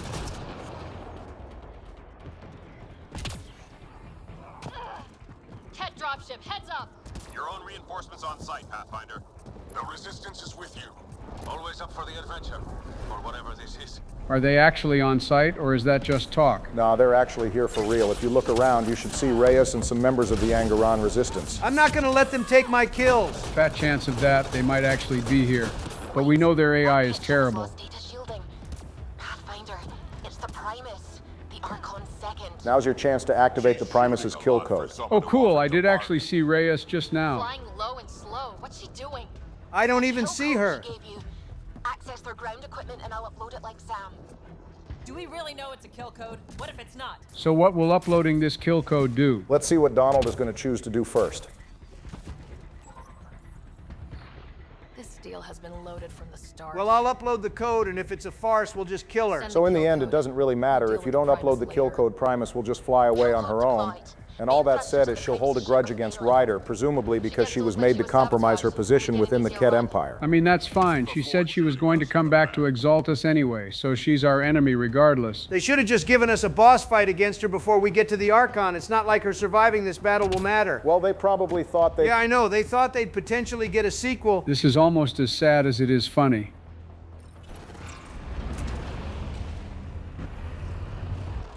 We need some backup. Good thing that didn't hit us. Yo, what's up, Hager?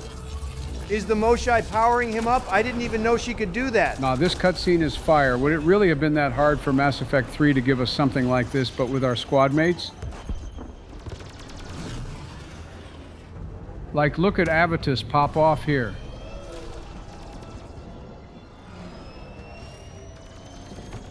Damn, good shooting, Turian. I guess you were a Spectre for a reason.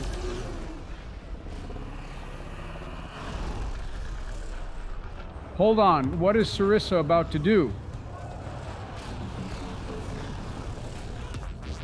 Holy f***, that was sick. The Asari really needed her during the invasion of Thessia. All right, you gotta give that one to Andromeda. That made going and getting all the Pathfinders worth the trouble. Understood, Pathfinder. All right, you know what time it is. Time for Big B to finish things off. So about that cutscene, I assume everything plays out the same if you have Reika there instead of Hager. Correct. Also, nothing changes if Verdaria becomes the Asari Pathfinder instead of Sarissa. That seems wrong. Wasn't Vardaria supposed to be a rookie? How is she outputting the same biotic power as Sarissa? Beats me. Maybe she's a young prodigy or something.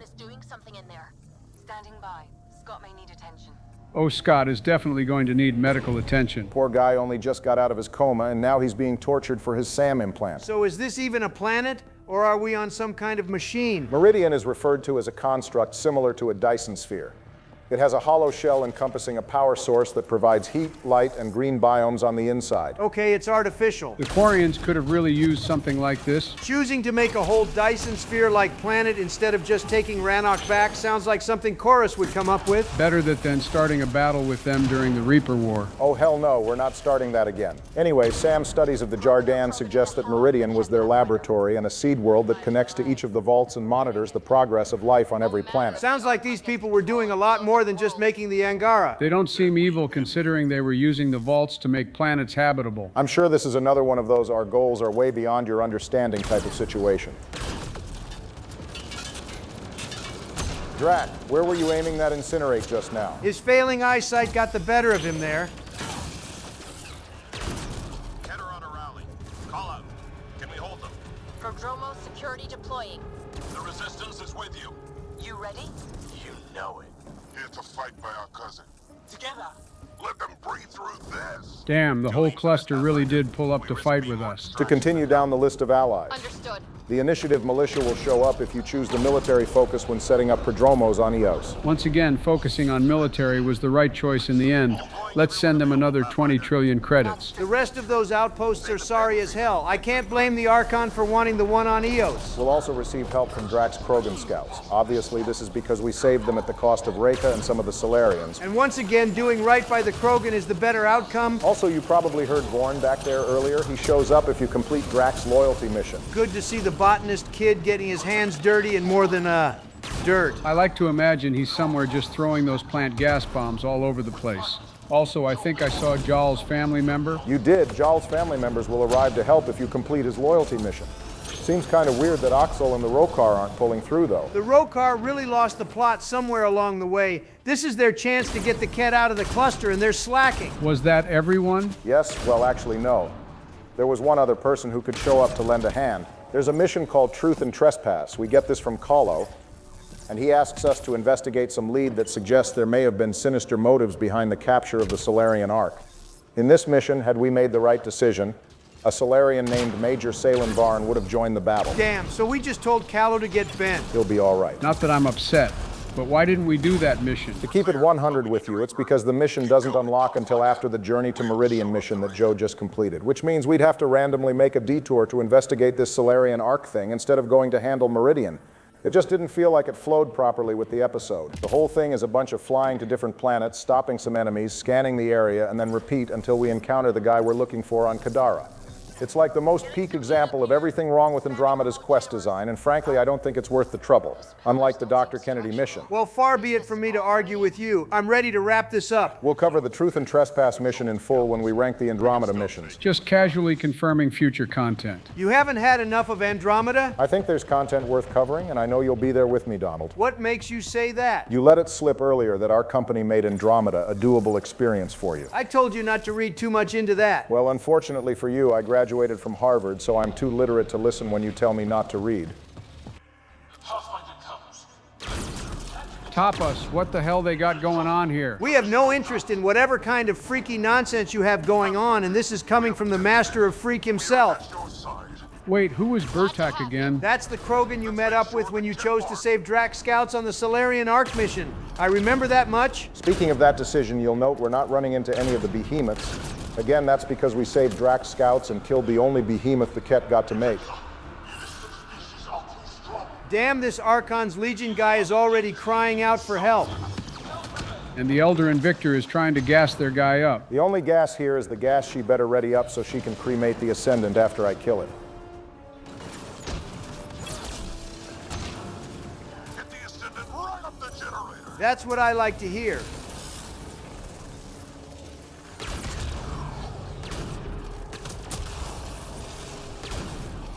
Thro's just ragdolling. I probably would have gotten it on one cycle if it hadn't fallen like that, damn it.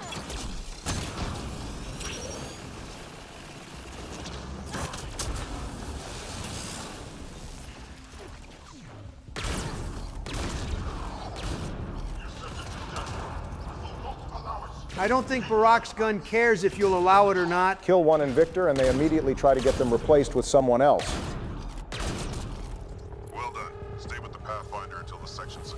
Okay, I'm about to say something that might piss some people off. Joe, we're U.S. presidents. Pissing people off by talking is in our job description. I can't imagine this will be any worse than anything you said during your single term. I think this mission might be better than Priority Earth. Oh, wow, I was wrong. I'm actually incredibly livid right now. Joe, I'll give you a chance to elaborate on that in just a second. Yeah, important cutscene coming, I get it.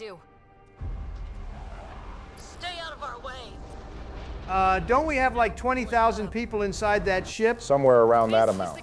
Yeah. If we lose that, we're definitely not repopulating. Go! Go! Go! Why exactly does she feel the need to sit here? Or a farming. I guess that checks out. I can give us one shot. Does giving us one shot also include not putting on a damn safety harness? Get me close enough and I'll biotically shield the bridge. The sleepers take priority. All right, Dunn. If you want to die, just say so. All hands brace. And it's been an honor to serve. Dunn, that was so lame. Let that be a lesson, people. Wear your seatbelts. That might have been cool if it wasn't completely unavoidable.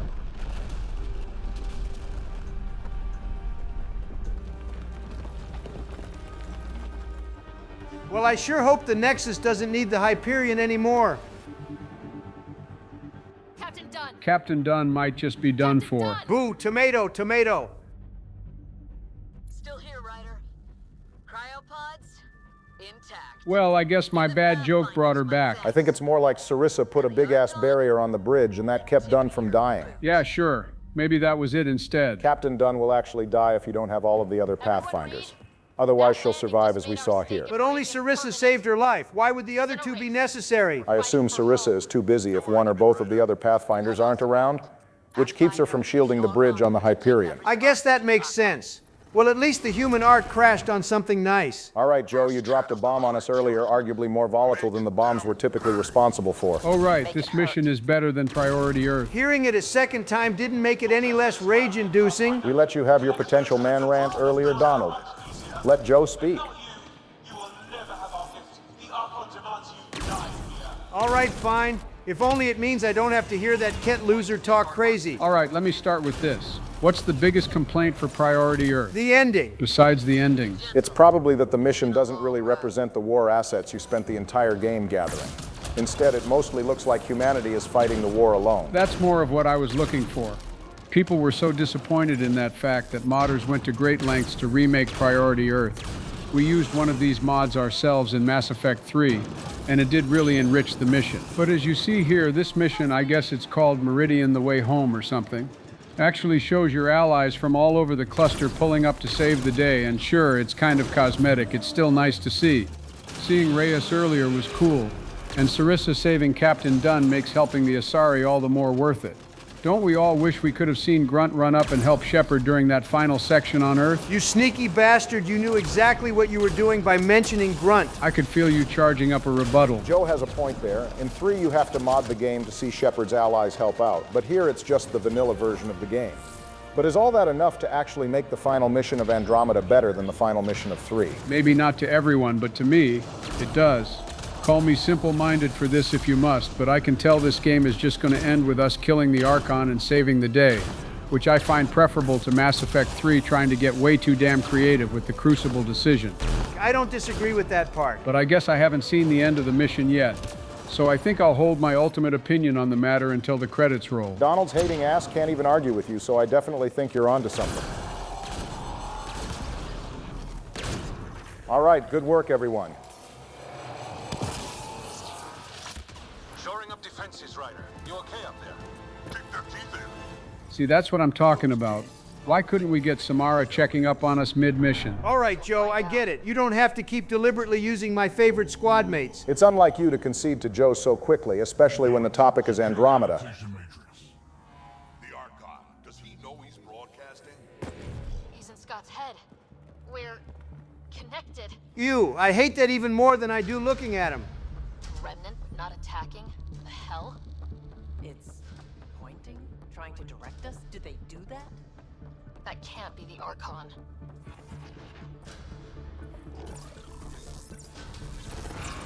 Everyone see that? Doors closing? Someone's hurting us. The Archon, maybe. Or it's Scott. Would it be? More doors. Maybe Scott's found a way to help? About time that Slacker made himself useful. You can tell who the better sibling is. Prepare to repeat the cortical stimulus. Get out of my head! You are irrelevant. I will use your connection. God damn it! Stay strong, little brother. One thing I do wonder is what becomes of the other Ryder sibling in an Andromeda sequel. Do they become a squad mate, or are they just an NPC who sticks with us in different ways? I can't imagine they'd become a squad mate. The unselected Ryder sibling would probably become a Captain Anderson type of character who helps us in the background. Either that or they might just kill them. That would suck. After all this time waiting for Scott and or Sarah to get better just for them to die would be pretty lame. Also, I feel like a good portion of another game would be finding a cure for Ellen, which would surely involve the other sibling. Ready? It's a gateway to everything we've been chasing. Never been more ready. Let's do it. I just realized this kind of mirrors Mass Effect 3. There the Citadel ends up right above Earth, giving humanity the seat of galactic government in its backyard, and now here in Andromeda we're parked on the control center of the Vault system. So close. We need to move. Come on. Well, we're not letting the Archon take control of what's ours now.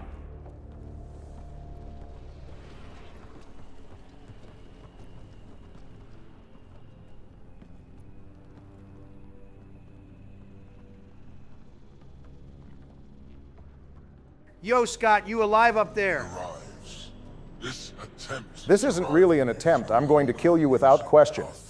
Hey, sister. Get my clues? Pretty clear path, Scott. Tried to keep him distracted. It was hit and miss. It was good enough, Scott. I'll let you kick the Archon's corpse after I've riddled it with holes. So pointless. Your connection serves me. This guy has done nothing but talk the whole goddamn game. When is he actually going to stop barking like the mutt he is and start showing us his bite? Hell, by now Saren has shown up to fight us at least once, and to give him credit, he literally had Shepard by the neck on Vermeer. The Archon calls us a rival, but he has been ducking this fade since we arrived in Helios. You're out of time. I've matched you every step. You failed, Archon. You're the pretender. Just a big-ass fraud waiting to be silenced by a bullet. I am the genetic genetic inheritor of 1,000 species. So I was right, you are a mutt. No more mercy. Kill them all. Get down here and do it yourself.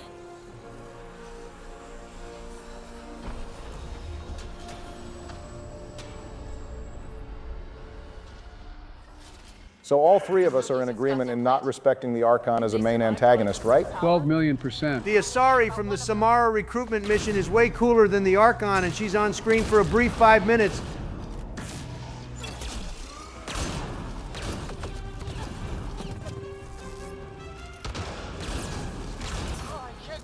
Whoa, what the hell is shooting me? Wait, I need that. Barry, please don't give the Archon the satisfaction. All that proved is his men are a bigger threat than he is. I only care about one of them. Damn, that ascendant evaporated. In any case, Barry is at 5 deaths now. You might just be in this now, Donald. You know, I'd like to say I'm happy about that, but being the best at the worst Mass Effect game does not spark any joy in me at all. Well, don't worry, you're not better than me. I won't let that happen.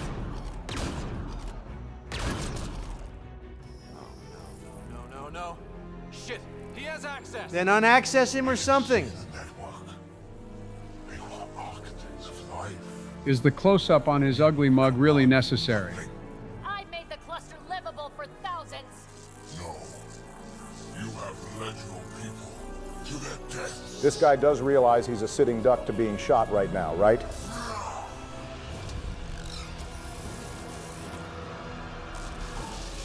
Oh, cool. Another architect. Only Joe fought one of these. Yeah, on screen I killed all the other ones myself off screen, so this will be light work.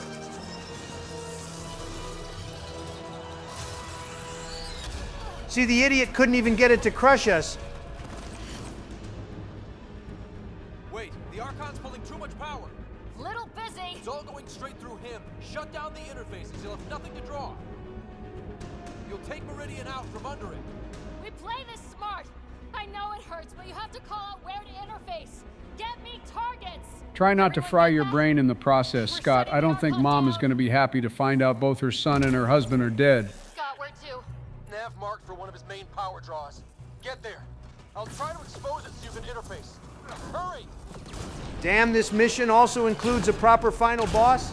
I mean, I know it's just another architect, but still. I kind of wanted to talk about not respecting the Archon some more. My issue with the Archon is primarily the fact that he could have been a lot more interesting an antagonist than he really is. Like trying to save your species from extinction by converting other species because your people are sterile is an interesting hook, but it gave way to the Archon just becoming power-hungry and obsessed with the Remnant. And that's not to say power-hungry villains are bad, it's just that's all there is to it in this game. They could have balanced it by making the Primus a more prominent character besides that single mission we encountered her in.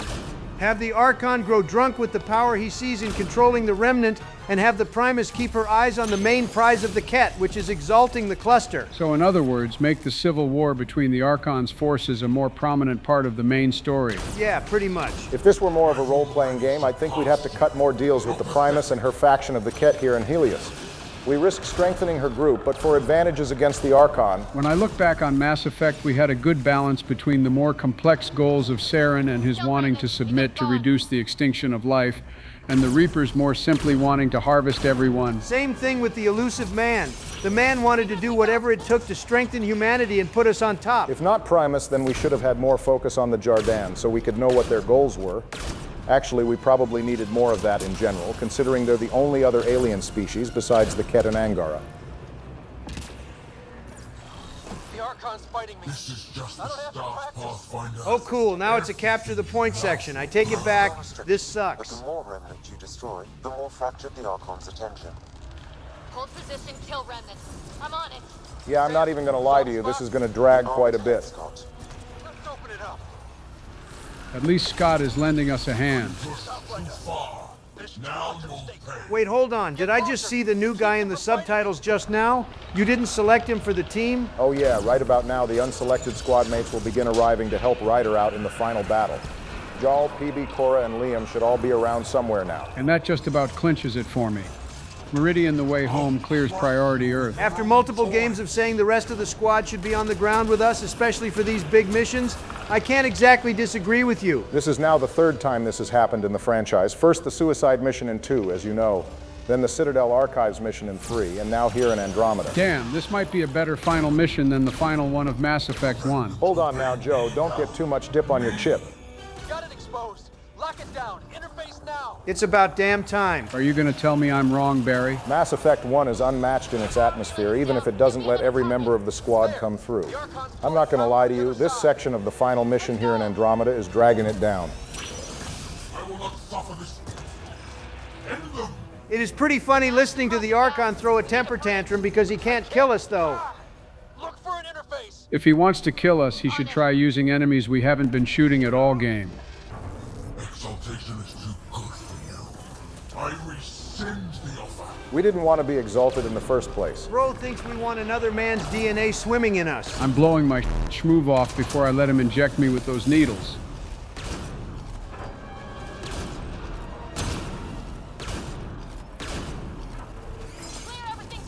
I'd like to, but they just keep spawning enemies. This does give the same vibe as the final part of Priority Earth when it's just non-stop banshees and brutes and that Reaper shooting at you. Yeah, except something about that seemed more, I don't know, impressive. It's the fact that we're facing mostly basic remnant enemies. There's no destroyers, and the Architect is barely doing anything. Also, the game does a better job of making things seem more dire for Shepard. Here it just feels like we're handling business. Barry, watch out. Oh, Are we still handling business? Major lapse there for me, not gonna lie. And that just cost you the win in Andromeda. Do me a favor and die one more time. No, I don't think I will. Give me another target. I'm in range. You Close earned the this. relay. Every life lost is on We've almost got him. Don't give up. I'm not done yet. Hold there. Keep it together, Scott. If you're gonna die, at least do it after we blow the Archon up. We can't give him the satisfaction of seeing you die. you. Think you are special? We have exalted countless species. Those countless species didn't have the indomitable will of the human spirit. Wait, hold on. I saw PB's head crest up there. Yeah, I told you, all of the squad is here. Oh God, was that Liam who just jumped up?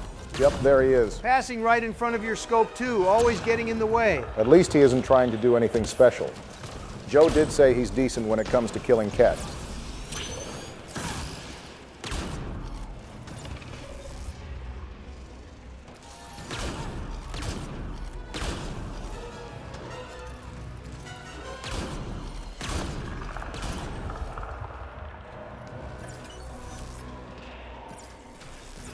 Got it exposed. Lock it down. Your clock is ticking, Archon. All the power in the world, and he still couldn't kill us. You know, setting aside that time Barack got blown up. We don't talk about that. It's over for the Archon starting now. One. Scott? Scott! We are out of time, Pathfinder. Hurry. Scott, you better not be dead. We're not leaving this place an only child. It's time for you to finally rest in a pile of your own piss, Archon. Oh yeah, it doesn't feel so good now, does it?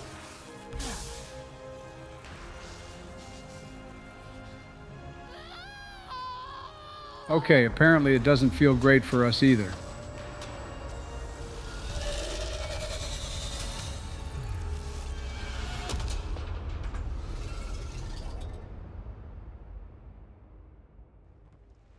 Well, that seemed kind of anticlimactic.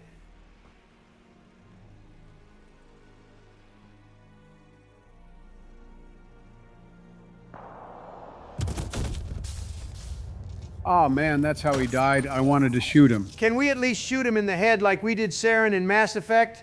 You know, just to make sure. If it makes you feel better, an autopsy on the Archon tells us that he overextended his mental faculties within Meridian, and that when Ryder takes control of everything, the Archon was not simply depowered from the Meridian systems, he was severed from himself. Put plainly, his consciousness was fragmented, which might be a fate worse than death. I still think we should shoot his corpse. So I guess Bradley decided not to show up for the final battle. He earned a little reprieve after helping us with Liam.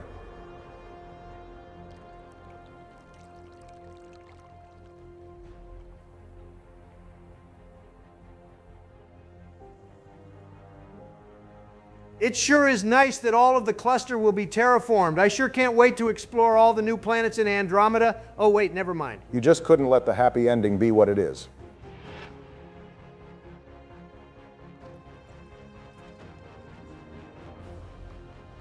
The gang is all here. Lexi can't catch a break. If it isn't one Ryder sibling that needs medical attention, it's another. I can't blame her for not wanting to date us. The stress would probably kill her. Sometimes the things you want most are the most unattainable. You know what? Joe was right. A simple victory really is the way to go I sometimes. may have been a focus, but all of Helios came together. This moment belongs to everyone.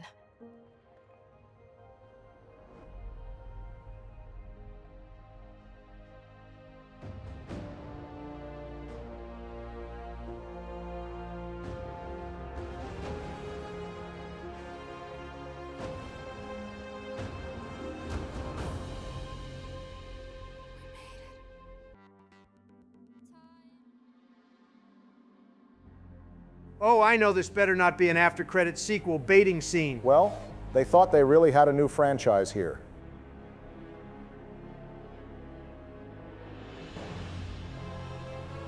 Primus is moving like she wants to be Thanos so bad.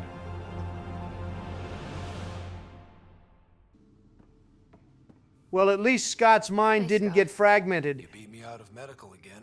We beat you out the womb too, standard practice. Not long. Weeks. Enough to get started. Wait, were we also hurt? Yes, both of the Ryder siblings suffer from their time interfacing with remnant technology. I'll skip over all the medical mumbo-jumbo and just say that there was some scarring and stress markers on areas of the brain, and Husanet apparently suffered some hemorrhaging. We did it, Dad. Are you okay? So we get a free claim to the best planet. Yeah, also weirdly enough, the ancient AI we encounter on Vold will no longer be in Sam Node for some reason if you had it sent to the Hyperion. That's potentially a really bad thing. Or the Archon did us a favor and deleted it. Well, our version of it is on Io, so it doesn't matter. I may have overreached. Slightly. We have to be careful, Scott. Thankfully, we don't have to interface with remnant tech anymore, so we can just pretend this isn't a problem. I bet it's real important. It always is. The decision isn't yours. We're already having an argument? And Tan is unsurprisingly at the heart of it. Pathfinder, you're late. Yeah, sorry, we had, brain issues from saving your ass. God forbid we check on our twin brother. It must seem like that, but this wouldn't be possible without you. As outposts become colonies, the cluster needs its own voice, a true council. And straight back at it with the politics. Premature. We must nominate an interim ambassador to represent concerns outside the Nexus. Or rather, you must nominate someone. Ah, the human counselor decision, but in Andromeda. To what and for who? To the Nexus. The eventual goal was always a galactic council. Not that I disagree with this, but did we check with the rest of the Andromeda galaxy? Never mind the rest of this cluster. Yeah, I know we're the last people to talk about enforcing our will on other sovereign people, but Tan is talking about some lofty ambitions right now. Interim ambassador would represent concerns outside the Nexus until elections when we can all step aside. At the appropriate time. I think Tan knows he's getting blown out in any election. Talking Ronald Reagan versus Walter Mondale numbers. In the first place. Because we need it to be legitimate. We can't impose a vote on the Angara. Or even Kadara. Eladin? Won't happen. It's crazy the initiative split into 3 different factions less than 2 years after getting here. But they will trust it as a starting point. Someone to speak for Helios. I put forward Pathfinder Hager. He recommends Reika if she's alive here. You might think you killed the Archon to elevate yourself. We can't allow the appearance of that. Awfully convenient. But Hager keeps the position and the timeline in the Nexus family. So we've got 4 options here. See, I might get behind Hager, if not for the fact that I kind of want to annoy Tan one last time. Kesh and Addison don't like the Solarian Pathfinder pick. They say it lacks inspiration, and Kesh specifically says it's a bad choice altogether. If we really want to scare Tan, we could just pick Morda. Kesh will think that's hilarious, and obviously Tan hates the idea. Addison, for her part, just says it's an unorthodox pick. But she doesn't seem to protest it. I take it that isn't an option if you fail to earn the Krogan back as allies. Yeah, you have to give more to the Remnant Corps. I don't dislike the Bradley pick either. August Bradley is a reasonable pick, but Kesh raises concerns about his experience being on too small a scale, being only the mayor of an outpost, but Kandros will support him because of how he's protected the outpost. None of the other outpost mayors being named is really funny. Well, that leaves us with the Moshai. The Moshai will grant the Angara a voice, which, considering this is their home, makes sense. However, Kondros will argue that the Angara already have enough influence, and Tan wants someone who's more initiative-focused. Well, ultimately, you're in control, Barack. I'm just going to do what I think makes the most sense, and I think playing ball with the Angara will go a long way, especially when the Rokar are still technically a factor. Well, it's not like any of this will matter once we're done here. The Angara need to help define the process. It's their right. Plus, the Moshae would help solidify relations. We're already partnered, thanks to your efforts against the Rokar. All the more reason to focus on our own issues. Damn, they hated that. We're hardly in a position to try ruling this cluster right now anyway. Maybe when we've got more ships with guns, we can take Aya. Ain't that right, Donald? That's what I like to hear, Mr. 44. Meridian's opening day, and we're surrendering how much influence? That's the point, you colonial ward. Addison turned out to not be as bad as I remembered her being. Yeah, I think the whole my face is tired thing was a bad first impression. She's all right. Good. This decision, the policy and protocol, that's not what your victory was about. There's more to life than this. I guess she's decent enough. Ryder, enjoying the fruits of your labor? So what happens now? We talk to our crew, and then we have one last get-together before turning the game off. Much-needed service. I thought I'd leave them to it. Wow, he's actually letting someone else touch his ship. You love to see a little bit of growth. I think I understand better why you do what you do. Kahlo sounds like he wants to join us on the field. We could use another Solarian squad mate. Not even slightly. I know what I'm good for. I don't pretend to understand everything, but Meridian must have opened a lot of doors. Not all of them safe. Well, the rest of the Ket Empire is supposed to be out there somewhere. Keep flying you to them. It means a lot that you want to stick with us, Kahlo. Of course. And keeping my ship is a plus. Welcome to the top 3 pilots we've worked with, Kahlo. And Gil. Though, please don't tell him that. Things will change now. But that's all right. Nothing's ever really lost. Meridian, huh? Oh, Suvi. How I wish I could have romanced you. A girl makes a perfectly good steak and you don't want her anymore for some reason. Donald, please stop pretending. I'm not. The team's working with the Angara to set up a joint research body. Oh no, she's leaving us. We still need you on the ship. I'm not giving up the Tempest, Ryder. I just also hope to be involved with the Angaran scientists. Us helping them, them helping us. Can you imagine what we could accomplish? I think she just wants to get to do that lick test thing on more rocks. Joint research body, cooperating with the Angara. You're planning a party, right? Of course. Nothing builds a team like a good whiskey and a laugh. Too bad Donnelly isn't here. He'd probably like Suvi. Like he'd ever be able to get away from Gabby. I wouldn't miss it for the world. Still standing? I suppose so. Even it means living without you. Somehow. Nothing more need be said. We really kept Doc on her toes here. Dr. Chakwa's got to take it easier in comparison. Well, we died 3 times, so you can definitely say Lexi is battle-tested in that regard. Hey, Ryder. You a dad yet, Brody? Or were you saving that for after we won? You know it hasn't been 9 months since he told us that, right? I still don't buy that his last name is Brody. It's a lot to take in. I'm still in the pinching myself phase. Well, I'm sure everyone here would be happy to line up and give you a pinch. We have green on our outfit. Don't do that. I've got the Tempest topped out and ready. You want to blow this hot dog stand? Just say the word. We'll keep that in If mind. out there somewhere, time went on. If we're really sneaky, he won't even notice we're gone. And I see he's still beefing with Kahlo a little. Why the hell not? I'm a quick study. How hard can it be? This man does not have his license. Hard. And how about the Nomad? Just once around the planet. Sure, by yourself, maybe. Ugh, guess I'll just have fun down here. Oh, good. You're here. Maybe the festivities can finally begin. I still can't get over her just not caring that we killed Kalinda. I'm pretty sure we did her a favor in the long run. I can't prove it, but I feel it in my gut. Meridian looks great, but, you know, been there, done that. Bro, how is she already bored? PB has got to be undiagnosed. Donald. Tell me I'm wrong. Don't get me wrong.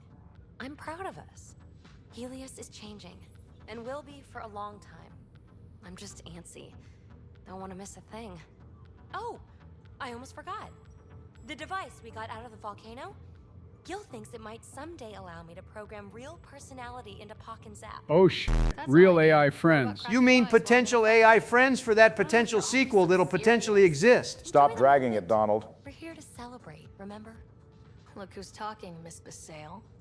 Just keeping you on your toes. For now, you're right. The galaxy isn't going anywhere. Let's have some fun. Kid. Old man. It's such a shame that a great character like Drac is trapped in this mediocre game. We can finally start doing what we were supposed to do when we first got here. Explore. We still have the Ket to deal with. I sent out the Nakmor scouts. Nearly drowned me in reports until I pointed them at Tan. Told him to be extra wordy just for him. I got a feeling Tan himself when the scouts pulled up on him. He can have the reports.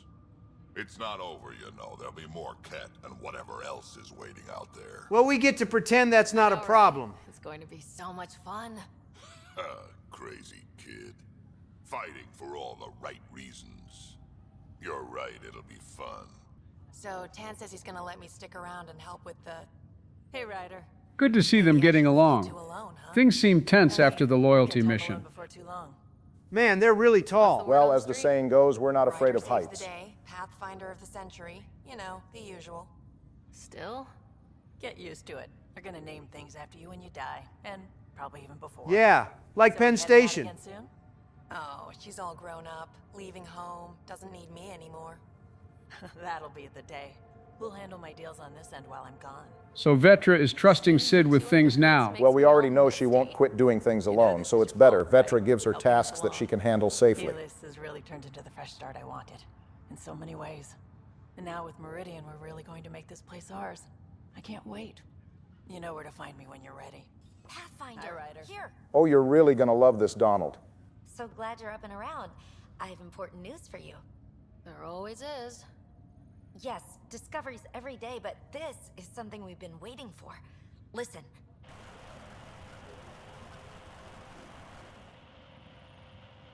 Ah, yes, static. I love it. Let's clean that up a little. What should I be hearing? Sorry, Sam. Active filtering. Initiative Protocol Alpha Alpha to the screen. Protocol what? Processing. Repeating. This is the Arceus. Oh, brother. As if the sequel baiting wasn't enough. Now it's DLC baiting. I don't know why people assume the Quarian Arc would have been DLC when it may as well have been set up for the Andromeda 2 plot. And Elcor? Drell? Volus? Hanar, I think. That's some delicate business, putting Hanar in stasis. Point is, they're still out there. The Keyless wasn't destroyed. You know, they probably would have gotten around creating more numerous Andromeda aliens by just filling the game with the rest of the Way guys instead. I swear to God they wanted to leave the Milky Way behind so badly, but ultimately didn't want to do the work to build a lively galaxy a second time. Ultimately, it proves how detrimental the ending to the trilogy was. They had a rich universe to work with, and they closed it off with the endings. And now they're going back. That's the funny part. That's fantastic news. We need to report this right away. It's good news, but it bounced too many times to trace, and... That's not a distress call. It's a warning to keep away from... This is interesting because the plague on the Quarian Arc was handled. Whatever's happening, they don't want to be found yet. We have to trust their Pathfinder. All we can do is wait. Wait for the rest of eternity? Pathfinder, kept to see for you. Liam, why are you still in your battle armor? He must know something we don't. No one told him that his game ends here and that there's no sequel. How's he doing? Against all odds, we haven't lost any more of our family. Getting there, thankfully. Stubborn as hell. I hear it runs in the family. Hey, know who I just talked to? A second wave technician, fresh out of cryo. I forgot we still had people in cryo. They're the lucky bunch. They get to wake up to a world to live on and no Ket threat for the foreseeable future. Must be something going around. Maybe you're the carrier. It's really feeling like home, you know? Finally. I hope that means you'll finally let things happen naturally and just do what's expected of you. I slip out whenever there's a gap in the paperwork, just to look at it. I feel you. Just ground under our feet, knowing it's ours. I can't wait for more people to wake up. Enjoy it, Pathfinder Rider. Tomorrow, we're back on the job. Oh yeah, sure. We'll have plenty of work to do tomorrow. Better let the Moshai know she's got a new job. Pathfinder, I'm told I'm about to get exceptionally busy. Does she approve of it if you don't pick her for this ambassador position? She doesn't really seem to mind one way or the other. She admits that no name would represent everyone, but that our choice will represent someone. Evra, on the other hand, seems annoyed with the prospect of Nexus leadership telling the Angara what they need. But at the same time, I think he's just being a hard-ass. Yeah, that sounds like him. This just means your leaders have decided to listen. Also, don't assume my name brings universal approval. You know how varied our opinions can be. I wonder if she's got any skeletons in her closet. But I will gladly help create the system that does. Ansala Venjuri, Pathfinder. There is much yet to learn. Glad to see Rhea stuck around. How's this go if Sloane helped us instead? She's still difficult, as you might expect. She was happy to show up and fight the Ket, but has no interest in making friends with Ryder or the rest of the Nexus. So we made the right call with helping Reyes. I think so. Kadara might remain independent from the Nexus, but at least Reyes isn't hostile. It's crazy that Mortis seems more willing to play ball. You deserve to celebrate. And I deserve another drink. Cheers, Pathfinder. I feel like Reyes might be an alcoholic. You only just put that together? All right, Harper. Let's see what you have to say this time. How's Scott?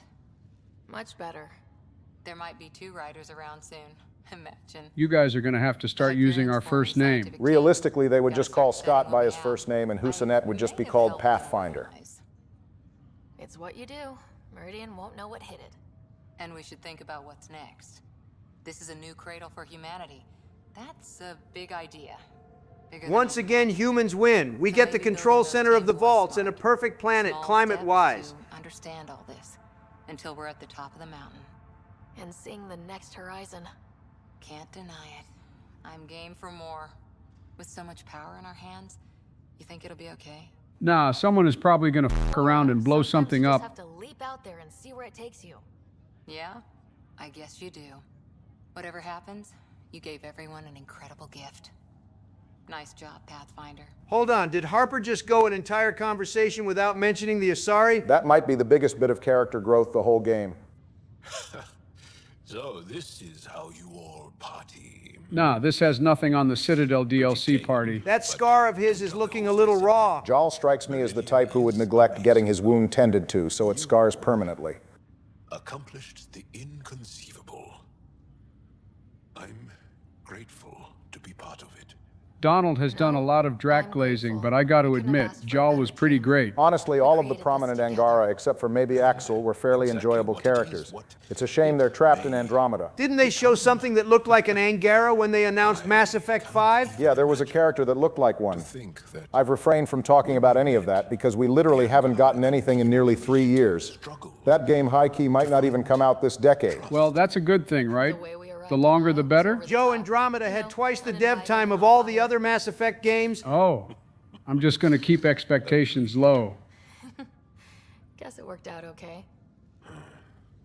Ryder, the Angara will never forget how you saved the Moshai. Tell that to your old buddy Axel. We'll never forget how you fought the Ket beside us. You know, Jal, I'd really like to believe you, but we've been here before. Before we know it, someone is going to be throwing up air quotes at us and saying they've dismissed the threat of the Ket Empire. And mine. Together. It's like a fairy tale. Do you have those where everyone walks off into the sunset holding hands? That does feel like what this ending is. I think it's strange that you can't resist making a joke. I thought we were being serious. So, Jal, our people. Actually, no, I can't. Actually, I kind of like it. Hi, Hager. Sorry about not picking you for the ambassador role. He doesn't have a replacement yet anyway, so it's for the best. That depends entirely on the type of leader. Don't worry, we're not the kind of boss that rewards your year of hard work with a lame-ass pizza party. We're going to watch a movie instead. What do you mean, watch a movie? Exactly what I said, don't you remember? Liam wanted to plan a movie night. Out of all his plans, that might be the only one that hasn't gone horribly wrong. I'm new to this role myself. The training didn't cover how to honor your peers. There's no protocol. Your father invented this role, but you defined it. I think Husanet has one more little speech for us. I'm low-key sad this game sucked ass. It could have been something. Potentially. You mean it potentially could have been something? All right, Donald, you've made your point. We've done what was needed, and this will always be here for us. But there's a galaxy out there, and you're all pioneers. That's why you're here. We're not done. Yeah, okay. Shut the f*** up, Trump. Hey, that's Joe's and my thing. Sam, that's... 100% viability on all known UNCs, Pathfinder. Oh, cool. We're fully viable For now. an important update. Tempest VidCon? Alright. Let's see what we've got. There's a new task because we hit 100% viability? Not another fetch quest mission? Milestone, Pathfinder. Preparations have been made for some time. No, it's not a fetch quest mission. It's just a final send-off thing, but we'll go see it once we have movie night. Updating objectives. You have a high priority destination. At Habitat 7? What's going on? I have been instructed to not reveal mission parameters. Don't be late, Pathfinder. What, are we about to find out Alec is alive? Oh, and before movie night, we got 2 more little meetups on the Nexus. You made it back. You always come back. As if we'd die fighting a fraud like the Archon. Come back to. Yeah, Vetra. What are you doing, Barry? After the stake incident, I'm landing on Carrie. Start documenting Meridian, and I guess you'll be busy too. Hold on. Is she about to break up with us? We don't want it to. Well then, we'll both have something to hold on to. I think we're on a break, which I guess is for the best. Now for something a bit more important. Everything's reading normal. They're snug as... Oh, hey, Ryder. What's all this? Harry, what's going on here? You're telling her? Oh, can I watch, please? Of course. Got something to show you. Holy hell, Kesh had babies, didn't she? You couldn't help but call the reveal early one last time. Well, congrats to Kesh and Vorn. Wait, are those... Krogan children. My children. Live in the egg, every last one of them. I'll be damned, they actually decided to be consistent with Krogan reproduction here. Quiet after what happened with that human baby born out here. I didn't expect that Kennedy mission to actually come back up. But however this turns out, I'll be part of our future. And so will you. So Clan Knockmore weakened the genophage. What were the numbers again? They increased viability from 0.1% to 4%. Don't know how many eggs Kesh laid, but all of them surviving is still a miracle in itself. I'll teach them, Ryder, about what we used to be and what we are now. Just like he taught me. Kesh and Drac are the best. I say, let's enjoy a few movies. And everyone else says, no, let's have an extravaganza with all the trimmings. Did everyone start adding stuff to Liam's arrangement? Yeah, over the course of the game, more people started making requests for the movie night. First, Liam wanted us to find some movies. I believe we showed the audience that part. Suvi requested we find a plant so she can make some Angron snacks. Vetra apparently hated this, so she asked us to find some popcorn and a thing called Graxon, which is the Turian version of popcorn. Then Joel decided to throw his hat in and wanted us to pick up some components that are used for Angron electrodermal transmission. Then Lexi wanted us to get a brand of Asari liquor called Acantha. And now we're going to get an actually good movie at Liam's request called Last of the Legion. Just a fetch quest bonanza.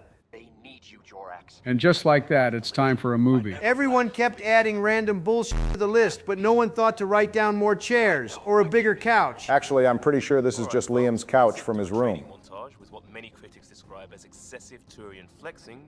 No such thing. Turns out Vetra has a little bit of that Turian pride after all. We could fast forward to a ship crashing into an asteroid, crashing into a moon. What kind of Gen Z attention span brain rot? What do you mean skip through the movie? Yeah, Barry hates that.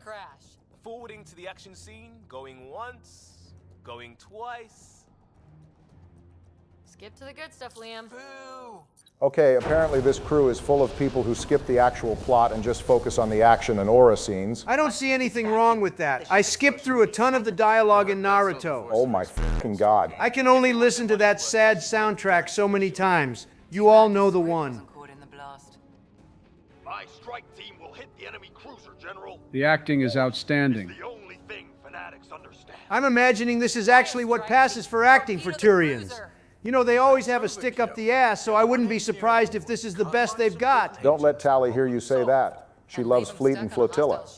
One torpedo, over by line. Somehow Cora being the type to criticize the movie during the viewing doesn't surprise me. Fry their sensors, spacewalk on the hull, cut life support, repel in, and take them hostage. Done it. Less exciting than it sounds. Seriously? Got the scars to prove it. I assumed you'd got that falling off a bar stool. Speaking of, God damn it, PB, down in front. So they're just fighting in the void. Mystically delicious? Wait, lesson.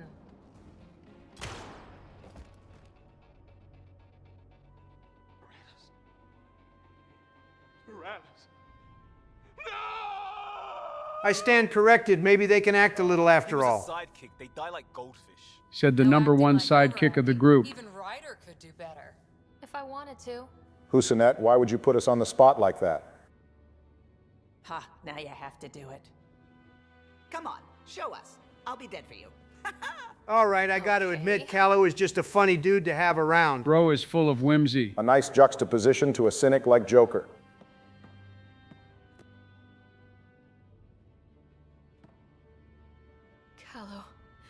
Callow, please, not now. Not when we're so close.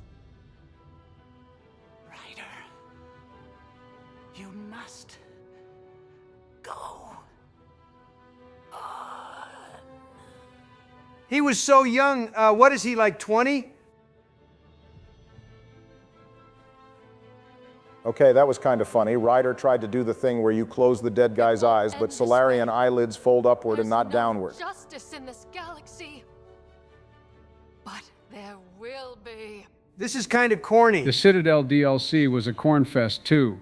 Let Andromeda have this. You know what? That's fair. I'll grant the game this one.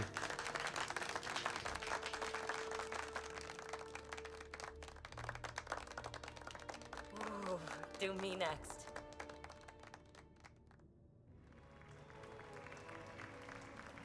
And now we get to enjoy the rest of the movie night in the arms of our romance, who can't cook, but that's okay. Oh, Jorax. So many years lost. I can't get over Drax's armpit being wide open right next to us. He probably smells fine. He takes dust baths. Don't you remember what he told us on Eladin? He is also wearing a ton of dead stuff.